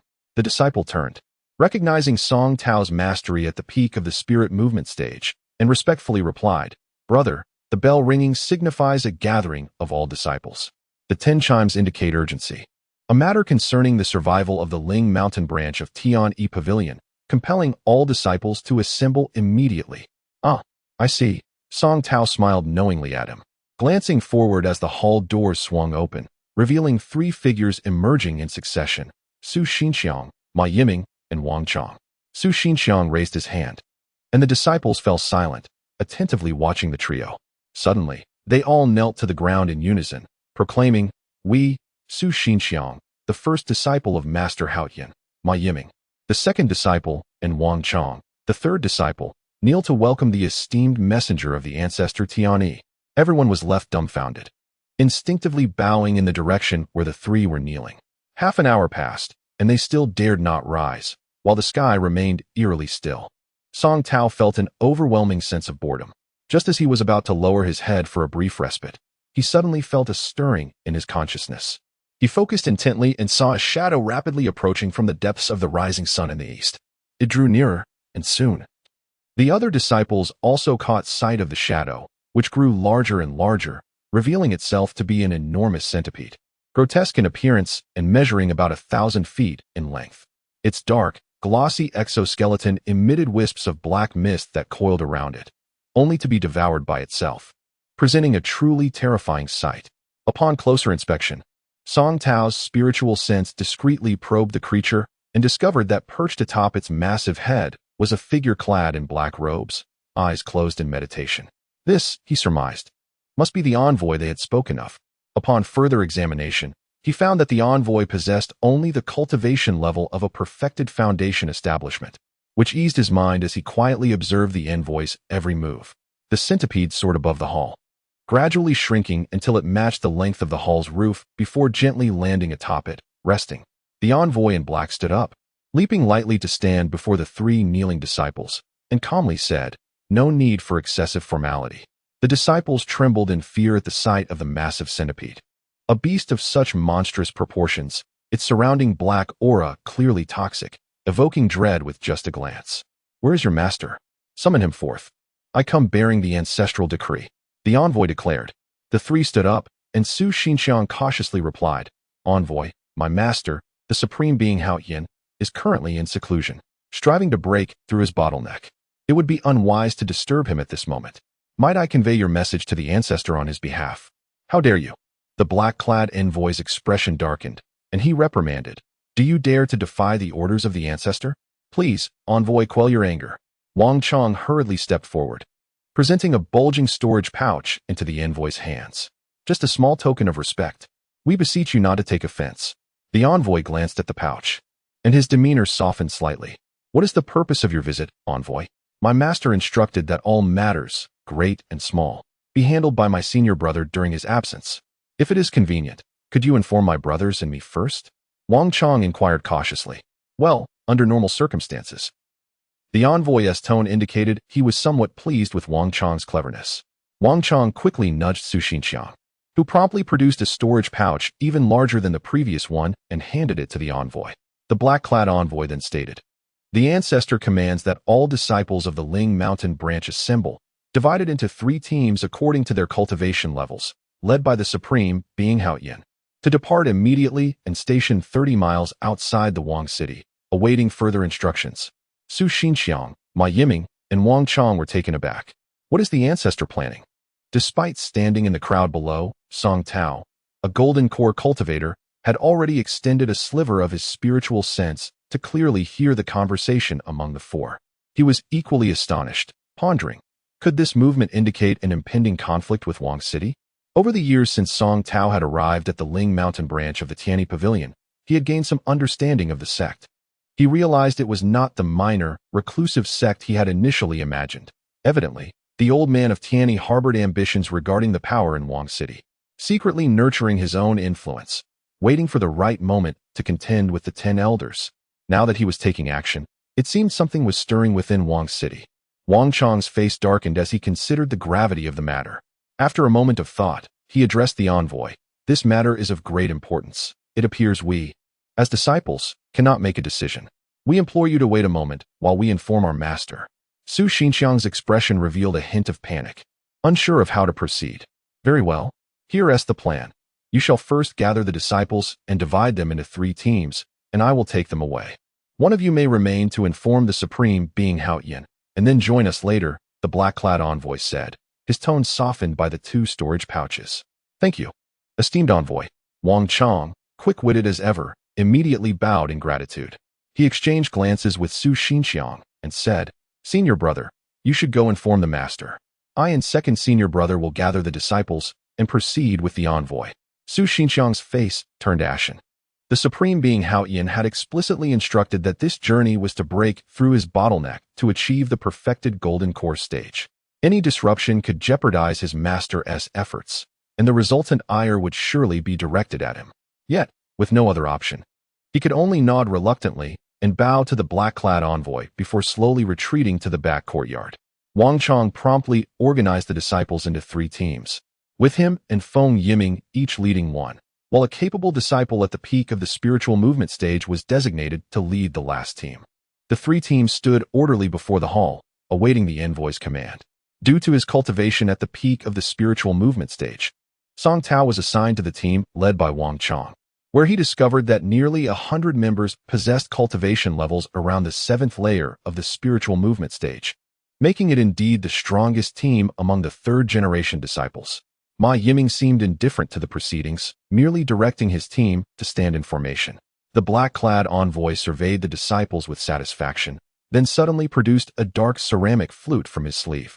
He placed it to his lips and gently blew, causing the massive centipede resting on the roof to rise as if summoned by an unseen command, gracefully landing in the courtyard. Up you go. To accommodate you spiritual movement disciples, the ancestor has specially dispatched our sect's spirit beast. Be sure to observe and experience this. You may never have the opportunity to ride such a spirit beast again. The black-clad envoy, noticing the astonished expressions on the disciples' faces, could not help but break into a smug grin. Song Tao scoffed inwardly. What was so remarkable about an ordinary flying centipede?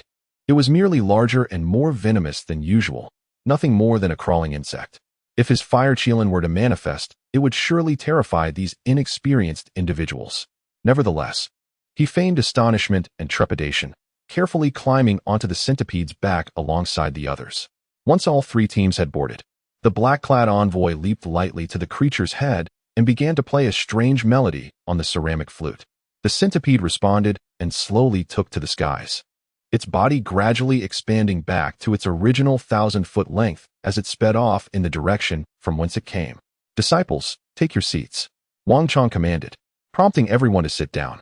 As the centipede grew larger, the previously cramped space felt unexpectedly spacious, and with its swift descent, the disciples felt the rush of wind, causing many to gasp in fear of falling. Yet, the centipede's back was smooth and devoid of any means to grip.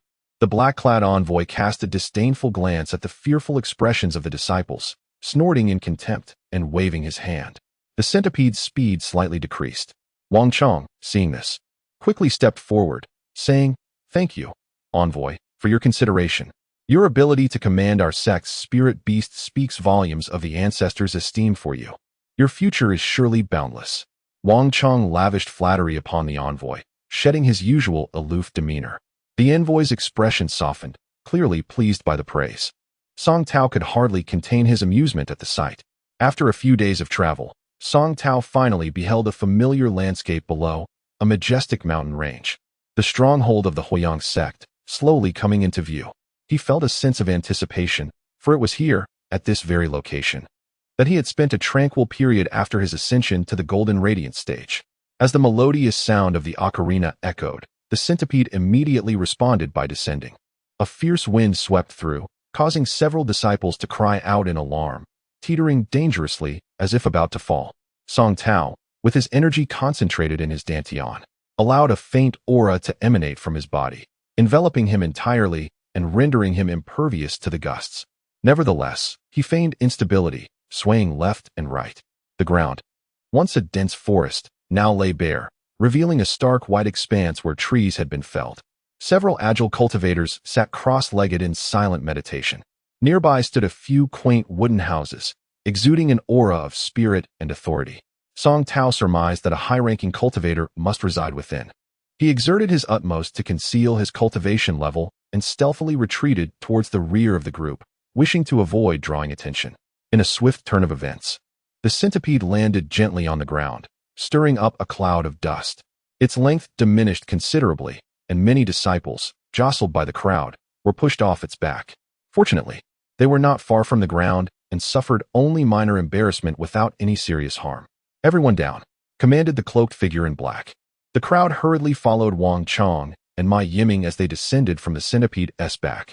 The black-clad figure then lightly struck the celestial centipede, muttering an incantation. A beam of darkness enveloped the creature, causing it to shrink further until it was no longer than a finger, ultimately flying into a black spirit beast pouch opened by the figure. "Spirit Division, heed my command. Immediately integrate into the third squad outside the east gate and await orders from Master Yuan Yuan," the figure declared, striding towards the largest wooden house. Wang Chong's expression flickered with displeasure, though he quickly masked it, directing the disciples to blend in with the seated cultivators. As Song Tao was about to sit down, he sensed a powerful consciousness approaching. Alarmed, he instinctively released his protective energy, only to realize with dismay that he had been ensnared by the probing intent, consequently revealing his cultivation level. As anticipated, the consciousness retreated, and a deep voice resounded near his ear. "Who is the esteemed guest that arrives here? Why not step inside for a conversation?" A bitter smile crept on his Song Tao's face as he reluctantly stood, preparing to leave. Wang Chong, noticing his movement, shouted in anger, "What are you doing? Sit down." Having already been discovered, Song Tao saw little reason to conceal himself further. He cast a casual glance at Wang Chong, and in an instant, his aura surged forth, unleashing the full might of a golden core cultivator. The surrounding agile disciples felt the oppressive force and were thrust apart, creating a significant gap around him. Wang Chong stood agape, unable to comprehend the scene unfolding before him. Ma Yiming opened his eyes wide, astonished by Song Tao's display. Yet, Song Tao paid them no heed and gracefully approached the wooden house. Under the weight of his aura, Wang Chong staggered back, blood surging in his throat, forcing him to suppress the urge to cough. His eyes were wide with confusion as he regarded Song Tao, unsure of what to say. As Song Tao approached within 10 steps of the wooden house, he could distinctly sense that each dwelling housed 1 or 2 golden core cultivators, with the most substantial one containing an especially formidable presence, evoking within him a sense of unfathomable depth. Could it be a late-stage golden core cultivator? He pondered, a wry smile forming at the corners of his lips, uncertain of what awaited him inside. Meanwhile, the powerful consciousness seemed to tighten around him, leaving no room for escape. Song Tao hesitated, but the cultivator within the wooden house seemed to have noticed him. Fellow cultivator, there is no need for concern. Please come in, he called out. Song Tao shook his head in resignation, steeling himself and stepping forward. Just as he was 3 steps away from the wooden house, a sudden tremor rocked the ground, and a myriad of vibrant lights erupted from the direction of the royal city. A massive azure radiance soared towards them. As the azure light reached above, it erupted explosively, and an ancient yet commanding voice rang out. The 3rd squad, Master Yuan, immediately assault the east gate of the royal city, without fail. In the chaos of the royal city, a white light shot forth from the wooden house, revealing a figure clad in orange robes. A large red scarf tied around his waist, the esteemed disciple of Elder Tian, Master Yuan. He respectfully bowed to the air before turning unhurriedly towards Song Tao, his keen phoenix eyes glinting with intensity. I have never heard that junior brother Hao Yan has a disciple who has ascended to the golden core stage. Such significant news he would dare not conceal from our master. It seems you have infiltrated our sect? Facing him, Song Tao felt an overwhelming sense of danger, and looking into his eyes sent a shiver down his spine, as if uttering a single wrong word could lead to doom. Alarmed, he recognized this must be a form of magic. Gritting his teeth, he summoned his energy to forcefully push back the probing awareness. Seeing Song Tao's resistance, Master Yuan chuckled lightly. With the imminent battle, I cannot allow you to thwart my master's grand design. Very well, you shall accompany me. With a swift motion, he gestured into the void. Immediately, Song Tao felt a powerful aura envelop him like a shroud, rendering any effort to break free futile. Ignoring him, Master Yuan turned to the gathered cultivators and signaled. The lower-ranked cultivators seated within a 100-mile radius rose, drawing their weapons, while several golden core cultivators emerged from the remaining wooden houses. Master Yuan tapped his storage pouch, and a pristine jade disc materialized, expanding in the air as he stepped onto it, launching towards the east gate of the royal city. The remaining golden core cultivators hurriedly displayed their abilities, following suit, while the lower-ranked cultivators raised their weapons, shouting, "Kill!" as they charged towards the east gate with a thunderous clamor. Bound by Master Yuan's energy, Song Tao found himself clinging to the edge of the jade disc, helplessly swept along towards the east gate, filled with frustration at his inability to escape. He vowed that if he could break free this time, he would devote himself to rigorous training, ensuring he would never again find himself at the mercy of others. As Master Yuan reached the east gate, a massive white light erupted from within the royal city, followed by a billowing black cloud rising ominously.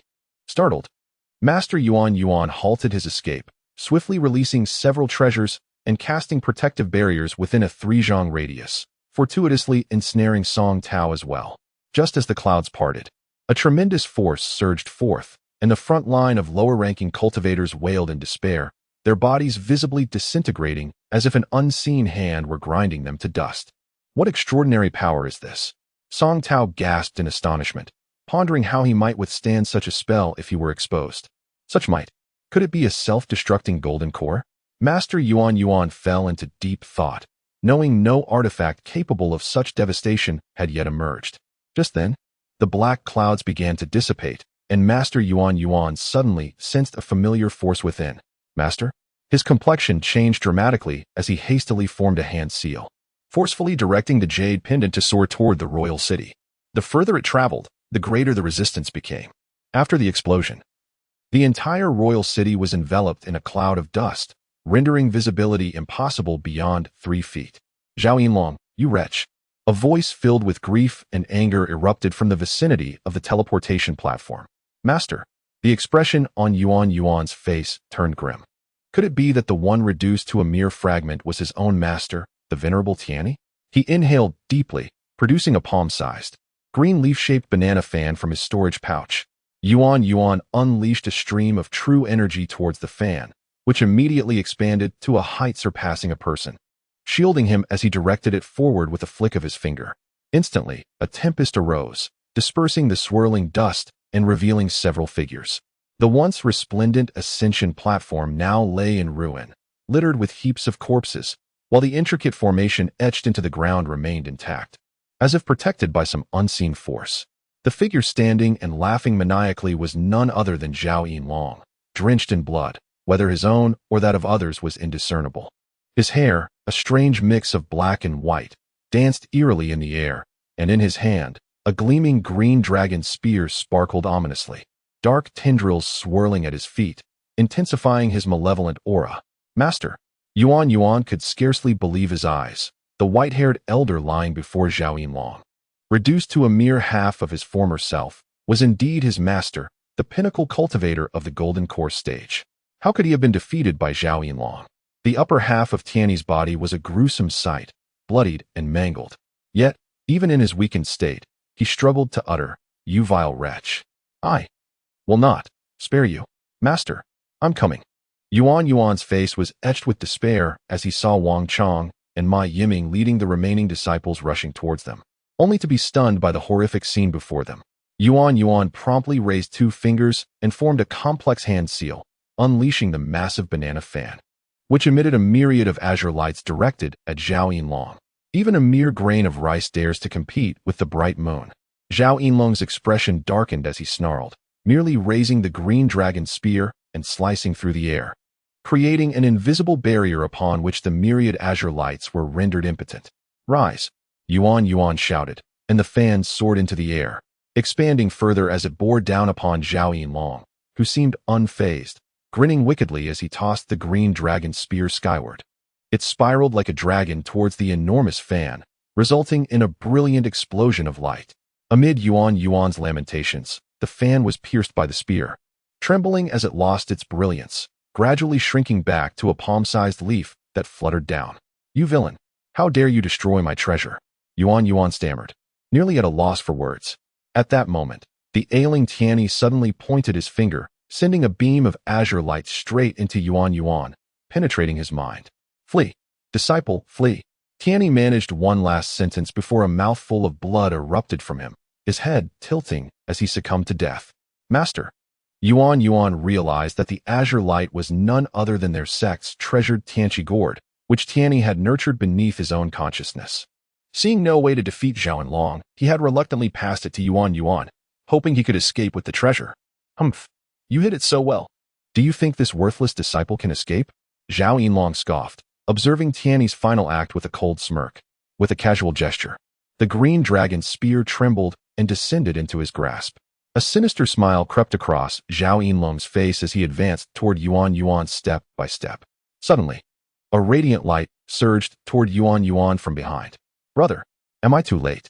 It was the long-secluded Hao Tian, clad in deep blue robes, with a balding head and a long black beard. He brandished 2 glinting hooks in his hands and landed before Yuan. Upon noticing the mangled corpse of Tiany not far ahead, he could not contain a cry of anguish, sorrow overwhelming him. "Junior brother, you've arrived just in time. Together we shall vanquish this vile brigand and avenge our master." Yuan rallied with renewed vigor upon seeing Hao Tian. However, Zhao Yinlong remained impassive, observing them from a distance with an inscrutable expression. Without hesitation, Yuan produced a gleaming mountain-cleaving axe from his pouch, exclaiming, "Heaven-crushing axe." The axe expanded to a height exceeding a person as it swung toward Zhao Yinlong with tremendous force. He believed this strike would surely cleave the villain in 2. Yet, before the axe could reach Zhao Yinlong, Yuan suddenly felt a piercing pain in his abdomen. His hands fell limp, unable to maintain control over the axe. With a deafening crash, the axe plummeted to the ground, creating a sizable crater in the stone surface. "Junior brother, you." Yuan lowered his gaze to find a gleaming hook piercing through his abdomen, disbelief etched across his face. "Why?" Hao Tian's face twisted into a cruel smile. "Brother, do not blame me. Blame our master. His demise is his own doing. Why entrust you with the treasure?" With that, he uttered a soft incantation, "Explode." With a resounding blast, Yuan's midsection was obliterated, blood gushing forth as he fell to the ground, eyes wide in disbelief. At that moment, Song Tao felt the layer of true energy enveloping him dissipate, granting him freedom of movement. He watched as Hao Yin, eyeing Yuan's lifeless body, took decisive action, delving 2 fingers beneath his consciousness and extracting the azure light that Tianyi had imbued within him, reverently presenting it to Zhao Yinlong.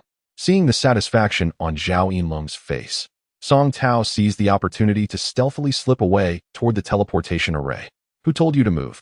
A sharp rebuke rang out just as he lifted his foot. Startled, he watched as the green dragon spear flew towards him, embedding itself in the stone slab before him, quivering and emitting a sound akin to a dragon's roar. Zhao Yinlong, having tossed the spear aside, paid no heed to Song Tao, instead accepting the Tianqi gourd from Hao Yin with a malevolent grin. Youngster, you are quite astute, he remarked, regarding Hao Yin with satisfaction. Senior, I wish to be your disciple. Hao Yin bowed deeply, inwardly reveling in his shrewdness. He had been lurking in the shadows, waiting for the opportune moment to strike. Upon witnessing Zhao Yinlong and Appo's clear superiority, he had chosen to reveal himself, seizing the chance to eliminate his senior brother Yuan and claim the Tianqi gourd to curry favor with Zhao Yinlong. At this moment, upon witnessing the demeanor of the celestial master Hao Yin, the distant lowly disciples were left utterly astounded. Wang Chong and Ma Yiming gazed at their master, uncertain whether to fight to the death or surrender immediately. After much contemplation, it was Wang Chong who, displaying greater cunning, bowed from afar and proclaimed loudly, "Esteemed senior, please accept my master, the celestial master Hao Yin, into your fold. I, your disciple, am willing to serve as your humble assistant." In their confusion, Ma Yiming and the others had no choice but to follow Wang Chong's lead and bowed down as well. Ha ha! Zhao Yinlong laughed maniacally. But suddenly his expression changed as he furiously berated the celestial master Hao Yin. "A spineless traitor like you, who easily betrays his sect, deserves no mercy." With a swift motion, he unleashed a strike as rapid as lightning, sending his azure dragon spear soaring towards the heart of the celestial master Hao Yin. Though the celestial master Hao Yin appeared submissive and eager to please, he was, in truth, exceedingly crafty. He had anticipated this moment, reciting an incantation. He sank into the ground as if he had been standing upon the surface of water, completely vanishing beneath the earth. "Humph! Earth escape!" Zhao Yinlong scoffed coldly. With a wave of his hand, he emanated countless tendrils of black energy that gradually coalesced into massive stone fangs, which he directed forcefully into the ground. In an instant, a wail echoed through the air, followed by a loud crash as a figure shot forth from the earth, accompanied by a spray of mud. In a heartbeat, Zhao Yinlong, upon seeing the figure emerge, swiftly patted his waist. A large cloud of black mist erupted from his storage pouch, filling the air with the sounds of anguished cries. Out flew a palm-sized black triangular flag, its surface glistening ominously, with faint blood-colored Sanskrit markings appearing upon it. "Gather," commanded Zhao Yinlong as he waved the flag, causing the mass of black energy to reach out like a colossal hand, seizing the celestial master Hao Yin. The air was filled with the sounds of gruesome cries as the celestial master Hao Yin was engulfed, crushed into a grotesque pulp. Though this transpired in an instant, it was a moment of horror. The black mist was entirely absorbed by the flag, leaving behind scattered remnants of flesh. Zhao Yinlong grinned maliciously, declaring, "No matter your prowess, you cannot escape the grasp of my soul-extinguishing flag." Wang Chong and Ma Yiming were left in shock, trembling as they bowed low, not daring to utter a sound. Song Tao surveyed the gruesome scene, where the ground was littered with mangled bodies. Elder Tianyi, Master Yuan, the celestial master Hao Yin, and several other unknown corpses, presumably high-ranking cultivators of the royal city. A chill ran down his spine as he perceived that this Zhao Yinlong was not the same individual he had known in the Hunyuan realm. He pondered quickly, refraining from any actions that might provoke Zhao Yinlong's wrath. After swallowing a luminescent green gourd, Zhao Yinlong turned to face Song Tao, speaking in a nonchalant tone. "Song, my friend, it has been quite a while. Why the rush to depart? I have been searching for you for ages." At these words, Song Tao's countenance darkened, realizing the treacherous nature of Zhao Yinlong, who seemed to harbor a grudge. Danger loomed over him. "The gift you presented to me in the Hunyuan realm was truly remarkable. I am immensely grateful. Without you, The Zhao Yinlong of today would not exist. Zhao Yinlong continued, his voice dripping with sarcasm as he slowly approached Song Tao. It appeared he had attributed all blame to Song Tao. Had it not been for the conflict between the three cities, the Zhao family would not have suffered such heavy losses. Had Zhao Yinlong not coveted the 1,000-year fire spirit stone and sent Song Tao into the underground spirit stone mine, they would not have provoked the ferocious flame moth.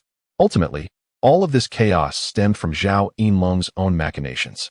Now he conveniently shifted the blame onto Song Tao. Now, I have finally unified the Jinwei realm. And here comes my friend Song, delivering himself to me. Zhao Yinlong threatened with a sinister grin. Advancing step by step towards Song Tao, the battle with Zhao Yinlong was about to commence.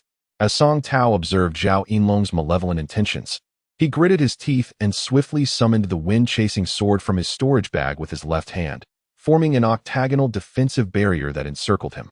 With a pointed finger, a fire dragon materialized, roaring towards Zhao Yinlong. Yet, he sensed that such measures might prove insufficient. He then invoked the semi-transparent dragon whip with all his strength, witnessing an expansive net unfurl towards Zhao Yinlong. Ah, what a treasure! Zhao Yinlong chuckled softly, unfazed as he lightly gestured, extinguishing the massive fire dragon in a swirl of black mist. With a swift motion, he summoned the Azure Dragon Spear, hurling it towards Song Tao with immense force. The dragon net was pierced by the spear's ferocious advance, reverting to the form of the dragon whip and returning to Song Tao's grasp. Realizing the spear was hurtling toward him, Song Tao hastily retreated while channeling his protective true energy. The spear bore down on him relentlessly, threatening to breach his defense. He contemplated calling forth the small golden bell for protection, but hesitated, knowing it would drain his entire energy. If Zhao Yinlong survived, his own demise would be inevitable. As Zhao Yinlong urged the Azure Dragon Spear onward, it finally shattered Song Tao's protective aura, colliding violently with the wind-chasing sword, sending sparks flying. The spear emitted a resonant dragon's roar, yet the white jade sword stood firm, resolutely shielding Song Tao. In this critical moment, Song Tao forcefully opened his storage bag, unleashing a chaotic array of treasures seized from others, hoping they would provide a brief respite, an opportunity to escape. Numerous swords, long knives, and various artifacts floated in the air, each glowing with the energy he channeled toward the Azure Dragon Spear. Alas, the potency of these artifacts varied greatly. Under the spear's relentless assault, they erupted one after another, disintegrating before his eyes. However, one item remained suspended in the air. Upon closer inspection, it was a string of sandalwood prayer beads left by Master Phalian, consisting of 108 beads, now radiating with golden light. The Azure Dragon Spear trembled in the presence of this brilliance, unable to advance. A spark of realization ignited within Song Tao as he recalled the teachings of the Lotus Sutra imparted by Master Phalian. Sanskrit characters began to flow from his lips as he recited, causing the prayer beads to explode outward, forming a colossal Buddha seal in the air. This seal emanated golden radiance, forcing the Azure Dragon Spear to retreat, trembling back behind Zhao Yinlong. Zhao Yinlong squinted, regarding the beads with a mixture of intrigue and disbelief. How can you possess a treasure of the Buddha? He questioned. The cultivation of Buddhist practitioners was notoriously arduous, with few artifacts to show for their efforts. These prayer beads had accompanied Master Phalian since his ascetic practices began, nurtured by his own essence and prayers, thus wielding immense power. Though Song Tao had not formally refined this treasure for himself, his months of study of the Lotus Sutra had awakened a glimmer of Buddha nature within him. With Master Phalian's passing, the divine consciousness imprinted on the sandalwood beads gradually faded, allowing Song Tao to wield them effortlessly. Realizing the beads' formidable strength, Zhao Yinlong's demeanor shifted to one of solemnity. He reached into his storage bag, unleashing a surge of black mist as the soul-destroying flag materialized. "Seize it," Zhao Yinlong commanded. A colossal hand emerged from the mist, reaching for the prayer beads, but in that instant, the golden light intensified. The sound of chanting filled the air as a massive golden lotus began to form above. Observing this, Song Tao continued to recite the Lotus Sutra, sending forth a cascade of Sanskrit characters into the blossoming golden flower. The lotus unfurled gradually, radiating vibrant light, causing the black mist hand to dissipate. It seemed to exude a powerful attraction, drawing the black soul-destroying flag closer to its golden center. Zhao Yinlong exclaimed in alarm, swiftly channeling all his energy to reclaim control over the flag. Yet, as the lotus flourished, he felt its pull intensifying, and the soul-destroying flag was perilously close to being consumed. With a fierce determination, Zhao Yinlong struck his temples, instantly manifesting a crimson dot between his brows. A drop of thick blood was forced out, propelled toward the golden lotus. "Begone!" he shouted, a hint of triumph flickering across his face. "This is a drop of demonic blood bestowed upon me by the Lord of Demons. Let us see how your Buddha treasure withstands this." Yet, Zhao Yinlong underestimated the power of the prayer beads, relics of the esteemed monk Master Phalian, whose cultivation had reached the pinnacle of the Charlotte stage, equivalent to the peak of golden core practitioners. The beads, nurtured by Phalian's essence and the profound Lotus Sutra, were not easily thwarted by a mere drop of demonic blood. A radiant spectrum of light burst forth from the golden lotus, enveloping the drop of blood, which vanished into its depths. With Song Tao's continued recitation, the lotus finally blossomed, revealing the soul-destroying flag and the drop of black blood floating upon a verdant pedestal, the radiant light refining them in a miraculous display. "Ah!" Zhao Yinlong screamed in agony, clutching his forehead as blood streamed from his orifices, writhing on the ground in apparent torment. Song Tao hesitated, contemplating whether to strike down Zhao Yinlong, a man whose treachery had brought ruin to his family. Yet, recalling Zhao Yinlong's malicious gaze, he shuddered, sensing a darker essence enveloping him, compounded by the mention of the Lord of Demons.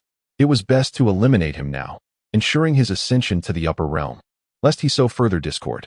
As Zhao Yinlong convulsed, expelling black mist that coiled around him like a serpent, Song Tao steeled himself and aimed the wind-chasing sword at Zhao Yinlong's neck. Unexpectedly, a surge of black energy erupted, and Zhao Yinlong executed an agile roll, rising with pupils devoid of color, his eyes a ghastly white, resembling a mere husk. "You dare to refine my demonic blood and treasures," he spat, his voice dripping with malice. A wave of intense danger washed over Song Tao. This was not Zhao Yinlong, but something far more sinister. He deduced that a foreign consciousness had invaded Zhao Yinlong's form. "Flee while you can. You are doomed. When I capture you, I shall confine you within a furnace for 49 days, eradicating your very soul, ensuring you never reincarnate." Zhao Yinlong raged, curses spilling forth. Noticing Zhao Yinlong merely stood there, cursing furiously without advancing, Song Tao's intuition sparked. Surely, the invading spirit lacked the power to harm him directly and was merely attempting to buy time for its true form to arrive. This master could command such a formidable force, having orchestrated the demise of many golden core practitioners. He resolved that he could not afford to wait for the true entity to appear. He must eliminate Zhao Yinlong at once and ascend to the higher realms. Escaping this chaotic world, as the storage bag was opened, the small golden bell emerged, and Song Tao unreservedly infused it with all his magical energy. Instantly, a brilliant golden light erupted, and with a gentle shake, myriad chimes transformed into golden blades, slicing towards Zhao Yinlong. A series of anguished shrieks filled the air as Song Tao's conjecture proved correct. Zhao Yinlong was soon riddled with countless gashes, curiously devoid of blood, instead oozing boundless black mist, his entire being gradually desiccated, resembling a mere desiccated corpse. With a second shake, the wounds exploded, sending a grotesque cloud of dried flesh into the air. On the third shake, a massive surge of golden light erupted from the small bell, striking Zhao Yinlong directly. Enveloped in the golden radiance, the already tattered corpse began to disintegrate and vanish. The small golden bell returned to its original form, landing alongside the sandalwood beads in Song Tao's hands. Overwhelmed, he felt a wave of exhaustion wash over him, nearly collapsing to the ground. Zhao Yinlong was utterly annihilated, leaving behind only a faint, glimmering green light resting quietly on the ground. Song Tao hurriedly dashed forward, seizing the green light, which was none other than the treasured Tianxi gourd of the elderly man from that day. Without a moment's hesitation, he stashed it into his storage bag and hurriedly made his way back towards the original position of the ascension platform. Suddenly, the winds roared, and an ominous black cloud gathered overhead, resembling an army advancing towards this location. Narrowing his eyes, Song Tao felt a tremor of dread. He had to leave swiftly. He quickly retrieved a mid-grade fire attribute spirit stone, absorbing its spiritual energy while hastily using his true chi to push aside the corpse, revealing the intact ascension array beneath. His heart sank at the sight. The array possessed numerous critical points, requiring hundreds of mid-grade spirit stones to activate. Yet, in this life-threatening moment, he dared not hesitate and hurriedly produced all his mid-grade spirit stones, inserting them into the array one by one. The black cloud surged ominously, accompanied by furious roars, encircling the royal city and threatening to envelop it entirely. In the distance, Wang Chong, Ma Yiming, and the other junior disciples, having witnessed the fierce battle, were paralyzed with fear, unsure of what to do, merely lying on the ground in terror. Damn it, what a hassle! Song Tao cursed inwardly as he had struggled for ages with the hundreds of spirit stones. Finally, after inserting the last stone into the array, a brilliant white light shot up into the sky, allowing him to breathe a sigh of relief as he stepped inside. At that very moment, the black cloud completely enveloped the royal city. Amidst the swirling mist came a thunderous roar. "Brat, leave it for me." In an instant, a massive claw of black mist lunged towards Song Tao. Fortunately, the array had already activated. The claw grasped at nothing but air, helplessly watching as Song Tao's figure vanished within the teleportation array.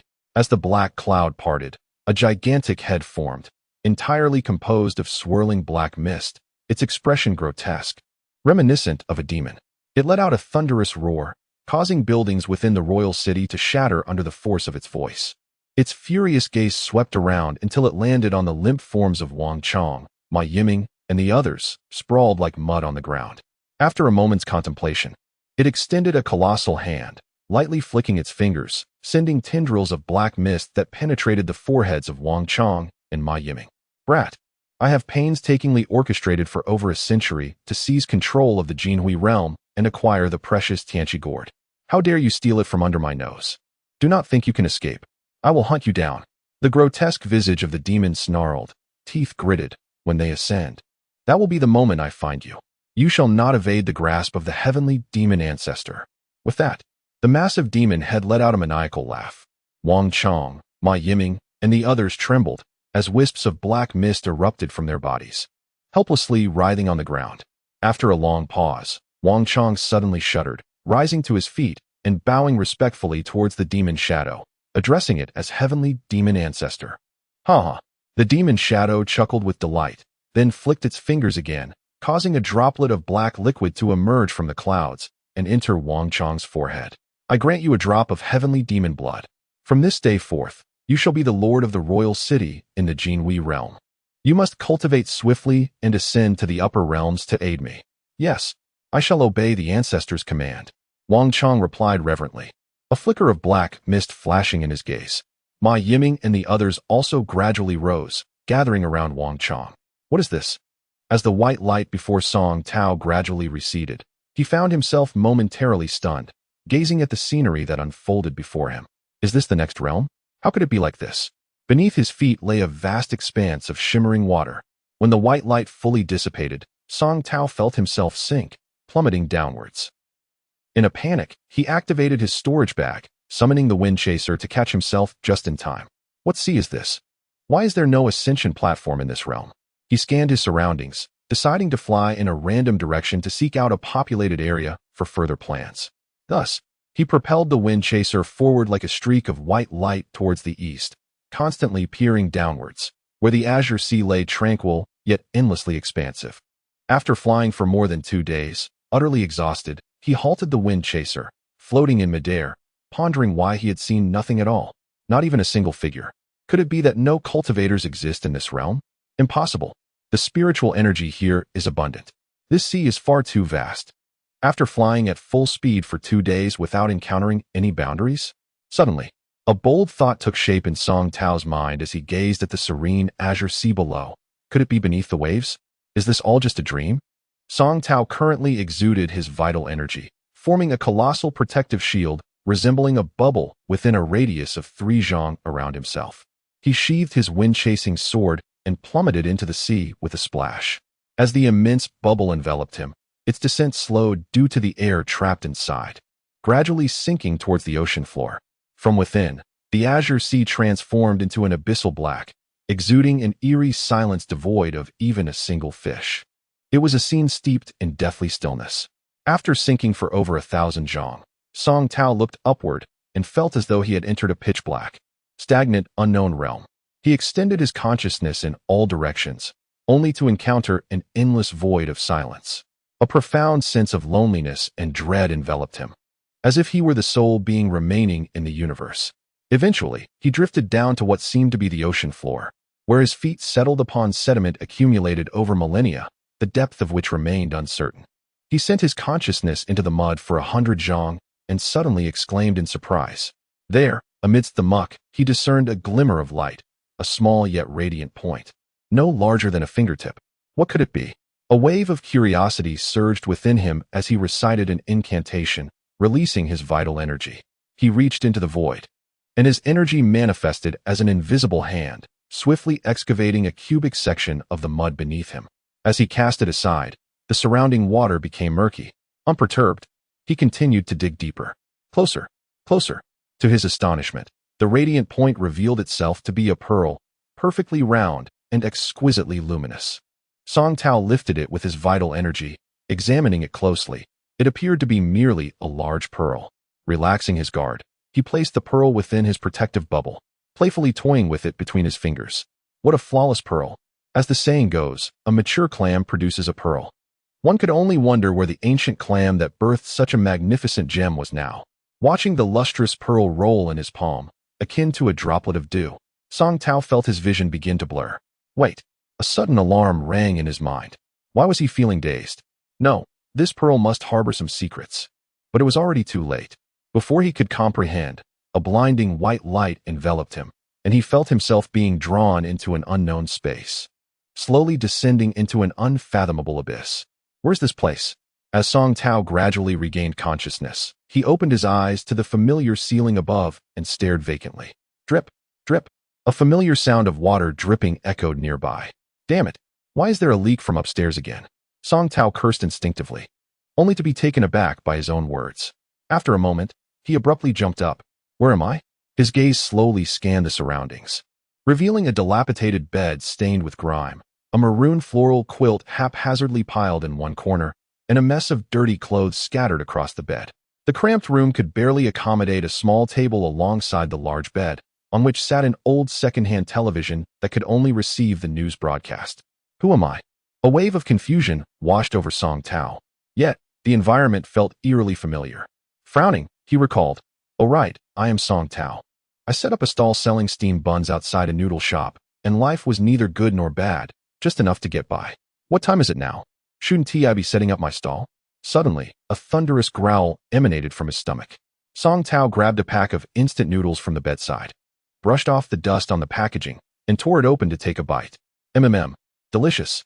Ever since I began my cultivation journey, I haven't had these. I must admit, I really miss them. The moment he spoke, he was stunned once more. Cultivation? His eyes fell into a state of bewilderment. No. I distinctly remember having embarked on my cultivation journey. How could I still be here? Isn't this my mundane home? The confusion in his eyes deepened. Could it be that my cultivation experience was merely a dream? Or is this moment an illusion? He lifted the instant noodles, scrutinizing them, then took a substantial bite. No doubt about it.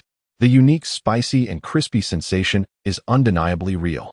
Could it be that my previous experiences were just a figment of my imagination? Yet, everything felt so tangible, every moment of that lengthy cultivation journey. It couldn't possibly have been a dream.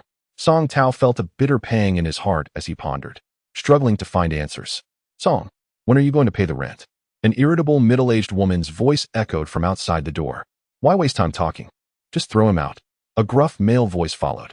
With a bang, the door was kicked open by a plump man in his 40s. Anger surged within Song Tao as he darkened his expression. What do you want? What do we want? When are you going to pay the rent you owe me? If you don't pay up, you're out. A stout middle-aged woman squeezed past the man, shouting angrily.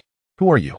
Song Tao's eyes darkened, recalling that the last person who spoke to him in such a manner had long since perished. He reached for the storage bag at his waist. Got money? If you have it, hand it over. If not, get lost. The middle-aged woman, mistaking his gesture for payment, stared at him expectantly. But when he patted his waist, nothing happened. He felt utterly depleted of vital energy, and the storage bag that had always hung by his side had vanished. Staring at his palm in confusion, he took a long moment to accept this reality. Perhaps everything had truly been just a dream? Seeing him stand there in a daze, the middle-aged man grew furious, lunging forward to grab Song Tao by the collar and dragging him out the door. Stop wasting time. Look at you. You look like you have no money. Dazed, Song Tao lay on the cold concrete floor, his eyes clouded, and after a long while, he felt a profound bitterness in his heart. Once, he had painstakingly reached the golden core stage, becoming a formidable cultivator capable of anything. Was all that merely a dream? It turned out he was still just a struggling, failed cook.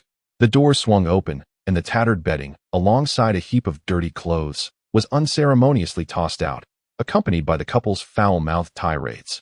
Witnessing this scene before him, Song Tao trembled with rage, but merely clenched his fists, silently rising to his feet and walking out of the building. Had he become a woman? The sky outside was exceptionally bright, and the streets bustled with hurried pedestrians.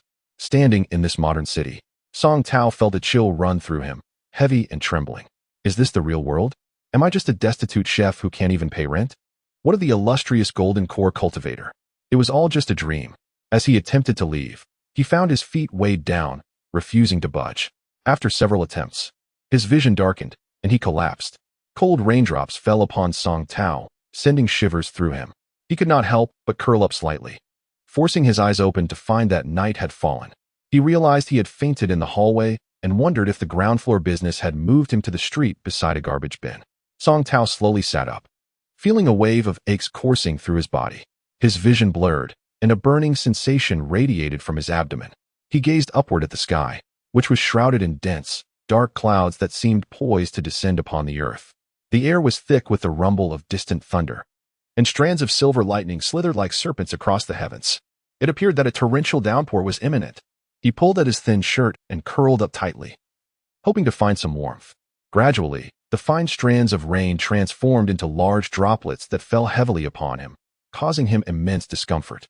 Looking around, he spotted a nearby convenience store with a rain shelter set up at its entrance.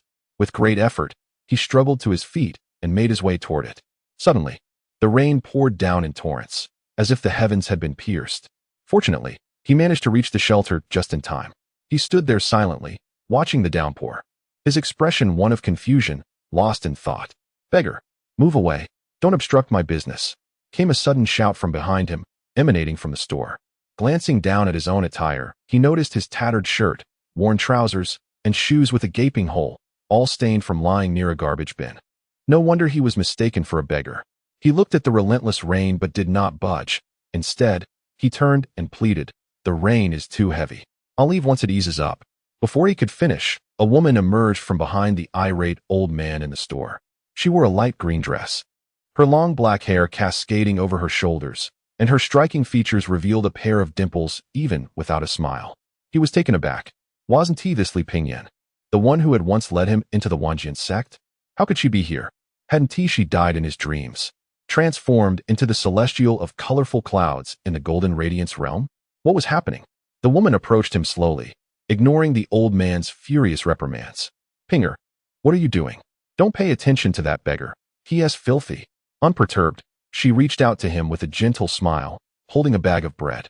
"This bread isn't very fresh, so it can't be sold. I thought you might be hungry. You wouldn't mind, would you?" As if ensnared in a dream once more, Song Tao shook his head slowly, then quickly nodded in affirmation. Pinger smiled, placed the bread down lightly, and turned to leave.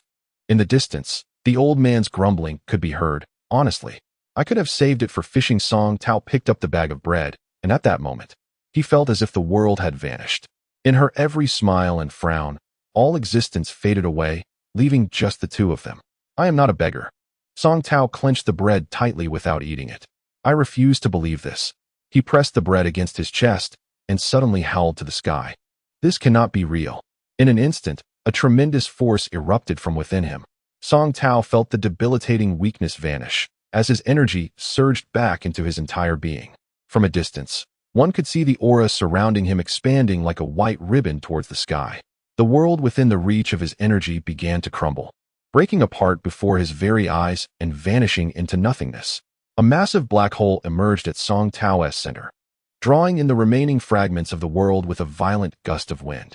"Where am I?" Eventually, Song Tao calmed himself and was astonished to find that he stood within a void of darkness. "I am Song Tao, a practitioner in the golden core stage. His eyes sparkled with determination. I shall cultivate immortality. I shall become a Daluo golden immortal, transcending the realms of existence. A playful laughter echoed through the darkness, gradually spreading around him. Song Tao focused on a point within the shadows, watching as the sound materialized, the waves of sound expanding like a curtain of white light, enveloping him completely. Gradually, the light intensified until it burst forth in a blinding radiance. He felt a sharp pain in his eyes and instinctively closed them. When he reopened them, he found himself in a completely new world. In the distance, verdant mountains rolled like emeralds, with a silken white ribbon cascading from the peak. Beneath him was a carpet of lush green grass, and a gentle breeze caressed his face, carrying a sweet fragrance in the air. Where's this? Song Tao wondered, looking around in bewilderment. Glancing down, he was astonished to see himself clad in a gown of pure white. He reached out, marveling at his delicate hands, reminiscent of jade, adorned with golden bells that chimed a melodious tune. As he took a step, the sound of jingling bells echoed softly. He was barefoot, feeling the prick of the grass against his soles, a ticklish sensation. Wait, this body isn't mine. Panic surged within Song Tao as he raised his hands to touch his face. Large eyes, a high nose, and a delicate mouth. Looking down, he noticed the prominent curves of his chest. Heavens! He gasped. How have I become a woman? From afar, the sounds of laughter and playful shouts approached. Still reeling from his transformation, he beheld a swirl of colorful clouds racing toward him. As the clouds parted, 5 enchanting women emerged, each draped in flowing garments of red, yellow, blue, green, and purple. They giggled and exchanged breathless whispers, their cheeks flushed with excitement. The woman in red stepped forward, exclaiming, "Sister, why are you hiding here? Our husband is searching for you and is furious with us." The others jostled and laughed among themselves. "Hubby." Song Tao's face betrayed his confusion as he murmured to himself, "What's wrong, sister?" The woman in red stepped closer, affectionately linking arms with him, her softness pressing against him. "He is coming soon." Before she could finish, a brilliant flash of lightning streaked across the sky, revealing a figure clad in a resplendent golden robe. He appeared to be around 30, tall and handsome, with a hint of worldly experience that only made him more alluring to women. With a graceful stride, he crossed the distance effortlessly and lifted Song Tao's chin with a playful smile, saying, "My dear, you seem to be enjoying yourself here, making it easy for your husband to find you." Illusions of the 6 desires. Song Tao gazed intently into those soulful eyes. A wave of revulsion surged within him, prompting him to extend his hand and push that face away. "Stay away from me," he exclaimed. The women present were taken aback, exclaiming, "Sister, what is wrong with you?" The woman in red gasped, her face reflecting sheer terror. The man's expression darkened instantly, with a mere wave of his hand. The white veil draped over Song Tao fell away, leaving only 2 narrow strips to shield his modesty. "Impudent wretch! How dare you speak to me, the celestial lord, in such a manner?" he thundered. Another wave of his hand forced Song Tao to kneel, an overwhelming force pinning him to the ground despite his desperate struggles. "Celestial lord? What on earth is happening?" Song Tao thought, utterly perplexed. Meanwhile, the woman in red hastily led her companions to kneel, pleading earnestly, "Celestial lord, please temper your wrath. She must have been momentarily deranged. We beseech you to forgive her for our sakes." Humph! A gaggle of harlots. The celestial lord's countenance was ominously dark. With another wave, the garments of the women fell to the ground, leaving only thin, colorful veils to conceal them. The scene was a riot of spring colors as long. Delicate legs were laid bare before Song Tao's eyes. The women trembled, not daring to shield their bodies, forcing smiles as they submissively catered to the celestial lord's whims. With a smug grin, the celestial lord extended his hand, carelessly caressing several of the women while casting a disdainful glance at Song Tao, as if awaiting his willing surrender. A mix of anger and amusement swirled within Song Tao. He focused his energy and sensed something within him that felt more potent than mere qi. Could this be the so-called celestial energy? He felt that with a single thought, he could soar into the sky and glide through the heavens. At that moment, the oppressive force that had bound him dissipated, allowing him to rise. Resolving to avoid further entanglement, he slowly stood. The celestial lord, smiling, extended his hand as if expecting Song Tao to rush into his embrace. However, Song Tao swiftly turned, and to his astonishment, a cloud of pure white materialized beneath his feet, lifting him into the air. You. The celestial lord was taken aback, his expression darkening to the point where it seemed he could weep. He raised a hand, summoning ominous clouds that cloaked the once clear sky, while ominous lightning danced within the depths. The women quaked in fear, prostrating themselves on the ground, trembling uncontrollably. As Song Tao marveled at his incredible speed, far surpassing that of the wind, he suddenly felt a tremendous pull from behind, yanking him back. Wretched harlot! Truly ungrateful! The celestial lord spat, and in an instant, Song Tao was drawn back like a shooting star, landing in the celestial lord's grasp. The lord grinned maliciously, his hand gripping Song Tao's slender waist. And with a gentle but firm motion, he shattered Song Tao's spine, blood oozing from his orifices as he slumped, lifeless. Humph! The celestial lord grunted, carelessly discarding the corpse, disdainfully wiping his hands with a pristine handkerchief before tossing it aside and turning away. The air was filled with the muffled cries of the women. Struggling to open his eyes, Song Tao perceived the world around him, pain coursing through his body, realizing he was teetering on the brink of death. The last flicker of life slipped through his throat. No, I cannot perish like this. What is happening? This is not me. Thoughts whirled in his mind. A futile attempt to grasp the situation. I do not believe it. I do not believe it. With immense willpower, he fought to keep his mouth shut, resisting the final breath that sought to escape. Yet, his body grew heavier, his eyelids increasingly burdensome, slipping beyond his control. No. With a silent scream of defiance, a blinding white light erupted from him, causing the world to collapse around him. At last, everything faded away, and Song Tao found himself enveloped in darkness once more. Glancing down, he was astonished to discover he remained in his male form. What had just transpired? Was it merely an illusion? Yet, it felt so vividly real. Confusion clouded his thoughts. What was happening? How could he escape this illusion? Unbeknownst to him, the pearl he had unearthed from the depths of the sea was a treasure belonging to an ancient cultivator, known as the Six Desires Pearl. This realm, named Zheng-Yi, was formed by an endless expanse of ocean, divided into inner and outer seas. The outer sea, a realm of weak waters, was devoid of life. Not even a feather could float upon its surface, and all reeds sank into its depths. This outer sea encircled the inner sea, its waters a deep blue, sharply contrasting with the green hue of the inner sea, teeming with myriad marine life and dotted with numerous islands, the 6 major islands being the most populous, home to many cultivating families and sections. Originally, Song Tao would have reached the inner sea within a few days, but alas, his thoughts led him astray into the depths of the outer sea. This barren outer sea posed little danger, yet millennia ago, a peak Yuan cultivator known as the Blissful Boy had constructed a tomb for himself beneath 3,000 weak waters. The Six Desires Pearl was one of his personal treasures, serving as a gatekeeper to his tomb. When Song Tao inadvertently activated it, he was thrust into the illusion of the Six Desires heaven, binding him tightly within its grasp. The 6 desires, life, death, sight, hearing, taste, and smell, are innate to humanity. To live, one fears death, seeking a life rich in experience and sensation, thereby creating a cycle of desire. This is the essence of the 6 desires, the desire to see, hear, smell, taste, touch, and think. The world is fraught with suffering and desire. The 6 Desires Pearl is indeed a formidable treasure. Illusions within it breed endlessly. As long as one remains consumed by desire, the illusions will never fade.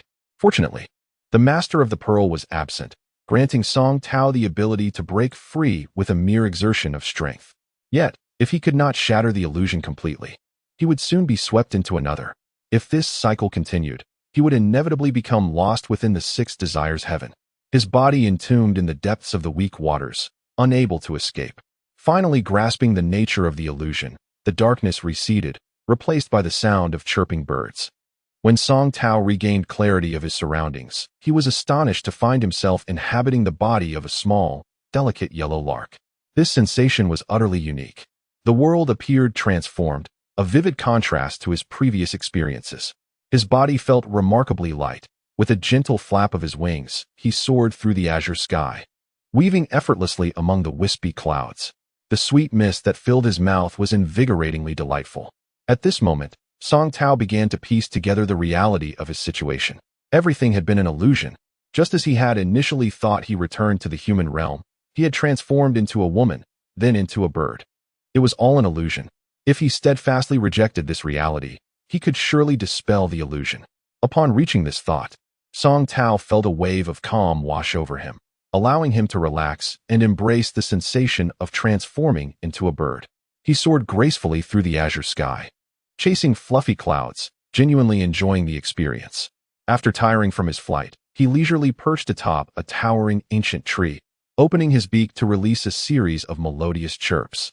He had never anticipated that becoming a bird could be such a delightful adventure. Turning his head, he began to preen the delicate yellow feathers on his back with his slender beak when suddenly, a troubling thought crossed his mind. What if I remained trapped in this illusion? What about my physical body? Would it be left submerged in the ocean? Although he was now a cultivator at the golden core stage, no longer reliant on breathing, the idea of his physical form languishing underwater for a year or more was alarming. No, this cannot continue. I must awaken from this illusion. Song Tao resolved with unwavering determination. This is not me. I am not a bird. I am Song Tao. I am a golden core cultivator. I shall shatter this illusion and reclaim my true form. Instantly, this world crumbled just as swiftly as the previous ones had. Yet, before Song Tao could revel in his newfound freedom from darkness, he found himself ensnared in yet another illusion. This cannot persist. One after another, he dispelled several illusions, but new ones continued to emerge. This time, he transformed into a toddler living in a remote mountain village. Upon awakening, he discovered himself clutching a filthy bun, his nose dripping with mucus, clad in split-crotch pants, seated at the entrance of a rudimentary earthen dwelling while singing nursery rhymes. He felt both amused and exasperated, discarding the bun and resting his chin on his hands in contemplation. He recalled that everything had begun when he touched that luminous pearl. It seemed evident that this relentless series of illusions was conjured by that very pearl, which must be a magical artifact. Song Tao strived to recollect passages from various texts he had read that suggested any artifact capable of creating illusions should house its true form within the illusion itself. Only by locating its true form could one genuinely dispel the illusion, provided it was not being manipulated by someone else. He pondered, having been trapped in the illusion for some time without sustaining harm. It appeared that the artifact was indeed unguarded. If he could find the true form of that pearl within this environment, he would likely be able to break free from the illusion. Excited, he stood up, eager to search, but upon seeing his chubby little feet, he could not help but chuckle at his predicament. What could this diminutive body accomplish? Although he yearned to escape this illusion, he was at least still in a human form. Who knew what he might become next? He decided to proceed with the search, clumsily rising and waddling forward on his tiny legs. Song Tao felt his head was disproportionately large for his small body, and his limbs were uncoordinated. He intended to step forward with his left leg, but it felt exceedingly heavy, causing him to stumble and fall. Navigating this child's body proved quite challenging. He lost count of how many times he fell, resembling a little mud loach emerging from the earth. Covered in dust as he gradually mastered his balance and began to move more swiftly. As he walked, he scanned his surroundings, searching for anything resembling the pearl. Nothing was found in the soil, not among the grasses, not on the towering trees. Unbeknownst to him, he had wandered far from the small village in the mountains and into a dense forest, where thick layers of fallen leaves accumulated over the years cushioned his footsteps. Straining to peer through the dense canopy overhead, he spent considerable time searching in vain. Alas, this search seemed more arduous than finding a needle in a haystack. Discouraged, Song Tao slumped against a large tree, deep in thought. Suddenly, a rustling sound startled him, instinctively causing him to leap up and scramble up the tree. However, in this frail body, it took every ounce of strength to ascend to a sturdy branch. Once settled, he noticed a massive black figure emerging from the underbrush below. Panic surged through him as he realized it was a formidable adult black bear. The bear sniffed the air, its shaggy fur obscuring its eyes, occasionally standing upright to scratch its back with its hefty paws. What to do? What can I do? His thoughts raced as the bear began to search for him, seemingly having caught his scent. Though merely an illusion, he had no desire to experience being devoured by a bear. That would be unbearable. In that moment of desperation, he focused his thoughts, preparing to dispel this illusion, but suddenly, a flash of white light captivated his attention. He froze, staring at the enormous bear, which had now risen on its hind legs, revealing a beautifully crafted collar around its thick neck, prominently featuring a large, milky white pearl embedded in the center. Could that be the very pearl? A wave of elation surged through Song Tao. Almost instinctively, he was tempted to leap down from the branch and seize it. However, as the bear emitted a low growl, he realized it intended to make a meal of him. He lay flat on the branch, desperately contemplating how to remove the bear's collar. Yet, looking at his juvenile form, he felt utterly helpless. He attempted to summon the true energy within him, but no matter how hard he tried, he could not sense its presence. The key to breaking the illusion. Song Tao could only cling tightly to the tree branch, motionless, gazing helplessly at the tantalizing pearl within arm's reach. Suddenly, he witnessed the black bear baring its teeth and unleashing a thunderous roar, subsequently lumbering its hefty body up the trunk at a sluggish pace. Oh dear! Don't come any closer. Song Tao was drenched in cold sweat from fright. It was a dire situation. He felt doomed, lamenting that he might perish before even embarking on his quest, a hero's tears staining his attire. Closer, even closer. The bear ascended steadily, yet resolutely, inching nearer to the branch where Song Tao clung desperately. Overcome with despair, he shut his eyes tightly, gripping the trunk with all his might. With a sudden whoosh, he felt a rush of air by his ear, as if something had zipped past him. Oh! The black bear emitted a deafening roar, seemingly enraged. Startled, Song Tao opened his eyes wide. In an instant, he noticed numerous furry figures emerging from the interlaced crowns of nearby trees. Upon closer inspection, he realized it was a troop of golden-furred monkeys. The leader let out a piercing screech, and instantly, all the monkeys hurled green, round fruits at the old black bear. What was happening? Song Tao was momentarily bewildered. Why were these monkeys acting this way? Were they attempting to rescue him? However, he quickly regained his composure, seizing the opportunity while the monkeys distracted the bear to climb higher up the tree. Otherwise, if the bear reached him, he would be in grave danger. With great effort, he clambered upwards along the thick branch. Unexpectedly, several monkeys suddenly grew frantic, rushing toward him, chattering and extending their claws as if to prevent his ascent. Faced with life-threatening peril, Song Tao disregarded the risk of being scratched by the monkeys and continued to climb. He heard a shrill whistling sound as more monkeys leapt onto the tree. Upon reaching the thick intersection of branches at the top, he pushed aside a dense cluster of leaves and realized what was happening. A large-bellied female monkey lay on the trunk, groaning in apparent distress, as if in labor. The troop glanced between Song Tao and the bear, likely concluding that the threat posed by the bear outweighed that of Song Tao. They ignored him and began hurling green fruits, pine cones, and branches at the bear. As Song Tao approached the female monkey, his mind raced through possible strategies. He concluded that sacrificing the female monkey to save himself was the only viable option, though he felt guilty towards the monkeys. But he could not resign himself to dying here in such a pitiful manner.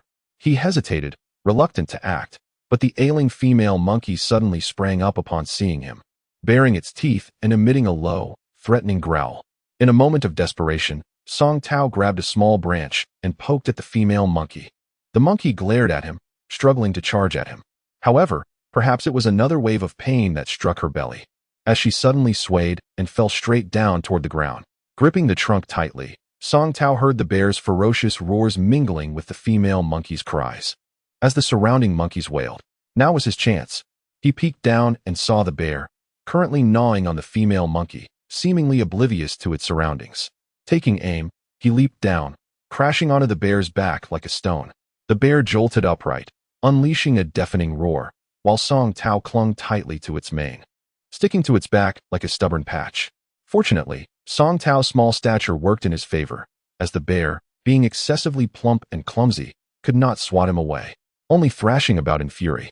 Song Tao felt his hands growing numb from gripping the bear's fur, resolutely refusing to let go. Eventually, the bear, exhausted from its struggles, paused to catch its breath. Now was the moment. Trembling, Song Tao released one hand to grasp the bear's collar. But the sturdy leather collar proved impossible to remove. Sensing his movement, the bear began to thrash once more, with no choice but to cling tightly to its back. He found himself in a precarious situation. "Little Black, where are you?"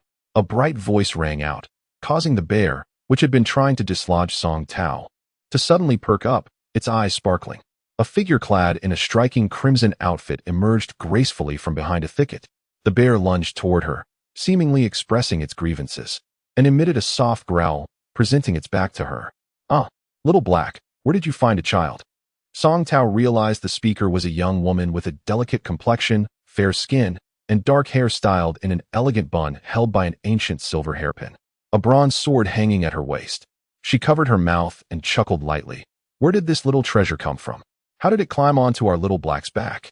As she spoke, she extended her slender arm and effortlessly pulled Song Tao off the bear's back, holding him up with curious interest. As Song Tao saw the coveted pearl receding further away, he felt a surge of dissatisfaction, stretching his hands and uttering "Hey!" in desperation. The woman found his antics particularly amusing, bursting into laughter. Little Black, it seems you've lost your dignity. Even such a small child isn't afraid of you. Upon the arrival of its owner, the bear had lost its earlier ferocity, now resembling a docile puppy, blinking its eyes and rumbling contentedly as it crouched before the woman in red. I want. Song Tao struggled to articulate, feeling as though his tongue had grown too large to form words. After considerable effort, he managed to stammer out a single word. What do you want? Little Black, perhaps?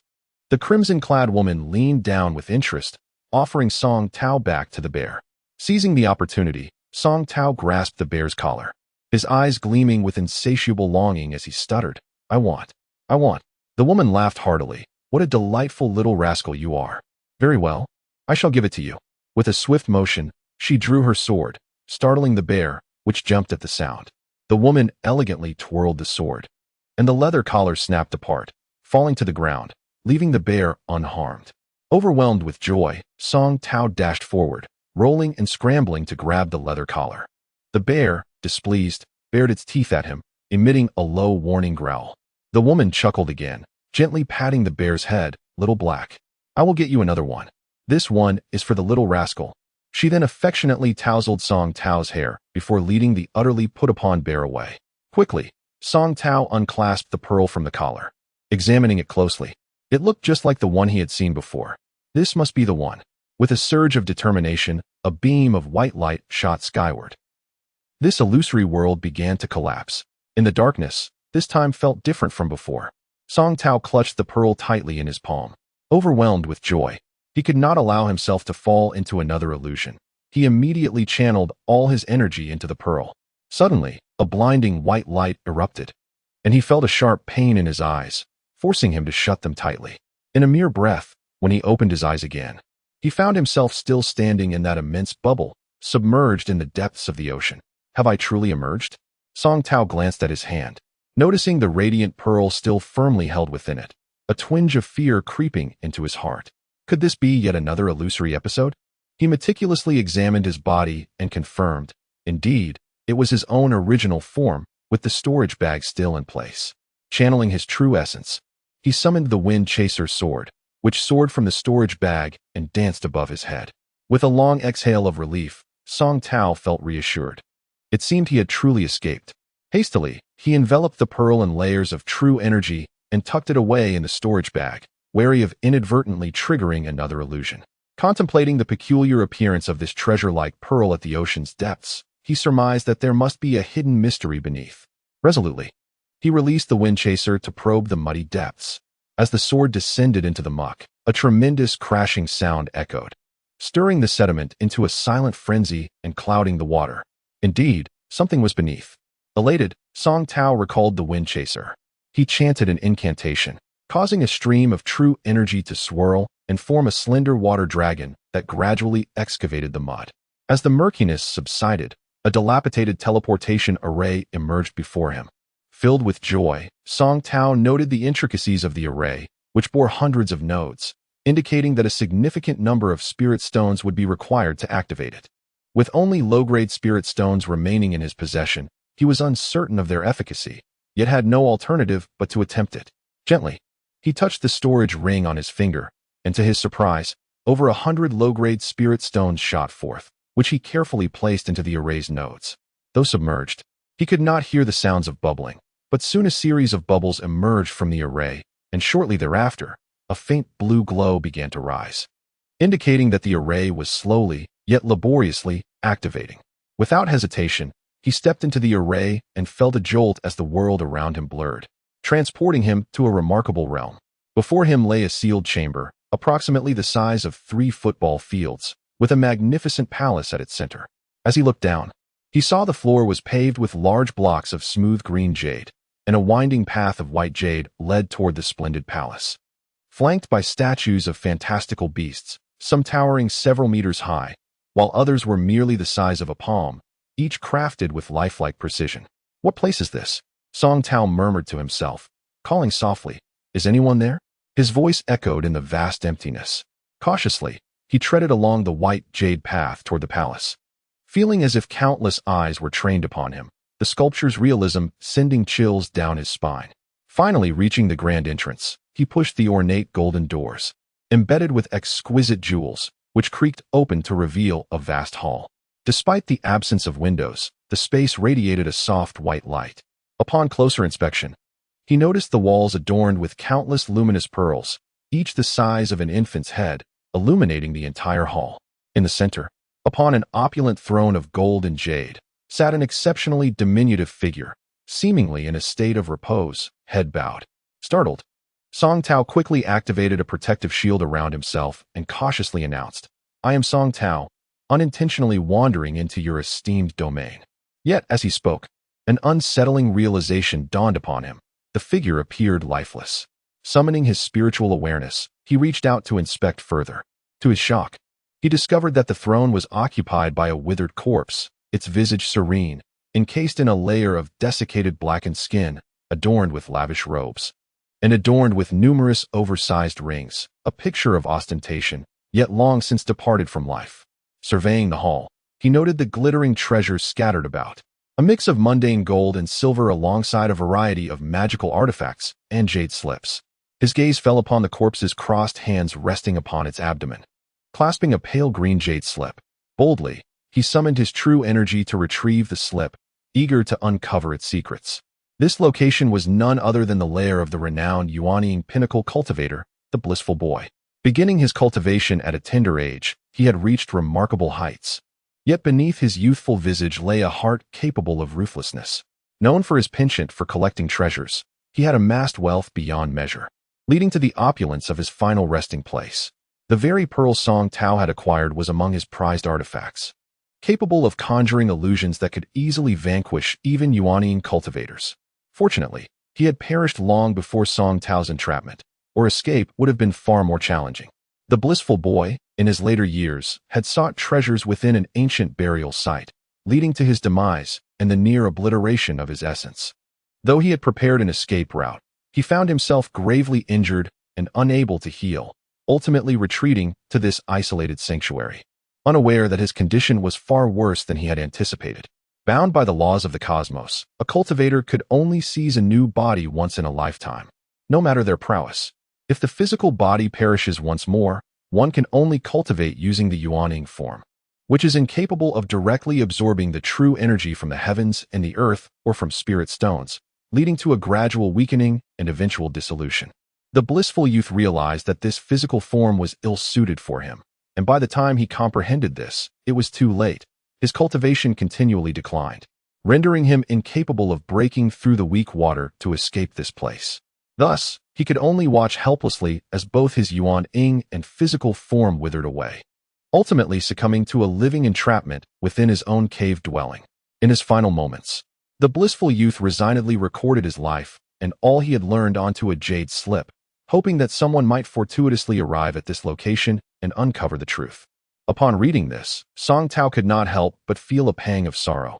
How tragic it was that such a profoundly skilled cultivator met such an end.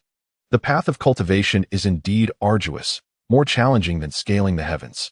Simultaneously, a flicker of curiosity about that celestial tomb ignited within him. Further along, he discovered a request from the blissful youth. It turned out that several years ago, he had a daughter left in the mortal realm, who was apprenticed under the North Underworld Xiantian Pavilion in the Jingyi realm. At the time of his misfortune, he refrained from searching for her, fearing that she might become collateral damage. Now, he hoped that should anyone discover his remains, they would pass on his belongings to her, promising that in return, he would bestow all items and cultivation manuals found in this place. Should one be willing, they must vow before his remains. For any breach of this oath would invite the heart demon into their being, making the path to enlightenment nearly impossible in this lifetime. He noted that the items he left behind were in his embrace. Exercising caution, Song Tao did not immediately reach out. Instead, he extended his true energy carefully towards his embrace. There was no resistance. As his energy enveloped them, 3 items floated forth: a pale yellow jade slip, a vial of unknown elixir, and a verdant jade ring. Though curious, Song Tao did not greedily stow these treasures away in his waist pouch. After much deliberation, he resolved to honor the blissful youth's wishes and return the items to his daughter. The abundance of treasures in this chamber was considerable, yet the poignant paternal love the blissful youth maintained for his daughter moved Song Tao deeply. He could not bear to desecrate that sentiment and wished only to fulfill his final wish. Thus, Song Tao swore before the remains, pledging to deliver the heirlooms to his daughter. No sooner had he uttered these words than a faint yellow radiance emanated from the remains, followed by a resounding crack. The bones shattered, and the garments turned to ash. Upon closer inspection, he noticed a glimmering white fragment within the ashes. With a gentle sweep of his true energy, a fingernail-sized jade slip was drawn forth. To his astonishment, this too contained the blissful youth's own dictated words, revealing that among the 3 items he left, the jade slip contained the unique incantation of his exclusive cultivation method, the ultimate bliss technique, which could lead to madness if misused by those not of his bloodline. The vial contained a potion imbued with a personal taboo. Should anyone outside his lineage consume it, it would transform into the deadliest poison, incurable by any means. The verdant jade ring was a cherished keepsake from his mother, intended for his daughter as a token of remembrance. Song Tao reflected on his good fortune in adhering to the oath. Had he acted out of greed and claimed these items for himself, he might have faced dire consequences beyond comprehension. As he continued to read, he discovered a complex map, annotated with directions to the celestial tomb, as a gesture of gratitude, indicating that there lay immense benefits within. Upon reviewing it, Song Tao could not suppress a sardonic smile. That celestial tomb had seen over 100 Yuan-ing masters struggle to enter, yet here he was, merely a golden core cultivator. What right had he to seek treasure within its confines? Regardless of how splendid the treasures might be, what use were they without life to enjoy them? He remained remarkably composed, refusing to be swept away by impulsive desires for riches. He tucked the small jade slip into his storage pouch for safekeeping, contemplating its potential utility in the future.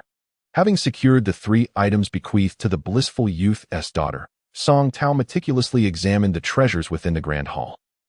There were indeed numerous valuable items.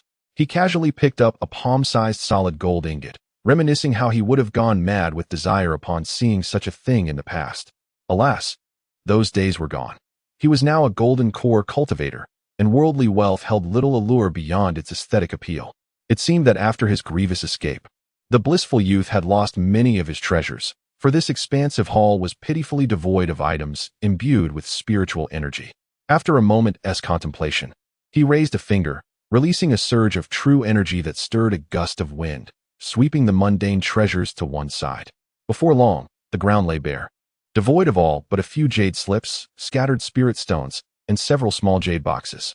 Song Tao proceeded to collect them, scrutinizing each one. The first slip read 6 harmonies return to origin sword. As he examined it, he muttered to himself. This was a sword technique focusing on the unity of all things. A brilliant flash akin to lightning, embodying the essence of the cosmos. Elated, Song Tao recognized its potential power. Its agile and nimble style appeared to align perfectly with his wind-chasing sword. He treasured it dearly and tucked it away with utmost care.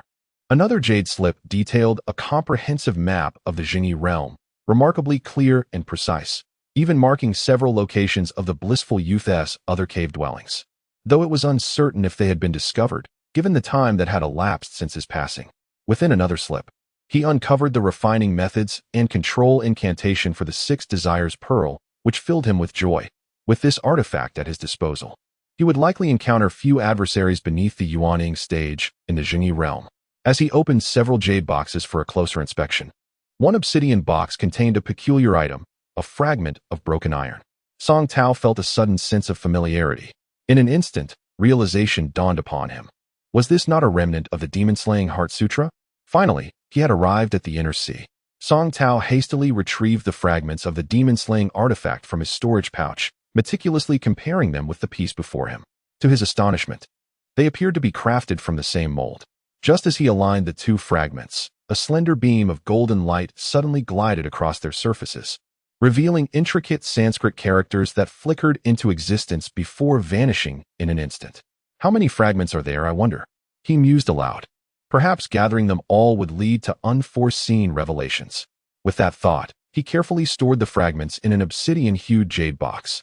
From the jade slip left by the blissful youth, Song Tao learned that the realm of Jingyi was markedly different from the previous two realms. The ascension platform no longer existed. To ascend during daylight, one must not only attain a certain cultivation level, but also elevate their state of mind. Harmony of heart and spirit is essential, and only through complete unity can one break through the void to ascend in broad daylight.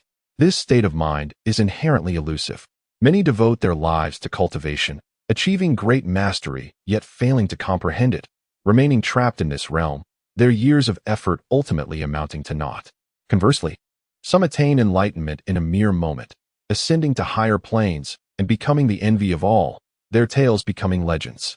The blissful youth himself, despite his efforts, never grasped this concept, leaving behind myriad speculations and boundless longing for the upper realms. Song Tao, taken aback by the arduous path of cultivation, realized that he had once believed diligent practice alone would suffice to achieve greatness. He now understood that comprehension of the heart and spirit was equally vital. If he failed to attain enlightenment in this lifetime, would he not merely become dust in the earth? With a sigh of resignation, Song Tao resolved to elevate his cultivation first. He need not dominate the realm of Jingyi, but he at least wanted to be unassailable. Only then could he find the tranquility necessary to grasp the essence of enlightenment.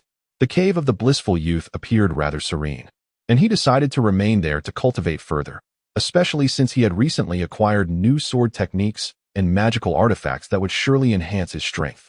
After much contemplation, he committed to a period of seclusion within the depths of the external seas. As the sun dipped low, casting a golden glow upon the waters, he emerged from his meditation. In the vast expanse of cerulean sea, a sudden bright light shot upward, revealing a young man who soared above the surface on a white jade sword. Intoxicated by the picturesque scenery around him, he spontaneously began to recite poetry. The tranquil waters of the external seas shimmered under the sunset, a vivid crimson hue on the horizon, while a gentle breeze caressed the surface, stirring no ripples. This young man was none other than Song Tao, who had spent over a year cultivating in the blissful youth's cave.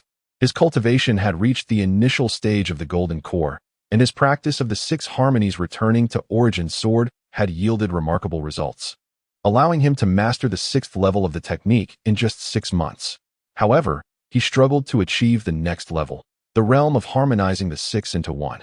Accepting his limitations, he shifted his focus to refining the 6 desires pearl bestowed upon him by the blissful youth. This treasure possessed immense power, capable of controlling the hearts and minds of adversaries through the 6 desires, rendering them defenseless. He felt he could harness 80% of its potential, while the remaining 20% would require experience in combat to master fully. Satisfied with his progress, he packed his belongings and departed from the blissful youth's cave.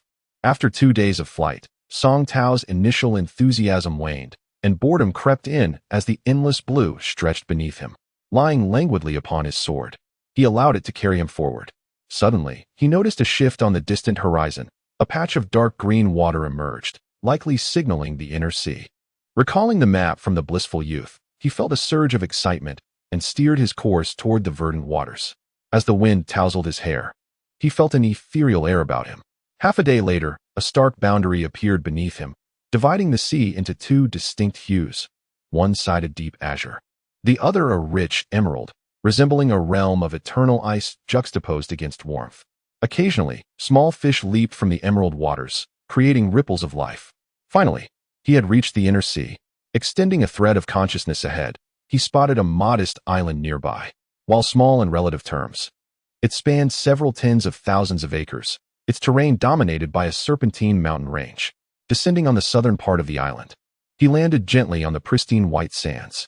Overwhelmed by a playful spirit, he shed his shoes and socks, relishing the sensation of the soft sand beneath his bare feet. Suddenly, a wave from the ocean crashed upon him, drenching him from head to toe, prompting an uncontrollable burst of laughter. How long had it been since he had laughed so heartily? As he pondered his age, 30, 40, or perhaps 50, he found himself at a loss. With a flick of his wrist, he conjured a handful of seawater that coalesced into a smooth mirror in midair. Gazing into it, he was greeted by the familiar visage of his youth. Lightly brushing his fingertips across his eyes, he mused that perhaps this was one of the benefits of cultivation. In a whimsical gesture, he shattered the water mirror, sending sparkling droplets scattering. A celestial being. You are a celestial being. A voice echoed from afar, startling him. Turning, he saw a group of village women, their bamboo baskets slung over their shoulders, pointing at him in alarm. As he faced them, they fell to their knees, bowing and prostrating themselves. Approaching them slowly, Song Tao channeled his essence, causing a powerful steam to emanate from his soaked garments, drying them instantly. The women, witnessing this spectacle, trembled in fear, remaining prostrate before him. Extending his consciousness, he cautiously scanned the area, identifying a small mortal village not far ahead. The women were residents of this village, having come to gather seafood. Feeling reassured, he passed by the women, subtly altering their memories as he went, imbuing them with a fabricated recollection of events while masking his own presence to appear as an ordinary man. Brother, you say your ship sank? Everyone perished? Only you managed to swim to our island? As the women gradually stood, their expressions were filled with confusion, their minds undergoing a radical transformation as Song Tao's fabricated memories infiltrated their consciousness. The plump woman among them was the first to regain her composure, looking at him with concern. Yes, indeed, Song Tao replied swiftly. Though his clothes were dry, he stood barefoot, hair tousled, and his trousers unevenly rolled up, giving him a somewhat disheveled appearance. How unfortunate. Come with us to the village to rest, a slender woman urged, stepping forward with kindness. Nodding with a smile, Song Tao followed the chattering women toward the village, nestled beneath the dragon-like mountain range, surrounded by lush greenery. Stone houses dotted the landscape, with fishing nets spread out to dry, while elderly villagers basked in the sun on large rocks at their doorsteps. A group of children frolicked in the village, their laughter echoing through the air. It appeared to be a serene life typical of a fishing village, yet the elderly wore expressions tinged with sorrow. The village seemed devoid of the youth, exuding an air of desolation. Village chief, cried the plump woman, unable to contain her excitement even before entering the village.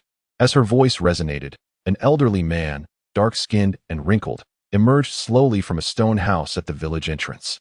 Dana, you aunt, didn't you go out to fish? Why are you back so early today? The old village chief said, squinting his eyes and stretching lazily, casually draping a white cloth over his shoulders. Village chief, we've found a young man, exclaimed Dana, you aunt, pushing Song Tao forward from behind her. A young man? The village chief squinted at Song Tao, puzzled. Our South Tian Island is so remote. Judging by your attire, you must come from a wealthy family. What brings you here alone? Dana, you aunt stepped forward, animatedly recounting the circumstances of discovering Song Tao. Meanwhile, Song Tao gazed toward the mountains behind the village, observing the serpentine peaks shrouded in thick clouds and mist, which obscured any clear view of the summits. A flicker of insight crossed Song Tao's eyes, as he sensed that the mist was not a natural phenomenon, but rather a man-made barrier. He discreetly extended his consciousness towards the fog, only to feel a jolt as it repelled his probing presence. This was no mere mist. It was a restriction. Hey, young man, are you all right? A rough hand gently patted Song Tao's shoulder, startling him. In a reflexive reaction, he unleashed his energy, sending the old village chief flying several feet away. Ow! The village chief's eyes widened in fear. You? I apologize, village chief. I have trained in martial arts since childhood and tend to be overly alert. I was momentarily distracted and forgot it was you calling me. Song Tao quickly realized his faux pas and smiled, extending a hand to assist the village chief. The village chief, reassured by his explanation, slowly regained his composure. At my age, I can hardly withstand such shocks. Young man, why don't you stay at my home for now? The village chief regarded him with a newfound sense of caution. Is there someone residing on that mountain? Song Tao inquired, pointing towards the thick layer of mist. Upon hearing his question, the villagers exchanged worried glances, and the village chief anxiously scanned the surroundings. Hush! Do not point or speak carelessly. For a long time, there has been no sign of life there, he whispered to Song Tao. That mountain is the dwelling of immortals. We must not speak of it lightly. Immortals? Song Tao chuckled softly, recalling how the village women had reacted upon seeing him. It became evident that there were practitioners residing in the mountain, though he wondered whether they were solitary cultivators or part of a sect. However, the mist-like barrier hindered him from using his consciousness to delve deeper, prompting him to wait for a better opportunity. He subsequently followed the village chief into the stone house. After spending several days in the quaint fishing village, Song Tao gradually became acquainted with the locals. Through subtle inquiries, he learned that the island was named South Tian Island, covering an expanse of 300,000 acres, with 3 villages that relied on fishing for sustenance. The inhabitants were primarily common folk, and the mountain was called South Immortal Mountain, named for the rumored presence of immortals. It was said that long ago, amidst a tempest, a thick fog enveloped the mountain peak, rendering it a forbidden zone. Anyone who entered would vanish without a trace. A century ago, a voice, booming like thunder, declared itself an immortal residing on the island, proclaiming protection over the common folk. From that day forward, all able-bodied young men were compelled to dive into the depths of the sea for pearls, with strict penalties for noncompliance. The villagers lived in fear, as this arduous task was fraught with danger from sea creatures, and even those fortunate enough to return with pearls faced dire consequences if they did not meet the immortal standards. Thoughts of escape had crossed their minds, but the moment anyone entertained such notions, they would suffer dire fates, leaving the rest too terrified to act, resigned to a life overshadowed by the immortal's presence. Now, only a handful of able-bodied individuals remained on the island, mostly frail and elderly, enduring a life of despair as they awaited their inevitable demise. It seems the cultivators on this island are neither skilled nor noble, bullying the common people in such a manner. Song Tao felt a surge of anger rising within him. With a cold smile, he mused, "You cherish pearls, do you? I happen to possess the finest pearl. I wonder if you can handle it." With that, he found an excuse to step outside the village, heading towards the mountain. The old village chief, having observed him closely, panicked and called out from behind, "Young man, you cannot go up the mountain. Please, don't." Song Tao merely smiled. "No worries."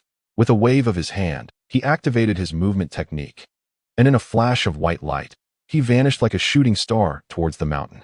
The village chief stared blankly at the spot where the light had disappeared, and after a long moment, tears streamed down his face.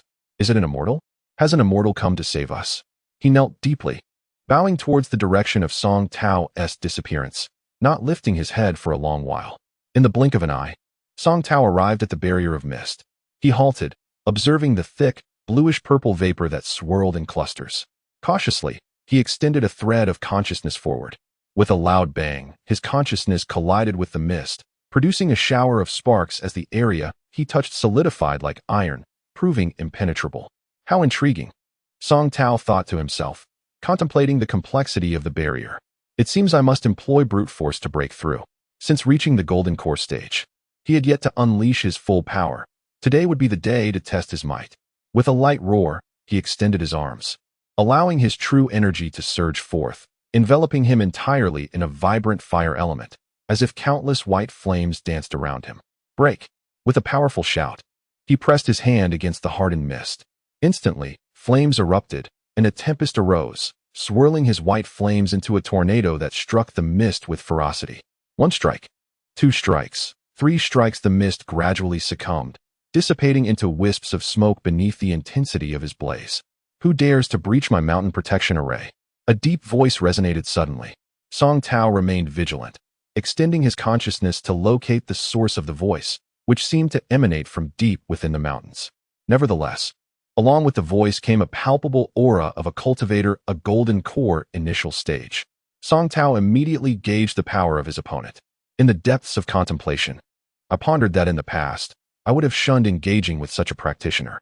However, in the present circumstances, it seems appropriate to test my newly acquired treasure, the 6th desire pearl, against him. With a sudden, forceful snort, I refrained from responding and unleashed my full aura, propelling myself towards the mountain peak atop the windswept steed. Witnessing Song Tao's actions, the voice erupted in fury, cursing, "Unappreciative fool." As the words echoed, a yellow light surged forth from the mountain. Atop the summit, on a flat expanse of stone stretching roughly 100 miles, Song Tao stood face to face with the early-stage golden core practitioner who had emerged from the mountain. The atmosphere thick with tension, a fierce battle on the brink of ignition. After a prolonged silence, perhaps recognizing that Song Tao also possessed golden core cultivation, The practitioner refrained from provoking conflict without reason, politely clasping his hands and proclaiming, "I am Wang Taichi, a wandering cultivator from Nantian Island. May I inquire as to your purpose here? Why do you compel the mortals below to gather pearls?" A flicker of displeasure crossed Song Tao's face as he replied, "Oh, is that the matter at hand? Are the common folk, mere ants, truly deserving of your ire?" Upon hearing this, the practitioner sighed in relief and casually responded. Song Tao's expression darkened further. In the fishing village these past few days, the elderly village chief and the plump matron, despite their own hardships, had extended selfless aid to him, embodying kindness without expectation of reward. This goodwill remained etched in his heart, and hearing the practitioner's disdainful tone, reducing the mortals below to mere insects, ignited a deep-seated fury within him. Yet, he suppressed his rage and smiled mockingly. "Might I inquire what you seek the pearls for?" "I happen to possess an extraordinary pearl. Shall we engage in a trade?" Realizing the stranger's intentions for confrontation, Wang Taichi felt a wave of relief wash over him and arrogantly replied, "That depends on the quality of your pearl. I have no interest in mundane objects. Behold." Song Tao smiled faintly, lightly tapping his storage bag. The 6 desire pearls soared from the bag, spiraling gracefully through the air, radiating 6 hues of light, soft yet striking. The brilliance danced, vibrant and captivating. "What is this?" Wang Taichi's gaze was instantly ensnared, unable to look away, his focus slowly unraveling. "Such a treasure." Seizing the moment as his attention waned, Song Tao concentrated, channeling his energy and forming a complex spell towards the 6 desire pearl, commanding, "Capture." In an instant, a surge of 6-colored brilliance erupted, manifesting a colossal handprint that thundered down towards Wang Taichi. "Ah!" Wang Taichi, taken aback by Song Tao's sudden aggression, felt panic seize him. As he beheld the gigantic, multi-hued handprint, cold sweat poured down his brow, and he was at a loss for how to defend himself. He refused to surrender, and in a desperate moment, he bit down hard, causing a golden pellet to slowly emerge from his crown, the golden core manifesting. The golden core began to rotate, channeling his energy to mitigate the impending force of the handprint. Song Tao, not daring to delay, recognized that this conflict had escalated to a life-or-death struggle. If he allowed Wang Taichi a moment to recover, he would be the one to perish. With resolve, he bit his fingertip, letting a drop of true blood surge into the 6 desire pearl. Instantly, a crimson light blazed forth. The red aura within the 6-colored handprint eclipsed the other hues, transforming into an immense blood-red handprint that descended upon Wang Taichi. Though it may seem lengthy to recount, it transpired in the blink of an eye. The blood handprint deftly ensnared Wang Taichi along with his golden core, firmly grasping them within its palm, swiftly drawing him into the 6 desire pearl. The pearl spun rapidly, its 6-colored brilliance swirling, gradually coalescing into a singular white light, which then split back into 6 hues, cycling between the two. Song Tao understood that at this moment, Wang Taichi was locked in a battle within the illusion of the 6 desire pearl. He could not afford to hesitate, relentlessly condensing his true energy, launching intricate talismans towards the pearl. These talismans absorbed a significant portion of his essence, and soon he felt the strain. It was clear that vanquishing a golden core cultivator was no trivial feat. Summoning forth, he tapped his storage bag, and 5 low-grade fire spirit stones surged forth. Hovering around him, Song Tao opened his mouth wide and inhaled forcefully, drawing forth the elemental fire energy from the stones. The energy depleted, the stones shattered, turning to ash scattered across the world. Hastily, he transformed the newly absorbed energy into true power, continuously casting talismans at the 6 desire pearl. Time slipped by, and ultimately, Song Tao had expended 100 low-grade spirit stones. At last, the 6 desire pearl quivered, its radiance dimming, transforming into a milky white orb. With a long exhale, Song Tao felt a sense of relief. Wang Taichi had been utterly obliterated, completely absorbed into the 6 desire pearl. This artifact, nourished by the flesh and essence of the practitioner, appeared even more lustrous than before. It seemed that this treasure could elevate itself through the act of slaying. Clutching the 6 desire pearl, he marveled at its worth, though he lamented one flaw. Wang Taichi's storage bag had been drawn into the pearl with him.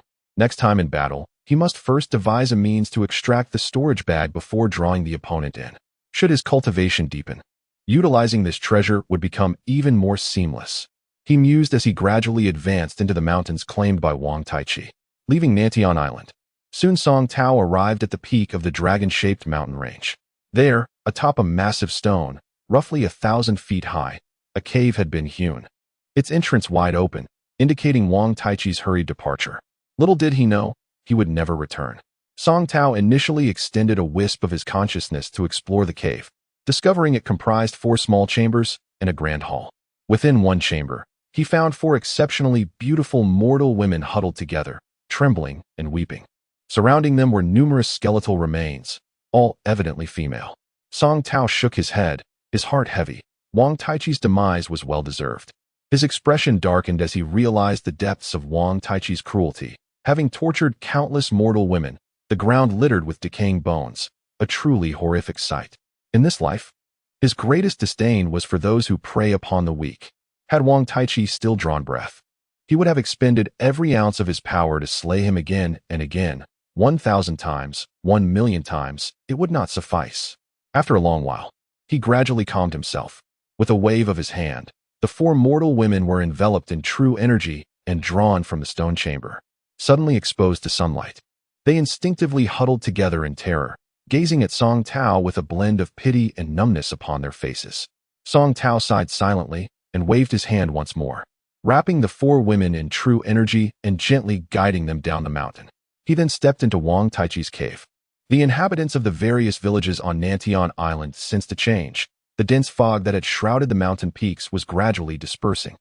The elderly village chief watched in terror, an inkling stirring within him that this was somehow connected to the young man who had ascended the mountain. However, he could not discern whether this change heralded good or ill. Before long, a voice resonated throughout Nantian Island. From this day forth, there is no need to gather pearls from the deep sea. This mountain range is now a forbidden ground. The islanders exchanged fearful glances, uncertain of how to embrace this momentous news. Song Tao thoroughly searched Wang Taichi and Appo's cave, but unfortunately, he only obtained a meager collection of spirit stones, a few jade slips, and some miscellaneous items. The jade slips merely contained rudimentary records of maps and the current state of various markets and sections. There was no alternative. Treasures and slips are typically carried on one's person by cultivators and are seldom left in their caves. Examining the contents of the jade slips, Song Tao realized that this loose cultivator had not had an easy life. From the information left by Wang Taichi, he learned that the relationships among the major sects in the Jingyi realm were intricately complex, resembling the roots of an ancient tree. Pull on one thread, and the entire system shifts. In this realm, the line between local cultivators and ascended ones was sharply defined.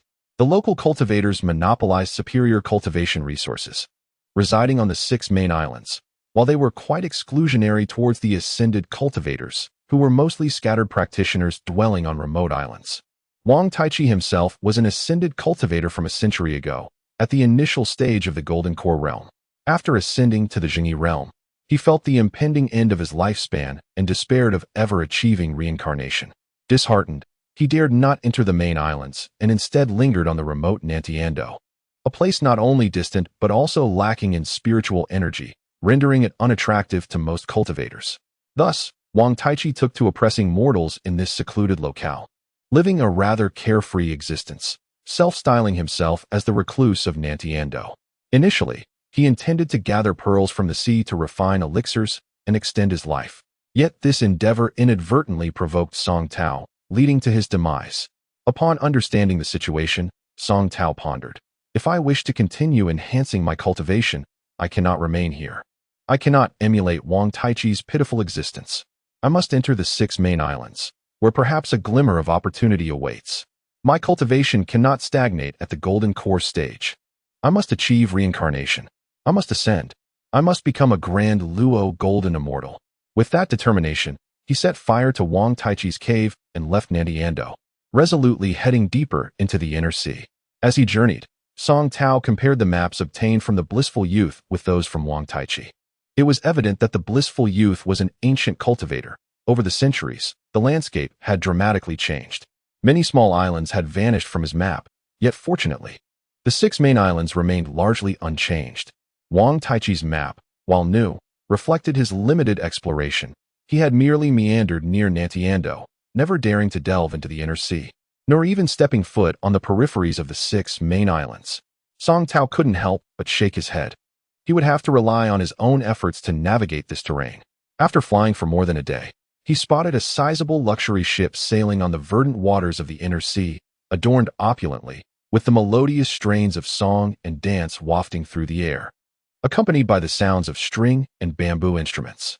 Gradually, he approached, extending his consciousness and observing that among the hundreds aboard, 3 were cultivators, while the rest were mortals. The highest among the 3 was merely at the peak of the Foundation establishment stage, reveling in the company of mortals, blissfully unaware of Song Tao's arrival.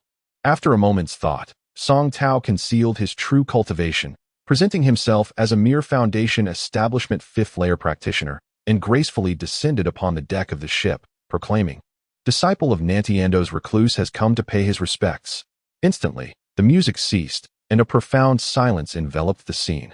Shortly thereafter, the cultivator with the lowest cultivation among the trio parted the curtain and stepped out. Looking upon him, Song Tao noted that he appeared to be around 50 years old, with a rat-like face, donned in a multicolored robe, and wielding 2 gilded long swords on his back, exuding an air of authority. His fingers gently stroked the tuft of hair beneath his chin, and his small eyes darted up and down, scrutinizing Song Tao. "Are you a disciple of Wang Taichi?" Upon uttering this question, Song Tao was startled. This was not a favorable turn of events, as he had intended to leverage Wang Taichi's name, only to discover that the individuals aboard the ship were already familiar with him. In a flash, murderous intent welled up within him. When had that coward Wang Taichi taken on a disciple? Why had he never mentioned it? With a hearty laugh, another cultivator appeared before Song Tao. A robust figure with dark skin and a full beard, clad in black attire that lent him an appearance more akin to a bandit than a cultivator. Song Tao sensed that this man was the strongest among the 3, having reached the pinnacle of the Foundation establishment stage. "It has indeed been decades since Wang Taichi last traded goods with us. What is so strange about him taking on a disciple?"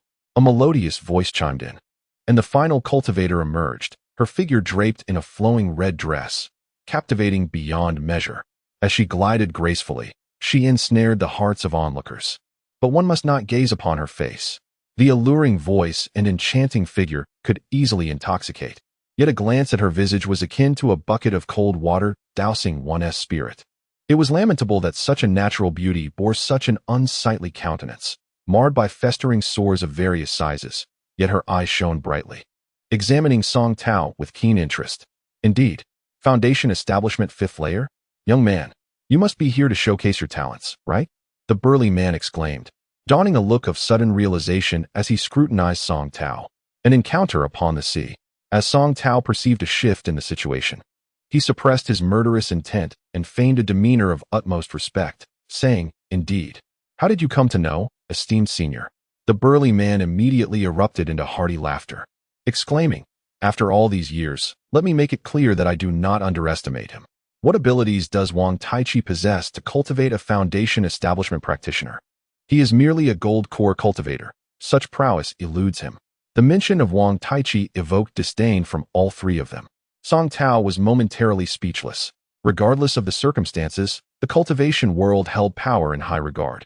Wang Taichi, after all, was a gold core practitioner, while these 3 were merely at the Foundation establishment stage. What audacity allowed them to treat him with such disrespect? It must be that their sect or family possessed considerable power. Thus, Song Tao refrained from further discussion. He observed as the woman stepped forward, extending her hand towards him, demanding, "Hand it over." "What?" Song Tao was taken aback, unsure of what the woman was requesting. Impatiently, she clarified, "The deep-sea pearls. Did we not agree? Every year, your master trades them for 10 stalks of our luminous grass, right? Even though it is not yet time, did your master not send you out for this purpose?" Suddenly enlightened, Song Tao realized that Wang Taichi had a specific use for the pearls. He recalled reading about luminous grass in the texts from the lower realm. It was a long-lost herb from the golden radiance realm, which, when combined with substances like golden essence and spiritual bone grass, could enhance one's lifespan. He was astonished to discover that it was so readily available in the Jingyi realm. The woman continued her impatient tirade. "If it weren't for the abundance of female cultivators in my sect, the pearls produced near Nantian Island, although common, have remarkable effects on beauty when they are over 100 years old. I would never engage in this unprofitable transaction with you otherwise. Contemplating briefly, Song Tao recalled finding a bag of pearls in Wang Taichi's cave, which he had not regarded with much importance and had casually stored in his storage ring. With a thought, he activated the ring, and the bag of pearls promptly flew out. The shifty-eyed cultivator Kuden and Oppos helped but scrutinized Song Tao, seemingly intrigued by the bone ring on his hand. The woman, upon seeing the bag of pearls, exclaimed, "Why are there so few?" Her expression soured. The production of pearls near Nantian Island has diminished significantly over the past century. This year, I could only gather these. Therefore, my master sent me ahead. I hope esteemed seniors can be understanding. Song Tao said respectfully. The female cultivator snatched the cloth bag, opened it, and instantly complained, "How can the quality be so poor?" Upon a closer look, her brow furrowed further. "There are even 10-year-old pearls. Wang Taichi, how dare you?" Her expression darkened, glaring at Song Tao with displeasure. Startled, Song Tao became vigilant, closely observing the movements of the trio before him. The burly man chuckled. "I have no interest in these trivial matters. It's a rare occasion to escape the sect. Enjoying life is what matters." He turned and stepped into the cabin of the ship. Before long, the sounds of music and laughter filled the air. "I am not qualified to get involved in this matter. I leave it to you, junior sister Zhou," the shifty-eyed cultivator remarked, casting one last glance at Song Tao before departing. Fuming, the woman advanced on Song Tao, her foundation establishment's sixth-layer aura radiating without restraint. She enunciated each word. "You will provide me an explanation for this matter today?" Song Tao was rendered speechless, thinking to himself, with such looks, how could one speak of beauty? No matter how beautiful, it was still akin to a toad with a face full of blemishes. What did the pearls matter in the grand scheme? However, he did not wish to antagonize the three just yet.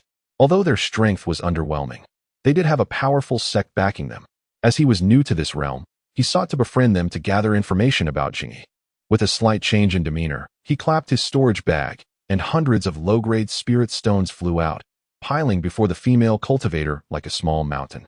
Emitting a faint glow, "Please, esteemed senior, do not be angry. I have exhausted my resources and hope you will speak kindly of me after returning." At this, the woman's expression softened as she gazed upon the multitude of spirit stones, a hint of greed evident in her eyes. She quickly turned her head, confirming that her companions were oblivious to the exchange. With a swift motion, she collected all the spirit stones into her waist pouch. "I cannot decide this matter alone. You should return to Nantian Island and gather more 100-year pearls." Song Tao remained silent, thinking, "Do you think my spirit stones are easy to come by? Return to collect more pearls? Does she think I am a fool? 100 spirit stones in exchange for this?" In her dreams. Yet he maintained a composed exterior, responding, "Fairy, there truly are no more pearls. However, I did not come here for this. To be honest, I ventured out without permission. Wang Taichi is excessively stingy. There are no benefits in following him. And my cultivation has stagnated. I am constantly subjected to his servitude. I could no longer endure it. So I secretly took some spirit stones and pearls to escape. Now, I offer all my treasures to you, hoping you will guide me on a path forward." The woman's expression shifted drastically at his words. She glanced around warily before pulling Song Tao aside to a corner of the ship, speaking softly, "Is what you say true? Where do you wish to go? What guidance do you seek?" "I wish to join your esteemed sect. May I?" Song Tao seized the opportunity to ask. The woman grimaced. "This Archingyang sect has strict rules. We do not take in just anyone." As she spoke, she discreetly extracted a few handfuls of the precious pearls from the bag, tucking them into her storage pouch before gathering her belongings. "Furthermore, my 2 senior brothers are already aware of your background. How could I take you in?" Seeing her actions, Song Tao understood her insatiable greed. He inquired, "Might I ask where your ship is headed?" "Well, we are on a mission from our sect to attend a conference at Fengwan Island, one of the 6 major islands." As she spoke of this, her words grew vague. Song Tao chose not to press further and instead asked, "Might I accompany you on your journey?" "Rest assured, once we reach Fengwan Island, I will depart immediately, causing you no trouble." "Well," the woman pondered, her expression fluctuating, and after a long deliberation, she finally made up her mind. "Very well. For the sake of the spirit stones, you may stay. However, do not mention anything to them. I will handle it." Song Tao eagerly nodded in agreement. The woman glanced at him and gestured towards the rear of the ship. "You may rest there." As she turned to leave, she suddenly recalled something and asked, Did you steal any treasures from your master? How did you, as a Foundation establishment practitioner, manage to traverse this vast sea? Feeling quite embarrassed, Song Tao internally lamented. This greedy woman, do not force me to silence you. The wind-chasing sword must remain hidden. What if she harbored intentions of seizing treasures? Noticing his silence, the woman chuckled. I was merely asking casually. You may rest. With that, she cast a meaningful glance at Song Tao, departing. Song Tao felt a chill run down his spine. It was not for any other reason than that such an unappealing individual bore the name Mei. He shuddered, shook off the chill, and found a place at the ship's rear to sit and contemplate his next course of action. Ultimately, who would kill whom?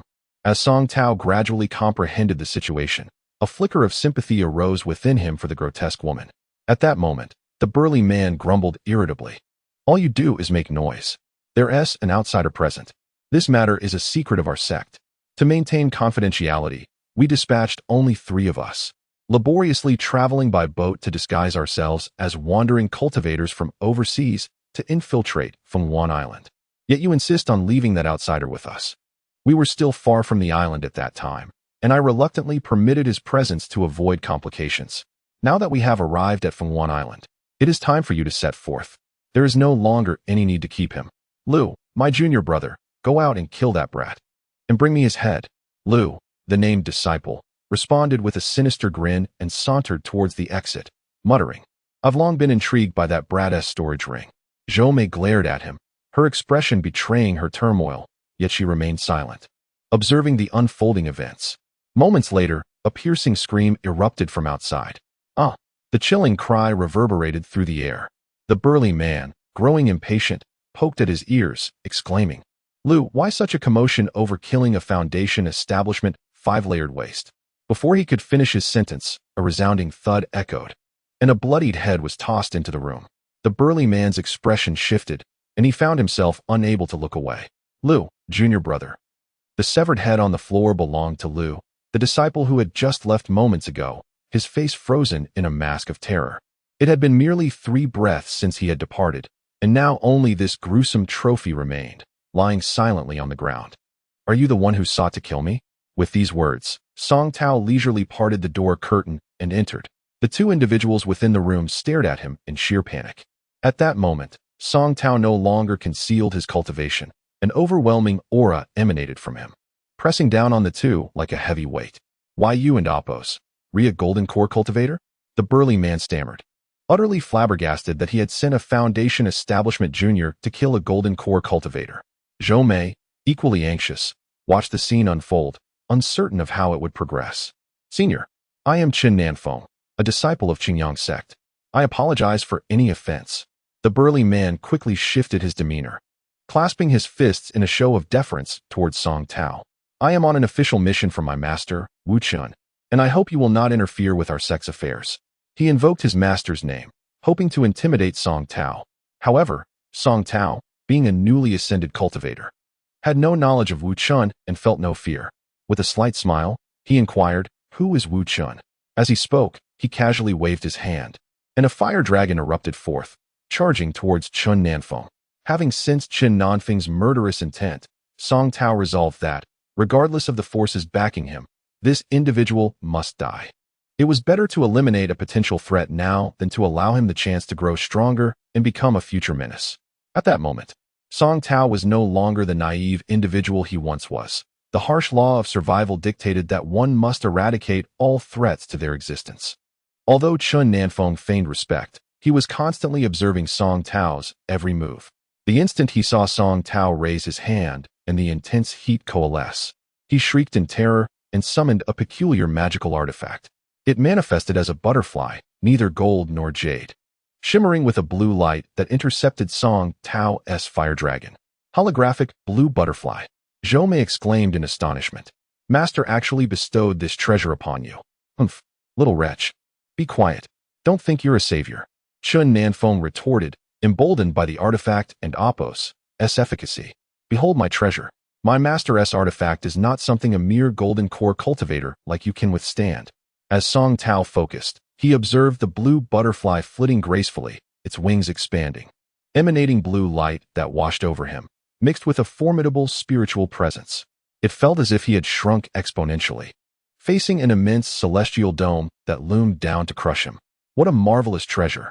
Faced with such overwhelming spiritual force, Song Tao staggered back a few steps to regain his footing. He swiftly surrounded himself with a formidable barrier and summoned his dragon whip, which transformed into a translucent net that enveloped the blue butterfly and the trembling Chun Nanfeng below. Startled, Chun Nanfeng hastily bit his finger, squeezing out 3 drops of true essence blood, which he directed into the blue butterfly. Instantly, the artifact trembled, radiating a brilliant blue light, causing Song Tao's net to disintegrate and fall at his feet. Humph, Song Tao thought, intrigued. This treasure was indeed impressive. However, even though Chun Nanfeng was a Foundation Establishment cultivator, he was still no match for a Golden Core cultivator. The artifact could only exert a fraction of its true power due to his limited cultivation. Had it not been for the trace of spiritual energy it harbored, it would have been utterly incapable of contending with Song Tao. This treasure shall be mine, Song Tao decided, pulling out the 6th desire pearl from his storage bag. 6 beams of light coalesced into a colossal hand that reached towards Chun Nanfeng, who cowered behind the blue light, trembling with fear. What should I do? What should I do? Chun Nanfeng's heart raced as he glanced at Song Tao. Had it not been for his sister secretly giving him the holographic blue butterfly before this mission, he would have been dead by now. He had believed this artifact, personally crafted by his master, would annihilate the Golden Core cultivator before him. Now he found himself in a stalemate. The longer this drags on, the worse it is for me. The opponent is a Golden Core cultivator, a whole realm above me. Without this treasure, I have no right to resist. Senior, the holographic blue butterfly is crafted from a rare spiritual flower and possesses wood attributes. It can be countered by fire. Zhou Mei suddenly shouted from the sidelines. Oh, Song Tao cast her a glance. Without further ado, he gathered all his true essence and condensed a fire dragon that was significantly thicker than the last, sending it hurtling towards the holographic blue butterfly. Little wretch, you vile wretch, if I survive this, I will definitely report your treachery to our master, and you will meet a gruesome end. Chun Nanfeng seethed, gritting his teeth in frustration. This fire is insufficient, Song Tao thought, summoning a drop of true essence blood from his fingertip. Instantly, the power of the divine fire from the Qilin surged forth, igniting the fire dragon, which roared with fury as it engulfed the holographic blue butterfly, wrapping both it and Chun Nanfeng in a blazing inferno. A chorus of screams erupted as the holographic blue butterfly gradually lost its color in the searing flames, wilting away, while the blue light surrounding Chun Nanfeng dissipated, igniting him completely until nothing remained. With a surge of true energy, Song Tao retrieved the holographic blue butterfly from the ashes, inspecting it closely. It now resembled a piece of withered wood, exceedingly unsightly. A pang of regret struck him. Such a rare treasure, reduced to this state? Fear not, Senior. This treasure has not been destroyed. Zhou Mei suddenly spoke, taking a step forward to bow deeply to Song Tao. Thank you, Senior, for saving my life. Song Tao regarded her with indifference, replying, There is no need for gratitude. I did not intend to save you. While he felt sympathy, he had not forgotten that this woman had taken his 100 spirit stones, and he had always held a disdain for the greedy. Zhou Mei appeared unfazed by Song Tao's demeanor, gently asserting, This treasure is a celestial essence, formed from the quintessence of wood. Though it has been scorched by your fire, only the surface is withered. If we could find the essence of water to refine it, not only could it be fully restored, but its power would also significantly increase. Indeed, and what do you propose is the essence of water? Song Tao pondered, sensing her knowledge of this treasure. I am Zhou Mei of the Qingyang sect, originally tasked as an artifact refiner in my sect, possessing considerable insight into the crafting of magical items. There are many sources of water essence, but for this treasure, the best would be the 1,000-year-old dark ice crystal. Zhou Mei seized the opportunity to elaborate. Oh, you are a refiner? Song Tao's interest was piqued, given his previous information. She had been sent to Fenghuan Island as a pawn, clearly reluctant to meet such a fate and seeking his aid to alter her destiny. Yes, if you agree to my condition, I am willing to dedicate my life's knowledge to refine this magical item for you. What condition? Song Tao asked, his tone still detached. Help me rescue my sister and niece, who are trapped in the Qingyang sect, and then send the 3 of us to a remote island overseas. Zhou Mei replied swiftly, a glimmer of hope in her eyes. How many disciples does the Qingyang sect have? Song Tao inquired, frowning. The Qingyang sect is the largest sect on Qingyang Island, with over 30,000 disciples. Zhou Mei answered promptly. Who is your master, and what is their level of cultivation? My master is known as the unblemished real person, having attained the nascent soul stage, with over 5,000 disciples under his command, making him the most distinguished lineage within the Qingyang sect. Song Tao could not help but chuckle at this. Then how could a mere golden core cultivator like me contend with your master in a battle of magic? I cannot assist you with this. With that, he casually stored the iridescent blue butterfly into his storage bag and turned to leave. Senior, please wait, Zhou Mei called out. Hesitating momentarily. Impatiently, Song Tao replied, what else do you wish to say? What you proposed is utterly unattainable for me. Zhou Mei seemed to have finally made a resolute decision. Gathering her courage, she said, I know of a way to rapidly enhance your cultivation. Even assist you in achieving nascent soul. What? Song Tao was taken aback. The prospect of forming a nascent soul was indeed a tantalizing temptation. The path of cultivation was notoriously arduous, with the initial stages being relatively manageable. However, upon reaching the golden core stage, the true challenges of the immortal path became apparent.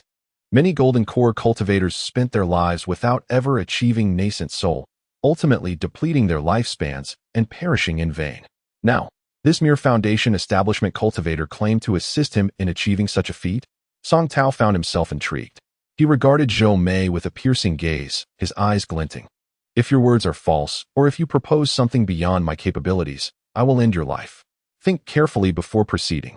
Zhou Mei trembled at his words, but mustered her courage to respond. Senior, I am an artifact refiner in the Qingyang sect. Though my cultivation is low, I possess a natural affinity for refining and have delved deeply into the craft. Years ago, I was tasked by my master to explore the periphery of a realm said to belong to the Immortals, seeking the essence of the 5 elements for refining artifacts. This iridescent blue butterfly also originated from there. After the task was completed, my master sealed my memories, yet when I disfigured myself, the venom infiltrated my mind, inadvertently allowing me to recall the map of that forbidden realm. However, my low cultivation prevents me from venturing there. Within that forbidden realm lie not only formidable beasts, but also the essence of the 5 elements, celestial herbs, and the immortal's abode. It is rumored that within, there exists an elixir of immortality. If we manage to infiltrate and obtain the essence of the 5 elements, we could refine the iridescent blue butterfly, greatly enhancing its power. Should we fortuitously enter the immortal's abode and acquire the elixir and magical artifacts, achieving your nascent soul would be no challenge at all. Oh, such a place exists? Song Tao fell into deep contemplation, assessing the feasibility of her claims. Zhou Mei's expression was earnest. The iridescent blue butterfly contains a trace of my master's consciousness. You have killed 2 of my fellow disciples, and I am certain my master is aware of this. However, our mission to infiltrate Fenghuan Island was intended to remain discreet.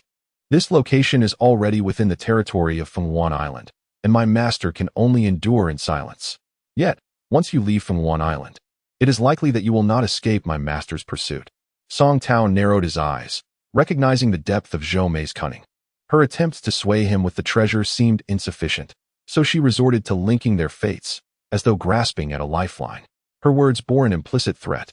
He scoffed. Then where is this immortal's abode you speak of? Do you not fear that we may be hunted down by your master? To be candid, the entrance to the immortal's abode is actually located within Fenghuan Island. This is precisely why my master has continuously sent disciples to infiltrate the island. Countless disciples have been dispatched, some willingly, while others, like myself, were coerced.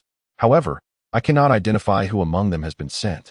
They lie in ambush on the island, claiming to seek treasures, but their true aim is to uncover the secrets of Fenghuan Island and plot against the Celestial Phoenix. Once the opportunity arises, my master can summon them to seize Fenghuan Island. Then it appears I must venture onto the island. Song Tao mused, furrowing his brow. I speak without reservation, and I implore you to decide. Zhou Mei's sincerity was palpable. Song Tao fell into deep thought. Ultimately, what had he ventured out for? Was it not to enhance his cultivation and achieve the nascent soul? How credible were Zhou Mei's claims? Yet, from what he had overheard, she was indeed at the golden core stage before being suppressed to foundation establishment by her master, even forced to disfigure her cherished appearance. It was clear her master, the unblemished real person, wielded great power, having just slain 2 of his disciples, one of whom was a relative of his consort. It was evident that he had felt the trace of consciousness on the artifact. Zhou Mei's assertions held a degree of truth. Very well. To embark on the island and seek fortune is a necessity, Song Tao resolved. Turning to Zhou Mei, then I shall accompany you to that forbidden realm. Upon hearing this, Zhou Mei's eyes sparkled with joy, though she quickly suppressed her elation. The expression on her disfigured face became oddly peculiar, prompting Song Tao to wonder why she was so eager for him to enter the forbidden realm. Was there some hidden agenda? He resolved to remain vigilant. This woman was not to be trusted. Zhou Mei spoke softly. Let us pretend to be master and disciple, presenting ourselves as participants in the gathering to purchase furnace cauldrons, and seize the opportunity to enter the forbidden realm. Song Tao nodded. You may arrange it. Zhou Mei bowed gracefully, replying, Disciple obeys. May I know your esteemed name, master? How should I address you? Nan Tian, the recluse, Wang Taichi, Song Tao replied. Zhou Mei paused, realizing that he was reluctant to reveal his true name. She merely smiled softly. In that smile, Song Tao caught a fleeting glimpse of her former beauty and thought, were it not for the festering wounds upon her face, she would undoubtedly be an exquisite beauty. As they approached Fenghuan Island, a subtle tremor coursed through the vessel, followed by a resounding clang, signaling their arrival at the shore. As Song Tao turned to leave, he suddenly recalled that there might still be mortal boatmen and songstresses aboard the ship. However, after a prolonged silence, it seemed as though these individuals had vanished entirely.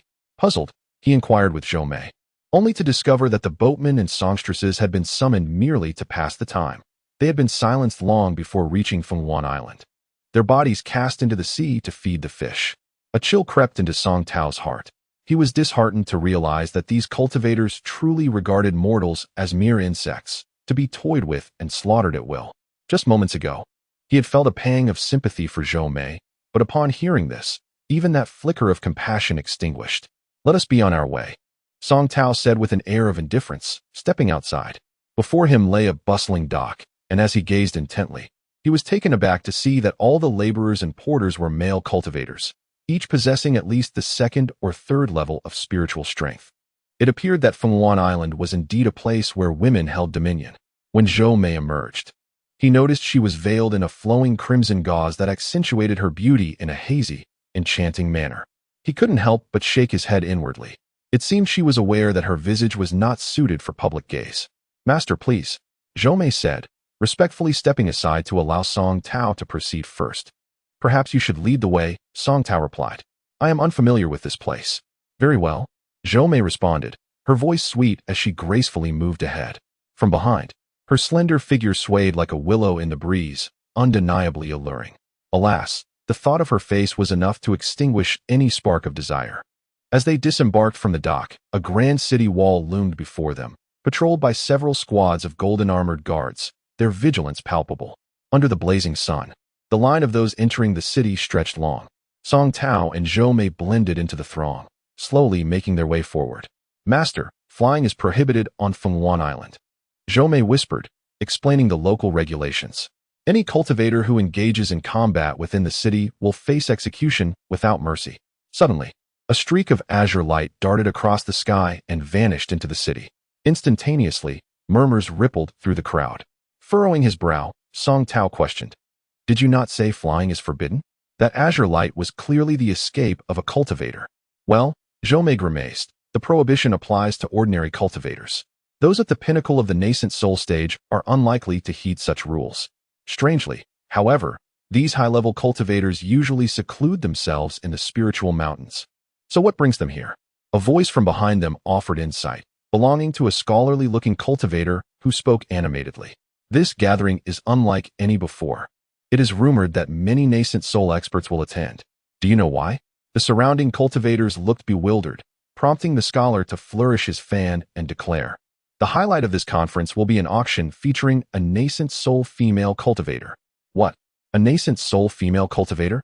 How could she possibly agree to become someone else's furnace? The crowd gasped in astonishment.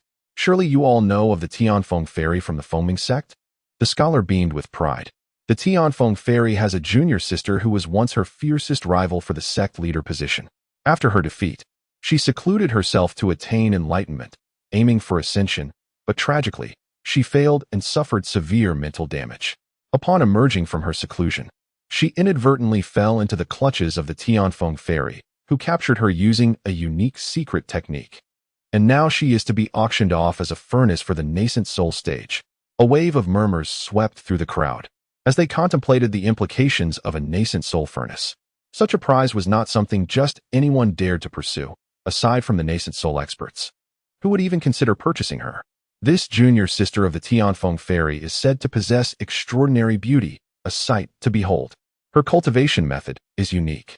She must retain her primordialine body, and should she lose her virginity, 2/3 of her power will automatically transfer to the other party.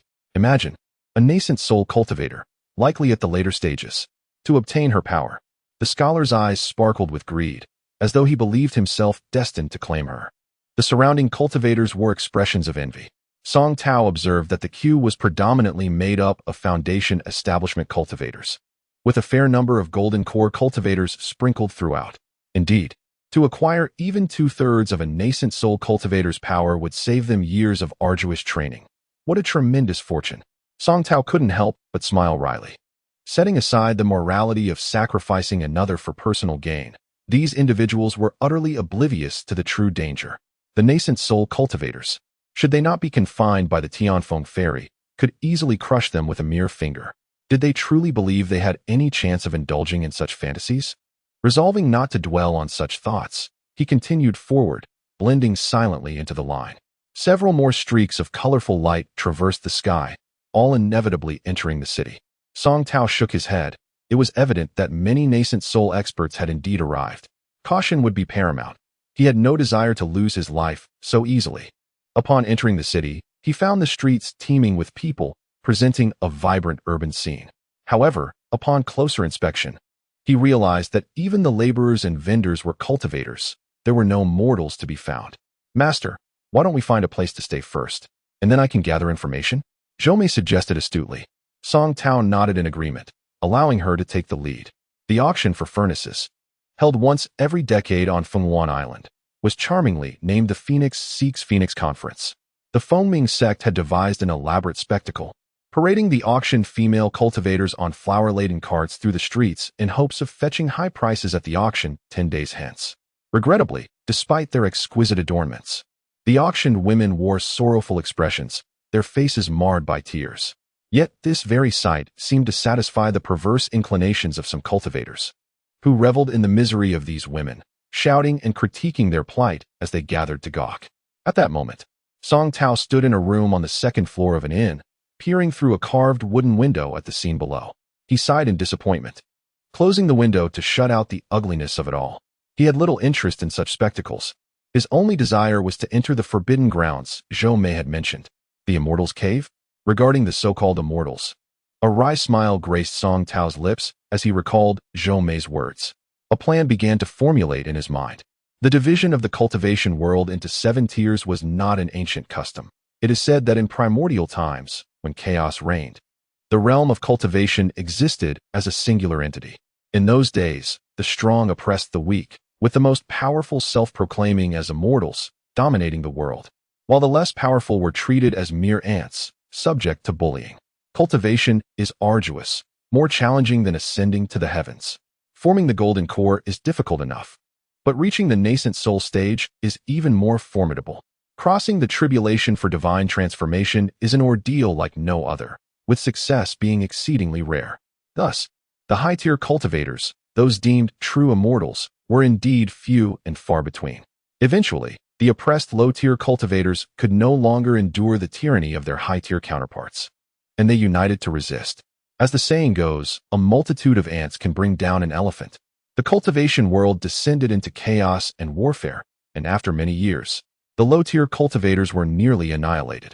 Amidst the turmoil, some high-tier cultivators realized that this path would lead to the extinction of the cultivation realm. They gathered those who had reached the tribulation stage and, employing their formidable powers and treasured artifacts, forcibly divided the cultivation world into 7 tiers, establishing laws of the universe that mandated certain conditions for ascension, stipulating that once ascended, one could never return to a lower tier. Thus, the turmoil within the realm of cultivation has finally quelled, allowing it to gradually stabilize. The rare few celestial beings, who had opened the heavens and established the laws, united to proclaim themselves as Earth Immortals. They could traverse freely between the 7 realms, choosing their preferred abodes while also bearing the responsibility of maintaining order among the realms. However, as time passed, these cultivators gradually faded away. It remains uncertain whether they truly ascended to immortality or simply succumbed to the passage of their lifespans, dissipating into the cosmos. The caves they once inhabited, however, remain, referred to as the Immortal Caves, discovered across various realms. It is said that the cave atop Fenghuan Island was left by an Earth Immortal eons ago and was only uncovered a millennium later when the 6 masters of the main islands of the Zhengyi realm collaborated to breach its outer restrictions.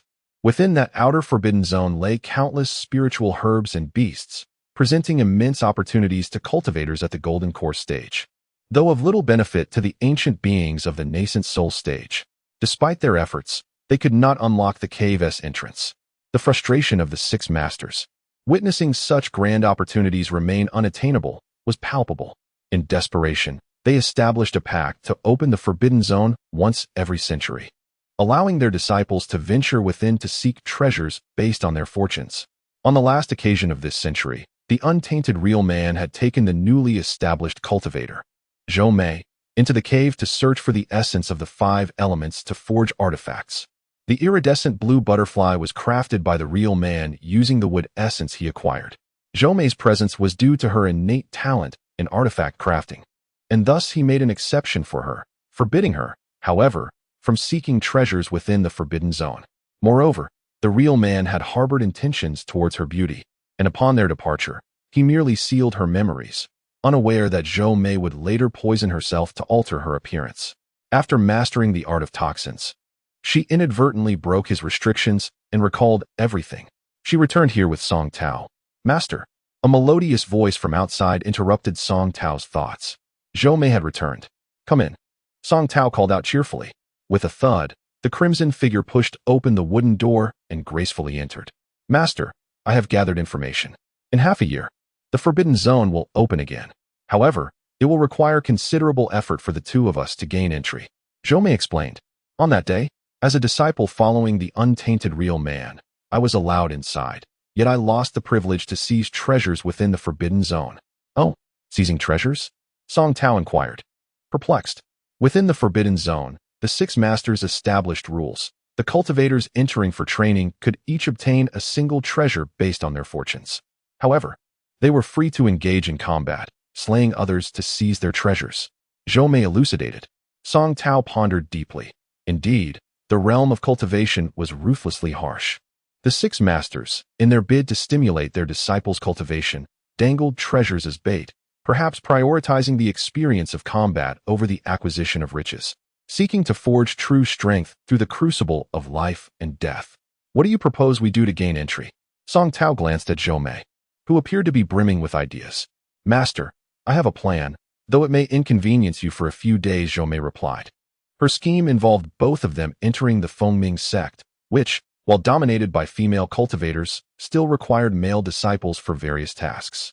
Consequently, the disciples were divided into inner and outer sects, with outer sect disciples typically being males or less favored female disciples of lower aptitude. Inner sect disciples, being the elite core, possessed greater talent and access to superior cultivation resources, often assured of a promising future and destined to become the backbone of the sect. However, the path of cultivation was never fixed. Fortune and insight could elevate even those of lesser aptitude to greatness.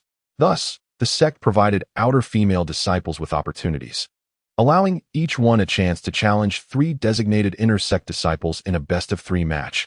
The victor would ascend to become an inner disciple, while the loser would remain a menial laborer for life. Zhou Mei's intention was clear. She aimed to become an inner disciple, thereby securing the qualification to enter the forbidden zone for training. Do you believe you can prevail in the challenges? Song Tao asked, frowning.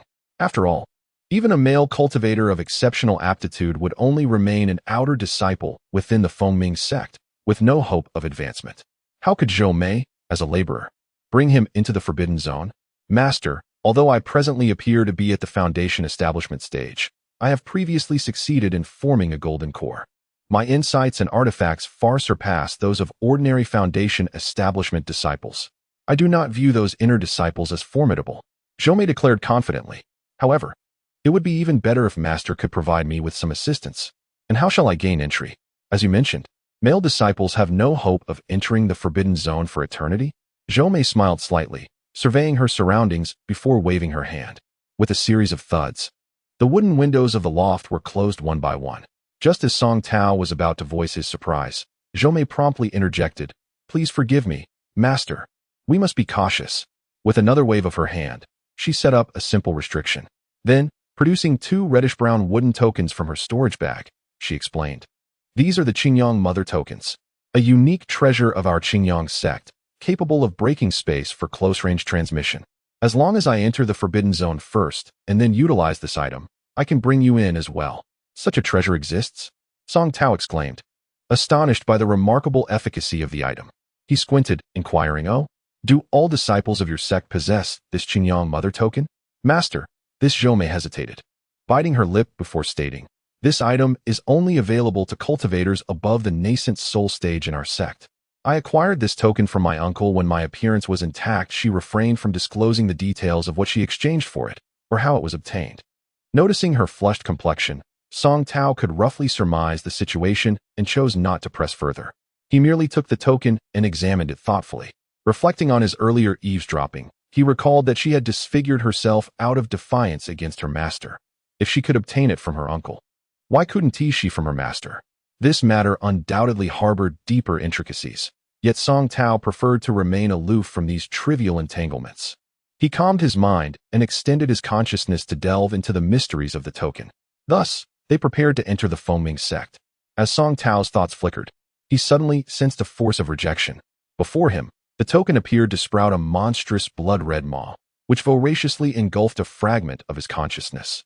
Without hesitation, Song Tao cast the token aside, feeling a surge of power coursing through him. A wave of spiritual pressure descended upon Zhou Mei. "You!"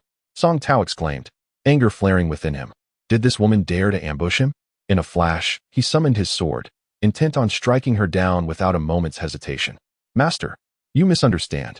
Zhou Mei gasped, fear etched across her face. Rather than resist, she knelt on the ground, urgency in her voice. "This item is a treasured artifact of the Qingyang sect, only manipulable by our unique secret methods. If you carelessly investigate it, you will suffer a backlash." Seeing her submission, Song Tao eased the sword's momentum but did not retract it, keeping it poised in the air, glaring at Zhou Mei. Trembling in terror, she dared not lift her head. Song Tao pondered. This woman is cunning. If she cannot control it, why not mention it sooner and let him investigate? This is clearly deliberate. However, there was no need to confront her now. He would feign ignorance and observe her next move. His expression softened as he remarked, "Why didn't you mention this earlier? I thought you meant to attack me." He feigned a naive demeanor. Zhou Mei, still trembling on the ground, concealed a smirk beneath her facade of vulnerability. Yet, her attempt at appearing pitiful was futile. Her visage only evoked disdain. "Since you have laid your plans so meticulously, I shall follow your lead," Song Tao thought. Feeling disinclined to engage her further, mindful to keep his guard up against her schemes. "Thank you, master. I shall make arrangements," Zhou Mei replied, unable to hide her delight as she bowed respectfully and withdrew, retrieving the Qingyang token. Song Tao remained at the small inn for several more days. Following the alchemy conference, the number of cultivators on the island dwindled significantly, leaving it increasingly desolate. After 10 days, Zhou Mei returned with news that she had established connections with disciples from the Fengming sect and successfully registered both of them, merely awaiting a simple test to gain entry into the sect. Initially concerned that his golden core cultivation might raise suspicions, Song Tao was relieved when the registering disciple merely chuckled, allowing him to pass without issue. Curiosity piqued, he discreetly inquired with Zhou Mei about her methods. He learned that she had bribed the gatekeeper with a substantial amount of spirit stones and some beauty-enhancing elixirs, claiming they were siblings from overseas rogue cultivators. She spun a tale that her brother had inadvertently witnessed the divine visage of the heavenly phoenix fairy and had since been enamored, yearning to join the Fengming sect, even willing to serve as a mere servant for a chance to behold her. Song Tao was left speechless. He had no knowledge of what the heavenly phoenix fairy looked like, yet somehow he had become her admirer. Unsure of the truth behind Zhou Mei's words, he chose not to dwell on it, preferring to enter the sect first before addressing anything else. Once he joined, he discovered that many others shared similar motivations. Among the outer disciples were a considerable number of golden core male cultivators, all drawn by the allure of the heavenly phoenix fairy, hoping for a chance to be near her. This piqued Song Tao's curiosity about the woman who could captivate so many golden core cultivators, compelling them to serve her. The Fengming sect was situated atop the Tiansong mountain outside the city, with the entire mountain serving as their sect grounds. The front mountain housed the outer disciples, while the rear mountain was reserved for the inner disciples. The heavenly phoenix fairy was said to reside at the peak of the rear mountain, hidden from the eyes of most disciples. Having been in the sect for over a month, Song Tao found himself increasingly bored. As a golden core cultivator, the outer disciples held him in high regard and refrained from assigning him any menial tasks. Thus, he spent his days wandering, becoming well acquainted with the terrain. Yet the rear mountain remained inaccessible, shrouded by a barrier set by the heavenly phoenix fairy. No outer disciple could hope to enter. Zhou Mei, however, was constantly coming and going, her activities a mystery to him. Song Tao observed her with a detached gaze, opting not to interfere.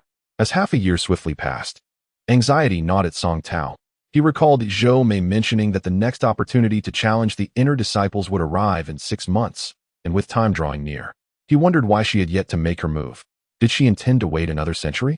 Since joining the Fengming sect, his freedom had significantly diminished, with male and female cultivators living far apart, making it challenging to seek her out. Thus, he could only stew in impatience. The following day, while idly organizing his storage bag in a secluded grove on the front mountain, he noticed a sound transmission talisman soaring overhead. Snatching it from the air, Zhou Mei's melodious voice resonated immediately. At 3 o'clock in the afternoon, in the front mountain square arena, I will challenge an inner disciple. Please come quickly to assist. Upon hearing this, Song Tao's spirits lifted, and he hurriedly packed his storage bag and raced toward the arena. In the Fengming sect, it was best to keep certain treasures concealed. The pursuit wind sword was too conspicuous, so he preferred to present himself as harmless. Having ascended to the golden core stage, his agility had improved, and soon he found himself at the arena, where a crowd had gathered, encircling the scene. On the azure stone platform stood Zhou Mei, clad in a flowing red dress, her face veiled by crimson gauze. Opposite her stood a lithe young woman in yellow and green, her demeanor frosty. The two locked in a tense standoff. The girl in the red dress must be Zhou Mei, a recent addition to the sect, commented an outer female disciple, seemingly in her 40s. Her name is lovely, yet her appearance is quite dreadful. In the Fengming sect, gossip spread like wildfire among the numerous women. Song Tao felt as though he were amidst a cacophony of quacking ducks, the noise overwhelming. Wow, she dares to challenge Senior Sister Shangwan. Senior Sister Shangwan is one of the top experts in the inner sect. Could she be a talent seeking to join? Remarked another young outer disciple, her voice filled with disbelief. Regardless, Shangwan is an accomplished cultivator. Zhou Mei, having just entered, is simply courting death, chimed in an elderly woman with graying hair. Unable to restrain his gaze, Song Tao observed Zhou Mei's opponent, Shangwan Wangyue, an elite inner disciple at the pinnacle of the foundation establishment stage, who had suffered a failed golden core advancement 2 years prior. Yet, despite her past setback, she still possessed significant prowess. While Zhou Mei appeared to be merely at the mid-foundation stage, the consensus was clear. Zhou Mei was destined to lose. The outcome seemed predetermined. However, as Song Tao watched, he felt a growing conviction that Zhou Mei was not as simple as she seemed. Their previous encounter on the ship revealed her deliberate show of weakness, leading to her capitulation without a fight. He didn't believe she feared him. Rather, she must have ulterior motives. Her invitation to the divine realm was clearly intentional. This was an opportune moment to gauge her capabilities. It would be wise to prepare for future confrontations. Senior Sister Shangwan, I yield, Zhou Mei declared, lifting her hand in a slight gesture of greeting. Without further ado, she tapped her storage bag, summoning her treasure, a red handkerchief that burst forth in a brilliant crimson glow, transforming half the arena's color in an instant. 10,000 poison peach blossom handkerchief. As Zhou Mei spoke, a delicate peach tree slowly materialized amidst the red light, adorned with countless pale pink blossoms that began to bloom. Peach blossoms bloom, and a delicate, misty red haze unfurls, lingering solely above the arena without a trace of diffusion below.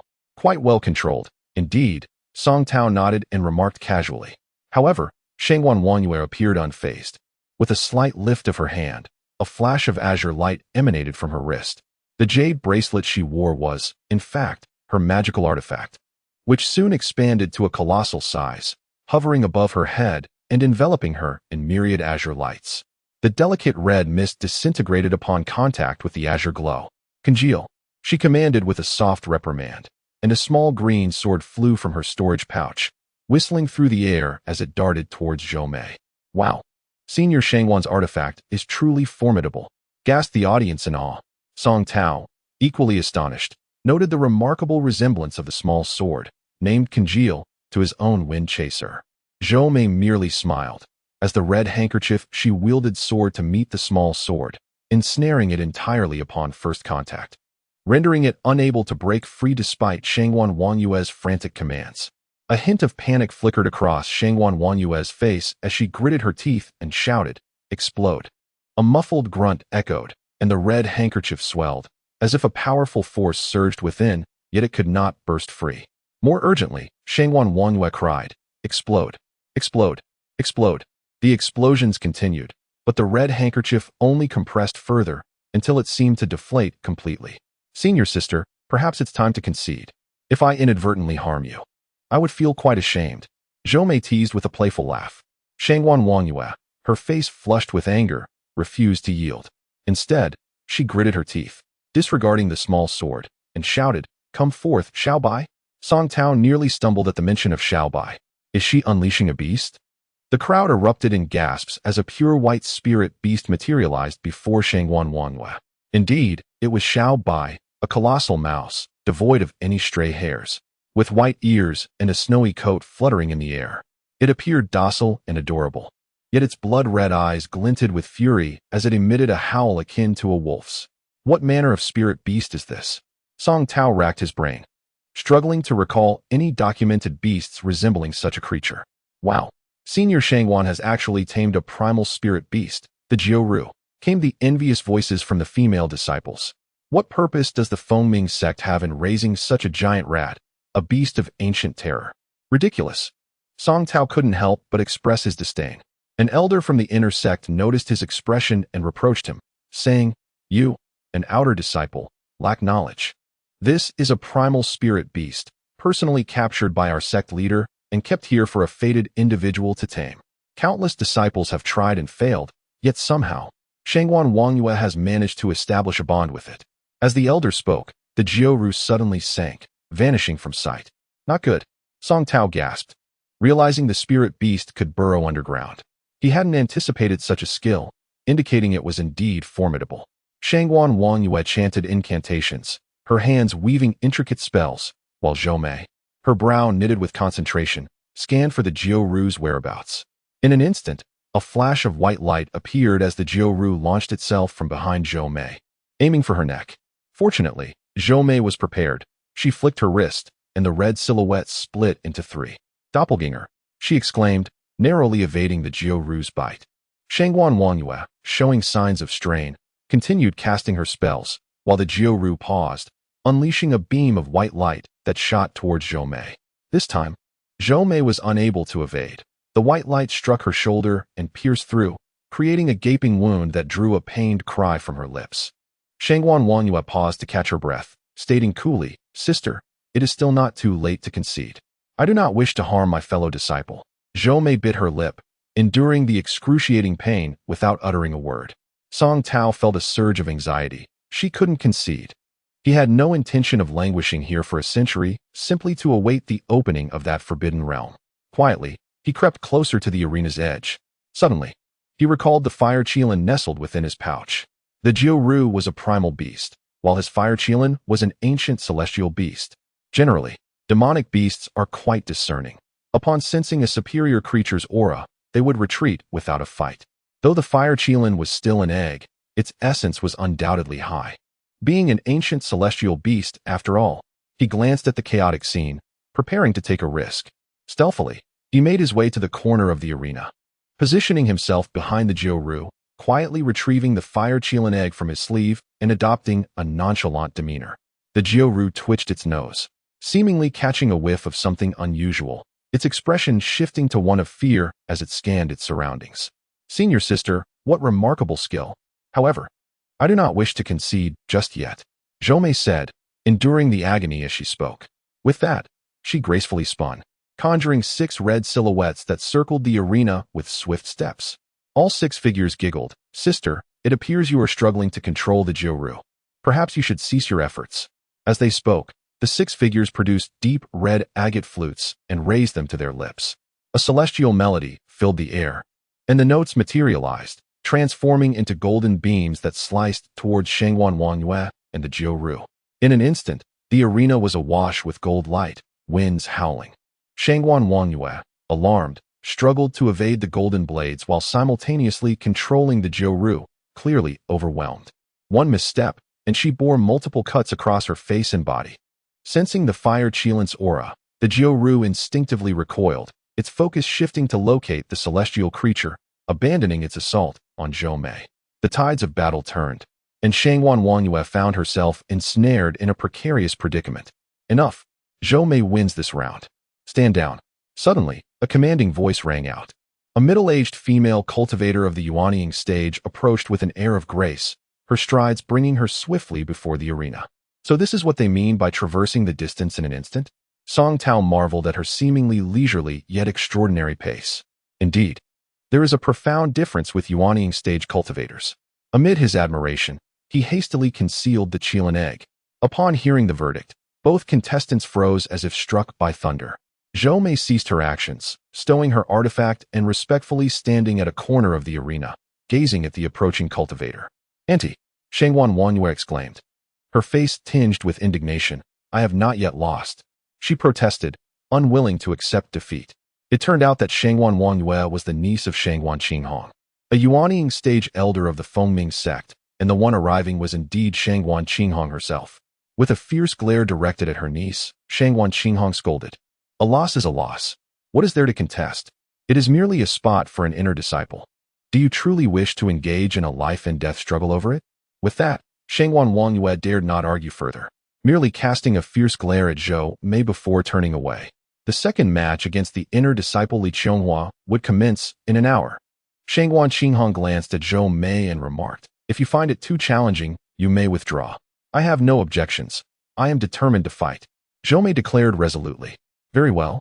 Tend to your injuries, Shangwan Qinghong replied before walking away. Zhou Mei leapt down from the stage and offered a faint smile to Song Tao. A twinge of worry stirred within Song Tao, yet he felt it inappropriate to voice his concerns at that moment, so he drifted away with the crowd.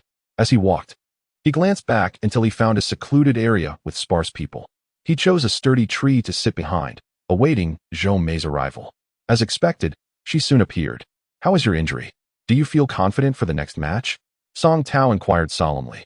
It's nothing serious, Zhou Mei responded. Among the 3 opponents I challenge, Shangwan Wangyue is the most formidable, which is why I placed her first. The remaining 2 are merely at the mid-foundation stage and lack any formidable backing. So I shall easily prevail. Song Tao noticed Zhou Mei's arm, where a wound had been wrapped in red silk. However, her left arm seemed to move with some difficulty. Suddenly, he recalled an item he had kept in his bag for a long time. Although she claimed confidence, what if unforeseen circumstances arose? It would be better to offer her this item to aid her in battle. Moreover, her magical artifact, the 10,000 poison peach blossom, was evidently of a sinister nature, much like the item he possessed. He promptly retrieved the spirit beast pouch from the nameless demon cultivator he had defeated long ago. It still contained some remnants of corpse poison bees. Zhou Mei took the spirit beast pouch and, upon probing with her consciousness, was astonished to exclaim, Corpse poison bees? How did you acquire this? Realizing her slip of the tongue, she quickly bowed and said, Thank you for your generous gift, master. I shall not disappoint you. She smiled as she tucked the pouch into her embrace. Song Tao offered no further words, only reminding her to exercise caution and to avoid failure at all costs. As time approached, to evade suspicion, the 2 cautiously parted ways and made their way back to the arena.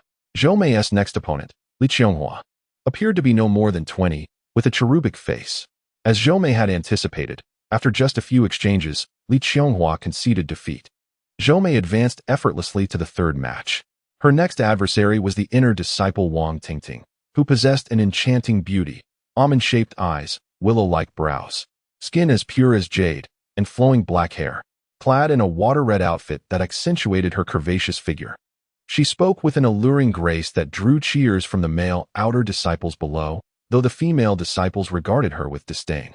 Zhou Mei and this woman had taken similar paths, as Wang Tingting wielded a pale pink handkerchief, unleashing a cloud of pink mist upon swinging it. "Sister, you seem quite injured. My tender handkerchief may be too much for you to handle." Wang Tingting teased, her laughter ringing sweetly. "Such frivolity," scoffed a female disciple from the crowd. The swirling pink mist coiled like a serpent, encircling Zhou Mei, perhaps due to her injuries. The red light emitted by Zhou Mei's 10,000 poison peach blossom was significantly weaker than before, barely providing adequate protection. Wang Tingting's allure was formidable, as Zhou Mei, despite her best efforts, inhaled a portion of the pink mist, causing her steps to falter, though the veil concealed her from others. Zhou Mei was acutely aware of her flushed cheeks and the fluttering sensations in her heart, akin to a startled deer. Her glistening eyes roamed the faces of the male cultivators below, betraying her growing vulnerability. "This is troubling," Zhou Mei thought to herself.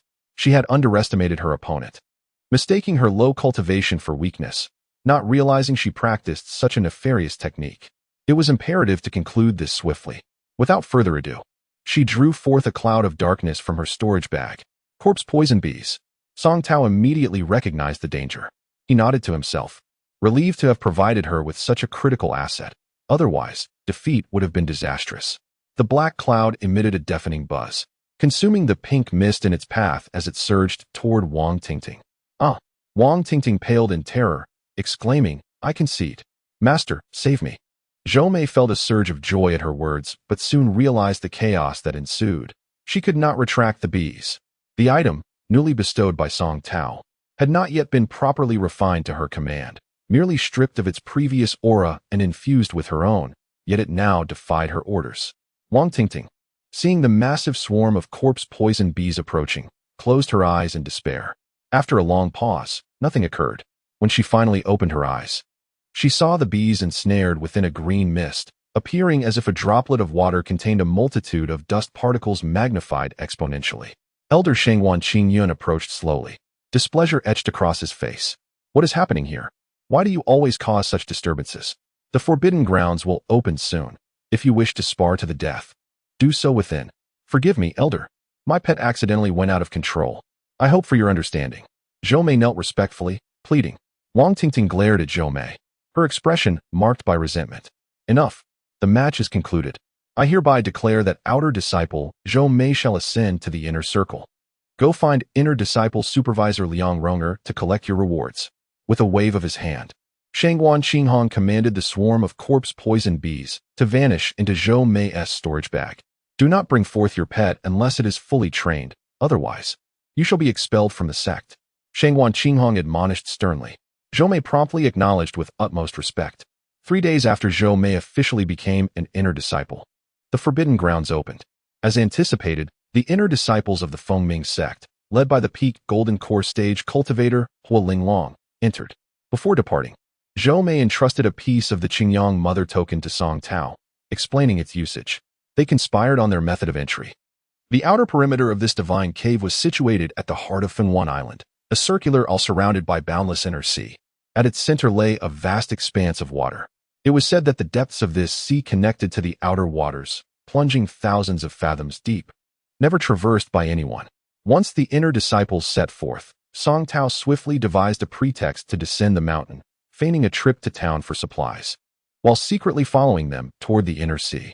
The Qingyang mother token proved to be an excellent tracking artifact. The connection between the mother and child tokens was innate, displaying the location of the child token regardless of distance. Should the holder of the child token signal distress, the mother token would instantly transport its bearer to the child's location. Zhou Mei intended to exploit this feature. Detonating the child token once, she entered the forbidden grounds to summon Song Tao. The inner sea of Fengwan Island bore a beautiful name, Phoenix I Sea. At this moment, the inner disciples of Fengming sect awaited the arrival of other major sects at the shores of the Phoenix I Sea. In just a day's time, disciples from the 6 major sects arrived in full force, transforming the shores of Feng Sea into a bustling gathering. The Fengming sect, composed entirely of female disciples, garnered immense attention and admiration from the other sects, as numerous male cultivators, fancying themselves as romantic figures, fanned themselves with folding fans while attempting to flirt with the disciples of Fengming's sect. The scene quickly descended into chaos. Song Tao, however, reveled in the disorder. The more chaotic, the better. Perhaps he could seize the opportunity to blend in. Yet, to his dismay, this fleeting thought soon evaporated. He observed several radiant beams of light streaking across the horizon, converging in midair above Fengming. From the clouds emerged the silhouettes of 6 individuals, appearing as ethereal beings, akin to celestial immortals, eliciting envy among the cultivators below. It was evident that these were not their true forms, but mere projections of the 6 esteemed leaders of the islands. As the figures materialized, the gathered cultivators fell silent, hastily returning to their respective sects, awaiting the announcement with bated breath. Fortunately, Song Tao remained concealed, using his spiritual sense to stealthily observe the unfolding spectacle. Unperturbed by the risk of being discovered, suddenly, the time for the proceedings arrived. A venerable male cultivator, clad in a loose apricot robe and brandishing an enormous palm leaf fan, spoke. Fairy Tianfeng, as per tradition, it is your turn to announce the rules. At this, a stately lady in court attire stepped forward. Song Tao's eyes widened in astonishment. This was the legendary Fairy Tianfeng. Indeed, she was breathtakingly beautiful. Though her projection appeared somewhat hazy, her every gesture radiated an exquisite charm, imbued with an air of nobility. As she slightly parted her lips, a cascade of vibrant light emanated from her mouth, transforming the sky into a resplendent tapestry of colors, which soon shifted to white, inscribed with several flowing rules. After so long, it seems Fairy Tianfeng has made a breakthrough. Your mastery over the divine light has evidently improved, exclaimed a middle-aged man in white, holding a white jade flute, who flaunted a suave demeanor while occasionally twirling the flute, seemingly pleased with himself. Fairy Tianfeng cast him a cold glance, offering no further words, leaving him to awkwardly touch his nose in embarrassment. The elderly male cultivator who spoke first let out a hearty laugh. Qinjiangzi, after all these years, it appears you have yet to win the favor of the fairy. Qinjiangzi? Song Tao gasped, realizing that the man in white was indeed the leader of Qingyang Island. The renowned Wu Chenjinren was his disciple, though he likely would not attend this gathering, having already entered the Yuanying stage. It seemed Qinjiangzi had long harbored intentions towards Fairy Tianfeng, and Wu Chenjinren's persistent dispatch of spies to Fenghuan Island must have been at his behest, evidently aiming for both wealth and favor. Qixingxi, you are overstepping your bounds. Qinjiangzi's face revealed a flicker of displeasure upon hearing this. All right, enough of this. The disciples below await our instructions. It is time to commence. An elderly matron stepped forward to mediate the escalating tension between the two. As the two fell silent, merely snorting in acknowledgement, they waved their sleeves, unleashing radiant beams of light. The remaining force swiftly followed suit, enveloping Fengming in a dazzling aura. Before long, the ground trembled, and an island gradually emerged from the depths of the sea, appearing small and encased within a colossal bubble, rising slowly without a single drop of seawater touching it. At last, the island fully revealed itself above the water's surface, encased in a protective shell of multicolored light. Very well, you may enter, announced Fairy Tianfeng from the heavens. From amidst the radiant hues, a tentacle-like structure extended towards the shores of Fengming, gradually transforming into a semi-transparent rainbow bridge. Huo Linglong, the leading disciple of Fengming's sect, was the first to bow respectfully before stepping onto the bridge, followed by her fellow disciples as they made their way to the island. Other sects quickly followed suit in an orderly fashion. Once all the disciples had entered, the 6 ethereal figures nodded in satisfaction before slowly dissipating into the ether.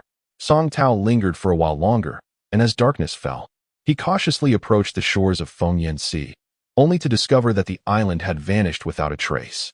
He was not surprised, surmising that the 6 elder beings had once again enacted a concealment spell to hide the island. Pacing along the shore, he anxiously checked his Qingyang medallion, awaiting news from Zhou. However, days passed with no word, and a sense of urgency began to gnaw at him. What could be transpiring within? Was there danger lurking in the shadows? Rumor had it that the realm was rife with treachery and the pursuit of treasure. Could it be that upon entering, they had met their demise? Yet, after endless hours of futile speculation, all he could do was wait in silence.